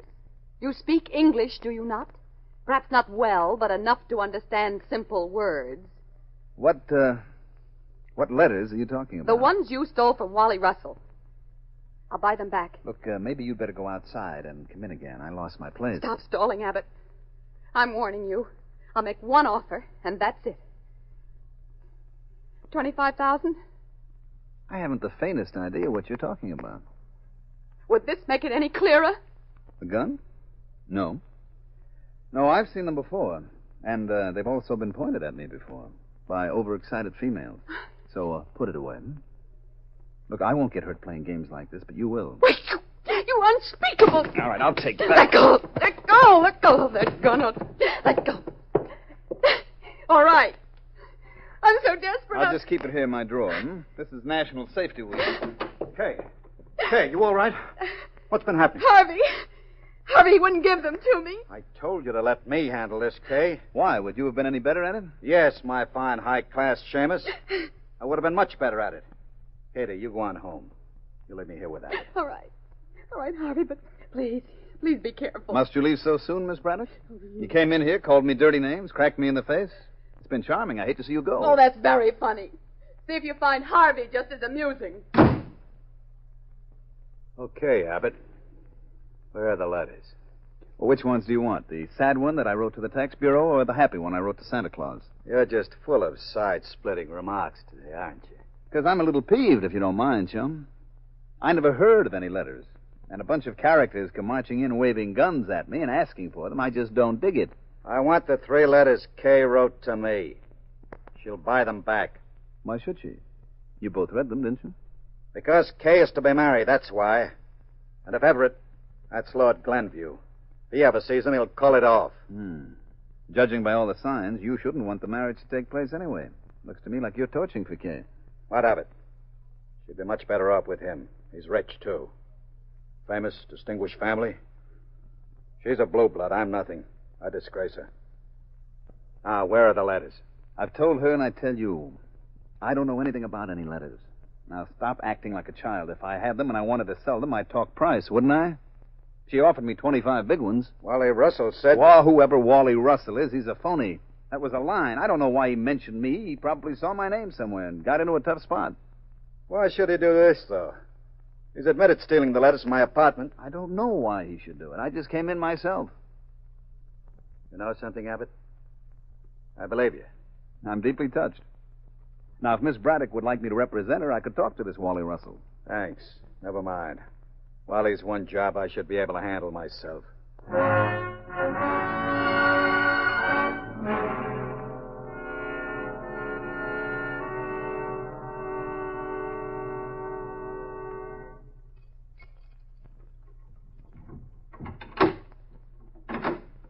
Come on in, Wally. Happy to see you. It's Harvey? Mr. Scott to you. Well, look, how did you get into my room? The superintendent let me in. I told him you were expecting me. But you got no right to do that. Wicked at me, huh? Lying that way? Look, I mean, Mr. Scott, I know why you're here. Look, I told Miss Braddock the truth. Those letters of yours were really swiped from me. Sure, by a private detective named Pat Abbott. You'll have to do better. I just saw him. You did? Well, he's lying then. He's covering up. I hardly think so. Look, why should I send you to him? Didn't the dame offer to buy him back? What kind of a merry-go-round would it be if I made it all up? Where are those letters? Oh, you get it out! You're joking me. You don't tell me. There goes my neck, you crazy... I've had enough. I've had enough of you slimy...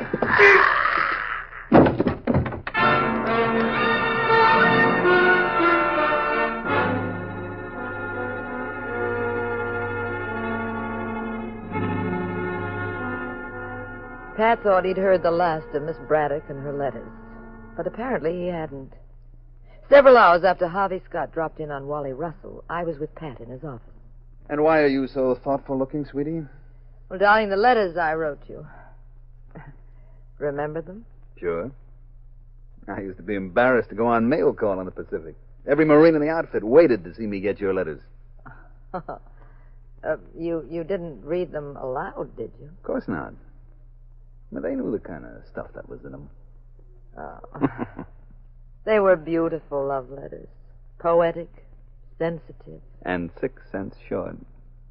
That's very unromantic. Darling, if only you understood the postal I rate. was just wondering. Now, what can a woman say in a love letter that's worth $25,000 to get the letter back? I'll ask her. Ask who? Kay Braddock. 5 will get you 10. This is Miss Braddock. Hello? Mr. Abbott, Speaking? this is Kay Braddock. What do you want for those letters? Oh, not that again. I said, what's your price? Well, there isn't any. I don't know anything about it. Harvey Scott just went to get them back from Wally Russell. I know he did. Harvey's here now. Didn't he get them? No. Put him on. Just a second. Harvey, he wants to talk to you. Abbott, Yes. I take it you didn't do too well with your friend Wally. you take it right. Does he still say I have the letters? He does. Mm-hmm. Well, look, since you laid an egg up there, how about giving me a crack at it? It's a free country. No. I want an authorization. I don't work that way. I will represent Miss Braddock and put an end to this blackmail scheme, and my fee is $500. I'll return the letters to her. And you do have them. Of course not. Don't be a sap. But I'll find them. Look, why should I offer them to her for $500 if she said she'd pay $25,000? Hold on. He says, why would he give them away for $500? All right, Abbott. You're hired. Right. You'll hear from me. Well, you got a job, dear? Yeah, and a rough one. Give me a straight bank robbery anytime, not this blackmail, hanging up everybody's dirty wash. Pat, Hmm? would you love me more if I were an exquisite blonde with, $1 million? Of course not. You couldn't love me more, No, do you know what kind of taxes I'd have to pay? I hate you. I hope the murderer in this case starts after you with a gun, a bottle of poison, and a carving knife. You may get your wish, pal. Sooner than you think.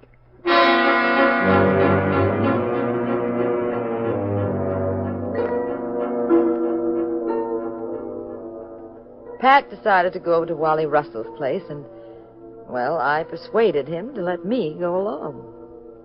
You know, he grumbles all the time about my being in the way, but he also knows my woman's intuition has paid off in a lot of cases. Wally? Wally Russell?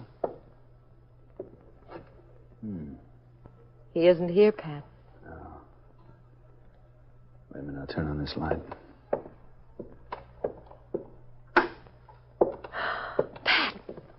Pat, look.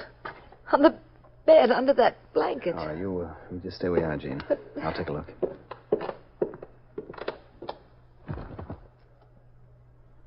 Well, that gets Wally Russell off the suspect list. The hard way. Pat, the room looks so upset. Was he strangled? Well, they're throat marks, Jean, but actually he was killed by a knife. This knife. Go. Was he killed by the same person who tried to strangle him? Not necessarily. You know, this development will make things very difficult for me, Jean.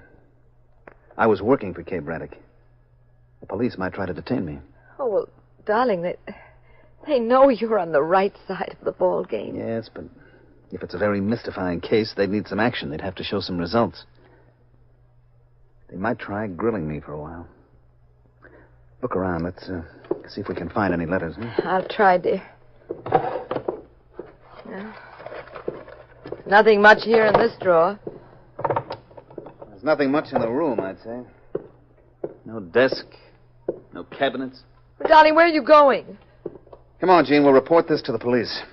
Then I want to have a little chat with the canary blonde heiress.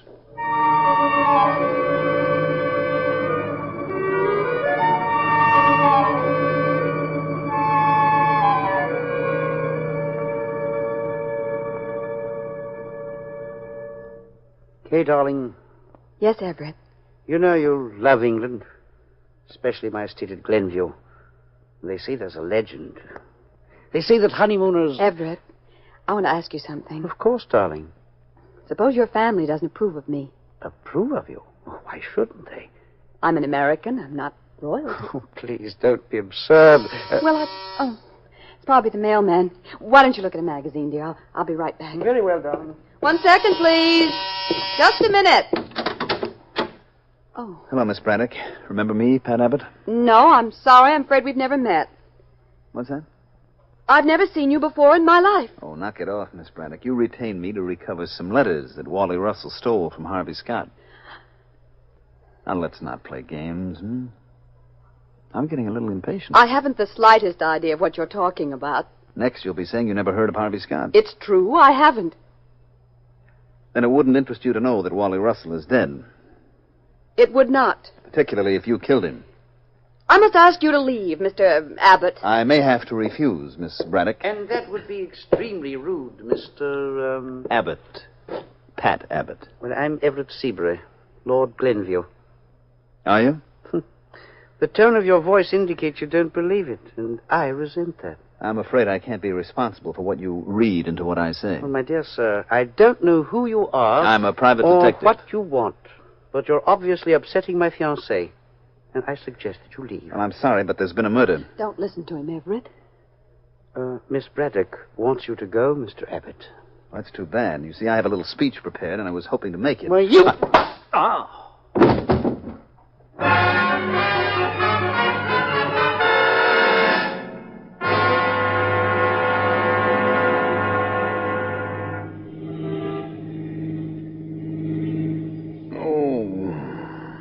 Pat, dear, how do you feel?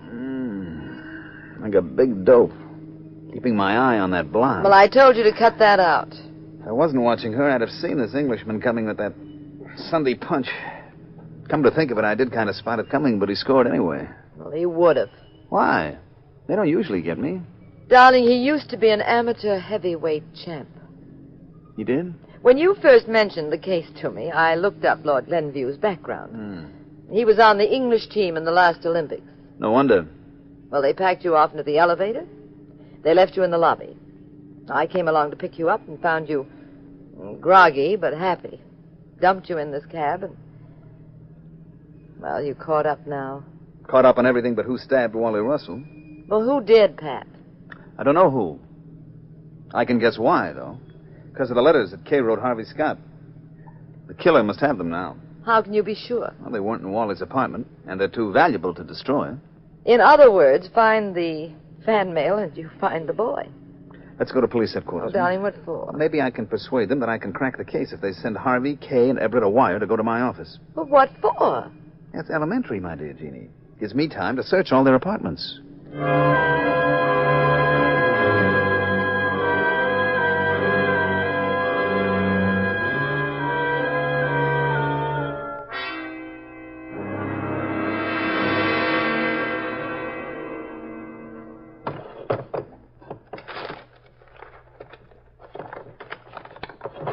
Find anything, Pat? No, not a thing, Jean. We better hurry. There's no telling how long before Harvey Scott comes back here to his place. Look. Well, what's all that? Bird cage, roulette wheel, poor man's Las Vegas. Mm-hmm. Now, Harvey Scott must get pretty busy. Wonder if his landlord knows what's going on up here. I think so. What? Oh, hello, Harvey. I thought you'd be at my office. Sorry if I embarrassed you. I forgot my wallet. I presume you know searching my apartment can only be done by the police. If they have a warrant. I sometimes forget the, social amenities. Get out. Both of you. I can't stand cheap kibiters butting into everybody's business. Also, I'm allergic to remarks like that. Isn't that odd? Isn't it also quite legal if I find someone ransacking my premises for me to shoot? Is that an academic question? No. I mean it. Mm-hmm. Okay. We'll, run along. I suppose you ran through Kay's apartment, too. You know, it's funny. I don't remember. You ruined Kay. You won't live to regret it, Mr. Detective. Frankly, what's your angle in this? Just frustrated romance? What do you think? Well, I can't believe that you're just a knight in shining armor. Don't worry about it, then. Forget the whole case. Did Kay buy you off? Get out. Stay out. And you. Yes, what about me? I'm Mrs. Abbott. Take care of your husband, Ann. Extra good care. He's liable to have an accident. You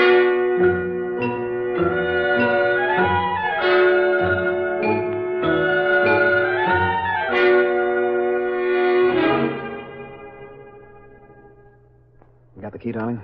Well, it's hard to find, Pat. You and I go sneaking into so many places, I can never find the key to your office. Now, wait, I'll look in my purse. Pat, I don't understand. No letters at Harvey's, none at Kay's. What do you think about Lord Glenview? Well, he could be a fake. Well, then how come I found all that background on him? You didn't find too much. Being fast with his hands, he could have patterned himself on the genuine article. Look, Jean, we could try a bluff. Darling, here's the key. Oh.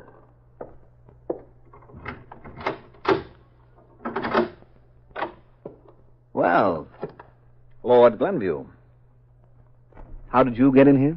Well, shall we say this epidemic of housebreaking is contagious, and shall we leave it at that? Where's Kay? Well, I haven't had the pleasure of meeting this lovely lady. My wife.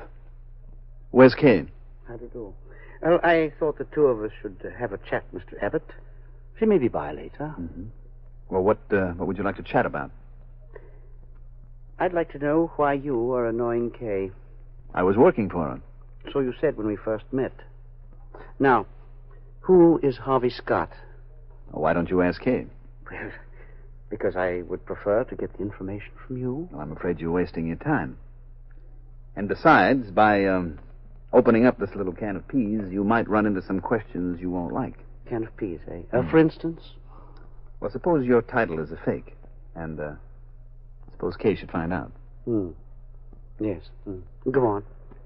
You might put a few dollars aside by cashing in on the letters yourself. Even if she doesn't marry you, she'd want them destroyed. You know, that's a very ingenious theory, Abbott. But I don't know what letters you're talking about. You don't? All right, then we'll skip that for the moment. I hardly think so. Pat, it won't be a sock in the jaw this time. That gun he has...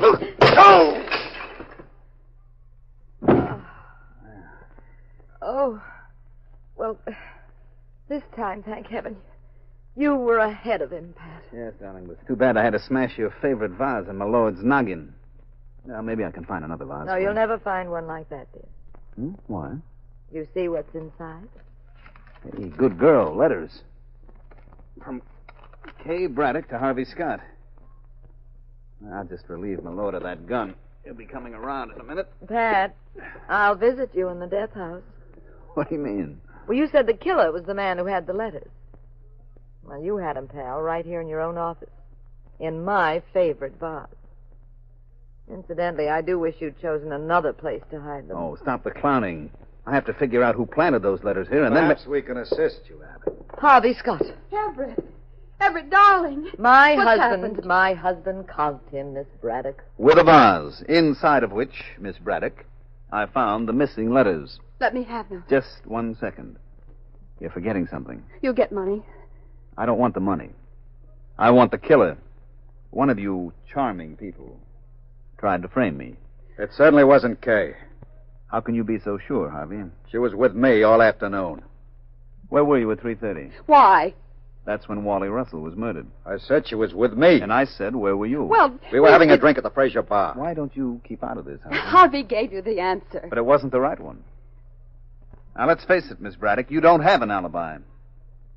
But you may not be put on the stand. Why? That would be up to you. Shall she testify against you? Me? Certainly. You killed Wally Russell. Really? Now, don't try to leave, chum. I said don't... Just winged you, Mr. Scott. You wouldn't listen. But you'll have plenty of time for listening now. You know, might have paid you to listen before to what you said was a, fine, high-class Seamus like me.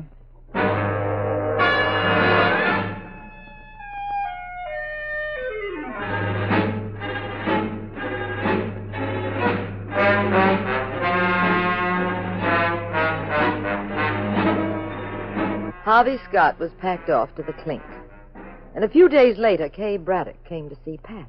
Well, where's his lordship, Miss Braddock? Well, I wouldn't know, Mr. Abbott. My original suspicion was correct. His family didn't approve of me. Oh? Especially after I was mixed up in a lurid crime. Oh, I think I owe you some money. Well, I'll mail you a bill. May I be a little curious? Sure. Why did Harvey do it? I'm afraid the truth might be an awful blow to your pride. Oh? All you meant to him was money in the bank. Well, then, why was he so concerned about the letters? You see, Wally never stole those letters from Harvey's apartment. Harvey gave them to him to shake you down. Then Wally got smart. He figured why work on a percentage basis with Harvey when he could claim the letters were stolen from him and collect the full amount. Oh, no. So that's why Harvey was so upset when the letters disappeared. Mm-hmm. He knew Wally was double-crossing him, so after squeezing the truth out of him and then recovering the letters, he killed him. But, why did he plant the letters in your office? Because they were hot. You see, we all knew that they supplied the motive for Wally's death. Mm-hmm. But Harvey couldn't bring himself to destroy them. With your bankroll, those letters could be converted into cash at any time. He could always get in to see me at my office and try removing them on some pretext. How did you know he was guilty? Elimination. Everett didn't know about the letters. And you, well, if you had killed Wally, you're the one person who would have destroyed the letters, so, that left Harvey. I should have let you handle everything from the beginning. Well, I guess it might have been a little easier at that. Yeah, it might have been more fun, too. There'd have been a killjoy, though, Miss Braddock. Oh, how do you do? Your wife. It's no dice where Pat's concerned, Miss Braddock. Oh? Don't you like blondes, Mr. Abbott? Oh, yes, I certainly... No, Oh, and don't you like wealthy women, Mr. Abbott? Yes, of course. I mean, they, No. It's just that he loves his wife more than any other woman. Isn't it, Pat? No. Yes.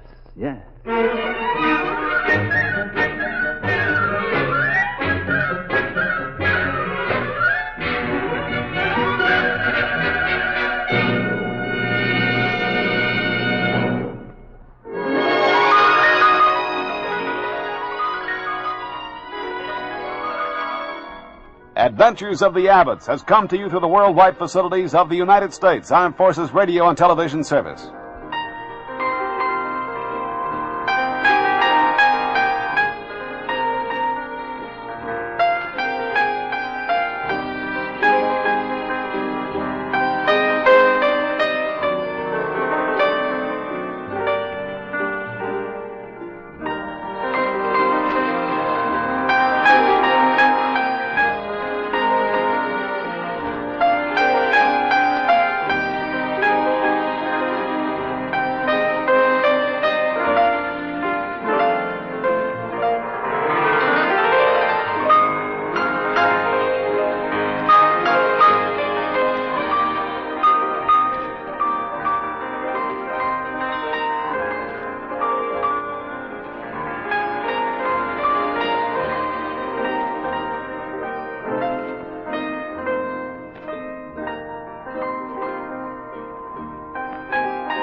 On a cold and foggy day in May of 1886, a young doctor named Arthur Conan Doyle set aside his medical practice for the afternoon, took pen in hand, and began to write a mystery novel.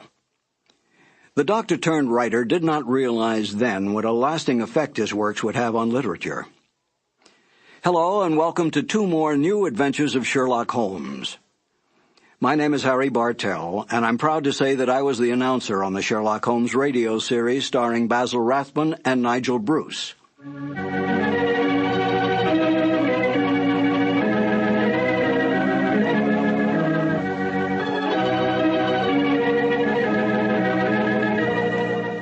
There are more true facts available about the real life of Sir Arthur Conan Doyle than all the fictitious conjectures on the written life of Sherlock Holmes. Yet it was Conan Doyle's great detective that brought the author worldwide fame. This saddened Conan Doyle, for he was really a romantic writer who wanted desperately to be recognized through his well-written historical romance novels. But it was not to be. The first short story to appear, A Scandal in Bohemia, was what made the name of Sherlock Holmes a household word. After writing but 6 short stories, Conan Doyle tired of the great detective. He wanted out. But Conan Doyle's agents, his book publisher, his reading public, and even the author's own mother continued demanding more and more Sherlock Holmes stories. Conan Doyle gave in, spending most of his time devising mystery plots for the great detective to solve, devoting only small periods of time on his other works, all of which he considered more important than Sherlock Holmes. Within months, the popularity of Sherlock Holmes spread worldwide. Conan Doyle was no fool. He knew which side his bread was buttered on, and he soon gave up his medical practice to spend all his time and energy on writing. Today, anyone can go into a bookstore and ask for a copy of Sherlock Holmes stories. Try to do that with any of Conan Doyle's other great works. Such is the power and attraction of the greatest detective of them all, Sherlock Holmes. Now, let's listen to Basil Rathbone and Nigel Bruce in one of the original Conan Doyle mysteries, The Adventure of Thor Bridge. This episode from the life of Sherlock Holmes will be transmitted to our men and women overseas by shortwave and through the worldwide facilities of the Armed Forces Radio Service. Petri Wine brings you Basil Rathbone and Nigel Bruce in the new adventures of Sherlock Holmes.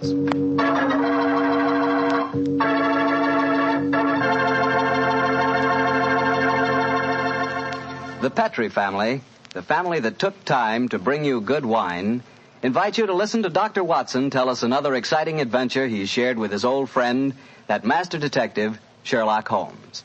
And while you're settling back comfortably in your chair, mind if I tell you about something I'd like you to share with me? It's a glass of Petri California Sherry.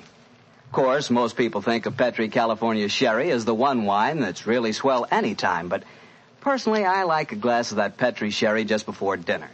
You know, that's the time you're a little on edge, you've just finished your day's work, and you're waiting for your dinner, and, well, that's when you want to lean back and take it easy. And boy, that's the time a glass of Petri Sherry tastes like something just too good to be true. Try it.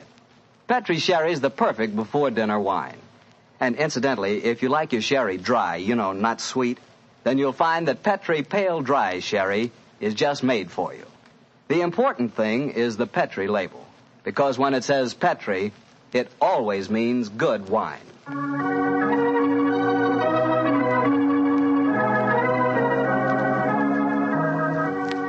And now for our weekly visit with our good friend and host, Dr. Watson. Good evening, Doctor. Good evening, Mr. Bartell. You're a bit late. I've been keeping some dinner hot for you. Here, pull up your chair and join me. That's very nice of you. Thanks, Doctor. Are you all set with tonight's story? Yes, my boy, I'm all set, as you call it. As a matter of fact, I was going over my notes on the case just before you arrived. Last week, you hinted that a beautiful girl figured prominently in your adventure. That's quite right, Mr. Bartell. An extremely beautiful girl. In fact, I often used to say to Sherlock Holmes that if I'd been a little younger at the time, I might... Oh, well, you haven't come here to listen to my personal reminiscences. You want to hear the story that I called The Problem of Thor Bridge. That's what you promised us, Doctor. How did it begin? On a windy morning in October... In the 1890s it was. As I was dressing, I observed how the last remaining leaves were being whirled away from the solitary plane tree which graced the yard behind our Baker Street house. I descended to breakfast prepared to find my companion in depressed spirits, for, like all great artists, he was easily impressed by his surroundings. But, to my surprise, he was in an unusually gay mood. As I entered the room, he looked up at me and, with a smile, and spoke. Good morning, my dear fellow. Hope you slept well. Splendidly, thank you, sir. I'm so glad. Well, you're very solicitous this morning. I think you must have got a new case. Am I right? The faculty of deduction is certainly contagious. Yes, I have a new case. After a month of trivialities and stagnation, the wheels revolve once more. Good. Tell me all about it. Well, as yet, there isn't much to tell. Have you ever heard of Neil Gibson? Neil Gibson? Oh, yes. Something to do with gold mining, isn't he? A great deal to do with it, my dear fellow. In fact, he's considered the greatest mining magnate in the world. About 5 years ago, he bought a large estate in Hampshire.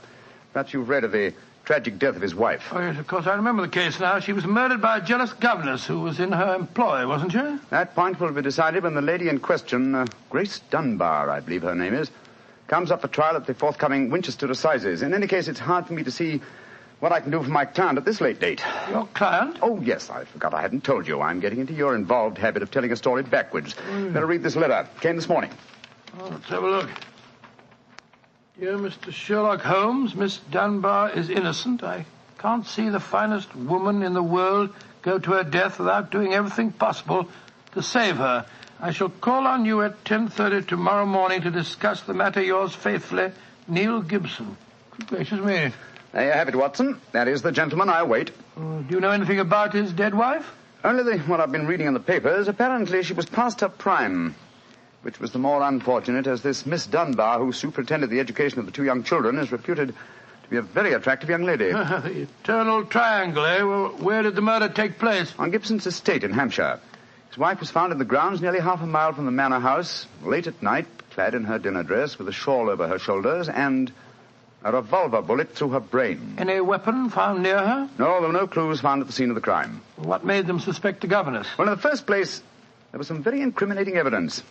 A revolver with one discharged chamber, the caliber corresponding with a bullet in the dead woman's head, was found on the floor in Miss Dunbar's wardrobe. Oh, was it? Pretty damaging evidence, Holmes. So the coroner thought. And to make the case even blacker against Miss Dunbar, the dead woman had a note on her making an appointment at that very spot. And the note was signed by the governess. It seems obvious that the girl's guilty, and the motive's clear. Mr. Gibson would be a great catch for a young girl. Love, fortune, power, all dependent on one life. Possibly, Watson, but circumstantial evidence can be very misleading at times. There's the gentleman in question, unless I'm very much mistaken, considerably before his time. I can see him from the window here. Formidable-looking fellow. Must be well over 6 foot tall. Judging by the way he's wrenching at that doorbell, he's a man with a violent temper. Mrs. Hudson's opening the door to him now. Meet him on the stairs, will you, old chap? It'll save Mrs. Hudson a journey. Sure. Up here, sir. Thank you, Mr. Hudson. All right. Are you Mr. Sherlock Holmes? No, indeed. I'm his colleague, Dr. Watson. Come along in, won't you? Mr. Neil Gibson, I presume? That's right. So you're the great Sherlock Holmes, huh? The adjective is your own, Mr. Gibson. Sit down, won't you? Another way you may speak quite freely in front of Dr. Watson. Well, I may as well begin by telling you that money means nothing to me in this case. You can burn it if it's any use to you in lighting the truth. Miss Dunbar is innocent, and it's up to you to prove it. Just name your fee. Mr. Gibson, my professional charges are on a fixed scale. I don't vary them except when I omit them altogether. Very well. I imagine that you've read the newspaper reports of the coroner's inquest. Yes, very thoroughly. I don't see that I can add anything that'll help you. But if there are any questions you'd like to ask, I'll answer them. Thank you. First, what were the exact relations between you and Miss Dunbar? I suppose you're within your rights in asking such a question, Mr. Holmes?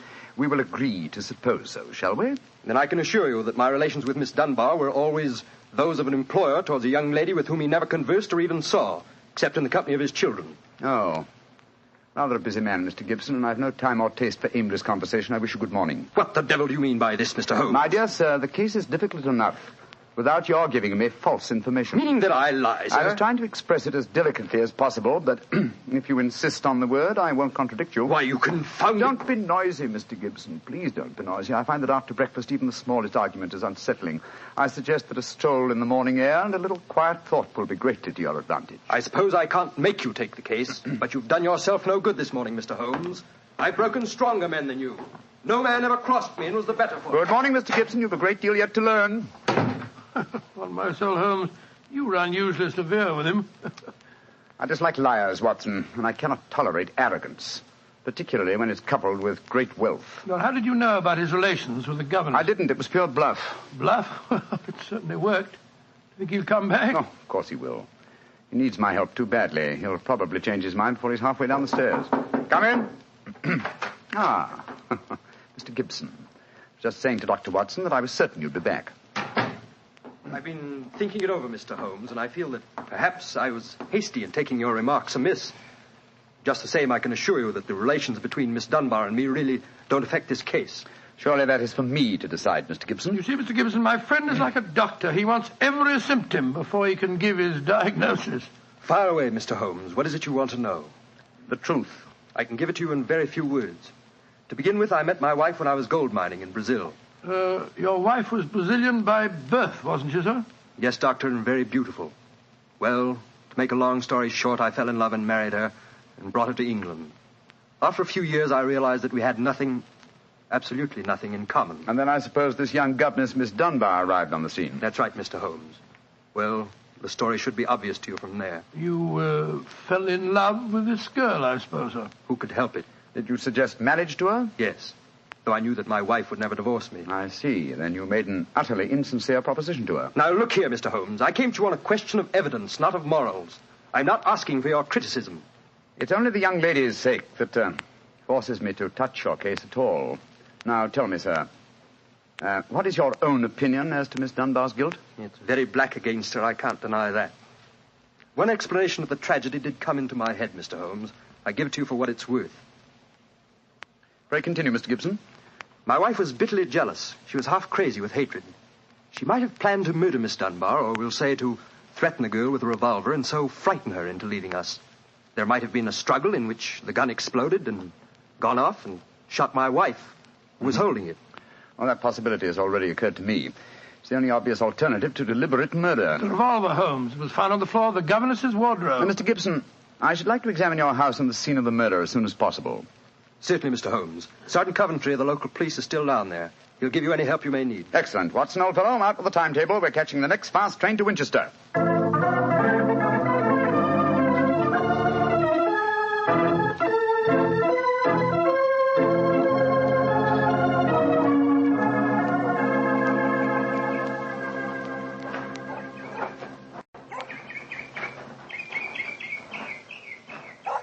So if I have to have someone else on the case, I'd rather have you, Mr. Holmes.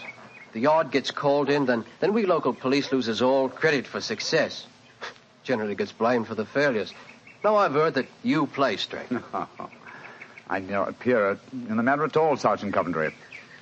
If I can clear it up, I don't ask to even have my name mentioned. Well, that's handsome of you, I'm sure, and I know your friend Dr. Watson can be trusted, too. Oh, don't worry, my dear fellow. We won't steal any of your thunder. Well, that's nice and friendly of you, Doctor. Well, come on, gentlemen. I'll walk you down to the bridge.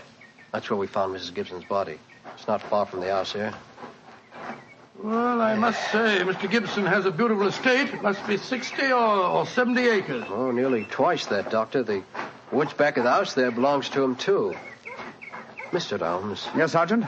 There's a question I'd like to ask you. A question I wouldn't ask anyone else. Then please ask it. Don't you think there might be a case against Mr. Gibson himself, sir? I've been considering that possibility. That there Miss Dunbar's a bit of all right. If you ask me, he wanted his wife out of the way, and the pistol she was shot with was his pistol, you know. Oh, was that fact proven? Yes, Doctor. It was one of a pair that he had. One of a pair? Where's the other? Well, Mr. Gibson has a lot of firearms. We never quite matched that particular pistol, but the box was made for two. Well, if it was one of a pair, surely you'd be able to match it. Well, we have them all laid out at the house if you want to look them over. And we'll do that later. This, I presume, is THOR Bridge. That's right, sir. Found Mrs. Gibson's body lying right here at the approach to the bridge. I see. I gathered from the newspaper reports that the shot was fired at very close quarters. Yes, sir, very close. Near the right temple, wasn't it? Just behind it, sir. How did the body lie, Sergeant? Oh, on its back, Doctor. No trace of a struggle, no marks, no weapon. The note from Miss Dunbar was clutched in her left hand. Clutched, you say? Yes, sir. We could hardly open the fingers to get at it. That's of greatest importance. It excludes the idea that anyone could have placed the note there after death in order to furnish a false clue. What did the note say, Sergeant? Little enough, Doctor. It just said, I will be at THOR Bridge at 9 o'clock, and it was signed Grace Dunbar. Miss Dunbar admit writing it? Oh, yes, sir. What was her explanation? She wouldn't say nothing. Said she was saving her defense for the trial.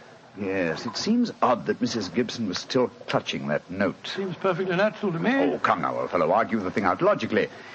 If the letter is genuine, it was certainly received sometime before the tragedy, say an hour or two. Why, then, was the dead woman still clasping it in her left hand? Why should she carry it so carefully? She certainly didn't need to refer to the note at all at the interview. Doesn't it strike you as rather strange? Well, now you put it that way, it does seem a little peculiar. Hello. Did you notice this, Sergeant? Oh, you mean that chip out of that stone on the underside of the parapet of the bridge, sir? Yes, I noticed it. Didn't think nothing of it, though. It's a very large chip. Yes, but it's been done recently. Notice how the stonework is white just here. It took some violence to do that. Hand me your cane, Watson, will you? Here you are, Bullet. Thanks. Yes. It's a hard knock. And in a curious place, too. But it's 15 feet from where we found the body, Mr. Downs. Yes, Holmes, I don't see how it could have any connection with Mrs. Gibson's murder. Possibly it hasn't. But it's a point worth noting. There were no footprints, you say, Sergeant? None, Mr. Holmes. The ground was as hard as iron. It's been a very dry summer, and we haven't had any rain to speak Yes, of this pity. year. Well, Sergeant, I'm much obliged to you, and now I think we'll get back to the house. Right. Cesar will show you where the firearms are, sir. Oh, who is Cesar? Oh, funny kind of a bloke. Brazilian he is. Brazilian, eh? Like Mrs. Gibson? Yes, Mr. Holmes. Comes from the same town that she does, as a matter of fact. Something very fishy about him, if you ask me. Now, if you'll excuse me, gentlemen, I'm going to take a little stroll around the grounds. You started me on a new train of thought in this case, Mr. Holmes. Oh, I'm delighted, Sergeant. I'll get back to the house.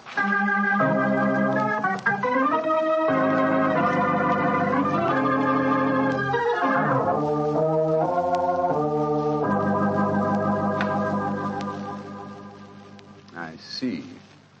And these are all the firearms in Mr. Gibson's possession, eh, Cesar? Except for the revolver that is missing from the case.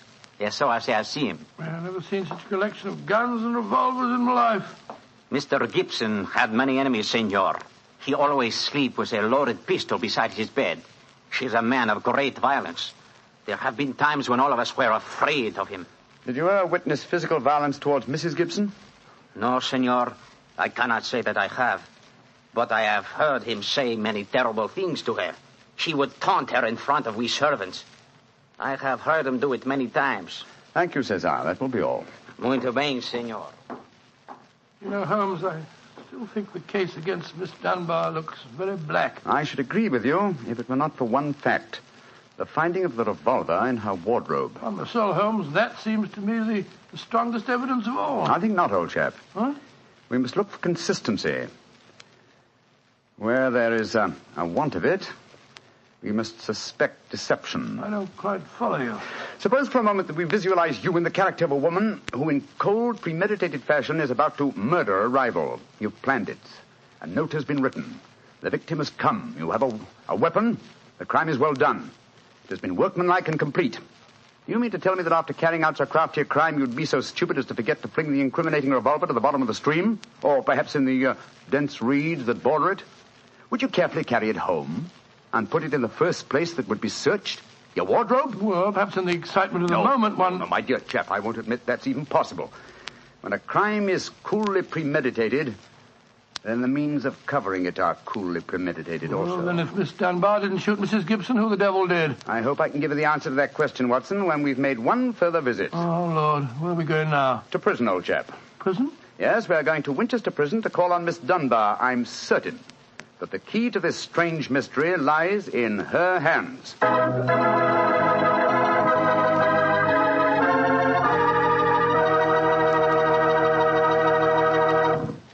You'll hear the rest of Dr. Watson's story in just a few seconds.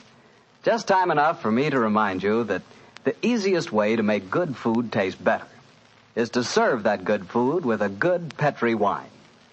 If you like a red wine, well, you want a Petri California Burgundy. If you'd rather have a white wine, then you want a Petri California Sauterne. But red or white, Petri Burgundy or Petri Sauterne, you're choosing a dinner wine that's sure to turn a simple meal into a feast. Your whole family and all your friends will love Petri, the wine that makes good food taste better. And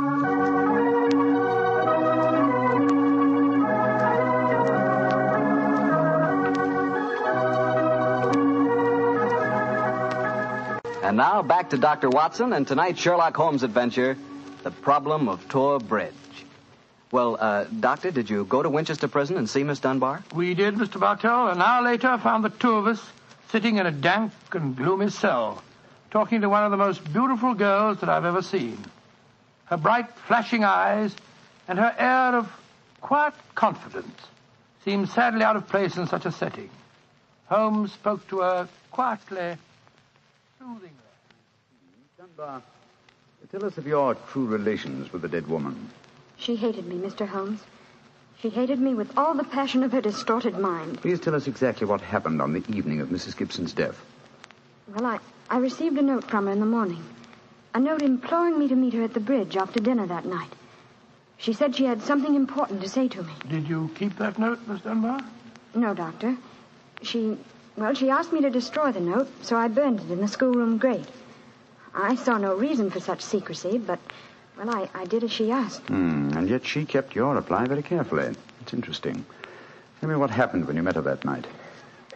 When I reached the bridge, she was waiting for me. I won't tell you what she said, but she poured out her whole wild fury in burning, horrible words. I didn't answer. I couldn't. It was dreadful even to look at her. She was like an insane woman, standing there screaming disgusting insults at me. I put my hands to my ears and rushed away. Where was she standing when you left her? Within a few yards of the spot where her body was found later. And yet, presuming she met her death shortly after you left her, you heard no shot. No, I heard nothing. But I was so upset, Mr. Holmes, that I rushed straight back to my room. Did you leave it again that night? Yes. When the alarm came that Mrs. Gibson was dead, I ran out with the others. Did you see Mr. Gibson? Yes, Doctor. He had just returned from the bridge when I saw him. He had sent for the doctor and the police. This pistol that you found in your room, have you ever seen it before? Never, Mr. Holmes, I swear it. When was it found, Miss Dunbar? Next morning, when the police made their search. It was on the floor of my wardrobe where I keep my shoes. You had no idea how long it had been there? Well, it hadn't been there the morning before. How do you know? Because I had tidied up the wardrobe that day. I see. Then someone must have come into your room and placed the pistol there in order to incriminate you. I'm certain of it. When could they have done that? Well, it could have been at meal times, or when I was in the schoolroom with the children. Yes. Miss Dunbar, on examining the scene of Mrs. Gibson's death, I noticed that a piece of stonework on the underside of the parapet of the bridge had been broken away. Can you suggest any possible explanation for that? Oh, surely it must have been a mere coincidence, Mr. Holmes. Possibly. But why should it appear at the very time of the tragedy and at the very place? Could it possibly be that... Why, yes, of course. Idiot. Why didn't I think of it before? Come along, Watson. Where are we going, Holmes? Back to Thor Bridge, old fellow. As fast as we can get there. What have you found out, Mr. Holmes? The answer to this mystery, I hope, my dear young lady. You will get news before the day is out. And meanwhile, take my assurance that the clouds are lifting and that the light of truth is breaking through.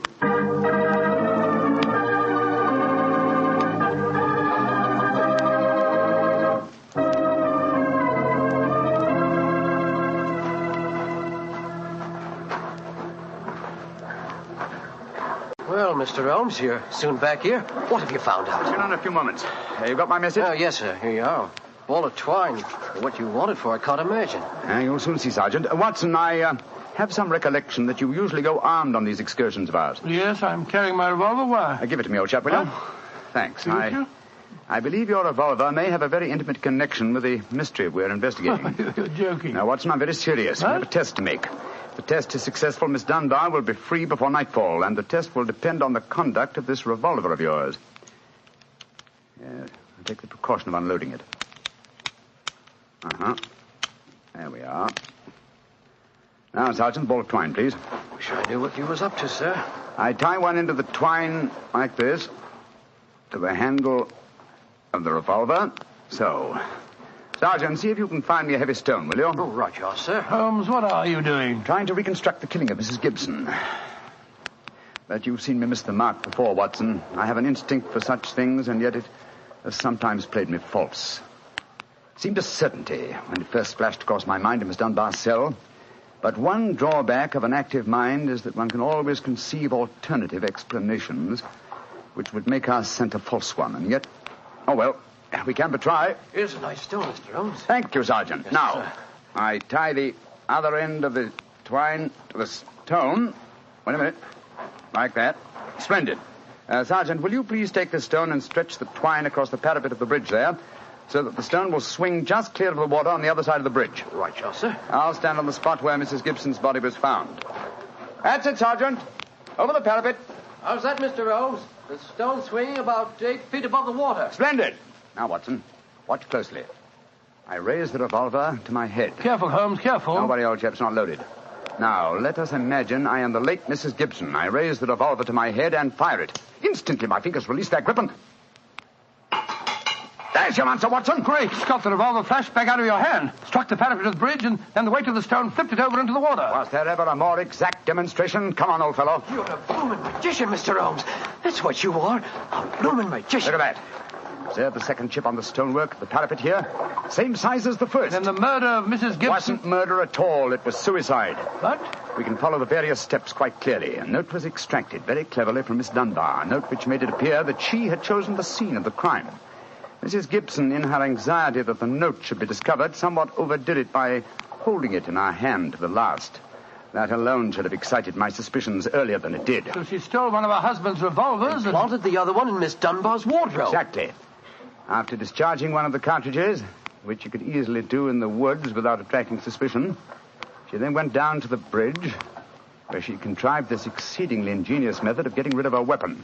When Miss Dunbar appeared, she used her last breath in pouring out her hatred, and then, when the girl had left, carried out her terrible purpose. Then the missing revolver... You'll find it with the aid of a grappling hook at the bottom of the stream, and also the stone and the string, with which this vindictive woman attempted to disguise her own crime and fasten a charge of murder on an innocent victim. Yes, Sergeant, and don't forget while you're at it that my revolver's down there, too. No, don't worry, Doctor. I'll get some grappling hooks right away. I must say, Holmes, you've solved this case brilliantly. Quite brilliantly. I disagree, old chap. And I fear that you will not improve my reputation by adding the case of the Tor Bridge mystery to your annals. Oh, nonsense, but that's ridiculous. Oh, no, it isn't, old boy. I've been sluggish in my mind and wanting in that mixture of imagination and reality which is the very basis of my art. I confess that the chip in the stonework was a sufficient clue to suggest the true solution, and I blame myself for not having attained it sooner. Well, Holmes, personally, I agree with the sergeant's opinion of you. Oh? What was that, old fellow? You're a blooming magician, Mr. Holmes. That's what you are, a blooming magician.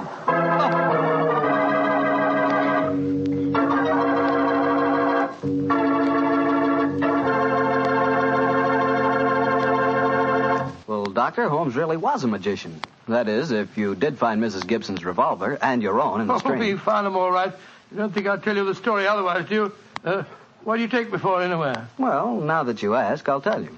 I take you for a very charming gentleman, a wonderful storyteller, and a fine host. Oh, that's very nice. Really, Well, you are a gentleman of the old school. And you do tell a fine story. You flatter me, And you are a perfect host. That meal we had tonight was wonderful. Oh, it was, eh? And, that wine, what kind was it? It was Petri wine, and you know it. And I should have known that you were leading up to something. Mr. Bartell, you should be ashamed of yourself. You will do anything to get a chance to talk about Petri wine. Oh, I can't say I don't blame you. Well, honestly, Doctor, I meant everything I said. But you don't really want me to stop talking about Petri wine, do you? After all, it's worth talking about, isn't it? What other wine is made with the loving care that goes into Petri wine? Don't forget, Petri wine is made by the Petri family. Winemaking is their business. Why, they've been making wine for generations, handing down from father to son, all their skill and knowledge and experience. You can be sure the Petri family really knows plenty about the fine art of turning luscious grapes into delicious wine. That's why, whether you want a wine for before dinner, with dinner, or for any time, you can't go wrong with a Petri wine, because Petri took time to bring you good wine. And now, Dr. Watson, what new story are you planning to tell us next week? Well, next week, Mr. Bartell, I'm going to tell an adventure that Holmes and I had amid the oriental magnificence of a Maharaja's palace in India. India? Sounds intriguing. What were you and Sherlock Holmes doing out there, Doctor? Well, we'll have to wait till next week for the answer to that question, my boy. But I can tell you that it was one of the weirdest problems that we ever had to solve. I call the story The Vanishing Elephant.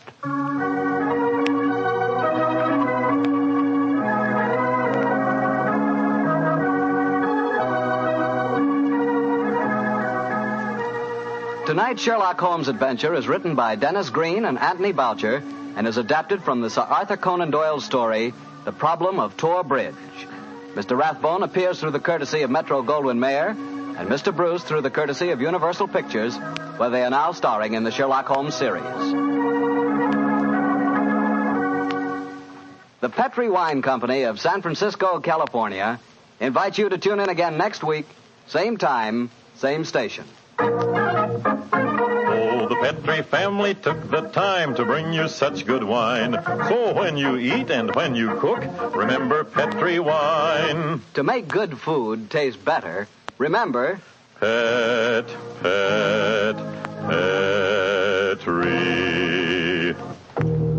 wine. This is Harry Bartell saying goodnight for the Petri family. Sherlock Holmes comes to you from our Hollywood studios. This is the Mutual Broadcasting System.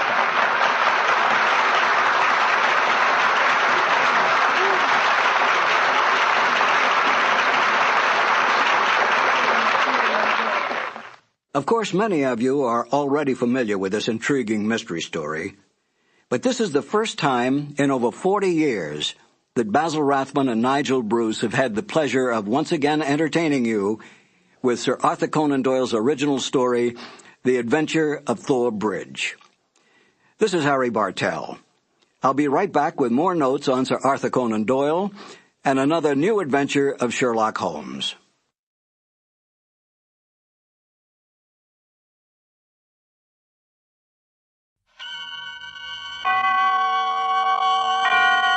Autolite and its 96,000 dealers present Suspense. Tonight, Autolite brings you the story of a man who tries to commit the perfect crime. Overdrawn, starring Mr. Dick Powell. Well, hi, Hollow. Well, Stanley Smart, baseball's brightest brain and most magnetic manager. How's the car, Stan? Oh, batting zero. No power at all. And it rides rougher than an umpire's decision. Well, sounds like spark plugs might be causing you trouble, Stan. You mean they could make my car act as nervous as a Rare's rookie, Hollow? Sure. Why not visit your neighborhood Autolite spark plug dealer? He's got the exclusive Autolite plug check indicator to tell the exact condition of your car's spark plugs and whether they're right for your style of driving. And if cleaning or adjustments are needed, your Autolite spark plug dealer has the tools and equipment to give you the best spark plug service money can buy. Yeah, but Hollow, suppose replacements are needed. Why, then he'll replace those worn-out spark plugs for a team of ignition-engineered, resistor-type or standard-type Autolite spark plugs to give you smoother performance, quick starts, and gas savings. So, friends, take a tip from me and see your neighborhood Autolite spark plug dealer soon. And remember, you're always right with Autolite. And now, with Overdrawn and the performance of Mr. Dick Powell, Autolite hopes once again to keep you in suspense. The next time you walk into a bank, notice the guy behind the window. For 17 years, I worked in a bank, took it in and doled it out. And there was never a day that I didn't feel like a dead ant in a jar of honey. When the feeling got hard to handle, I'd blow a week's salary on a blonde or a new suit. But it didn't help. Expensive things are like eating peanuts. You can't stop. Sure, you can push them away, but what do you accomplish? You just have to reach a little farther. Mr. McPherson, the president of the bank, valued my efficiency at a premium. Whenever a new man was hired, I was elected to show him the ropes. Mr. Graves, this is Mr. Robert Farley, our most experienced and conscientious teller. He'll see that you get off on the right foot. He'd pat me on the back and leave me to explain the rules and regulations to some wet-nosed kid fresh out of college. Hope you don't mind me hanging over your shoulder, Mr. Farley. Oh, hang anywhere you want. Huh? Nothing. Mr. McPherson tells me the procedure here is pretty strict. I wouldn't want to make any mistakes. Oh, it's not too bad, Graves. Pretty much the same as any bank. Just make sure you write your figures clearly and, Oh, the old man has one particular fetish. Be sure your initials are legible. Sure. A few years ago, we had 2 tellers with the same initials. There was a deposit error, and nobody could tell which one made it. They both got fired. Like some coffee? Well, I don't like to leave before I... Oh, I always bring a thermos. Hand me that briefcase, will you? Oh, sure. Grab yourself a paper cup. That drugstore gives me indigestion. Hope you like it black. Yeah, black's fine. Thanks. Been here long, Mr. Farley? Started as a messenger boy when I was 18. Watch out, it's hot. Makes sense. Who wants cold coffee? Get the picture? As monotonous as 50 miles of dirt road. Unless you've got patience. I had it. And for 17 years, I bet my patience on the longest shot in the world. If it happened, I was ready for it. For 17 years, I got up in the morning, filled my thermos with coffee, put it in my briefcase, and went to work. And every day I sat there with my hands full of money, waiting and hoping. Then one afternoon, as the minute hand on the big bank clock jumped from 2:59 to 3, it paid off. I'd like to cash a big check. How big? How much have you got? What? Don't move an inch or I'll blow your head off. He was a big man in a trench coat, and he held a gun pointed right at my chest. I looked down the line of windows. An armed man covered each one. Don't anybody move. This is a holdup. Hurry it up, buddy. All the money you got in the drawer.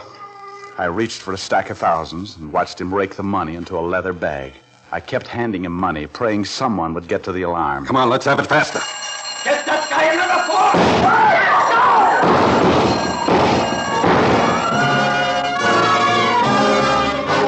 4. Fast. Everything happened fast. Pete Johnson was the guy who turned in the alarm. Now he was down on his face, his life running out all over the floor. Everybody was crowding around Pete, everybody but me. I remembered those patient years and moved like a machine. I grabbed my briefcase, stuffed it with the rest of the money from the cash drawer. 10s, 20s, 100s. It was a matter of seconds while the hysteria kept everyone else too busy to notice.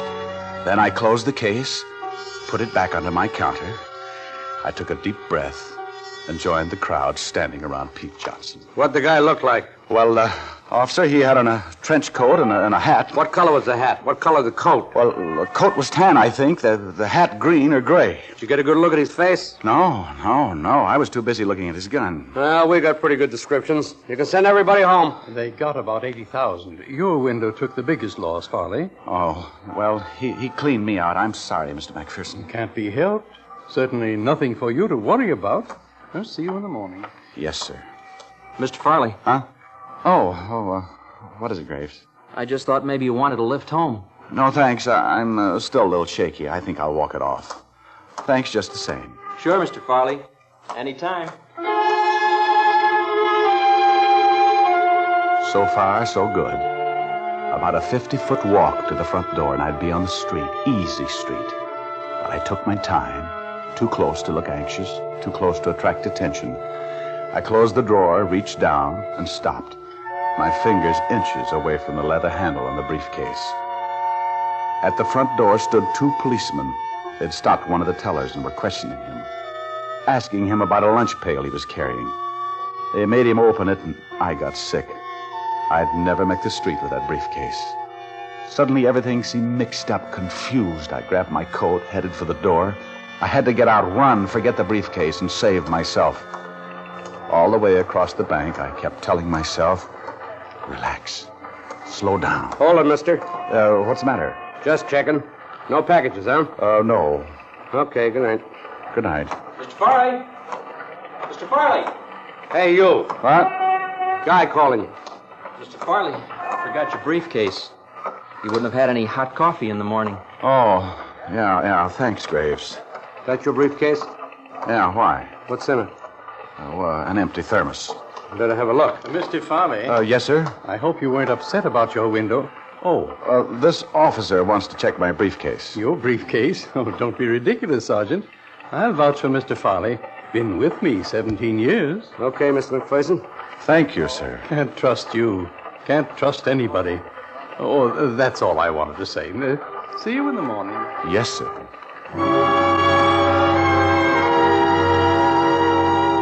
I'd made it.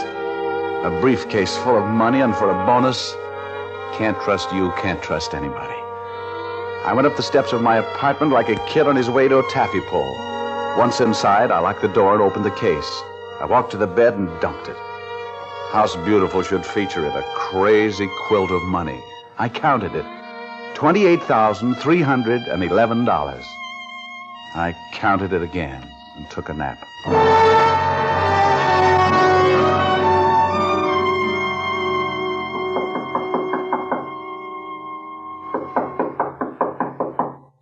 I looked at the clock on the nightstand. 7:10.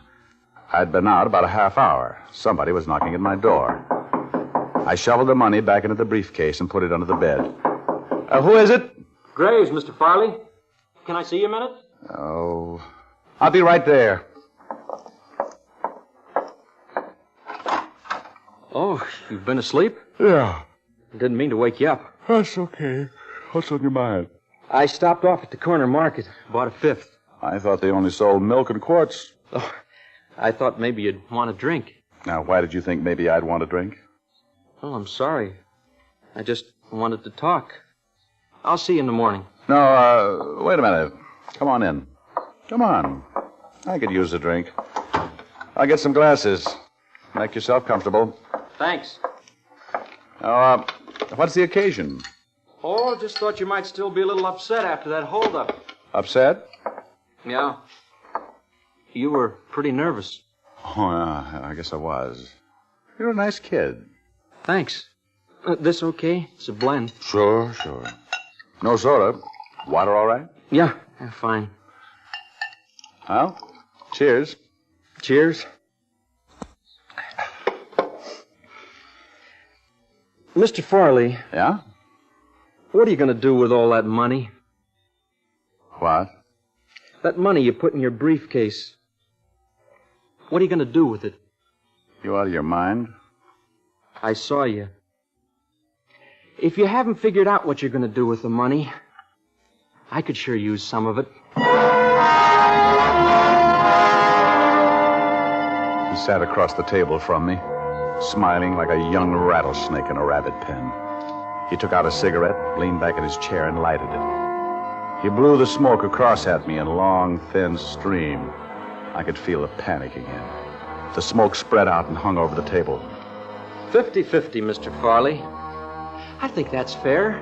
Half of 17 years. He was asking for half of a lifetime, and I couldn't spare it. What do you say, Mr. Farley? No. Okay. Oh, wait a minute. Yes, Mr. Farley? Change your mind? Yeah. Well, good. Let's have another drink. Sure. Say when. Hold it. That's fine. Cheers. Cheers. You're too young to drink anyway.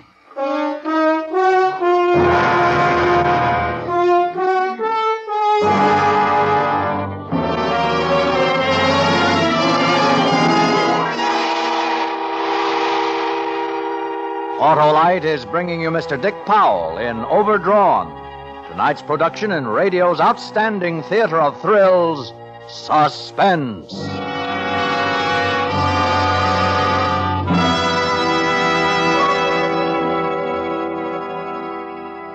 Hello. I'm happy as a pennant winner now. Oh, you visited your neighborhood Autolite spark plug dealer, eh, Stan? Oh, you bet I did.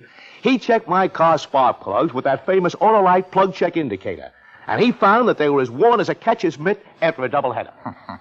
So he threw out those worn-out spark plugs for a set of ignition-engineered Autolite spark plugs, eh? You bet he did. And now my car takes off like a home run, operates smooth as a double play, and really goes the distance on a tank of gas. Well, that's because ignition-engineered Autolite spark plugs are designed by the same Autolite engineers who design coils, distributors, and all the other important parts that make up the complete ignition systems for many of our finest makes of cars, trucks, and tractors.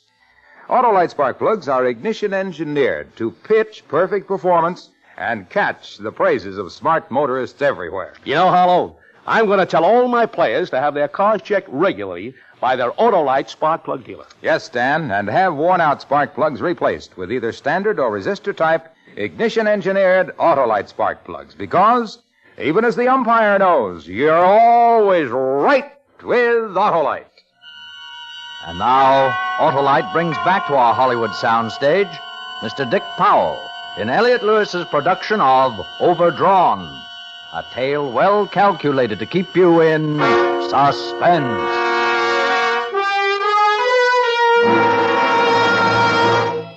For a minute, nothing was real. Then gradually, I started to think clearly again, more coolly and smoothly. I got the keys to Graves' car out of his pocket, packed a bag, and grabbed the briefcase with the money. I carried them out to his car and locked them in the trunk. Then I went back for him. It was dark. I got him over my shoulder and went out the back door to the alley. I got him into the car, propped him up in the seat beside me. He looked like a college boy after a big game celebration, like he'd wake up any minute and say, "Stop the car, I don't feel so good."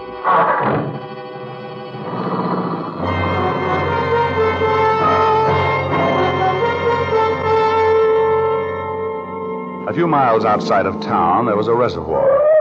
I pulled up a few feet from the edge and sat there a minute, smoking a cigarette.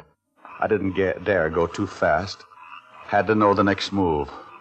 Suddenly, the kid's body slipped a little and leaned against my shoulder like he wanted to hurry and get it over with. It was the least I could do.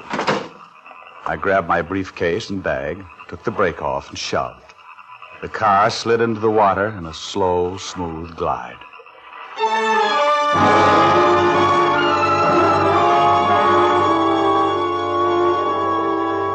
Starts leaving at Gate 3 for Ventura, Santa Barbara, Monterey, Palo Alto, and Yes, better hurry. That's your bus he just called. Thanks.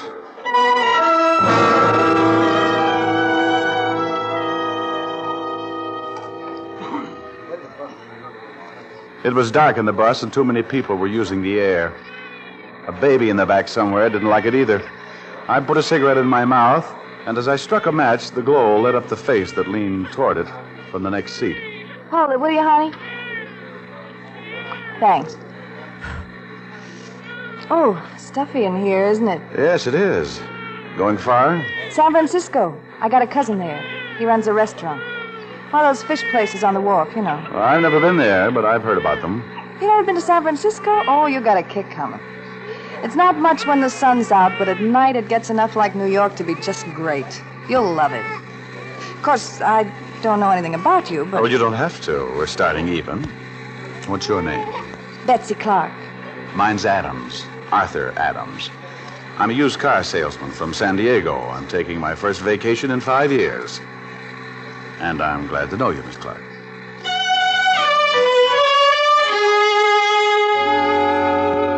There were times during the trip when I shied away from her. I couldn't possibly be lucky enough to pick up a right girl in such a wrong place. But she got to be important to me just by being there. I didn't want to be alone. We got to San Francisco about 8 o'clock the next morning, and I felt panic again. She'd leave me now and go to her cousin. Leave me in a vacuum to hold hands with a briefcase in the past. Where are you going to stay, Arthur? I don't know. Some downtown hotel, I guess. Any suggestions? Well, there's a little place on Geary. It's clean. The price is right. Sounds fine. What's the address? 354 South. Come on, we'll take a cab. We? Well, unless you want to walk. It's a good 10 blocks. Oh, I thought you were staying with your cousin. I changed my mind. Besides, you're liable to get lost without me. These San Francisco streets can be very confusing. Good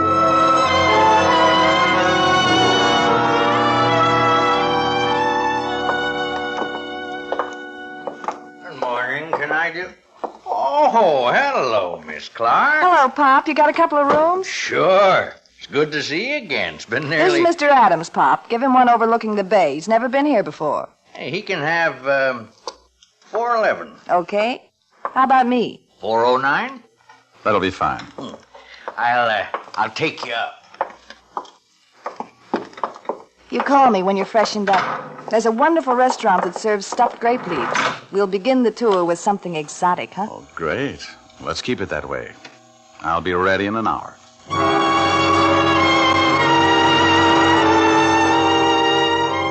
I got settled in my room and had Pop bring me a paper. The bank robbery story was there, but that's all.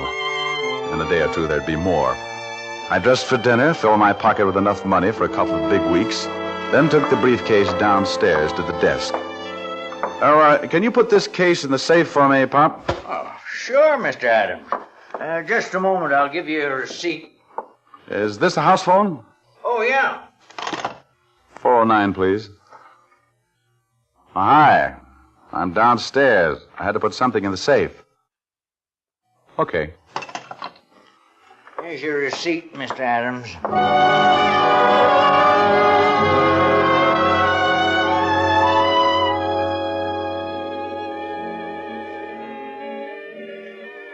Cigarette? Mm-hmm.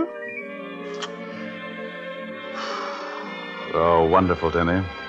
Would you like to dance? I'd love to. You having fun? Mm-hmm. Arthur, Yeah? how long's your vacation? 3 weeks. Why? I just wondered. You're a good dancer. We kept dancing for the rest of the evening, holding her close with her smooth face next to mine and her hair smelling fresh and clean. Ever play king on the mountain? Scrap your way through a dozen kids and finally make the top? You feel bigger than anybody, standing up there battling to keep them from pulling you back down. The top of the mountain was mine, and she was dancing with me up there. And nobody was going to pull me down again. I thought about Graves lying at the bottom of the reservoir with his head broken. They probably wouldn't find him for weeks.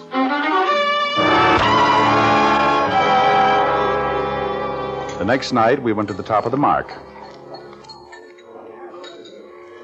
Gee, I'm sorry it's so foggy. We'll have to come back again so you can see how pretty it is. Oh, I like looking at the fog. It's like watching smoke in a fireplace. Look how it curls around the buildings. Cold smoke. Oh, I'm glad it's out there. Why don't we go home now, huh? Arthur, Hmm? why don't we go home now? No, not yet. Well, I don't think I want another drink. Hey, what happened to you all of a sudden? You miss your used car lot? Sorry, I was thinking about somebody. A girl? Hey, maybe you're married. I never even asked you that, did I? Who are you thinking about? Oh, it's not important. Just a guy who wanted me to sell out to him. I kind of wish I had.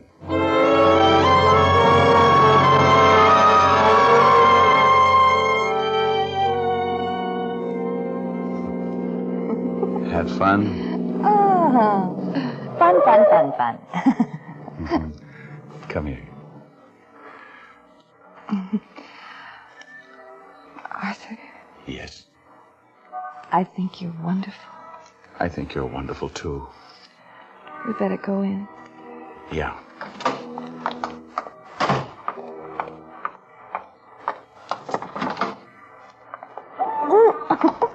Steady she goes. Gee, I'm a little tight. Want the papers? Mm-hmm.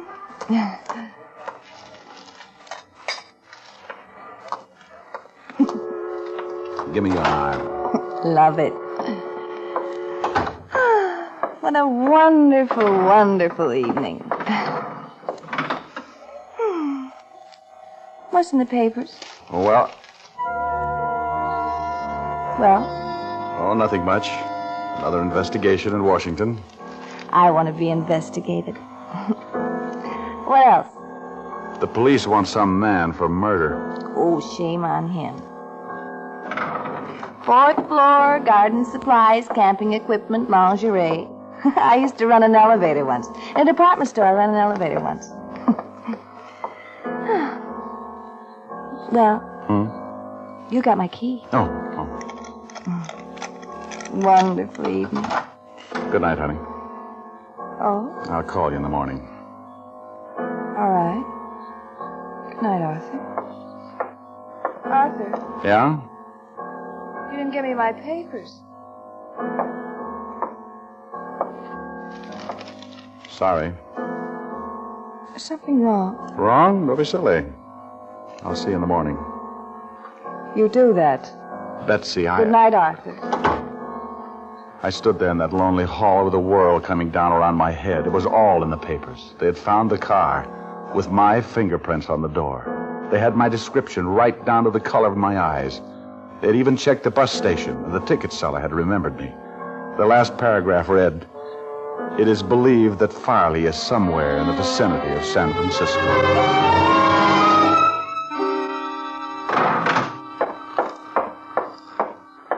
Pop.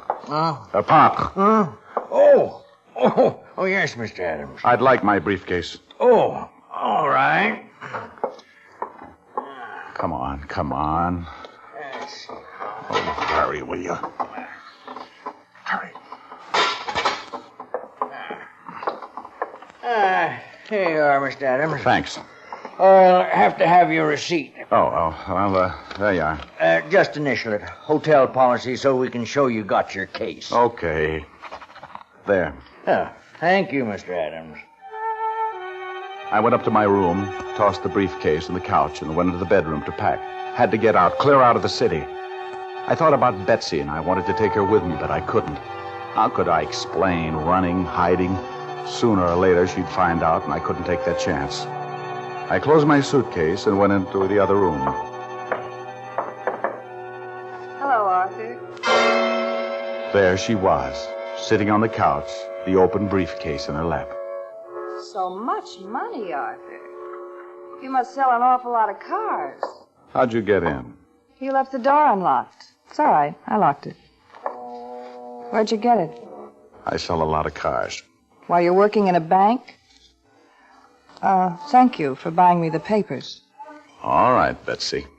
Is that why you killed him, Arthur, for all this money? What do you want, Betsy? Must have been awfully rich. He wanted to get that way. How much, Betsy?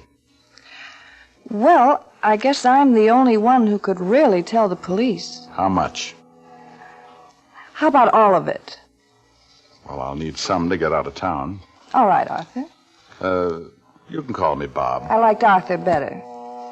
Here's $20. Think you better hurry. You know why I killed that man, Betsy? Because he had all this lovely money. No. Because he wanted to take it away from me. No, please. Arthur. He wanted to take it away from me. He wanted to take it away. You hear me, Betsy? He wanted to take it away. Open up!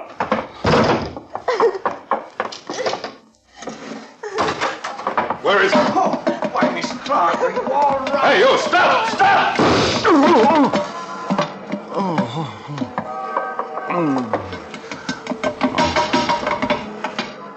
Did you get him? Yeah, call an ambulance. How'd you find me? Pop called. He recognized you from the description in the paper. He got suspicious when you initialed that receipt. What? You were registered Adams or something. You initialed that receipt RF, and he got to thinking. You made a big mistake, mister. Force of habit, officer. That's what happens when you work in a bank for 17 years.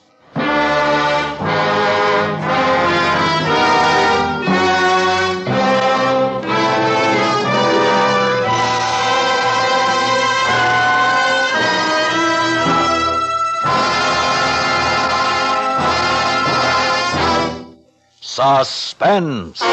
Presented by Autolite. Tonight's star, Mr. Dick Powell. Friends, this is Harlow Wilcox again to remind you that Autolite is the world's largest independent manufacturer of automotive electrical equipment. Autolite makes over 400 products for cars, trucks, planes, and boats in 28 plants from coast to coast. These products include world-famous ignition-engineered Autolite spark plugs, which are carried by your neighborhood Autolite spark plug dealer.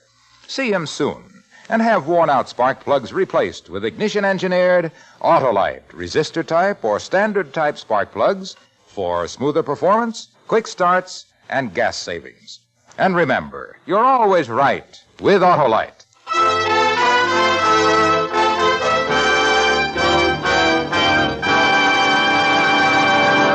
Next week on Suspense, our star will be Mr. Richard Widmark in Tell You Why I Shouldn't Die.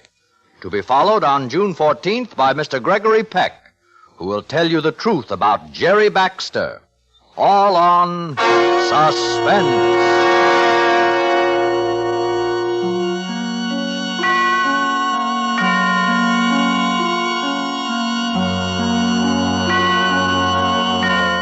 Suspense is produced and directed by Elliott Lewis, with music composed by Lucien Moraweck and conducted by Lud Gluskin. Overdrawn was written for Suspense by Blake Edwards from a story by Robert Platt. In tonight's play, Mary Jane Croft was heard as Betsy and Dick Crenna as Graves. Featured in the cast were Norman Field, Ed Max, Benny Rubin, and Joseph Kearns. Dick Powell may be heard each week on his own radio program, Richard Diamond, on another network. And remember, next week on Suspense, Mr. Richard Widmark in a tale we call Tell You Why I Shouldn't Die.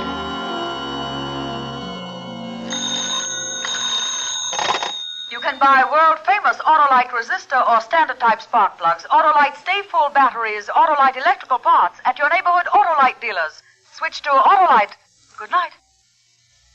Skill, freedom, cooperation, competition. These are some of the factors that have kept America strong. To learn how and why our American economic system is the best, write for the free booklet, The Miracle of America, to Box 10, Times Square Station, New York City. This is CBS, the Columbia Broadcasting System.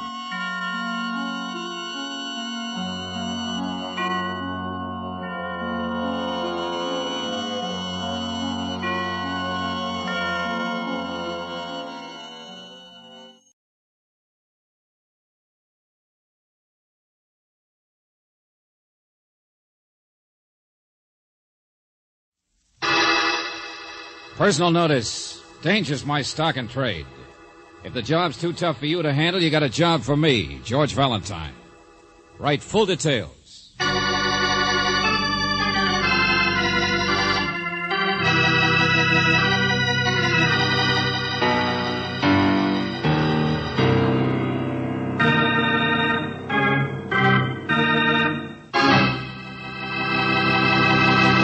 Say, did you ever dream that one day you might parlay a few dollars into a couple of thousand? We all have. And we've all reached the same conclusion. It just isn't possible. But don't you be too sure. Because right here and now on our Let George Do It adventure, you're going to hear how 1 penny was snowballed into $1 million. It's called, and rightly so, the high price of a penny. And if it doesn't make you think twice before you'll squander that penny the next time you pass a weighing machine, well, I'll just ask you to forget I even mentioned it.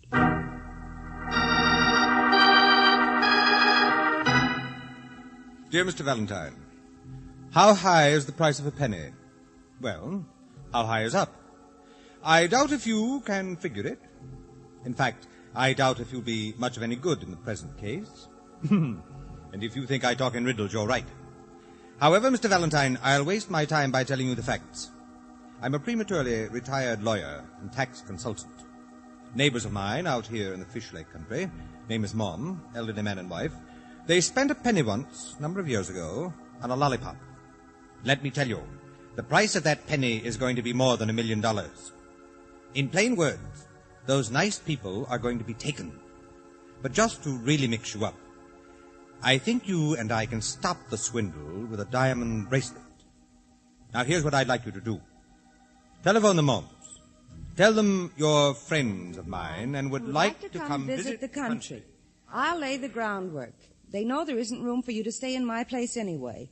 Maybe you can't do any good, but at least you can wear down your teeth for a change, biting on the penny. Sincerely, Amos W. Fell.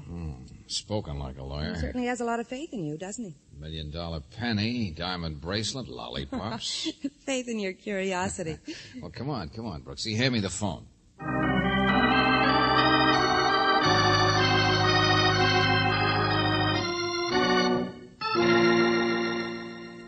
Look, Mr. Valentine, they're not home, I said. Well, when will the Moms be home? When they get tired of being where they are now. And don't ask me where that is, because I don't know.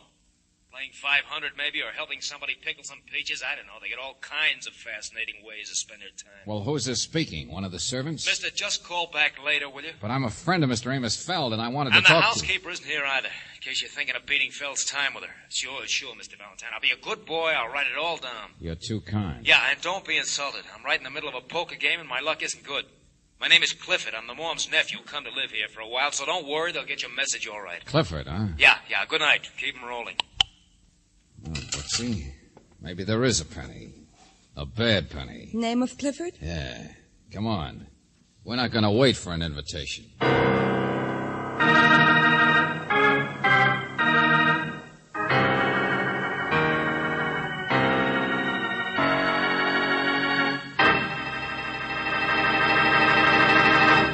You're listening to Let George Do It. Our adventure will continue in just a moment. Now back to George Valentine and our Let George Do It adventure.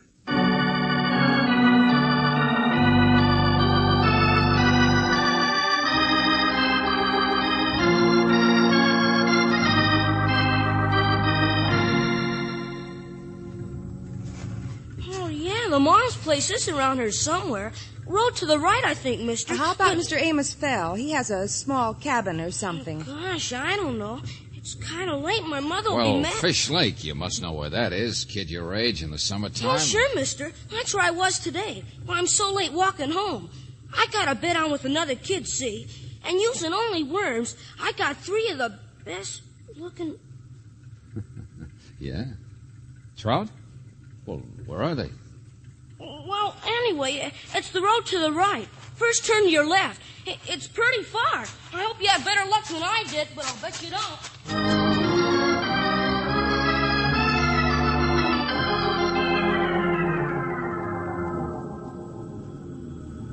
Here's a turn, George. Yeah, so dark you can't see the signs. Everybody wishing us bad luck.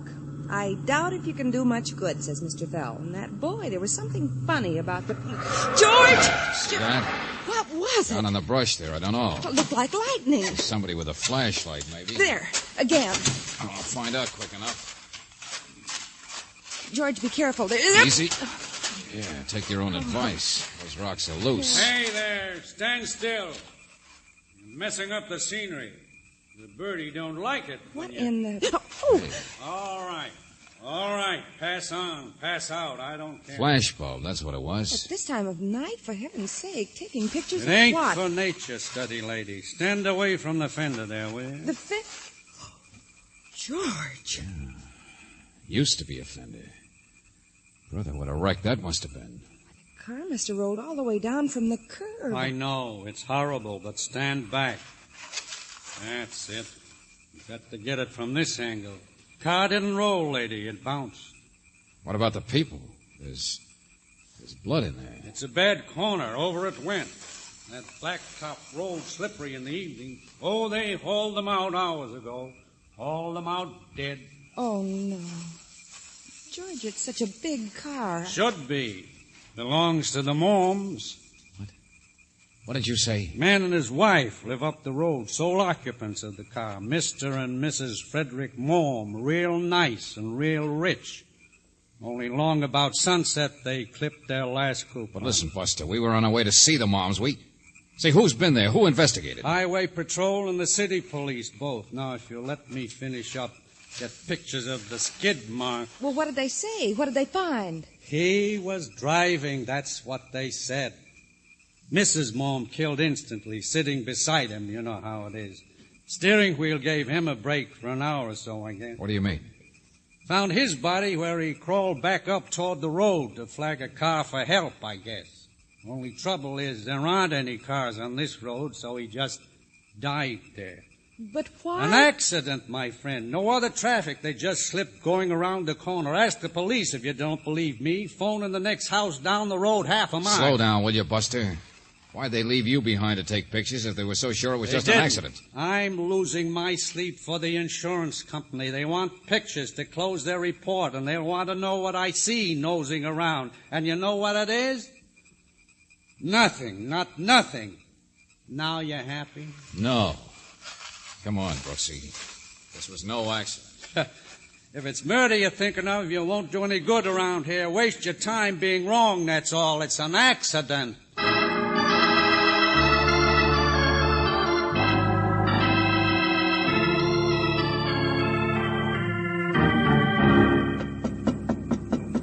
Yeah. I'm coming. Yes. I just wondered if we could use your telephone for a minute. There was a wreck half a mile up the road some time ago, and I wanted to... Valentine. That's who you are. George Valentine. Mr. Fell? Yes, come in. How convenient I live so close, huh? Well, we didn't expect To enjoy my meager hospitality? Place isn't much. Tired with bad health, you know. So I confine my extravagance to doctor bills. But I'm happy. Sit down. You're happy, huh? Yeah, I know. Bad taste. I heard about the accident. Shame, wasn't it? However, that's the way it goes. Nothing we can do. It's all over now. What was it in the first place, Mr. Fell? Oh, you mean... The double talk in your letter, bad pennies and bracelets. And you kept saying there was nothing we could do even then. Oh, yes. I'm a skeptic, Miss... Brooks. Oh, yes, of course. You were worried about this guy Clifford, this nephew of the Moms. Was that it, Mr. Fell? Worthless tramp. Of course that was it. He was the one the Moms bought a lollipop for 15 or 20 years ago. And he's been trying to get something better out of them ever since. He's one of those young men watches every angle. You know what I mean. Counts every penny. He came to live with them. They were suckers, I told you. Well, Mr. Mom made a lot of money, and the boy was his relative. But he even took in the missus, too. I tried to warn them, but they wouldn't listen. And I could stop the swindle with a diamond bracelet, you said. It's all over. What difference does it make? Yes, that's what I wanted you for. Kid never earned a penny in his life. But he bought a bracelet for Mrs. Mom, and was she impressed. I tell you, he's the kind who plays every angle. But how did he pay for That's what I meant, Miss Brooks. Diamonds. But how did he pay for them? Fair-sized one, too. Well, I checked into him a little. He's tangled with the law once or twice. I had an idea you might be able to find his little gift wasn't exactly legal, where he got them, or... What's the matter? What was my angle? Is that what you're thinking? Well, their housekeeper is a friend of yours, isn't she? You haven't got a job anymore, so you don't have to be wrong. She is, and so what? My angle was trying to make the blinders off some nice people, that's all. Mr. Fell, I want to check what the police had to do. Don't be a detective, will you? Mr. Mom's sole heir after his wife was Clifford. What? And her sole heir was Clifford, too. Don't you understand? They're both dead now. What can you do? The bad penny is going to collect his $1 million. The penny's already cashed in.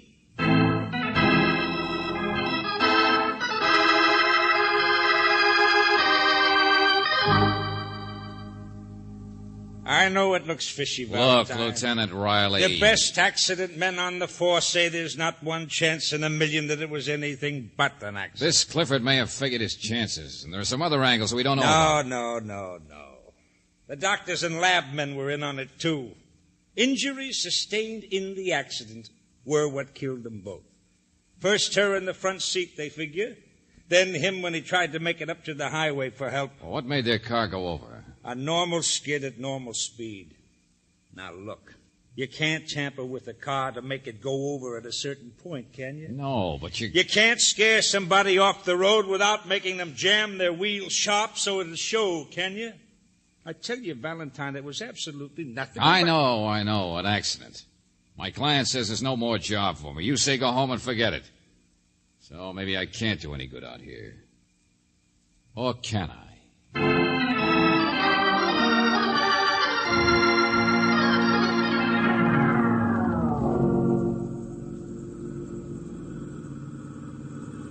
George. Oh, I don't know, Brooksy. A hunch is a hunch is a hunch. You going to go around and see Clifford before Well, that's the trouble. Why? On what excuse now? He's got his money, or he will have it as soon as the probate and tax boys get through with it. No, I'm afraid he'd just throw us right out on our ear. Hey. Huh? That photographer, what did he say his name was? Clem? Yes, but I don't You understand. weren't watching the road, Angel. What? Well, his car's gone. He's not... Oh, George! Yeah, his car's gone, but he's not. It must have just happened, Brooksy. He's... No, he's dead already. Oh. The photographer who took pictures of the scene of the accident has been accidentally murdered.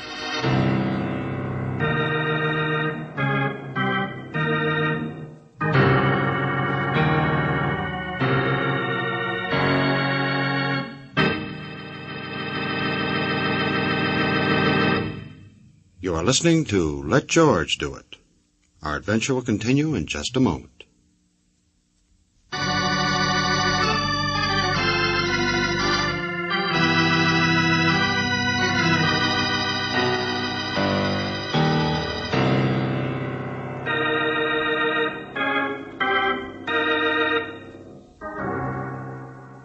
And now back to George Valentine. You're bound to be wrong, says everyone, from your client, Mr. Fell, to Lieutenant Riley. And maybe they're right, because Mr. and Mrs. Mom are dead, result of an automobile accident. Well, if your name is George Valentine, you don't like it much, but how can you argue? The mere fact that Mr. Mom was worth more than $1 million, does that make him the victim of murder? No, 1,000,000 times no. Only now the other man who sang that same refrain, the photographer, Clem, has been found dead. And this time at police headquarters, there's no argument when you say that it's murder. Looked like he'd been hit from behind, Riley, by a rock or something. His camera, that's what it was. My sergeant found it thrown in the brush a few feet up the road. Somebody grabbed the camera. There was a fight. What about the car? His car was gone. Up the road, Angel. They found that, too. Oh, they did? Abandoned. Whoever it was took the car to get away fast. Yeah, they must have seen us coming. Only, Riley, why do you suppose... Oh, no, you don't. Oh, don't ask me why he was killed. Obviously, he must have been taking pictures of something that was... We looked around there, and we didn't see anything. Any film in his camera? Of course not. Or in his car either. It was all cleaned out. Well, Riley, I've noticed that sometimes a photographer working fast shoves exposed packs in his hip pocket. Yes, I've noticed that, too, and I've already checked, and he did. But you know what it was? Huh? Couple of films with specks on them, overexposed. Mm-hmm. Still, he was killed because he was taking pictures. Miss Brooks, whoever was watching the photographer, whoever killed him also must have killed whatever scrap of evidence there was to prove the mom's death wasn't an accident. So now you see where we are, huh? Nowhere. Okay, then, Riley, let's start all over again. In fact, I'm going to start from scratch with the penny.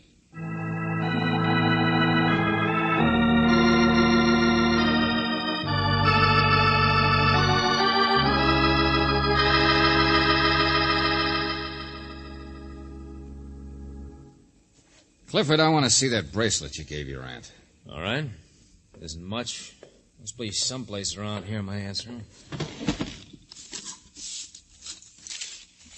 I don't understand. She wore it most of the time. Oh, don't worry. It's someplace here, Mrs. Blue. Tell me, where'd you get the money for it in the first place, Clifford? Here and there. What's it to you? Nothing, just wanted. You, might try the other dresser. Yeah. Got a dozen diamonds, Mr. Valentine. Nicest thing anybody ever gave me, she said. How to get on a woman's good side. Or into a woman's will. But I bought it legitimately, despite what Fell thinks. I'll tell you what the secret was. Picked it up on a resale. Every diamond in it was a second and had a flaw or a chip of some kind. Cost me exactly $600. Flaw? But she never knew that. Oh. You never told her that. Why should I? She couldn't see the difference. Oh, Clifford, you're a great boy. Indian gifts real close to the chest. George. Yeah, Brooksy? Lieutenant Riley called. He said no. What?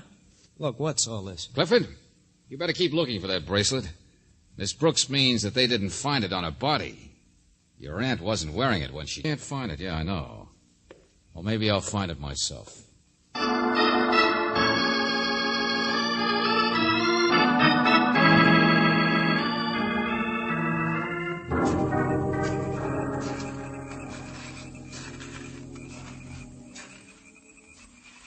Let me see those negatives, Riley. Hey, hold the flashlight. Yeah, here we are. Films with specks on them. George, it'll be dawn pretty soon. You'll see better. Overexposed, I said. I'll grant you I'm no expert. I see him all right, Angel. Easy enough mistake, Riley. Only it bothered me that a professional photographer would make a mistake with a couple of his pictures and still put them in his pocket. Wait a second. These negatives. But those are white. Transparent. Well, that's what I meant, that he'd end up with a black print. Except for a couple of specks. Two. One there, one there. Hey, this little blur in the corner, it must be this skid here. Yeah. Now we're oriented. It's a picture of the road. It is, isn't it? That's right, Angel. Looking straight down on it. Then the speck should be right about... Hey, there's nothing here now. Wait a minute. Knife mark. There was something. See it? And a tar here? Huh? The other one, just a foot over there. Some later car tracks have mashed it down a little, but... The diamonds, George, what else would he have taken a picture of? The two specks. Only they're so far Yeah, apart. the bracelet might have been broken. We know she generally wore it. Well, there's nothing here now, that's a cinch. Either the photographer dug them out of the road, or whoever caught him here being curious did it. Hey, Sergeant. Yeah, Lieutenant. Get those men closer in here. Have them beat every bush.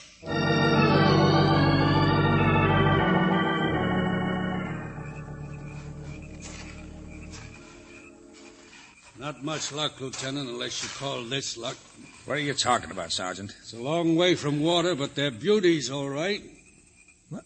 3 fish. What? Hey, give me those. Oh, that does it. We got enough riddles, and you come up with... With fish. Fish, sure, of course. 3 of them. Huh? Remember, Brooksy? The kid said, I caught 3 beauties today. Only we thought he was just telling a tall story, because where were they? Yeah, the whole thing makes sense now, Riley. Diamonds and all. Only come on, move fast. There's a kid we gotta find before the murderer figures it out and finds it first.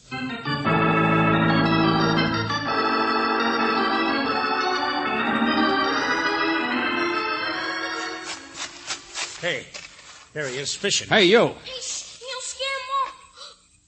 Oh, it's you. Yeah, it's me, kid.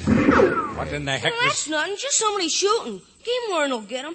Only, mister, what do you want with me? Get down, kid. Up on the ridge. Keep him up on the ridge. Come on, Riley. We're all right. Get him.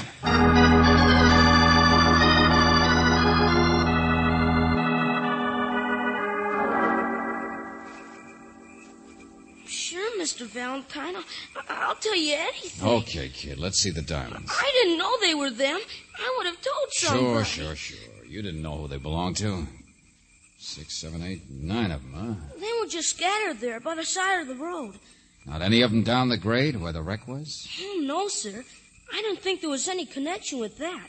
There was a clasp, a catch thing. Here, see? It was caught in one of them low bushes by the road. The diamonds were just scattered along from there. Yeah. Did you find anything, Riley? Oh, 3 empty shells. But whoever it was shot at the kid's gone now. By the time we climb out of the brush here... By the time we do, you can make an arrest, Riley.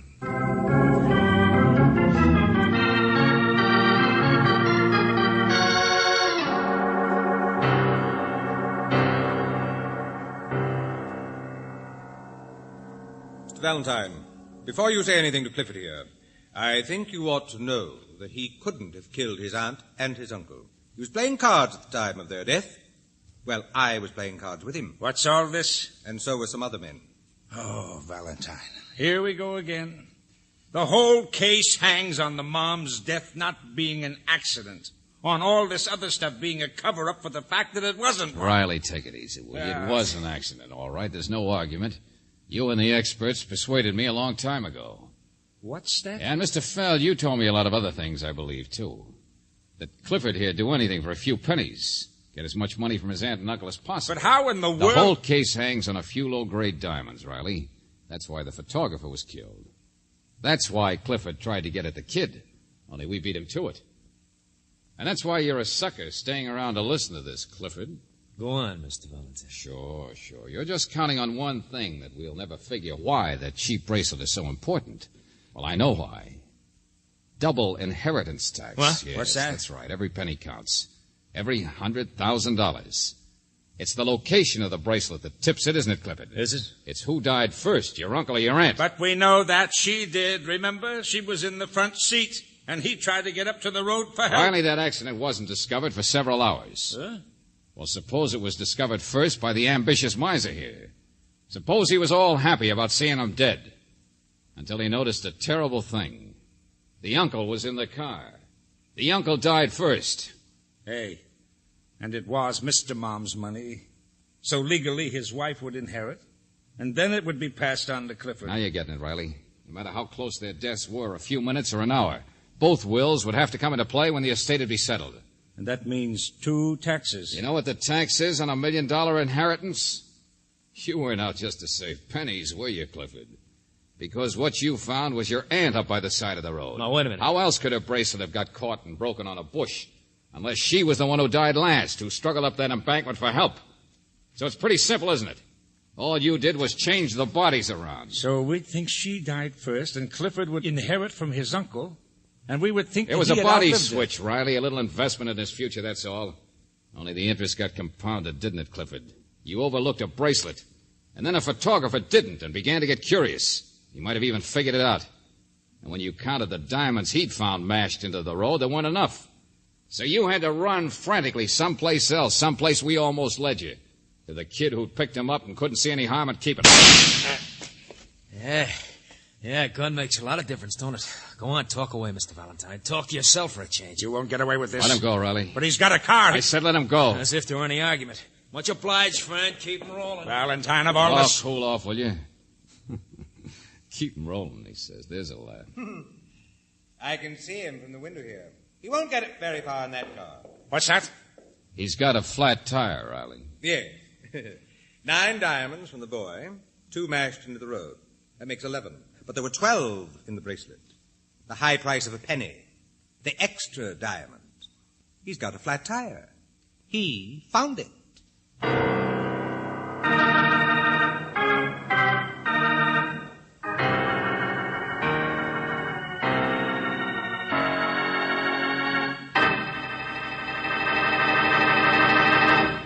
Back to the conclusion of our Let George Do It adventure in just a moment.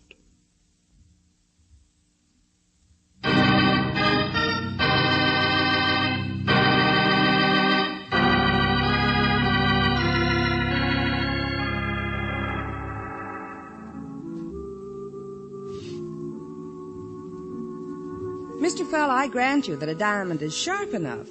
But one from that bracelet would be so small, it just couldn't have... But it did. You saw it happen. You saw them catch him. Yes, Miss Brooks. It was the stone, all right. Well, now, it would have been neat, Mr. Fell. Retribution and all that stuff, but... You see, Clifford had a flat tire because I let the air out of him. Huh? Oh, no, now, look. When did you have a chance Oh, to... a whole lot earlier.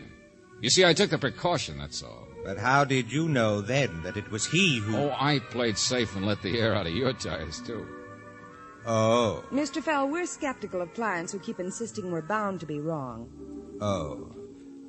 I didn't want to say it, Mr. Valentine, but now I'll have to.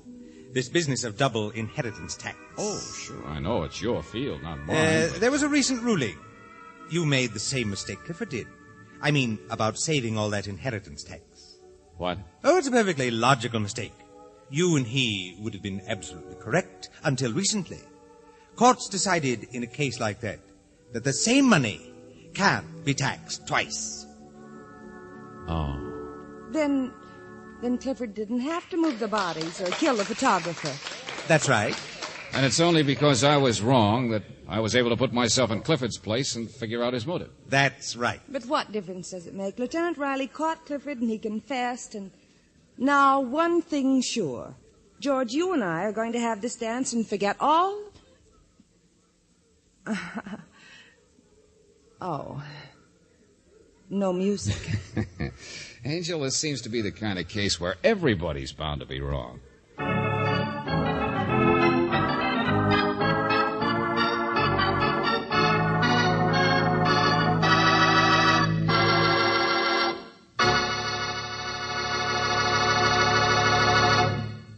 You have just heard The High Price of a Penny, another Let George Do It adventure. Robert Bailey was starred as George Valentine, with Virginia Gregg as Brooksy. David Victor and Jackson Gillis wrote the story, with music by Eddie Dunstetter. Now, this is yours truly inviting you to another visit with Valentine, when you will again hear what happens when you let George do it.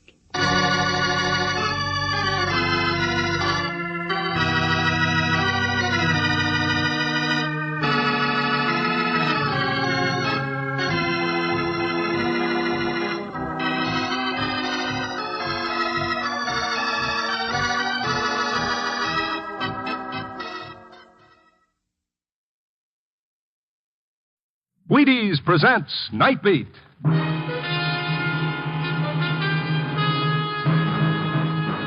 On stage tonight from Hollywood, Nightbeat, another in the Wheaties' big parade of exciting half-hour presentations. Nightbeat.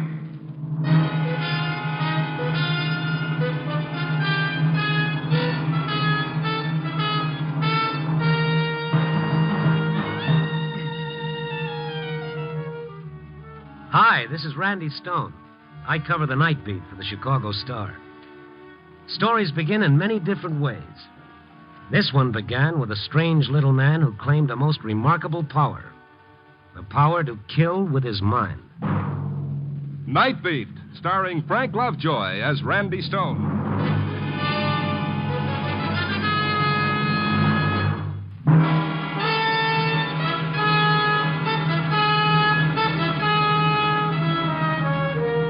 It was one of those lousy moods I had. Spring in the air, 5 o'clock in the afternoon, and nothing ahead of me except another day's work. A broken leg and a month in bed. I should be so lucky. I started to walk down Michigan Boulevard. By the time I reached the art museum, I hated the whole world. Everybody was going home, and I was going to work. So, like a school kid playing hooky, I turned into a patch of grass landscaping the museum, and I sat down on a bench. At the other end of the bench was a little old guy. He was thin as Melba toast, and he was staring at a pigeon perched on the fountain. I was beginning to feel persecuted, like I was the only one in the whole wide city who had to go to work. In a nice, lazy kind of way, I was beginning to wish I was dead. I wish you were dead. At first, I didn't know where the voice came from. There was no one in back of me. There was no one around except the little guy at the other end of the bench. There. I did it again. You know, that's not a very nice thing to say to somebody you don't even know. Oh, I'm sorry. I didn't think you hurt me. Oh, certainly I heard you. Why would you wish a thing like that on me? Oh, but I didn't mean you. Not at all. Because if I did, you would now be dead. You mean I would be dead? It's terrible. Just terrible. Well, if it wasn't me, you just said that too, then who was it? The pigeon. Pigeon? The one that was on the fountain. I see. And what happened to the pigeon? He died. The pigeon died? Oh, yes. It'll happen every time. I'll get the bird and show you. Yes. It's dead, all right. You see? Perfectly dead. Oh, now look, Mr. Fettle is my name. Yeah, Stone is mine. Randy Stone, and I guess I'll be running along. Oh, I thought perhaps you could help me, Mr. Stone. You look like the kind of person who would understand. Yeah. I'm the harmless type that's always walking into a confession. Well, you see, it's something I can't tell to just anyone. Yeah, well, some other time. I'll be seeing you. Oh, that's the way it is. Everybody's interested in only themselves. Well, get rid of that bird. It's not very pleasant sitting next to someone holding a dead thing in his hands. Oh, of course. If I put it over there under the bush, would you listen to me? Maybe if I talked about it, it might help. You're not a policeman, are you? Oh, no. I'm a newspaperman. Oh, that's good. Yeah, get rid of the bird. And then you'll listen to me? Yeah, I'll listen to you. Oh, that's very good of you, Mr. Stone. I'll just put it down over here. He was a cute little old guy who didn't seem to fit into a world of aeroplanes and the Geiger count. He was still wearing a white celluloid collar and a tarnished diamond stick pin and a black tie. He was as clean as grandmother's old lace and just as faded. His white hair bulged from an old fedora hat, and his eyebrows looked like the prank of a makeup artist. They were untouched by age, and they were strawberry red. I was already feeling sorry for him, and I knew if I could, I was going to help him. He put the bird under the bush, and then he looked down at it and sighed. I didn't mean to do it. Sure, I understand. Now, what's bothering you? You see, I killed that bird simply by looking at it and saying that I wished it were dead. Oh, I see. Mm-hmm. You wished it was dead, and it died. You heard me, didn't you? You wouldn't think a thing like that was possible, would you? Well, I don't know. If I remember correctly, there was this fellow King Midas. He had a pretty good thing, too. All he had to do was touch something, and it turned into gold. Oh, of course, that was only a fairy tale. You're not poking fun at me, Mr. Stone. You're not implying that I made this up. Oh, now, don't get touchy. It's pretty hard to get used to. All you have to do is wish a bird is dead and it dies. Anything. A bird or even a person. And they die. Well, that's quite a power you got. You don't believe me, do you? You ought to get a hold of yourself, don't you think? I knew I shouldn't have said anything at all. All right. Now, let's say I believe you. What do you expect me to do? I'm getting afraid of myself. I can become dangerous. Well, don't wish those things and you won't be dangerous. But if I ever hate like I once did, then I'm not responsible. The words would just come out. It would happen. You mean you could wish I was dead or anybody and they'd die? That's what I've been trying to tell you. I don't want to hurt anybody, Mr. Stone. You still don't believe me? Oh, I think it's a perfectly wonderful story. Now I gotta go. Oh, please don't go. Don't leave me, Mr. Stone, please. Oh, take your hands off my coat. Do you mind? I want to go to work. But listen, I killed a man. Oh? I killed Mr. Brown. Mr. Brown? Arthur E. Brown, president of the Utilities Loan Company. Uh-huh. You killed him. I was the one. It was the urgency in the way he wrung his hands together that got me. I felt pretty foolish sitting there on a park bench listening to the most fantastic kind of nonsense. For 40 years, he worked for this company. He never married. He lived a lonely life. The only pleasure he had was his job. But he was getting old.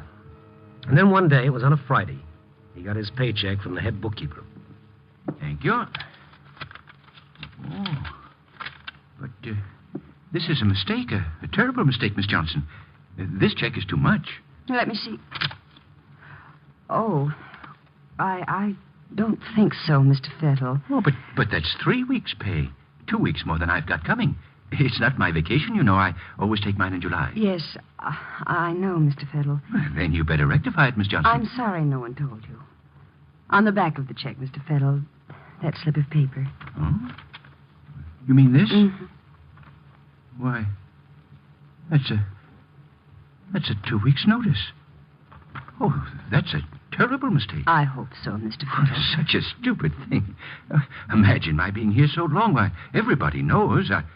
I better see Smitty about this right away. Smitty's been transferred to the Ohio branch. Since when? 5 weeks ago, Mr. Fettle. Oh. Well, then I'll see the new fellow. I don't like to embarrass him, but I must bring this to his attention. I'm sorry, Mr. Fettle. But you don't understand. You're new here. Yes, Mr. Fettle, but there's nothing I can do. Well, I'll have to go to someone who can. Who is it that's over you? Well, you might try one of the vice presidents.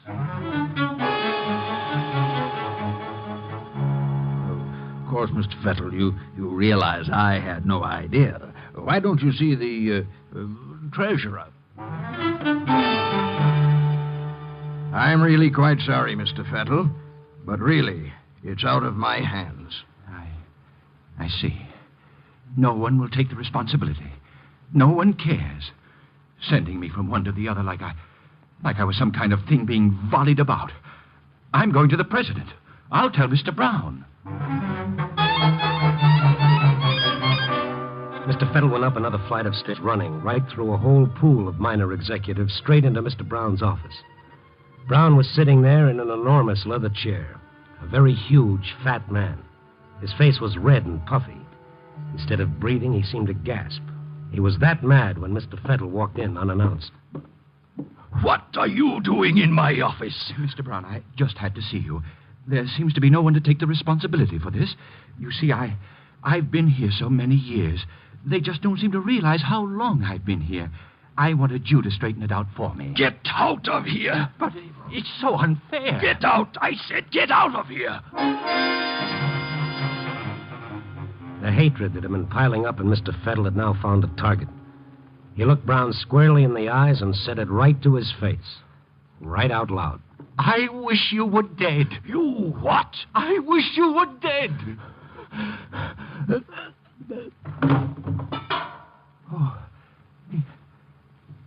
he's dead. Somebody, quick! Mr. Brown is dead!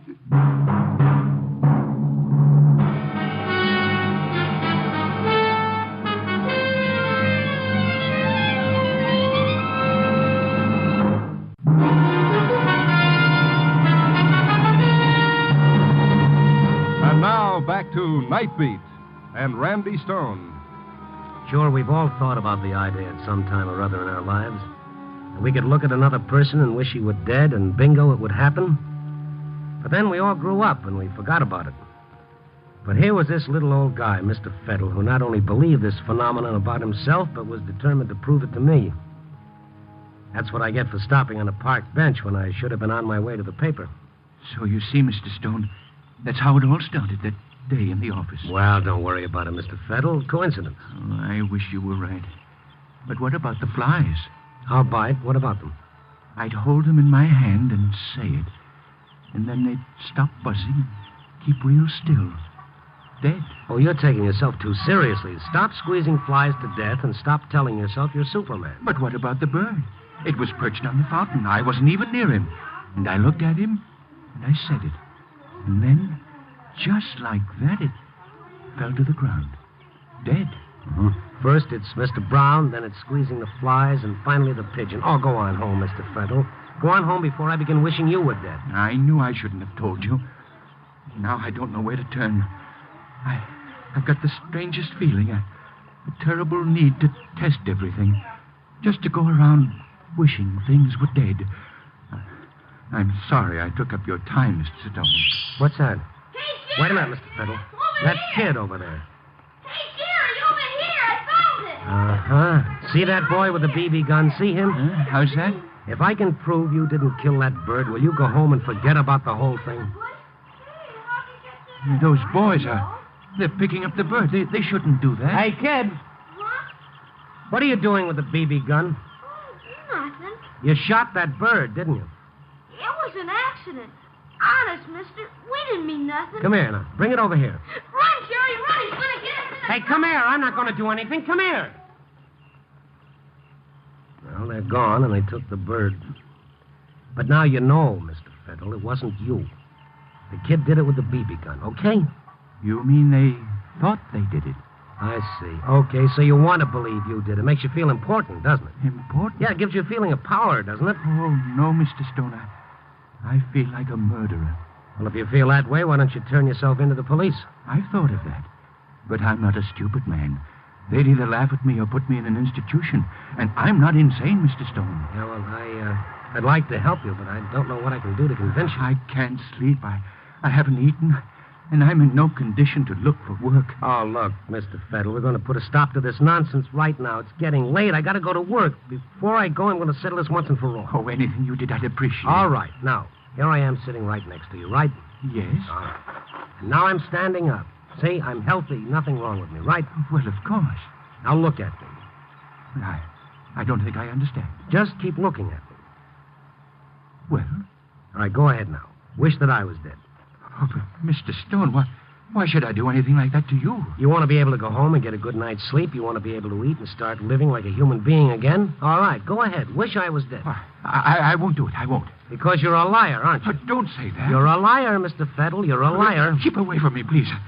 I don't want anything to happen to you. Anything to hang on to your little fantasy. Anything to sit here in the park and keep someone talking to you. You're lonely, Mr. Fettle, and you're a little bit nutty, if you ask me. Don't make me do it, please, Mr. Stone. Don't get near me that way. Then say it. I said say it. Despite myself, the sweat was beginning to bubble on my forehead. I could feel the back of my shirt getting wet. I could have kicked myself up and down State Street for being sucked into this old man's stupid little nightmare. But there I was, like a Madison Street mooch, insisting that the guy prove it. Not to himself anymore, but to me. Go ahead, Mr. Fettle, say it. Please don't make me, Mr. Stone. He cringed away from me now, and his back was pressing up against a tree, and I kept following him. As I got closer to him, he had no other place to run, and he stood there with the most peculiar expression in his eyes. All right, Mr. Stone, but it's not my fault, understand? I don't want to do it, understand? I understand. Now say it. Please forgive me, Mr. Stone, but you're making me, isn't that right? You're making me say it. Well, say it and get it over with. I wish... I wish you were... I can't. I just can't. There's no use pretending I wasn't relieved. I felt both frightened and silly playing this little game. I just couldn't do it to you, Mr. Stone. I'm not angry. I've gotten to know you and like you. It's become so personal. I wouldn't want anything to happen to you.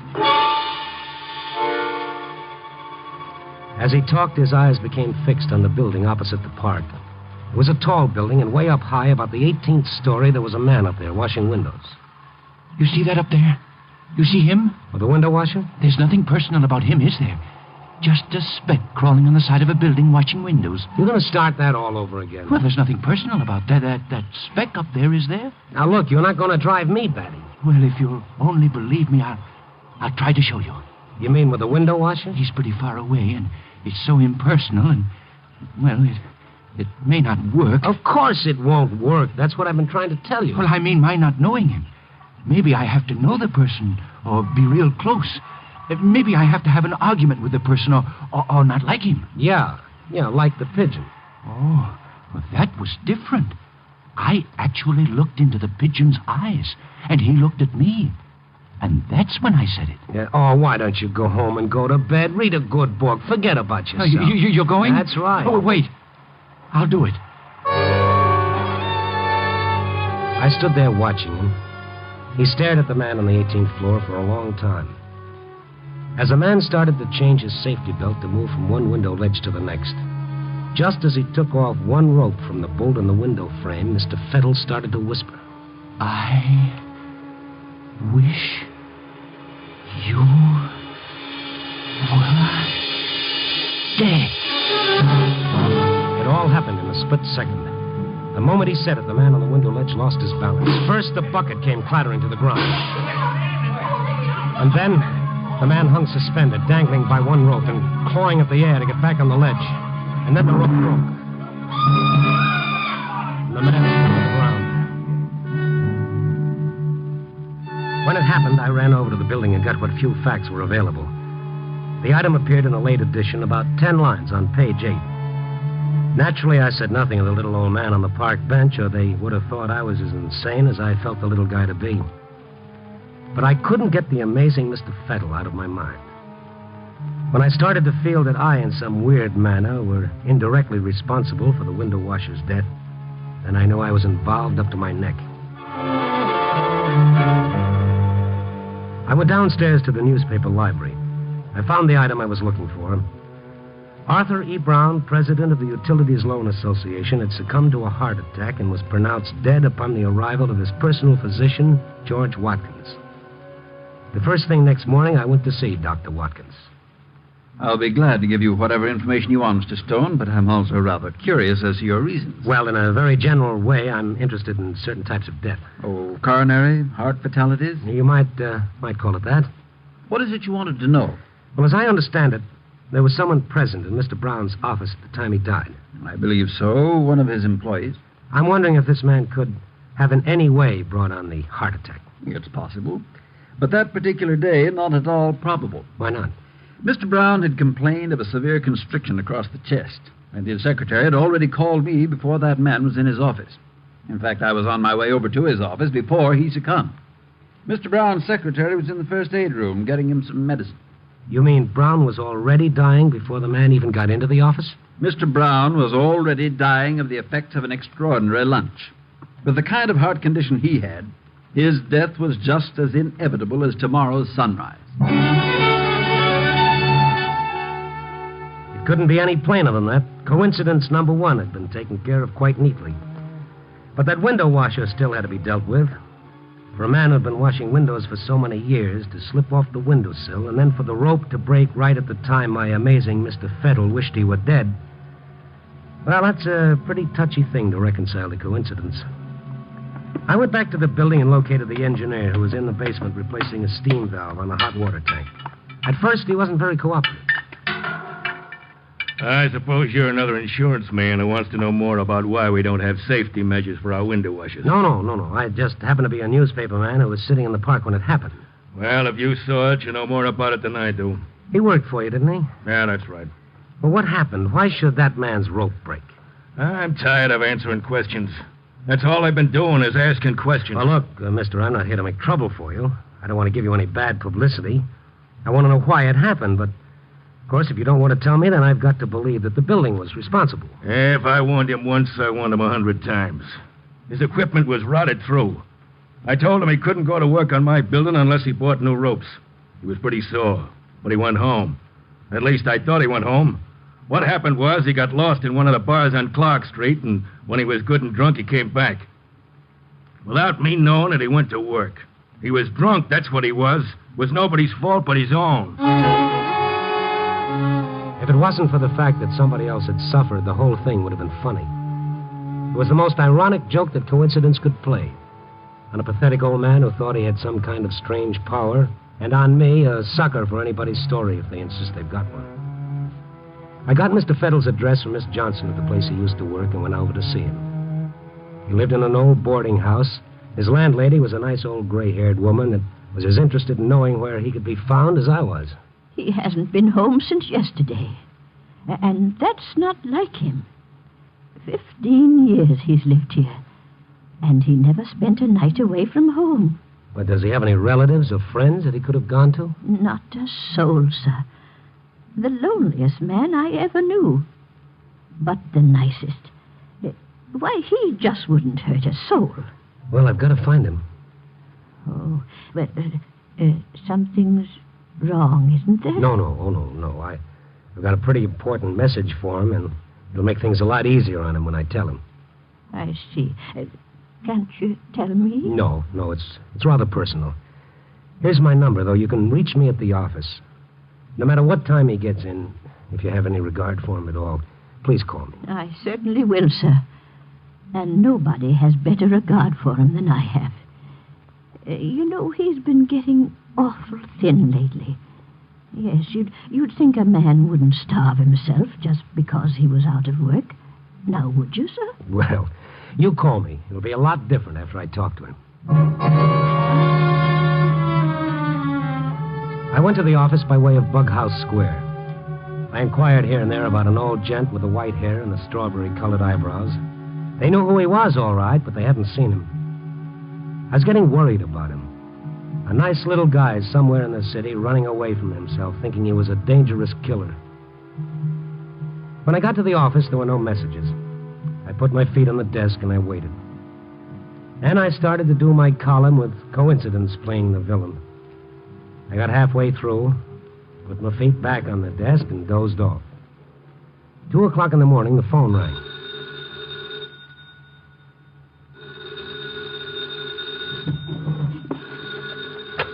Yeah. Mr. Stone? Speaking. He just came in just now. Who? Mr. Fettle. Oh, okay, thank you. I'm coming right over. When I got to the house, she was waiting and had the door open before I could ring the bell. Is he in bed? No, Mr. Stone. He's sitting in his easy chair. His room upstairs? It's no use going up there, Mr. Stone. Well, what's wrong? Well, as soon as I called you, I put some soup on the stove. You see, I wanted him to have something hot to eat. I knocked on his door, but, well, he didn't answer. I opened it, and he was sitting in the easy chair. Before I got to him, his eyes went up at the ceiling. Then they closed, and his head rolled on his chest. He was dead. Well, I can't understand it. He wasn't sick. He was unhappy, but he wasn't sick. It doesn't make much difference now what he was. Poor soul. That's all that happened? Just what you told me? He didn't say anything? Well, he mumbled something, but it's not worth repeating. What? I want to know. Some sort of foolishness, Mr. Stone. Well, tell me. I've got to know. I'm sure I heard it wrong. Well, what was it that he said? Well, as his eyes were on the ceiling, it seemed to me... Now, sir, I can be wrong, but it seemed to me that he said, "I wish I was dead."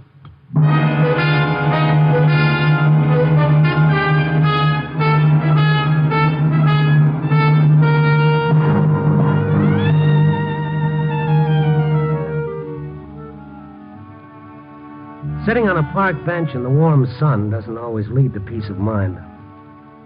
Not if you happen to be a harmless little guy who draws the ace of spades every time he makes a wish. Of course, we know that everything that happened was just coincidence. We all know things like this don't happen. You know, like the flying saucer. Copy, boy.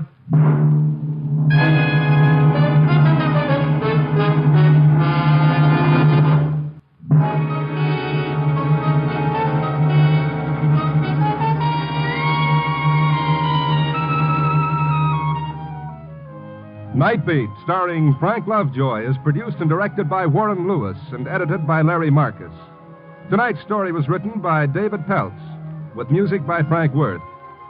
The part of Mr. Fettle was played by Bill Johnstone. Others in tonight's cast were Joan Banks, Martha Wentworth, Parley Bear, Charles Seal, Stan Farrar, and Jeffrey Silver.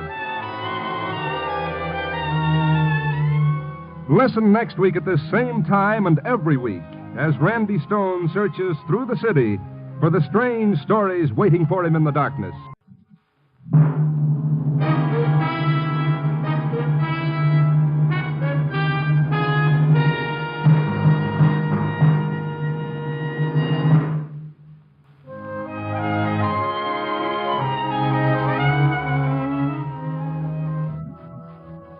Nightbeat came to you from Hollywood with portions transcribed. Stay tuned for Christopher London over most NBC stations.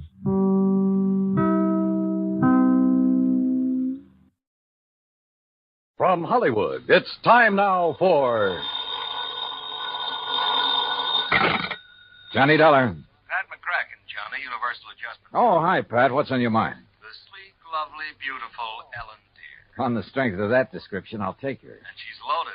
$325,000 worth of jewelry. Hey, that girl needs a bodyguard. Sweet. Yeah, Johnny, needs a guard of some kind, only she isn't a girl.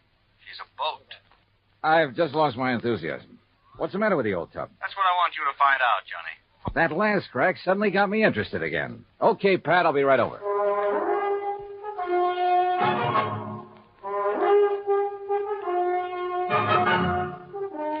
Bob Bailey in the exciting adventures of the man with the action-packed expense account. America's fabulous freelance insurance investigator. Yours truly, Johnny Dollar.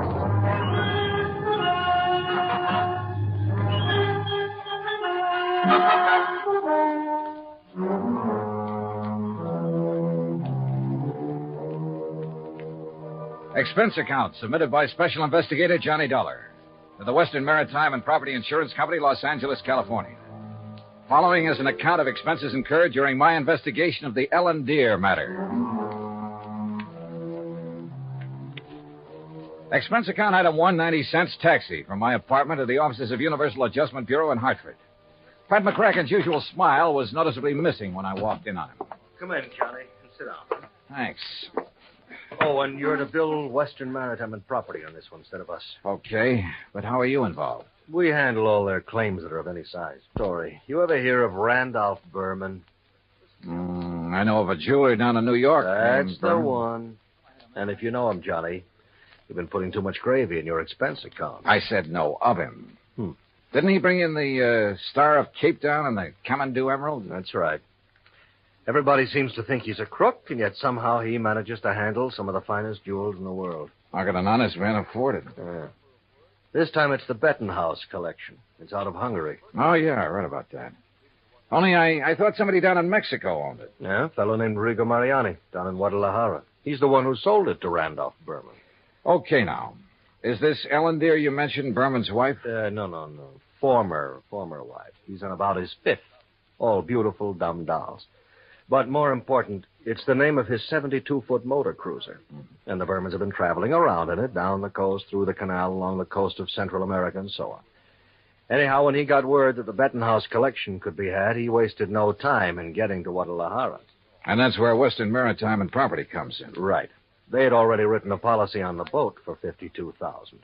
Their main office in Los Angeles was close at hand, so he had them write the policy on the jewels. Is that where Berman is now, in Los Angeles? Oh, no. He's still in Mexico. Didn't want to move with those priceless rocks until he was certain of the insurance.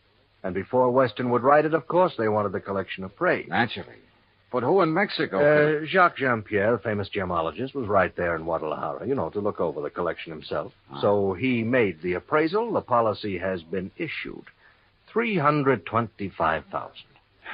I still don't see anything wrong with the whole deal, Pat. There isn't anything wrong with it yet. But in spite of Berman's standing in the profession, his reputation, it isn't everything it might be. Yeah, come to think of it, wasn't there a killing or two involved in this acquisition of the Star of Cape Town? There have been several things like that. He's been involved in attempts to smuggle in some valuable pieces. He always managed somehow to come out smelling like a rose. Legally, perfectly clean, you understand? But you still don't trust him? Oh, no. And with his planning to carry that load of stuff around in his yacht. Yeah, I see what you mean. If anything happened to those rocks or the boat, over $300,000 right out the window. Exactly. Now, belatedly, Western is worried about it, and they'll pay good money to have you assuage their worries. You have a Mexican tourist card? Sure, from my last fishing trip down there. And I think you better go down and guard that collection until Berman gets it safely up into the States. He's considered quite the host. He'll probably be perfectly willing to have you aboard. Now, this is the kind of assignment I like. Yachting in the Blue Pacific. But surely he hasn't got his boat parked in Guadalajara. That's over 100 miles inland. No, it's at Mazatlan. And from what I've been able to learn, it's surrounded by armed guards day and night while he has some engine work done. But as soon as that's finished, he'll head north to the States. So he says. Got a branch office in Los Angeles. He'll probably deliver the collection there. I just want to be sure he gets there, Johnny. Okay, Pat. You can wire the boys at Weston that I'm on my way. Item 2, 191.40, plane fare and incidentals, Hartford to Mazatlan via Los Angeles. The first leg of the flight to L.A. was uneventful. Except for a good-looking young blonde from Santa Barbara, whom I promised to look up as soon as his case is... Well, that's not for the expense account. When we arrived at the Los Angeles International Airport, I learned that I'd have a three-quarter-hour wait for my plane to Mazatlan. So I grabbed a magazine, that's item 3, 35 cents, when I heard my name being called on the PA system. Johnny, $1, report to Pan American Airways desk. With the thought in mind that perhaps my little friend from the plane might have decided to stay over in L.A. Her name was Rita, by the way. I lost no time in getting over to the Pan Am desk. Mr. Dollar? Yeah? Johnny Dollar? That's right. I'm Arthur, Western Maritime and Property Insurance Company. Oh, yeah, how do, Mr. Arthur?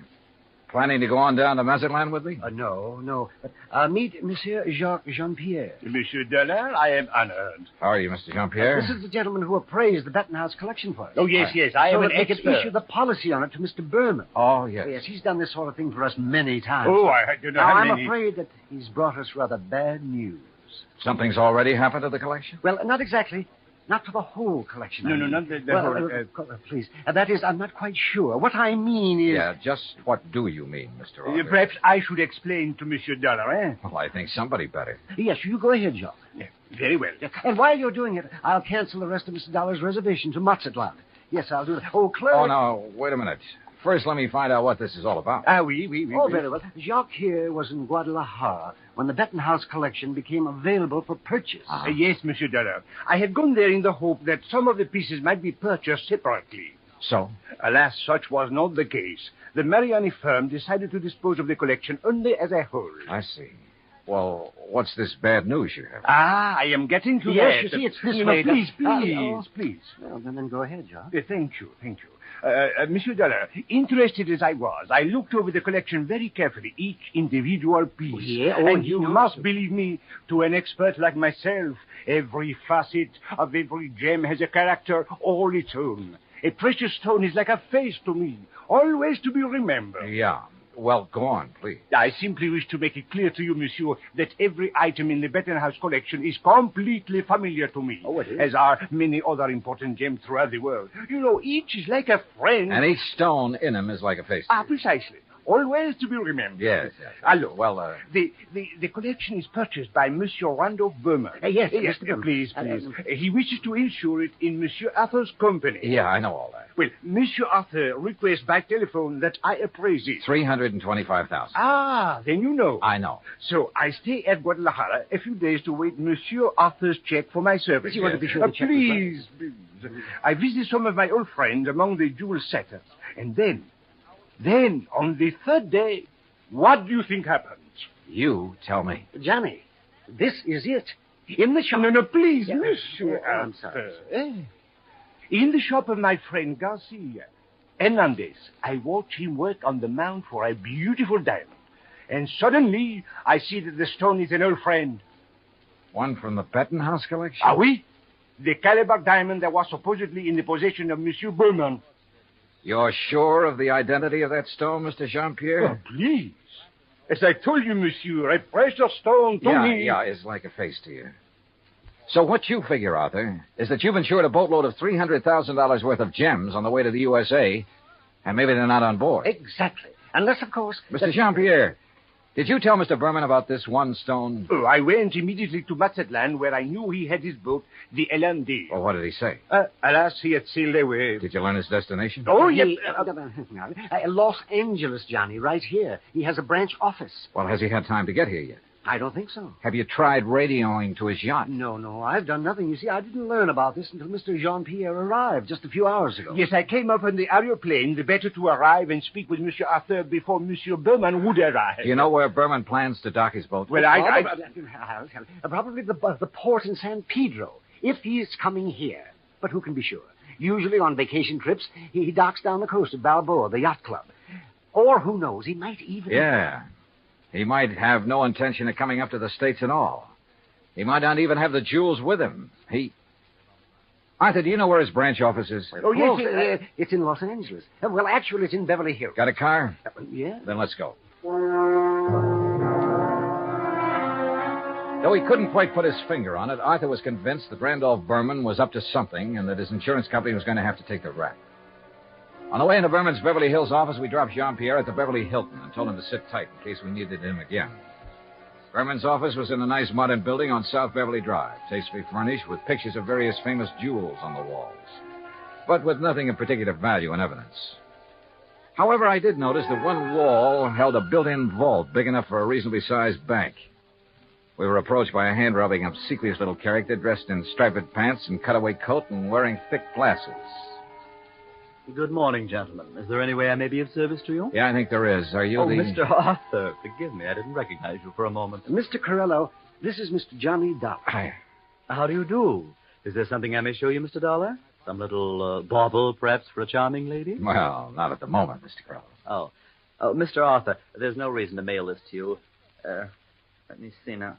Oh, yes, here it is. Here is a request for slight revision of the policy on the Bettenhouse collection. Oh? What's this? Well, the wire was sent by Mr. Berman just before he embarked for Mazatlan. I was going to put it into letter form to be more proper. What's it say? But, well, now here, I'll read this. Please request Arthur revise Bettenhouse policy. Exclude Calabar diamonds. Value $4,000, which I have sold private party in Guadalajara. Oh, well, we kind of guessed wrong, didn't we, Johnny? Mr. Corello. Yes? Has Mr. Berman wired you whether he's coming here? Oh, of course he is, with that collection. When? When is he going to arrive? Now, his lovely yacht, the Ellendeer, should reach San Pedro Harbor late tonight. But that's what he wired me, and I intend to meet him there. Then I'm sure you won't mind if I go with you. Oh? Mr. Dollar is a special investigator. Investigator? Well, actually, I'm here just to help Mr. Berman protect that collection. Oh, excellent. Then you can arrange for the police escort. Yes, and alert the harbor police to guard the Ellendeer, as Mr. Berman requested. Did he request that? Oh, indeed. But apparently he hasn't been worried about anything happening to the collection while he's at sea. At sea? Oh, surely you don't mean pirates or anything like that in this modern day and age. You know something? At this point, I'm not quite sure what I mean, or even why I'm here. Well, of course... Well, of course what, Arthur? Oh, excuse me while I answer that. Well, I mean... Berman jewels. That is... What? Well, at least I'll feel better when the stuff is here in the vault. Wait a minute. Oh, no. Corello at the phone paled visibly, then gasped and clutched the back of a chair for support as he listened on the phone. His jaw dropped, his eyes widened, and he shook his head once or twice in horrified disbelief. Finally, slowly, he hung up and came unsteadily toward us. Mr. Corello. Yeah, what is it, Mr. Corello? The Coast Guard. Yes? They said the Ellendeer, the yacht. Yes? Sunk. What? In 600 feet of water. In the outer channel.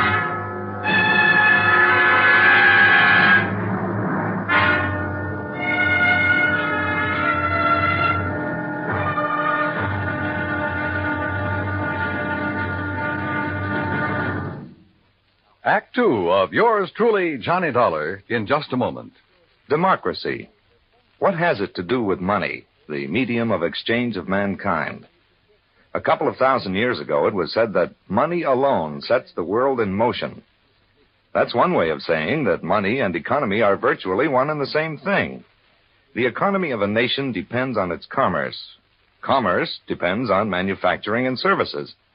It has been proven that those nations which practice democracy have the greatest economics. That means money for more people, and a greater freedom of opportunity to earn a higher standard of living. That's why democracy provides mankind with its richest legacy of freedom. Now, Act Two of yours truly, Johnny Dollar, and the Ellen Deer matter.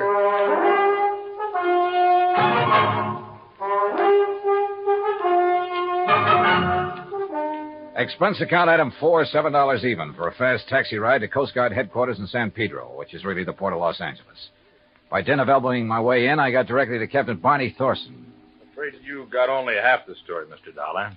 All I know, Captain, is that the Ellen Deer went down in some 600 feet of water in the outer channel. Total loss. That's correct.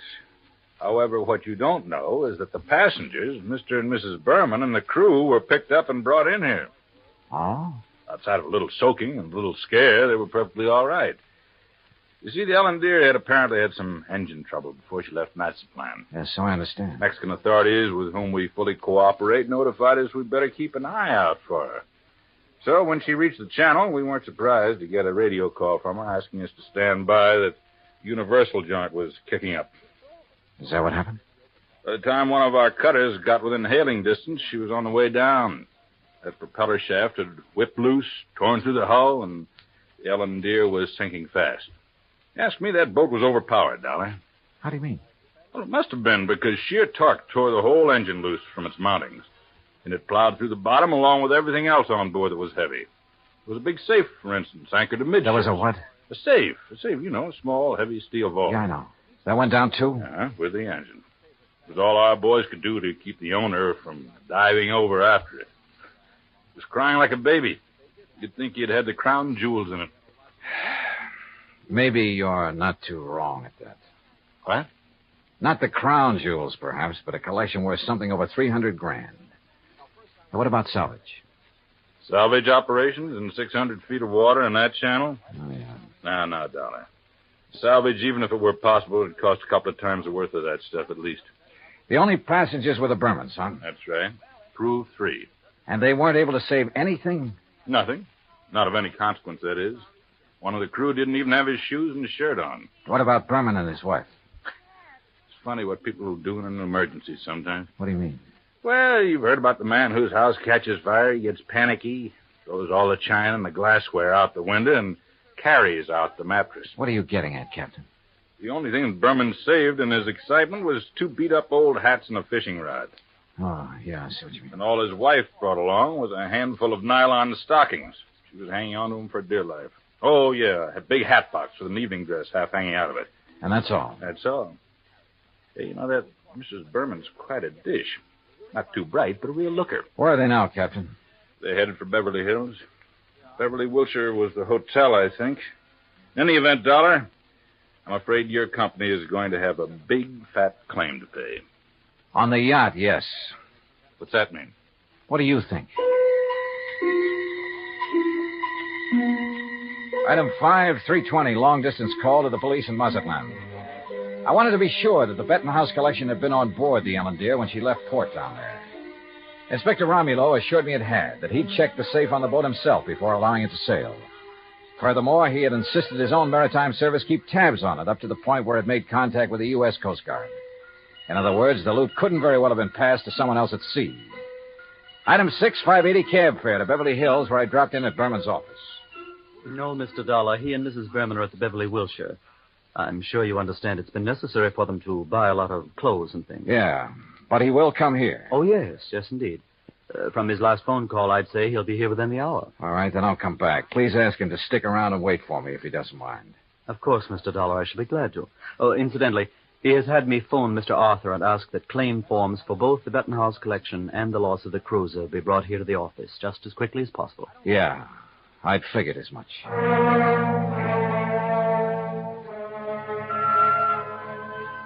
Berman wasn't wasting any time. Oh, I know there still wasn't any concrete evidence that Berman was trying to pull a fast one. Ostensibly, the only reason for my trip out here was to watch over that fabulous jewel collection. A lot of good I'd been. He'd lost the collection and his boat, and the company'd have to pay. Then a wild idea hit me. I suddenly remembered something that had happened months ago. Last July, to be exact, when a big passenger liner, the Andrea Doria, had sunk off the Atlantic coast. According to the papers, when the survivors were brought into the port, the usual customs inspection was waived. And it occurred to me at the time that every one of those people could have easily smuggled in anything he could carry or conceal in his clothing. I'm not saying it did happen. I'm sure it didn't. But it could have. And if such an idea occurred to me, why not to a man like Berman, who was already pretty well known for his tricks to evade customs? Item 6, 20 cents, phone call to the Coast Guard and Captain Thorson. Thorson speaking. Johnny Dollar, Captain. Answer me just one question, will you? Sure, what? When you brought them in, were the Bermans required to pass through customs? Well, no, of course not. There'd hardly be any reason to... Thank you very much.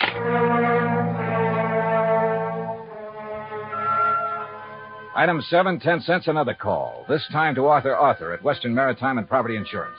You caught me in the nick of time, Johnny. I was just walking out the door. On your way to Berman's office? Why, yes. With a handful of claims forms? Yes. Now listen, get there as fast as you can. Get there ahead of him. What? So that you can see if he brings anything into the office, like the Bettenhouse collection. What? Though I doubt if he'd be that foolish. Foolish or not, how could he, Johnny? That collection, unfortunately, is at the bottom of the ocean. Listen to me. Keep him there. Maybe on the pretext of having to wait for me. Any reason you can think of. I'm afraid I don't understand. Just hold him until I get there, understand? Very well, Johnny. But what are you going to do? Arthur, I may have to break in and rob a hotel room. I went out and stationed myself across the street from the Beverly Wilshire. 5 minutes later, I saw Randolph Berman walk out the front door and head east on Wilshire Boulevard in the direction of his office on Beverly Drive. I waited a few minutes to make sure he didn't turn back, then entered the hotel. At the desk, I learned the number of Berman's suite on the 9th floor. Break in? It would have taken a battering ram. So I tried knocking. All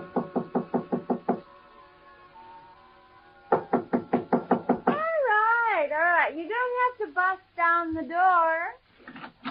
What's the matter? You forget your key and... No. Get out of here, buddy. Randy said not to let anybody in. He's out buying us clothes. Oh, he'd tell you to let me in, baby. Hey, who are you? Hernandez sent me up here from Guadalajara. Oh, well, then come in.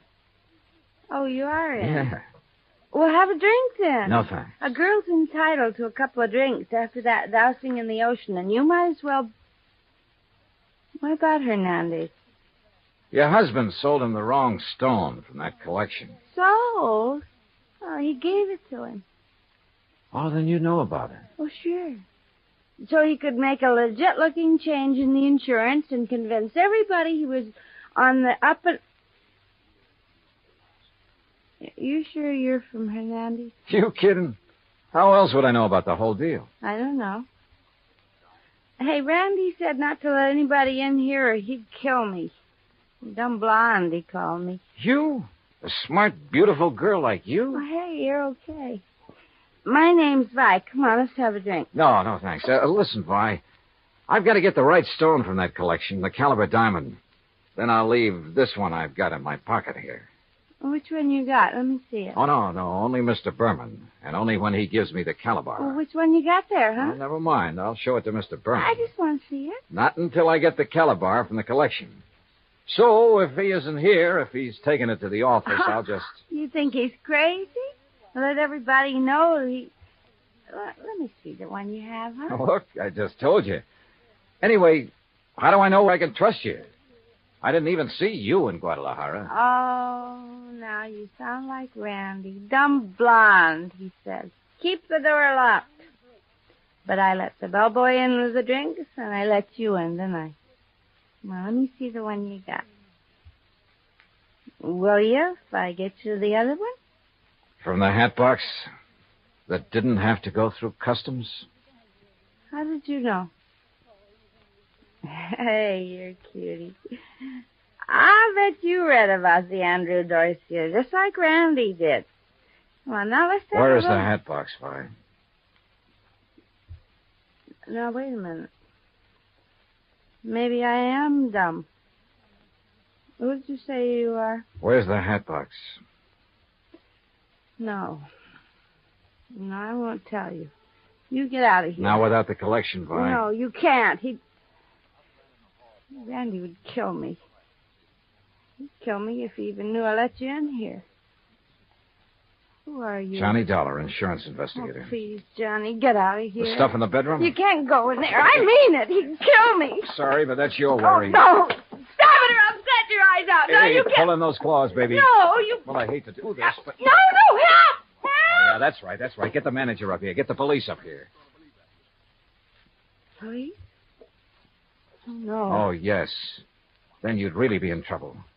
You'd be better off if Berman tried to kill you. Now, where's the stuff? It's in the closet, on the floor, in the hat box. Thanks.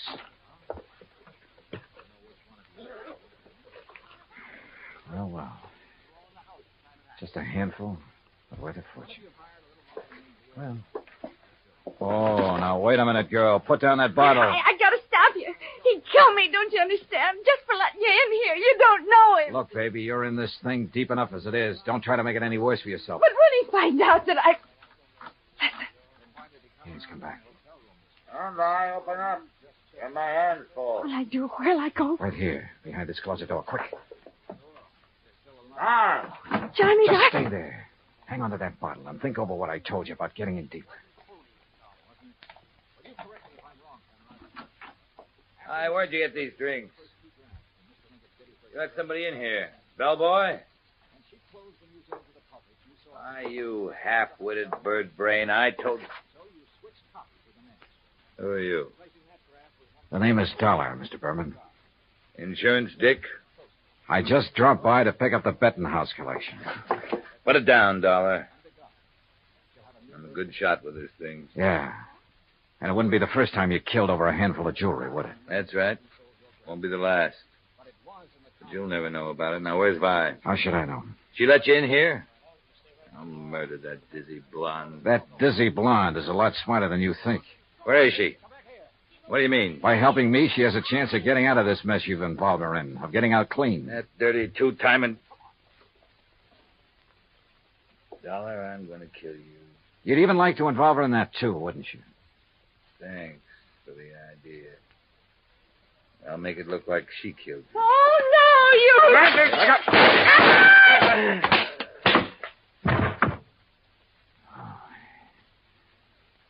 Nice work with that bottle, Vi. Thought he missed you. Please, you won't let him... No, don't worry, baby. He won't bother anybody. Not for a long, long time.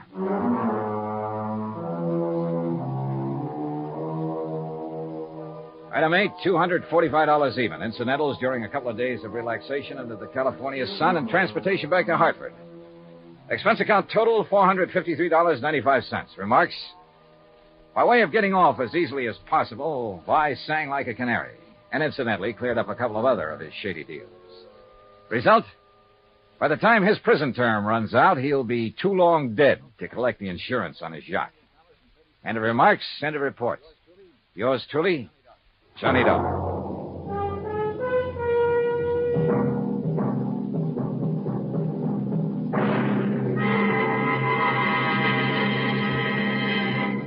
Now, here is our star to tell you about next week's story. Next week, the DeSalle matter, and I promise you a double-barrel thrill in it. Join us, won't you?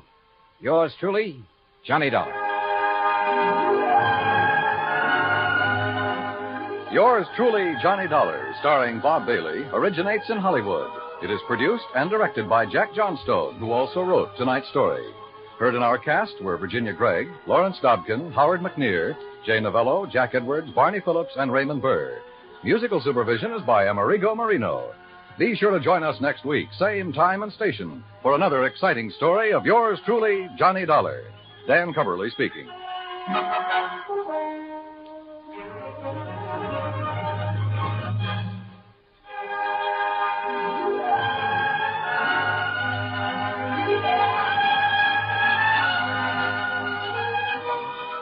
Johnny Dollar has come to you through the worldwide facilities of the United States Armed Forces Radio and Television Service.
Personal notice. Danger's my stock and trade. If the job's too tough for you to handle, you got a job for me, George Valentine. Write full details.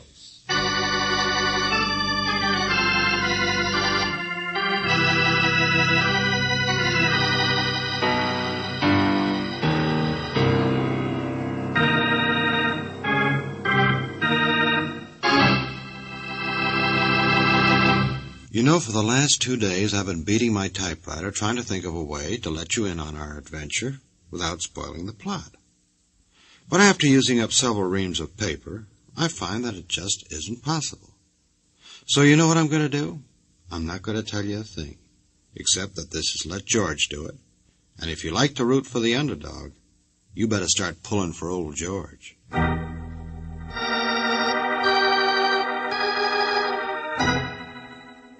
Dear Mr. Valentine, that ad of yours gets me. No job too tough for you to handle. Well, I don't believe it. I got a tiger I'll bet you can't handle. Yeah, you read it right, a tiger. So unless you're just whistling in the wind, stick around your office tonight. Meet me around 7:30. I got a wife and kids to worry about, so don't fail me. Signed, Jerry Briskin.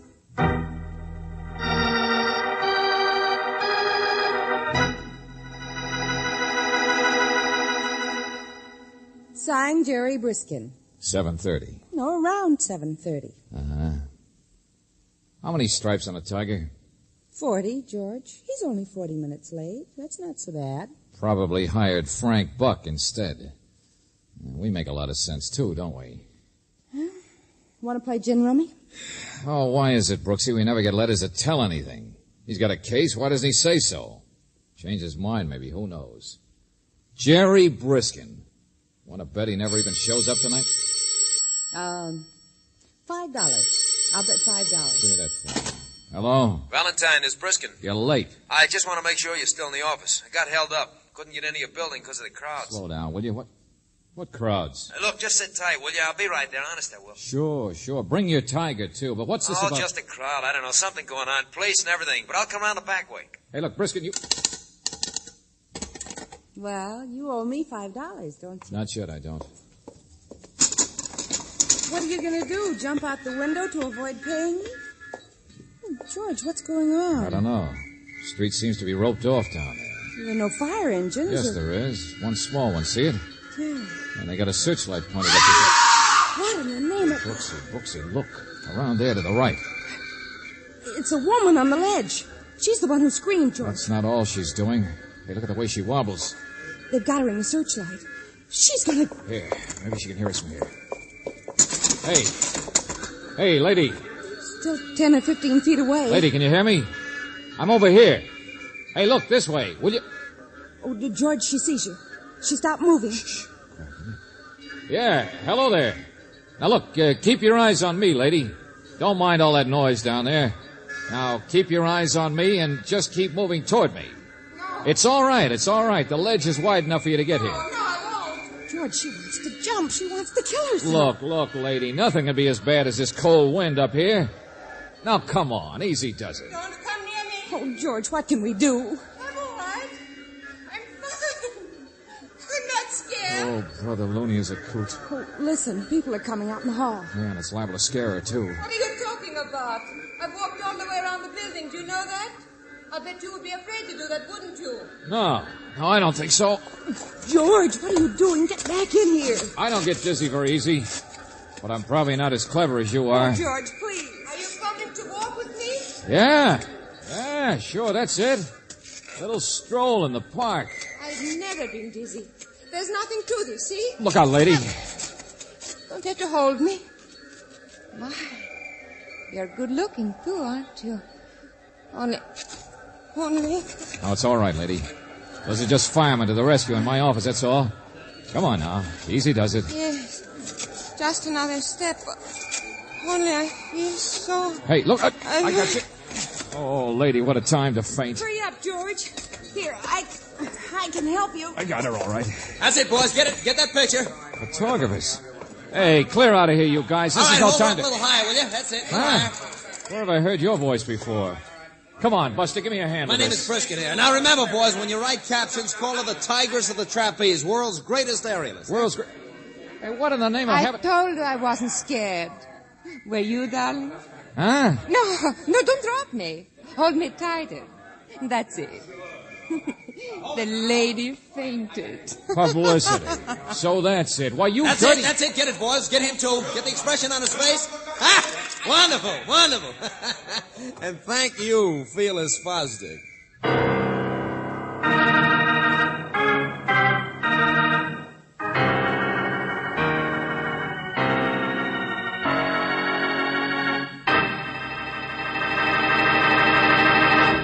You are listening to Let George Do It. Our adventure will continue in just a moment. Now back to George Valentine and our Let George Do It adventure.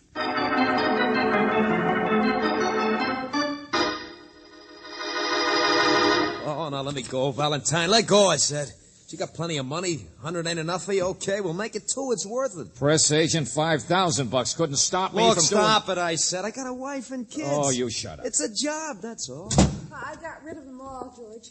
She went down to buy all the photographers a drink. Oh, she did. Bully for her. Now, look, Valentine, you can't sue her. You just get laughed at. Buster, for 2 cents. Okay, so you look a little silly on a few front pages. It's publicity, ain't it? And for you, too. She's pulled that stunt in every city she's played. You mean you pick a sucker in every No, town? no, they're walking around the building, that's all. You were something extra. Oh, come on. How could I resist that silly ad of yours? Hey, how about the feint she pulled, huh?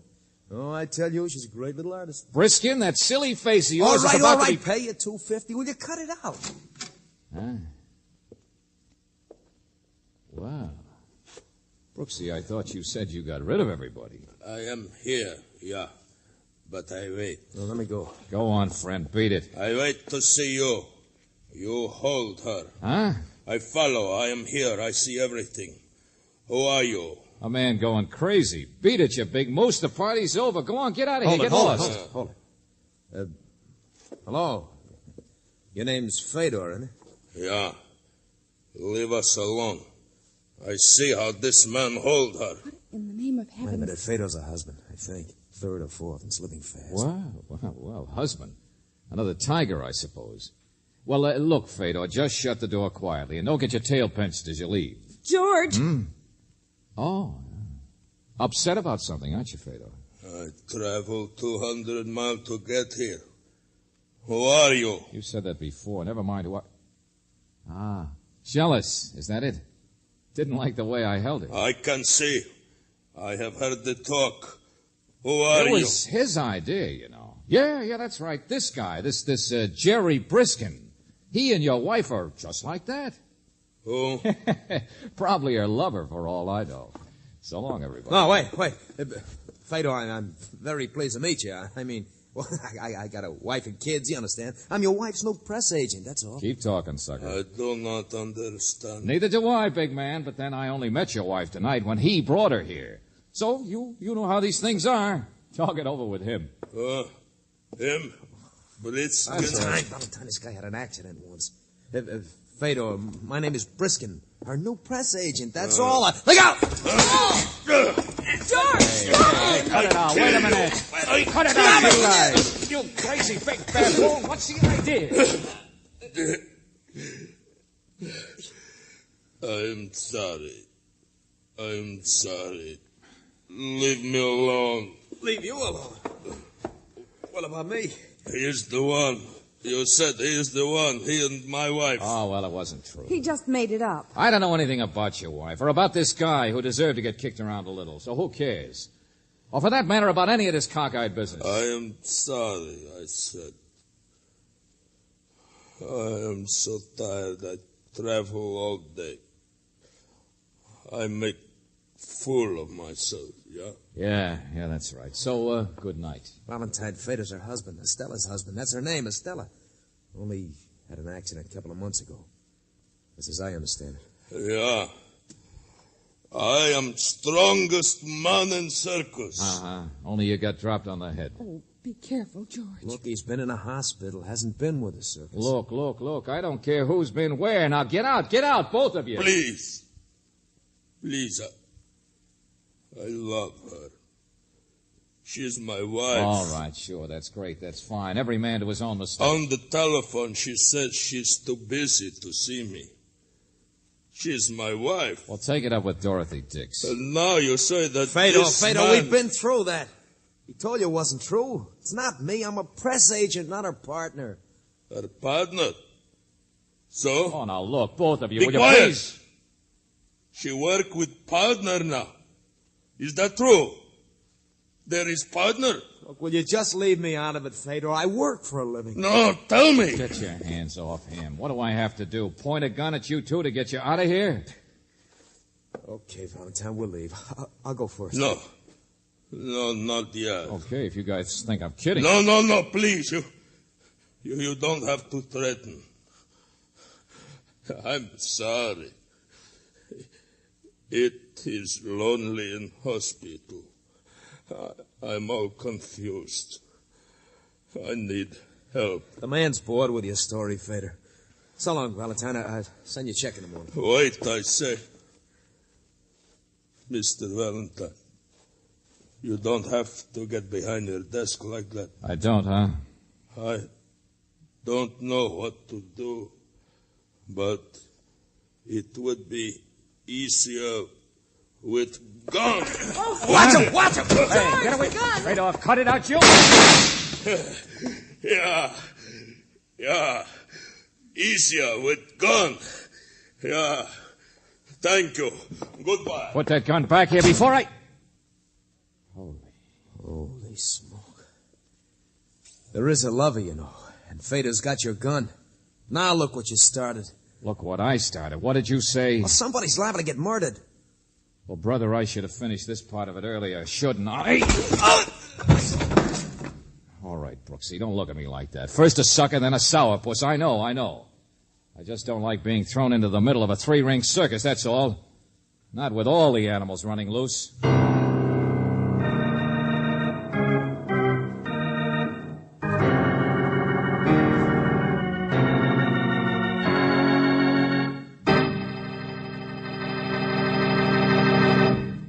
You are listening to Let George Do It.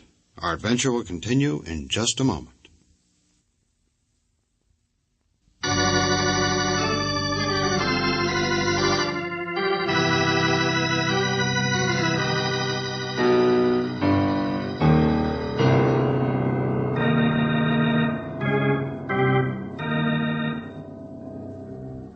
A press agent named Jerry Briskin gets you mixed up with a woman named Estella, Tigress of the Trapeze, world's greatest aerialist.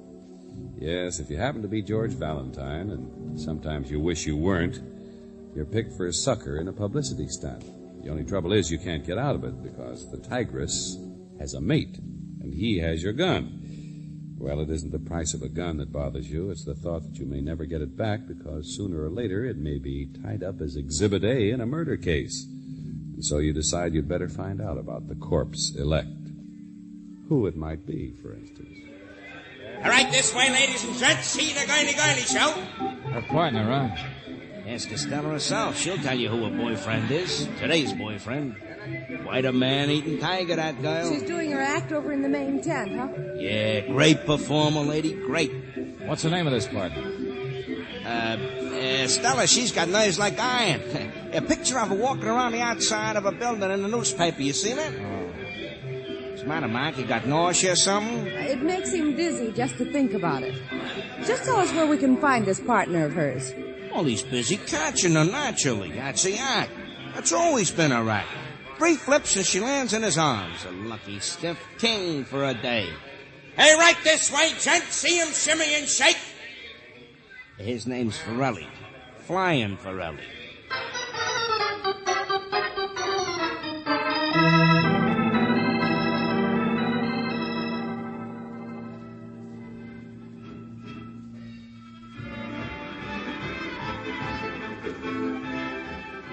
Flying Forelli? Bah, couldn't fly a kite. $60 a week bum, but big and good looking. All her assistants have been bums. She's the act. Top number in the business. But I could tell you a lot better if I could look in your tea leaves. Oh, you're doing fine, thanks. Circus must be a small world. There's something in store for you, dearie. What could it be? Just give me a chance to read your... Well, ain't that pretty? Yeah, lettuce leaf. Nice and green. And so easy to read, too. Mister, Fedor, he was one of her assistants once. Big, stupid thing. Always jealous like that. But a bark don't mean a bite. Her husbands don't last long, huh? Well, nothing happens to him, if that's what you mean. Fedor's the only one got dropped on his head. Yeah, and about that time, she was getting sick of him, I bet. George, what are you driving at? Oh, it was an accident to Fedor, all right. You don't catch me gossiping about my dearest friends. No, I'm sure. You, worried about something happening? Why don't you wait outside the big tent for Stella herself? Or go over there in that palace she calls a dressing trailer. I can tell from the music she'll be on in a minute. I'm not that worried, thanks. Oh, don't want to get mixed up yourself, huh? Well, she won't even see Fedor now. All through with him. So he won't come out here hanging around too close. I know he won't. Okay, thanks, lady. You fill me in. How do you know it? What's to stop him? Who reads the tea leaves? You or me? Neither one of us. The cops I already sent for.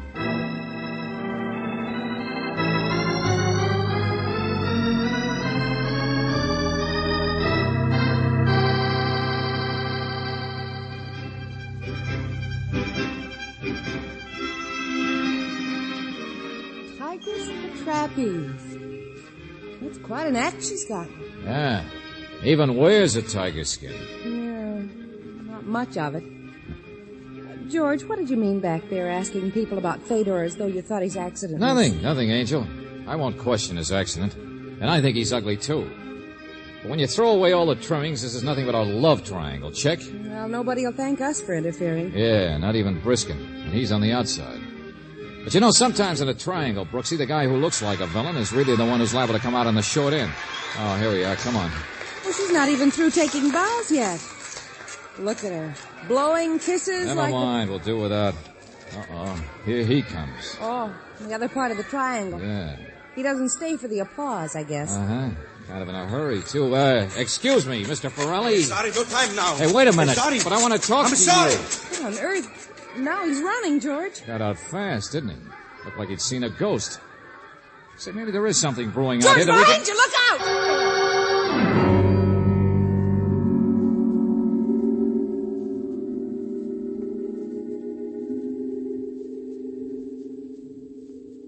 Oh, no. Ooh. Ooh. So I get the gun back after all. Over the head. It was Fedor, George. Oh. You were in the way and I heard you. I'm so happy you can hear. You can join the party. Who let you in, Lieutenant Johnson? I let myself in. George, Fedor didn't drop the gun. He just hit you and kept on running. He was chasing Ferrelli. You send for cops to find a big homicidal nut running around loose. So who has to do the work? Me, naturally. Hey, one at a time. What do you mean? You got him? Yeah, just this second. One of the boys reported. What happened? George, what happened was murder. Murder? Well, I had to take care of you first, naturally, and so I stayed with you. And you were here in the infirmary when I saw Lieutenant Johnson, maybe half hour later. Sure, but... Oh, he caught him, huh? Simple as that. Fedor shoved me out of the way and went after Ferrelli and got him. And now you've caught Fedor. George, it's not that simple. I mean, it's Estella who's been murdered.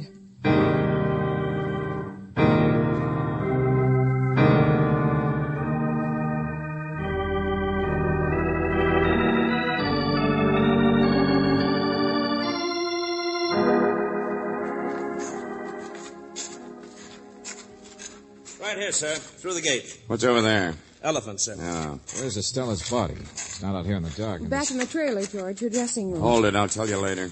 Wow, look who's here. The moose. Fedor's not saying much, sir. He can't. Neither one of them can. Neither one of them? Sure, Ferrelli, too. Apparently he came scanning over the wall in the dark and Fedor after him. All right, come on. Come on, get on your feet. Yeah, give me your flashlight. This is very interesting, Valentine. Estella was struck over the head with a blunt instrument 5 minutes after you were. Boy always brings her coffee right after her act, and there she was. Oh, wait a minute. Look at these two guys. Ooh, pretty bloody. That's how we found them. Guard heard the shot. Grazed Fedor's leg. They were fighting over the gun. They were fighting, period. Husband and lover. Sure, fighting. Still at it a few minutes ago. Well, what's the matter, Valentine? Don't you get it? Yeah, I get it all right, Johnson. And it isn't simple at all. Fedor was chasing Forelli 5 minutes before Estella died. Now, later on, we find they've practically been killing each other. So how could either one of them have killed Estella?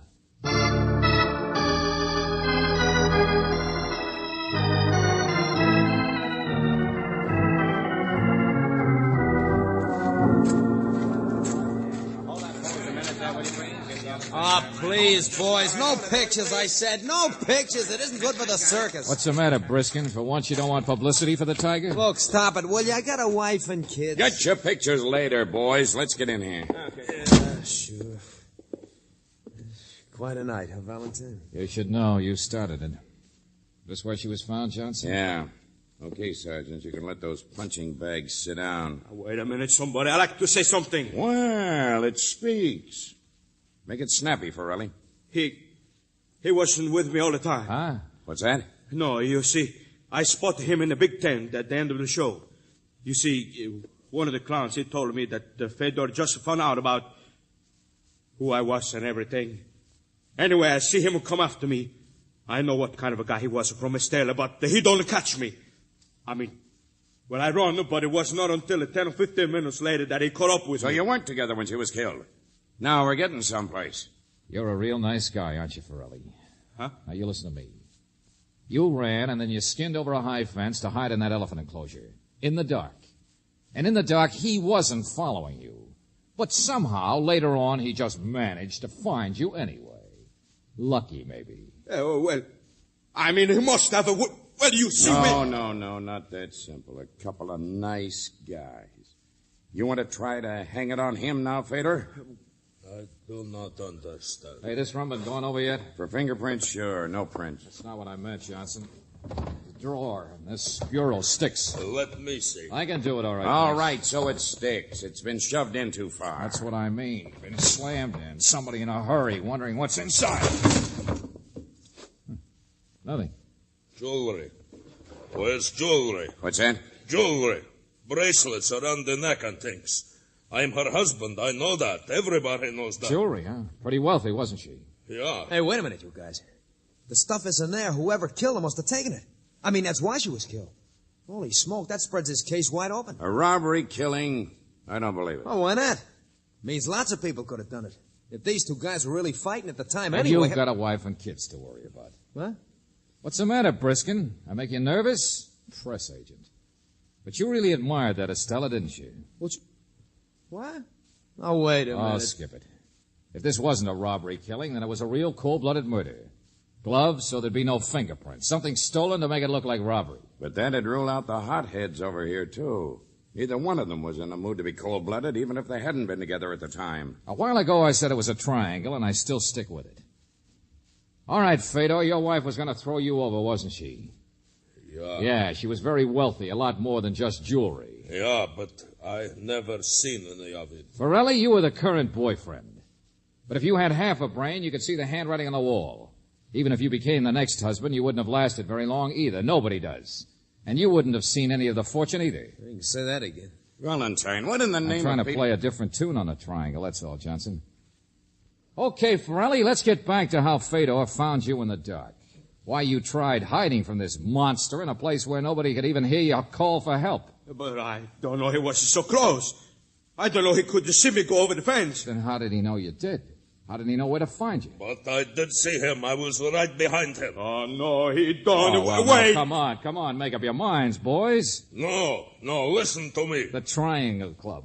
The two sides of it nobody ever suspects. You two deliberately messed each other up to make everything stick. Two sides? But I hate him. He tried to kill me. Husband and lover against the wife. There's one for you, Johnson. You better find out fast who inherits that dough those guys couldn't have got their hands on any other way. We didn't. This is stupid. The guy, he don't mean what he's a dumb, ain't you, Fedor? You big crazy. Shut up! Stupid. Get your hands off me. That's it, boys. Go at it again. Sure, he's so dumb he said you did it. I did not. He did. Shut up, loudmouth. He said you did the actual killing. He did it himself. Look out. Get him over there. Well, throw up a chair, Johnson. We got a ringside seat. So, we'll just wait for a decision.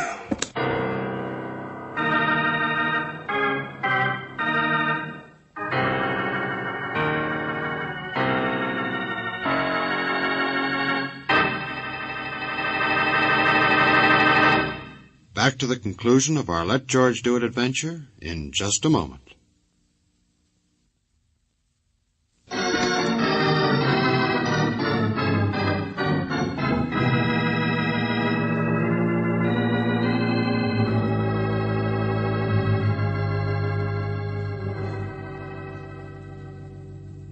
Then it was really Fedor who killed Estella. Yeah. Oh, boy, what a fight. If only I'd had a camera. Both of them were guilty, Angel. They cooked it up together. Well, might not have happened if Mr. Briskin here... Oh, yes, it would have. The publicity stunt didn't have anything to do with it. Sure, just a neat twist that they'd figured on a triangle game. And it might have worked. They might have got away with it if our friend here hadn't picked me for a sucker. Got us mixed up in it. Sure, that's right. So you're not sore anymore, are you? Holy smoke, it's a job, that's all. I got a wife and kids to... Buster, you're a broken record. My wife and kids, my wife and kids, my wife and kids. That's all you George say. Valentine, you stop it. Huh? Well, it's just a shame you don't say anything intelligent like that once in a while. What's the matter, darling? Your cat got your tongue?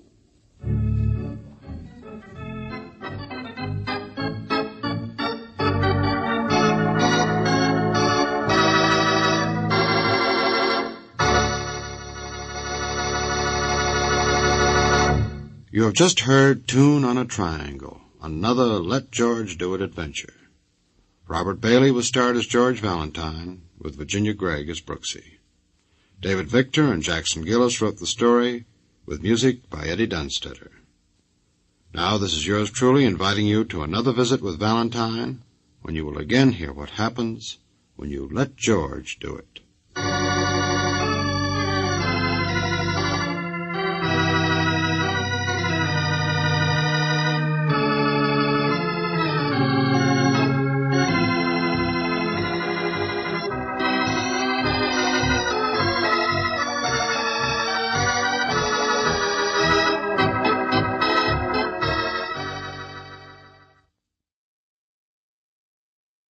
Stay tuned for Nero Wolfe, transcribed in 30 seconds. The chimes are all set to wish you a Happy New Year this Sunday with a gala broadcast of The Big Show. The unpredictable Tallulah will MC with a host of leading stars of stage, screen, and radio, including Ken Murray, Gloria Swanson, Margaret O'Brien, Jose Ferrer, and many more. And there's a carnival of fun with Theater Guild on the air also this Sunday when the sparkling Lockhart family, Jean, Kathleen, and daughter June, co-star with Van Heflin in Theater Guild's presentation of the exciting story, State Fair. Ladies and gentlemen, the ringing of that phone bell means mystery, adventure. Nero Wolfe's office, Archie Goodwin speaking. Who?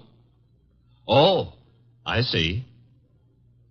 Oh, and you think Mr. Wolfe might be interested in going over and... Hold on a minute. Archie, I'm not interested in going anywhere. Ill-considered movement is the curse of our times. Not to mention the mania for fresh air. Phew. Bottle opener, if you please. Here you are. But that was Zabro's flower shop, Mr. Wolfe. Indeed. Got a new shipment of orchids from upstate. In that case... Mr. Wolfe, remember the curse of our times? Not to mention the mania? I'll be there. He'll be there. After all, a man must risk his life sometimes.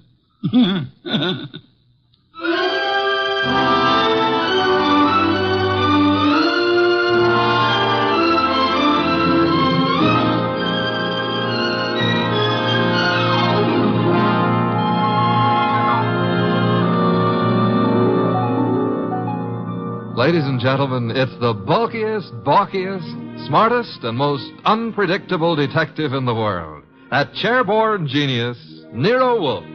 created by Rex Stout and brought to you in a new series of adventures over this NBC network in the person of Mr. Sidney Greenstreet.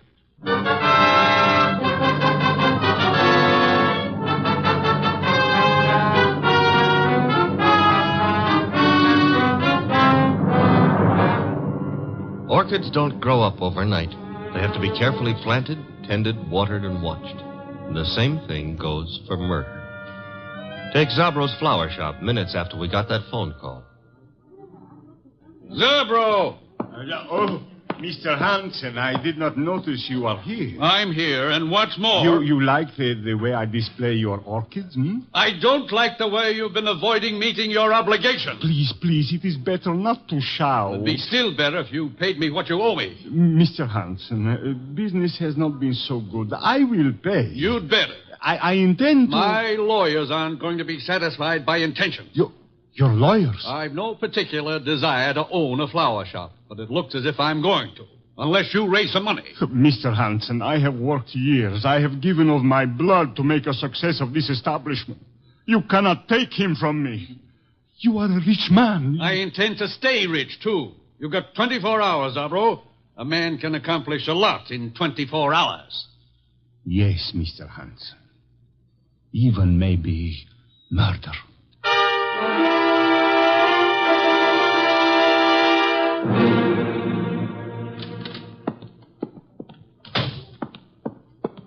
Mr. Zabro? Oh, good afternoon, Miss Hansen. Is Uncle here? Yes, he is here. At the display, towards the back of the store. Thanks. How is he?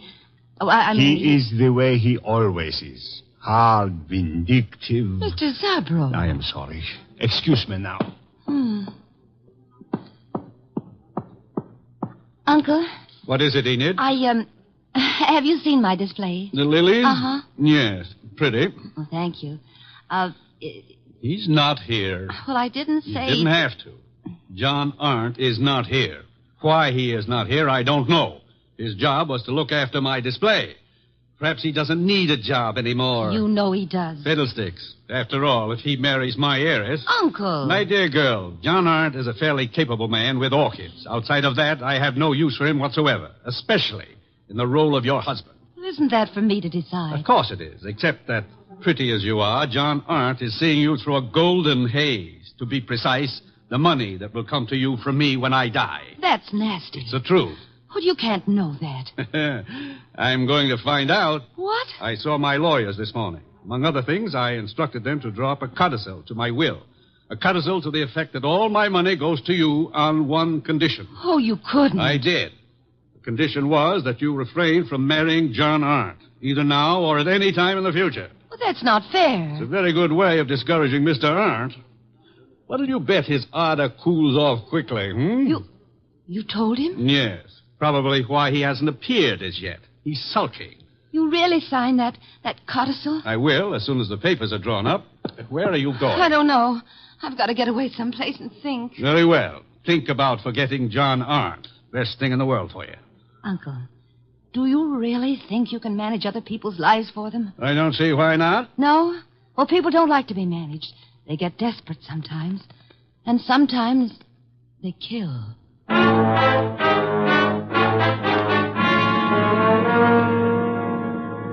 Mr. Wolfe, what are you doing?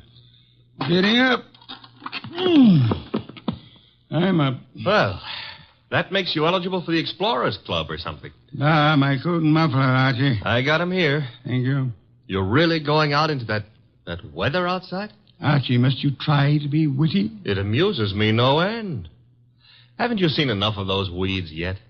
An orchid is not a weed. Another muffler, Archie, the woolen one. You've already got two on.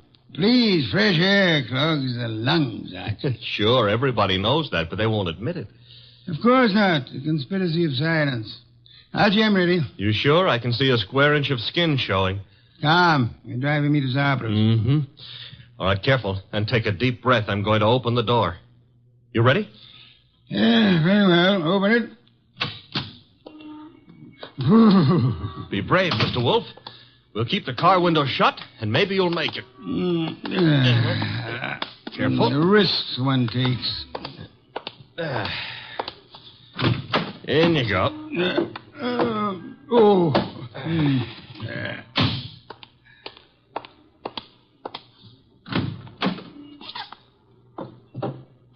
Well, okay, boss.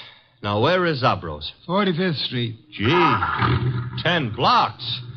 Grit your teeth, Mr. Wolf. We're off.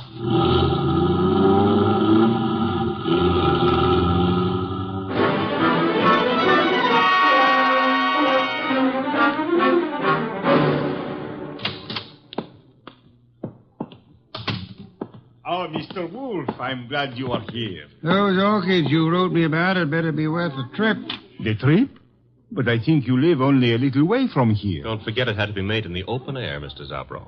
Where are the orchids? Towards the back. They are from Hansen's place. He is a fine grower. I have made an exhibit. Good. Oh, excuse me. Others are here. You go look for yourself, no? Very well. Archie. Oh, I was just noticing the... Did a girl just enter the store? A girl, a goddess, tall, graceful... Venus de Milo with arms. Arms that were made... Never mind, let's go look at orchids. Thank you. Very fine. The exhibit is laid out like nature, huh? Reminds me of a spot in Central Park that I spent some of my happiest moments in. Then you do like flowers. I don't go to Central Park to look at flowers. I went there to, forget it. Gladly. Now go away and annoy someone else. Venus? I want to concentrate on these orchids. Goodbye. Okay. I'll leave you alone with your loved ones. Let's see, maybe I can arrange to be left alone with something I could very easily learn to love.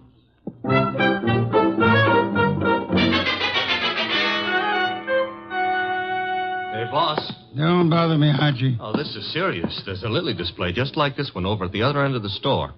Nothing connected with lilies could possibly be serious. Maybe not, but there's a corpse planted among these lilies.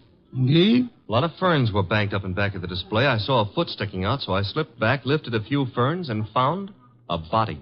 Fresh? Very. The wound was still bleeding. Knife wound. Sad, very. Now run along. Well, aren't you going to do anything about it? Why should I? Anyone who'll permit himself to be found dead or alive among a display of lilies is beneath contempt. Well, maybe the poor guy didn't have a chance to crawl into an orchid display before he died. However, if that's the way you feel, I'll tell the police all about poor Mr. Hansen and let them... Who? Hansen, the orchid grower. He's one of the finest in the country. Not is. Was. Wasn't me who pushed him under the lilies. Under lilies? Bah. He would have hated that. Have you told Zabro? No. Zabro's been busy up front. Where is this display? Right along here. There's been a number of people in the store since we came. Someone else may have noticed that dead man's foot. I covered it. Satisfactory. At times you give the illusions of intelligence. Is this the display? Yep. Come around to the back. There's a little space between the back of the display and the wall. Yeah. Now here, right under this pile of ferns... Yes, Sergeant? Hey, that body. What about it? It got bashful. It's gone. Indeed. The corpse was dead. Corpse is off now. Confound you, Archie. Have you been drinking too much milk again? Now, look, boss, I saw him there. The blood's still coming out of his back, and I tell you that... Let me understand you. Are you suggesting the corpse rose and walked away? No, but somebody could have dragged it away. Somebody who put it here in the first place.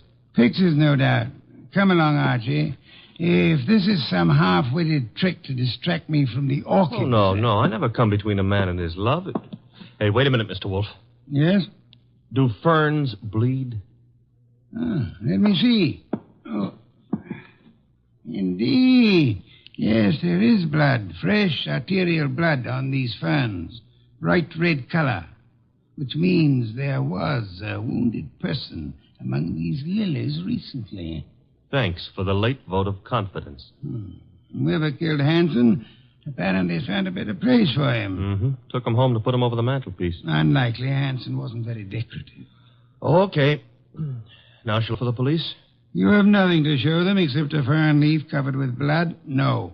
Don't tell me you smell a fee among all these flowers. Hansen was a man I admired. Good heavens, Archie.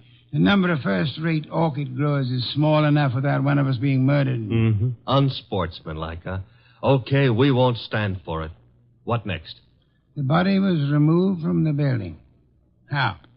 Well, I wouldn't swear to it, but there's a window here that leads out to an alleyway. Could the alleyway be seen from the street? I don't think so. There's a bend in it. Wide enough for a car? Yep. Bring Zabro to me. Oh, don't bother. He's coming himself. Well, Mr. Wolfe, what do you think of the... Mr. Wolfe, I do not believe this. What don't you believe? You are looking at lilies. Not exactly. Whose flowers are these? Mr. Hansen's niece grows lilies. I see. Zabro, did you get all your orchids from Hansen? Oh, yes. He is an artist. Practically an old master at the moment. How much money do you owe him? Who tell you I owe him? You do, don't you? Well, yes. Business has not been so good. But did he speak to you? No, I guess you owed him money. But I do not understand. Was Hansen in the store today? Yes, he came. You hear us quarrel, eh? Where is he now? I do not know. He leave, maybe. I rather think he did. Zabro, who else was in the store within the last half hour who might have known Hansen? Oh, Miss Hansen was here, and John Arnold. He is Mr. Hansen's assistant, and how you say, sweet on Miss Hansen. Was she the tall girl came in shortly after we did, Mr. Zabro? Tall? Yes, I think so. Are either of them still here? No. They go. Together? Miss Hansen go first. Very well. Come along, Archie. Okay, Mr. Wolfe. You will not tell Mr. Hansen you know of my debts. No, Mr. Zabro, I won't tell him. As a matter of fact, even if I wanted to, I don't think he would listen.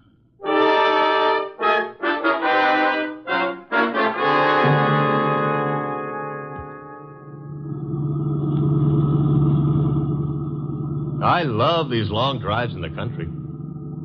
Where are we going? Hansen's place. Oh. You think he returned to it to haunt it, huh? He was returned there, I suspect. Uh-huh. In order to cast suspicion on himself. Miss Hansen lives with him. Mr. Arndt works for him on the premises, therefore... Miss Hansen will be there? I imagine so. Why? Oh, nothing. Nothing at all. Boss, can we stop at the next town? Why?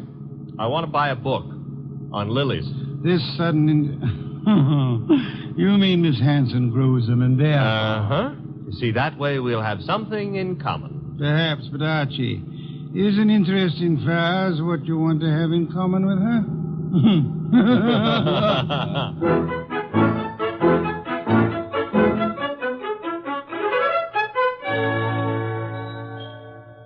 So this is the house that Orchids built, huh? Snazzy. Very handsome country home. For streamlined zombies. Hello. I take that back. Miss Hansen? Yes. I'm NERO WOLFE. The person ogling you is my assistant, Mr. Goodwin. Oh. Well, Uncle's spoken of you, Mr. Wolfe. Oh, come in, please. Thank you. I was not ogling. I was merely tracing a resemblance. Oh, between Uncle and me? Between you and my heart's desire.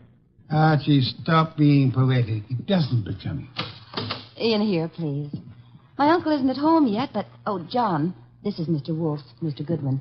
John is Uncle's assistant. How do you do? How do you do? Mr. Hansen hasn't returned from town yet, Mr. Wolfe. Are you quite sure? Why, yes. Unless Enid saw him. No, I didn't, John.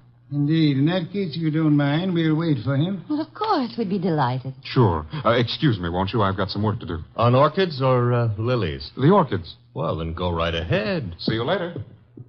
Oh, can I get you something to drink? Beer will do, thank you. I'd better help you bring the bottle in, Miss... Archie. On the other hand, maybe you can manage alone. Well, of course I can. I'm a big girl, Mr. Goodwin. I noticed. I mean, why not call me Archie? Takes less time. I'd like to, Archie. Swell. Remember what old Dr. Tidmouse said? I want a bottle of beer. Said, I want a bottle... Oh. No. Never mind, Enid. You better go gather some beer for Mr. Wolfe. All right. I'll be back in a minute. So much of her and all so nice. Archie, are you forgetting why we're here? I don't care why you're here. Me, We're waiting for Uncle. Uh-huh. Mr. Wolfe, it's unlikely that Uncle is going to walk in through that front door. True. That is why you're sneaking out the back door, to find him. How do you know he'll be around here? This is where he lives, isn't it, Archie? Yes, but if you'll remember, Uncle gave up living earlier this afternoon. You mean he was persuaded to? Nevertheless, I rather think he'll be around, body and all.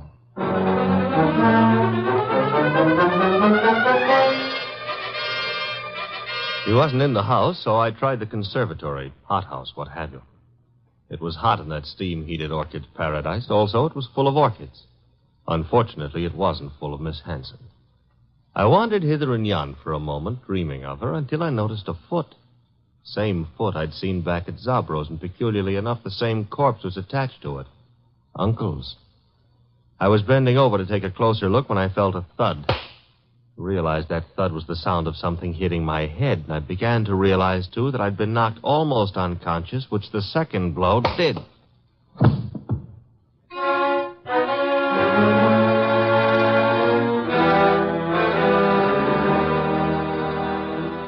I can't understand where my uncle is, Mr. Wolfe. His staying away so late is unusual, then. Of course it is. Which reminds me, Archie's been gone for several hours. Yeah, where did he go, Mr. Wolfe? To look about? Were you in the hothouse, Mr. Hunt? No, I was packing some plants. You, Miss Hanson? Well, after I brought your beer, I went upstairs and rested for a while. Why? Because if either of you harmed Archie, I shall personally murder you. Oh, Mr. Wolfe. Come on, we got to find the boy. Why should either of us want to harm him? Because he probably found your uncle's body. His body? Huh? What are you... I don't understand. Mr. Hanson has been murdered. Oh no. Enid. Oh, stop that, Miss Hanson. You're a perfectly healthy young woman.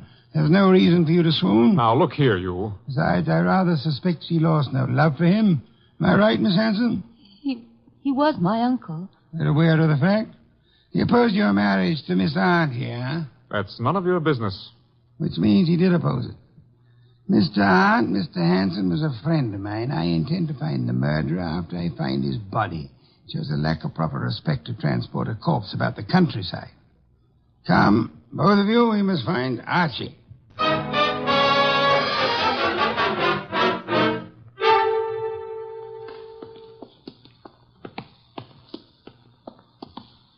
This whole thing's like a nightmare.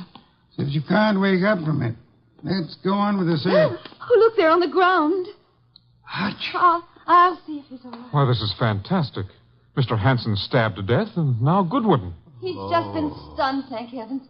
He's coming to. Oh, I died. Oh, correct me if I'm wrong, but I'm dead. Archie, speak to me. Oh, I went to heaven. Are you all right, Archie? Uh-oh, the other place. Get up. Sure, if somebody will hold my head. Oh. Are we having an earthquake? You poor boy. Take my arm here. I'll take both. Boy, he's normal. What happened, Archie? Somebody hit me when I wasn't looking. Yeah? Why? I don't know. Oh, yes, I remember. Yes? I found Uncle lying right there. Right there. The poor boy's delirious. Don't tell me he's gone again. I'm afraid he has, Archie. Are you sure you saw him? I'm positive, and then somebody slugged me. That corpse is the shyest one I've ever met. Blood would have dried. There'll be no signs of his having been placed here. Bad. Why? Your testimony would be valueless, especially since you were found unconscious. The jury would suspect you of having hit the bottle.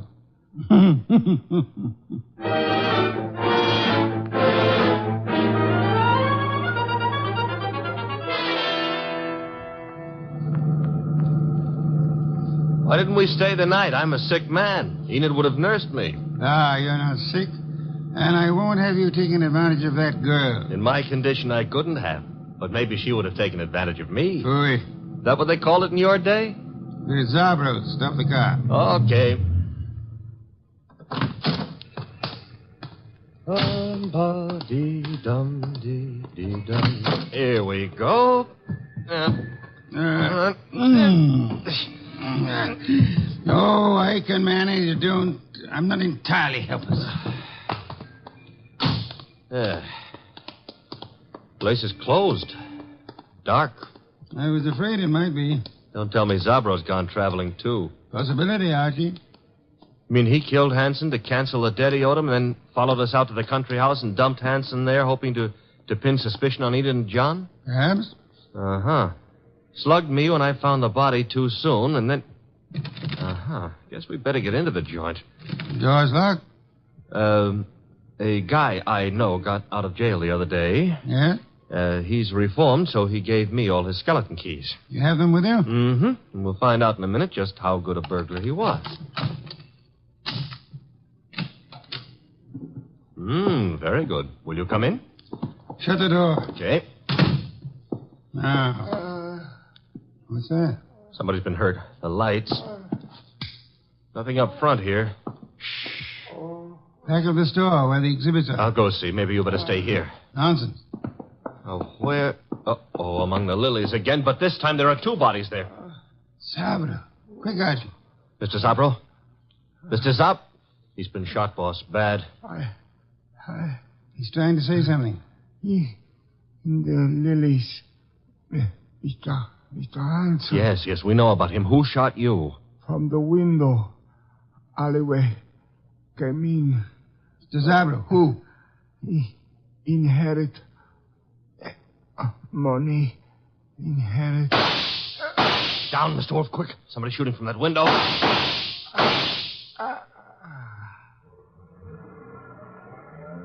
Archie. All in one piece. Are you all right?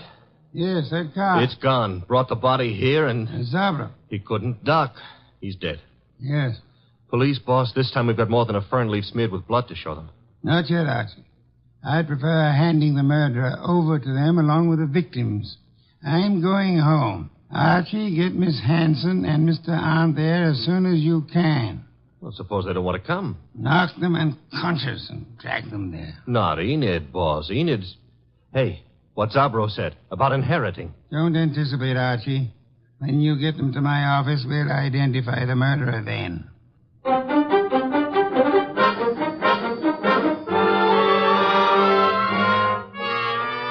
Mr. Wolfe, don't you think this is all a little high-handed, dragging us here in the middle of the night? Murder is even more high-handed, Mr. Arndt. Please, John. Miss Hanson, do you inherit? Well, I guess so. I'm Uncle's only relative, so I suppose. Wait a minute, Enid. Mr. Wolfe, are you suggesting that she had anything to do with this invisible corpse? The corpse is no longer invisible, Mr. Arndt. You've seen Uncle? Yes, dead in Zabro's establishment. Lying with a knife in his back in his own orchid display. Now you're trying to pin something on me. You know I set up that orchid display. Indeed. The police will be interested in that information. But he wasn't found in the orchids. He was... Yes, Mr. Arndt. He was found where? I don't know. You were about to say the lily display, weren't you? I wasn't going to say anything. You're a little late. You already informed us that you knew his body was not placed in the orchid display.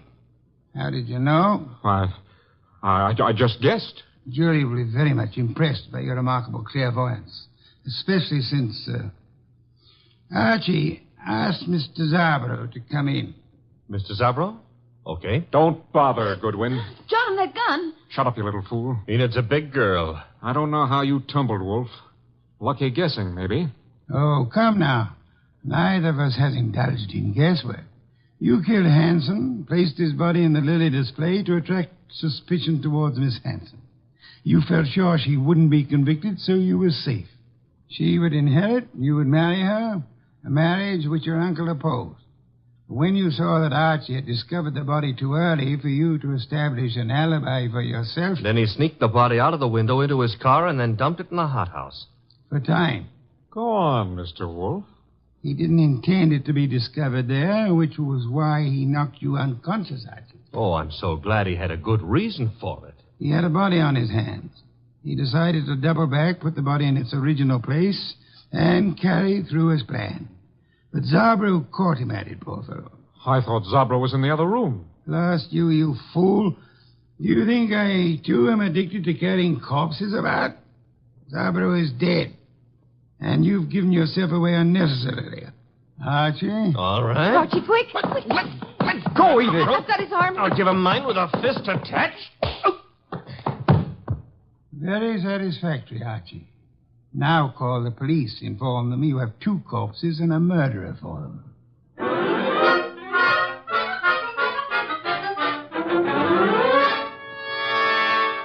You should have heard Mr. Arndt's language, boss, when the police took him away. Oh, I don't think he loves you. I don't think it matters anymore. It used to me. Growing pains. You'll get over it, Miss Hanson. You trapped him, Mr. Wolfe, but what made you so sure he did it? At the hothouse, when you were unconscious, Archie, Mr. Arndt deplored the fact that Mr. Hanson had been stabbed in the back. And no one had mentioned how he was killed. Therefore... The reason Arndt knew was because he himself had killed Mr. Hanson. Murderers seldom get away with it, no matter how tightly they button their lips. Well, mine, however, are not buttoned up. Archie? Oh, the beer is on your desk. Thank you. Miss Hanson, stop brooding. Try some of this beer. But, Mr. Wolfe, my heart's broken. As a man who has lived a good many years, Miss Hanson, permit me to assure you that the easiest way of mending a broken heart is by filling the stomach.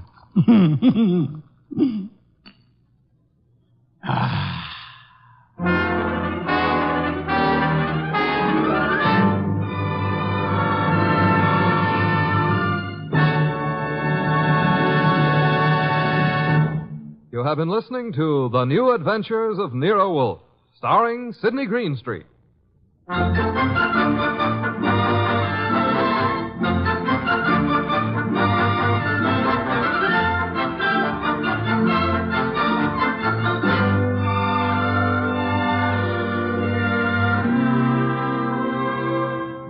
Tonight's transcribed story was based on the characters created by Rex Stout. This is an Edwin Fadiman program produced and directed by J. Donald Wilson. In the cast were Larry Dobkin as Archie Goodwin and Gigi Pearson, Jay Novello, Herb Butterfield, and Byron Kane. Next week at this same time, Nero Wolfe and Archie will bring you The Case of the Deadly Sellout. Don Stanley speaking.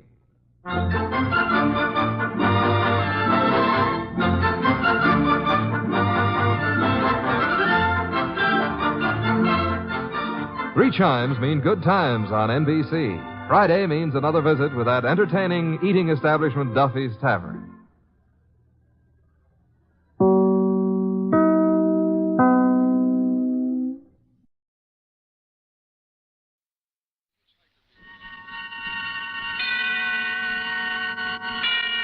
Suspense. And the producer of radio's outstanding theater of thrills, the master of mystery and adventure, William N. Robeson.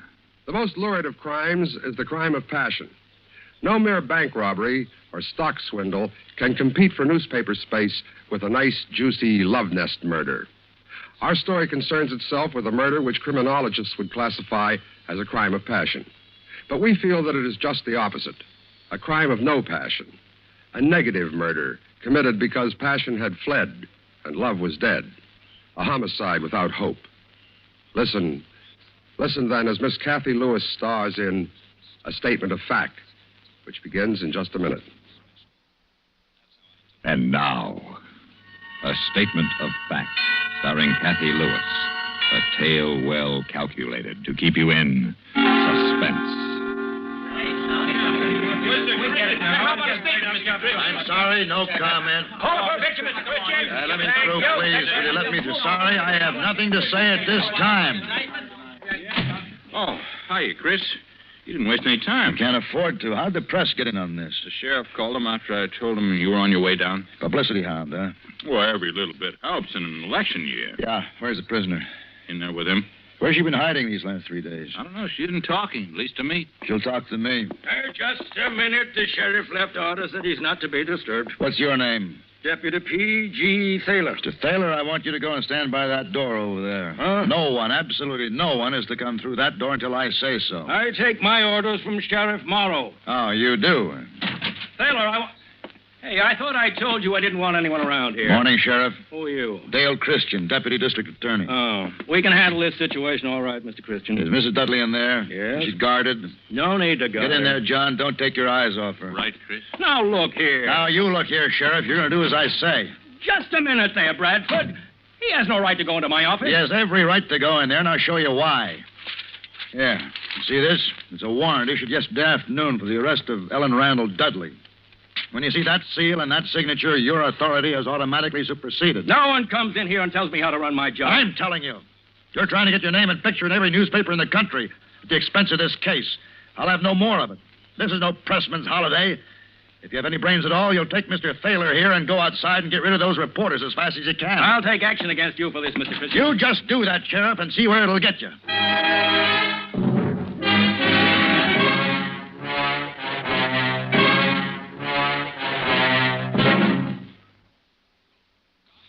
And now, starring Kathy Lewis, Act 2 of A Statement of Fact. Morning, Miss Dudley. Yes? My name is Christian, Miss Dudley. I am the Deputy District Attorney. All right, John. Okay. What are you going to do? Just ask a few questions, Miss Dudley. What kind of questions? I'm obligated to warn you that whatever you say right now may be used later in the court. And to be on the safe side, I shouldn't tell you anything. Miss Dudley, listen carefully. Yesterday afternoon, I attended a coroner's inquest inquiring into the death of your husband, Robert Ames Dudley. Yes. The coroner's jury determined that Mr. Dudley came to his death as the result of wounds inflicted by you, his wife. A hatchet was presented as evidence and was identified by police experts as the murder weapon. That hatchet carries fingerprints identified as yours. 2 witnesses, your maid, Ethel Lee Barth, and a neighbor, Mrs. Frank Thompson, gave testimony that further incriminates you. Enough evidence was presented for the coroner's jury to recommend that you be taken into custody and held for the action of the grand jury. Now, do you understand what I have just told you? Yes, I think so. In a few days, the grand jury will meet and charge you with murdering your husband. Do you understand that? Yes. Fine. Now, a frank, honest statement from you right now may determine the disposition and the proper plea to be entered on your behalf. What do you mean, Mr. Christian? Proper plea? Miss Dudley, you murdered your husband on the night of the 13th. And the sooner you admit that, the better off you'll be. Suppose I don't admit anything. Then you can expect no clemency, and that, of course, is entirely up to you, Mrs. Dudley. But I must tell you that the death house in the state penitentiary is full of people who didn't listen to reason while they still had a chance. This is your chance, Mrs. Dudley, right here and now. Well? I don't know what to do. If you don't take my advice, they'll hang you. I promise you, Mrs. Dudley, they'll hang you as certainly as you're sitting in that chair. Well? I don't know what to do. I don't know what to do.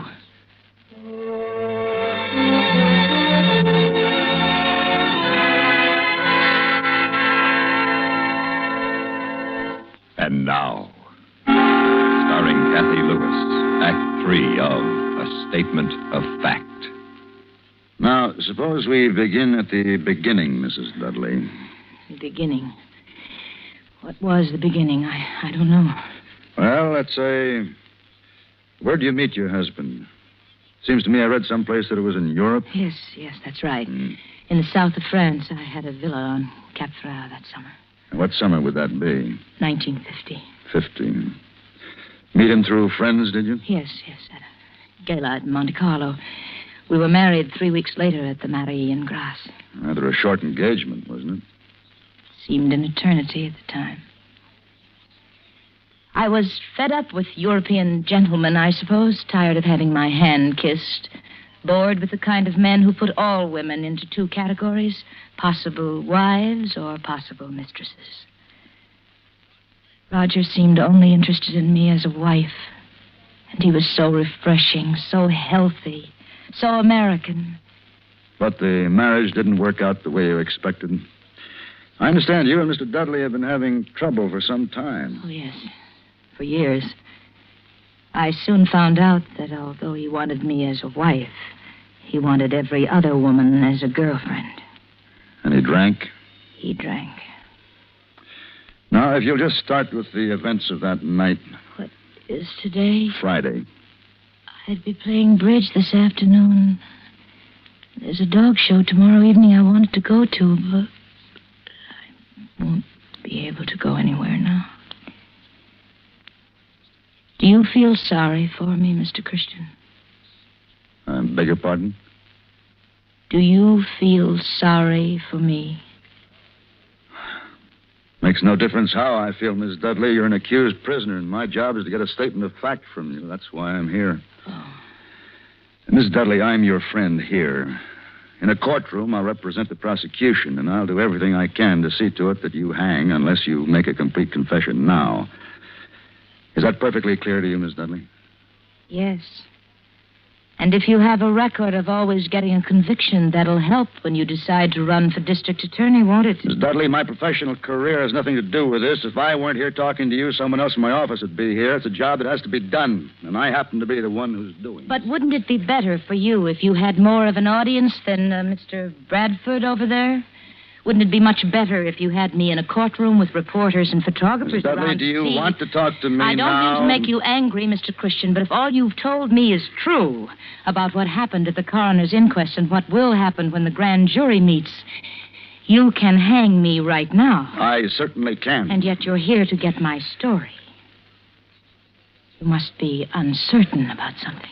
I told you I'm trying to help you, Mrs. Dudley, but I warn you, I am not uncertain about anything where you're concerned. Make no mistake about that. I have a duty to the people of this state, and that is to learn the facts of this case and present them before the court, and I intend to do that with or without your cooperation.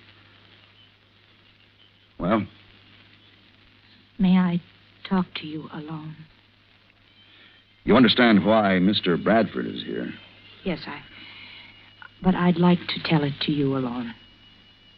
It can't possibly hurt anything to talk to you first, can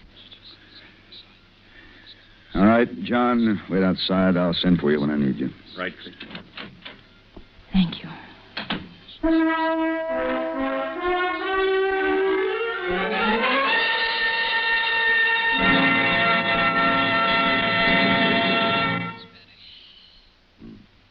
And now, starring Kathy Lewis, Act 4 of A Statement of Fact.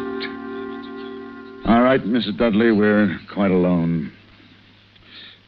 What do you want to tell me? I killed my husband. Very well. Tell me how it happened. I was having some people over for dinner that night. I was busy in the kitchen with the maid fixing the dinner.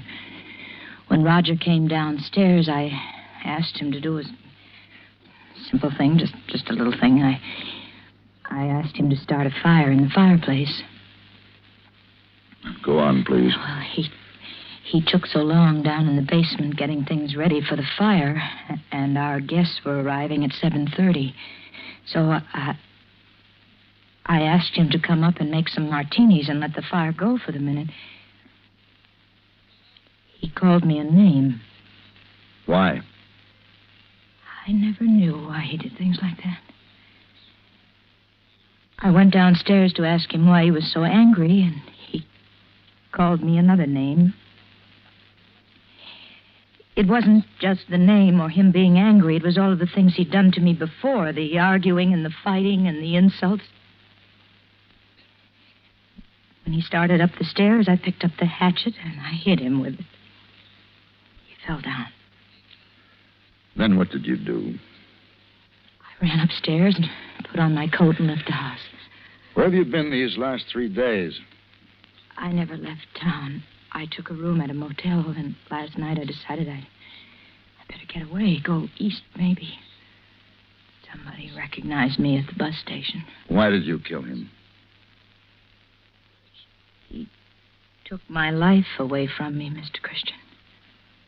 I don't understand.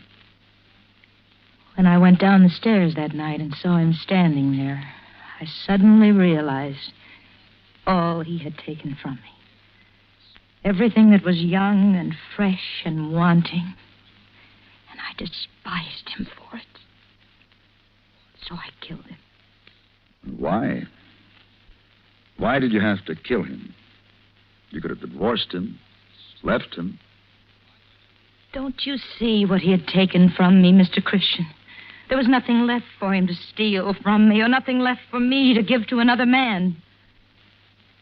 Are you married? No, I'm afraid I've been too busy. You wouldn't know what a man can take from a woman if...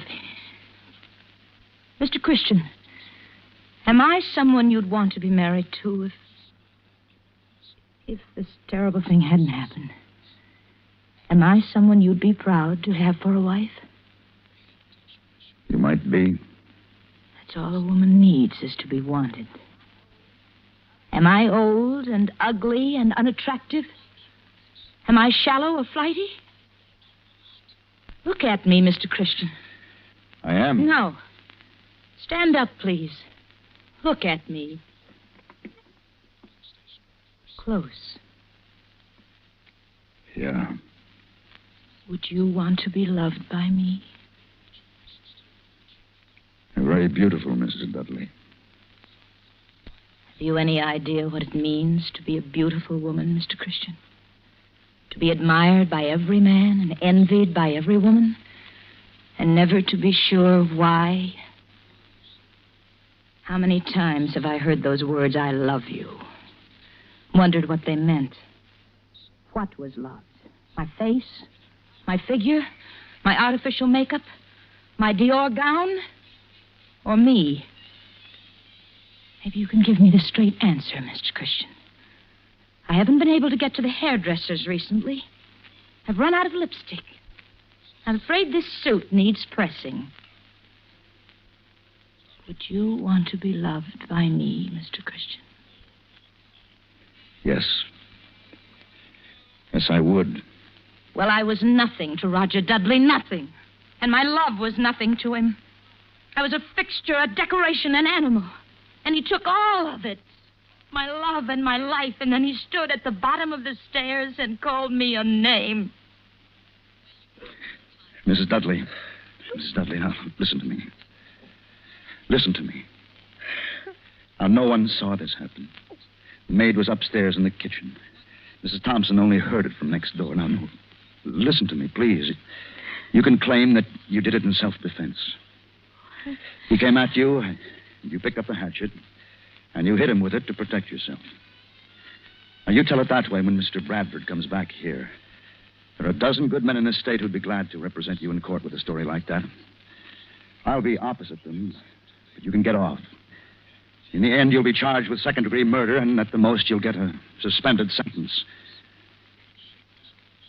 Don't you understand what I'm telling you? You can be free.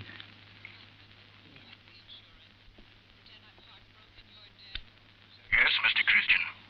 All right, let's have Mr. Bradford in here now, please. Right. Wait a minute. Hold it.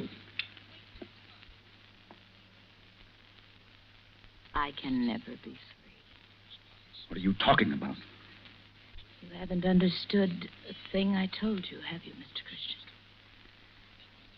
He took my life away from me a long time ago. Can't you see, Mr. Christian, I don't have any life to live now. Mrs. Dudley, you have everything to live for. Look, you're young, beautiful. You want and need all of the things that life can give you. Too late, Mr. Christian. No, it's not too late. You must listen to me. You're too valuable a person. Too desirable, too beautiful to die. You must live. Why? For me. For us. What? You need to be loved. You need me. God help me. I need you. I need you. I need you. A few minutes ago, you were telling me about your duty to the people of this state, Mr. Christian. Tell me about it now. Yes?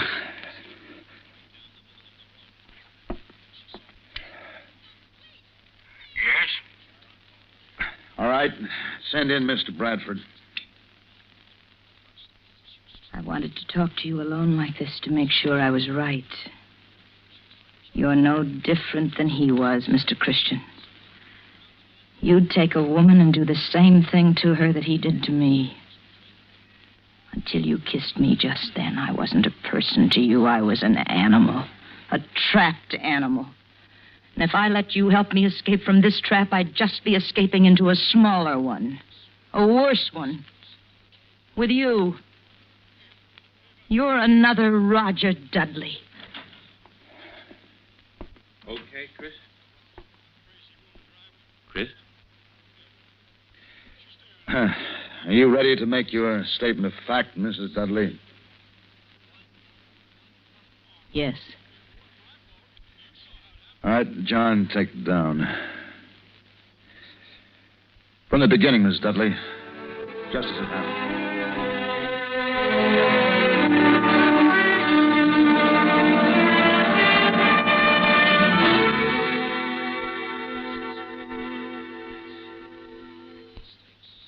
Suspense, in which Kathy Lewis starred in William N. Robeson's production of A Statement of Fact, written by E. Jack Newman. In just a moment, the names of the supporting players and a word about next week's story of Suspense. Supporting Kathy Lewis in A Statement of Fact were John Daner, Charles Seal, and Barney Phillips. Listen.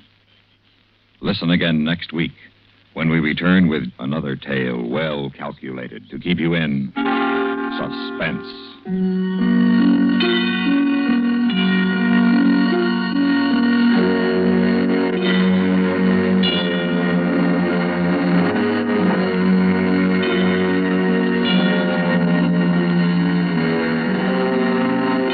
This is the United States Armed Forces Radio and Television Service.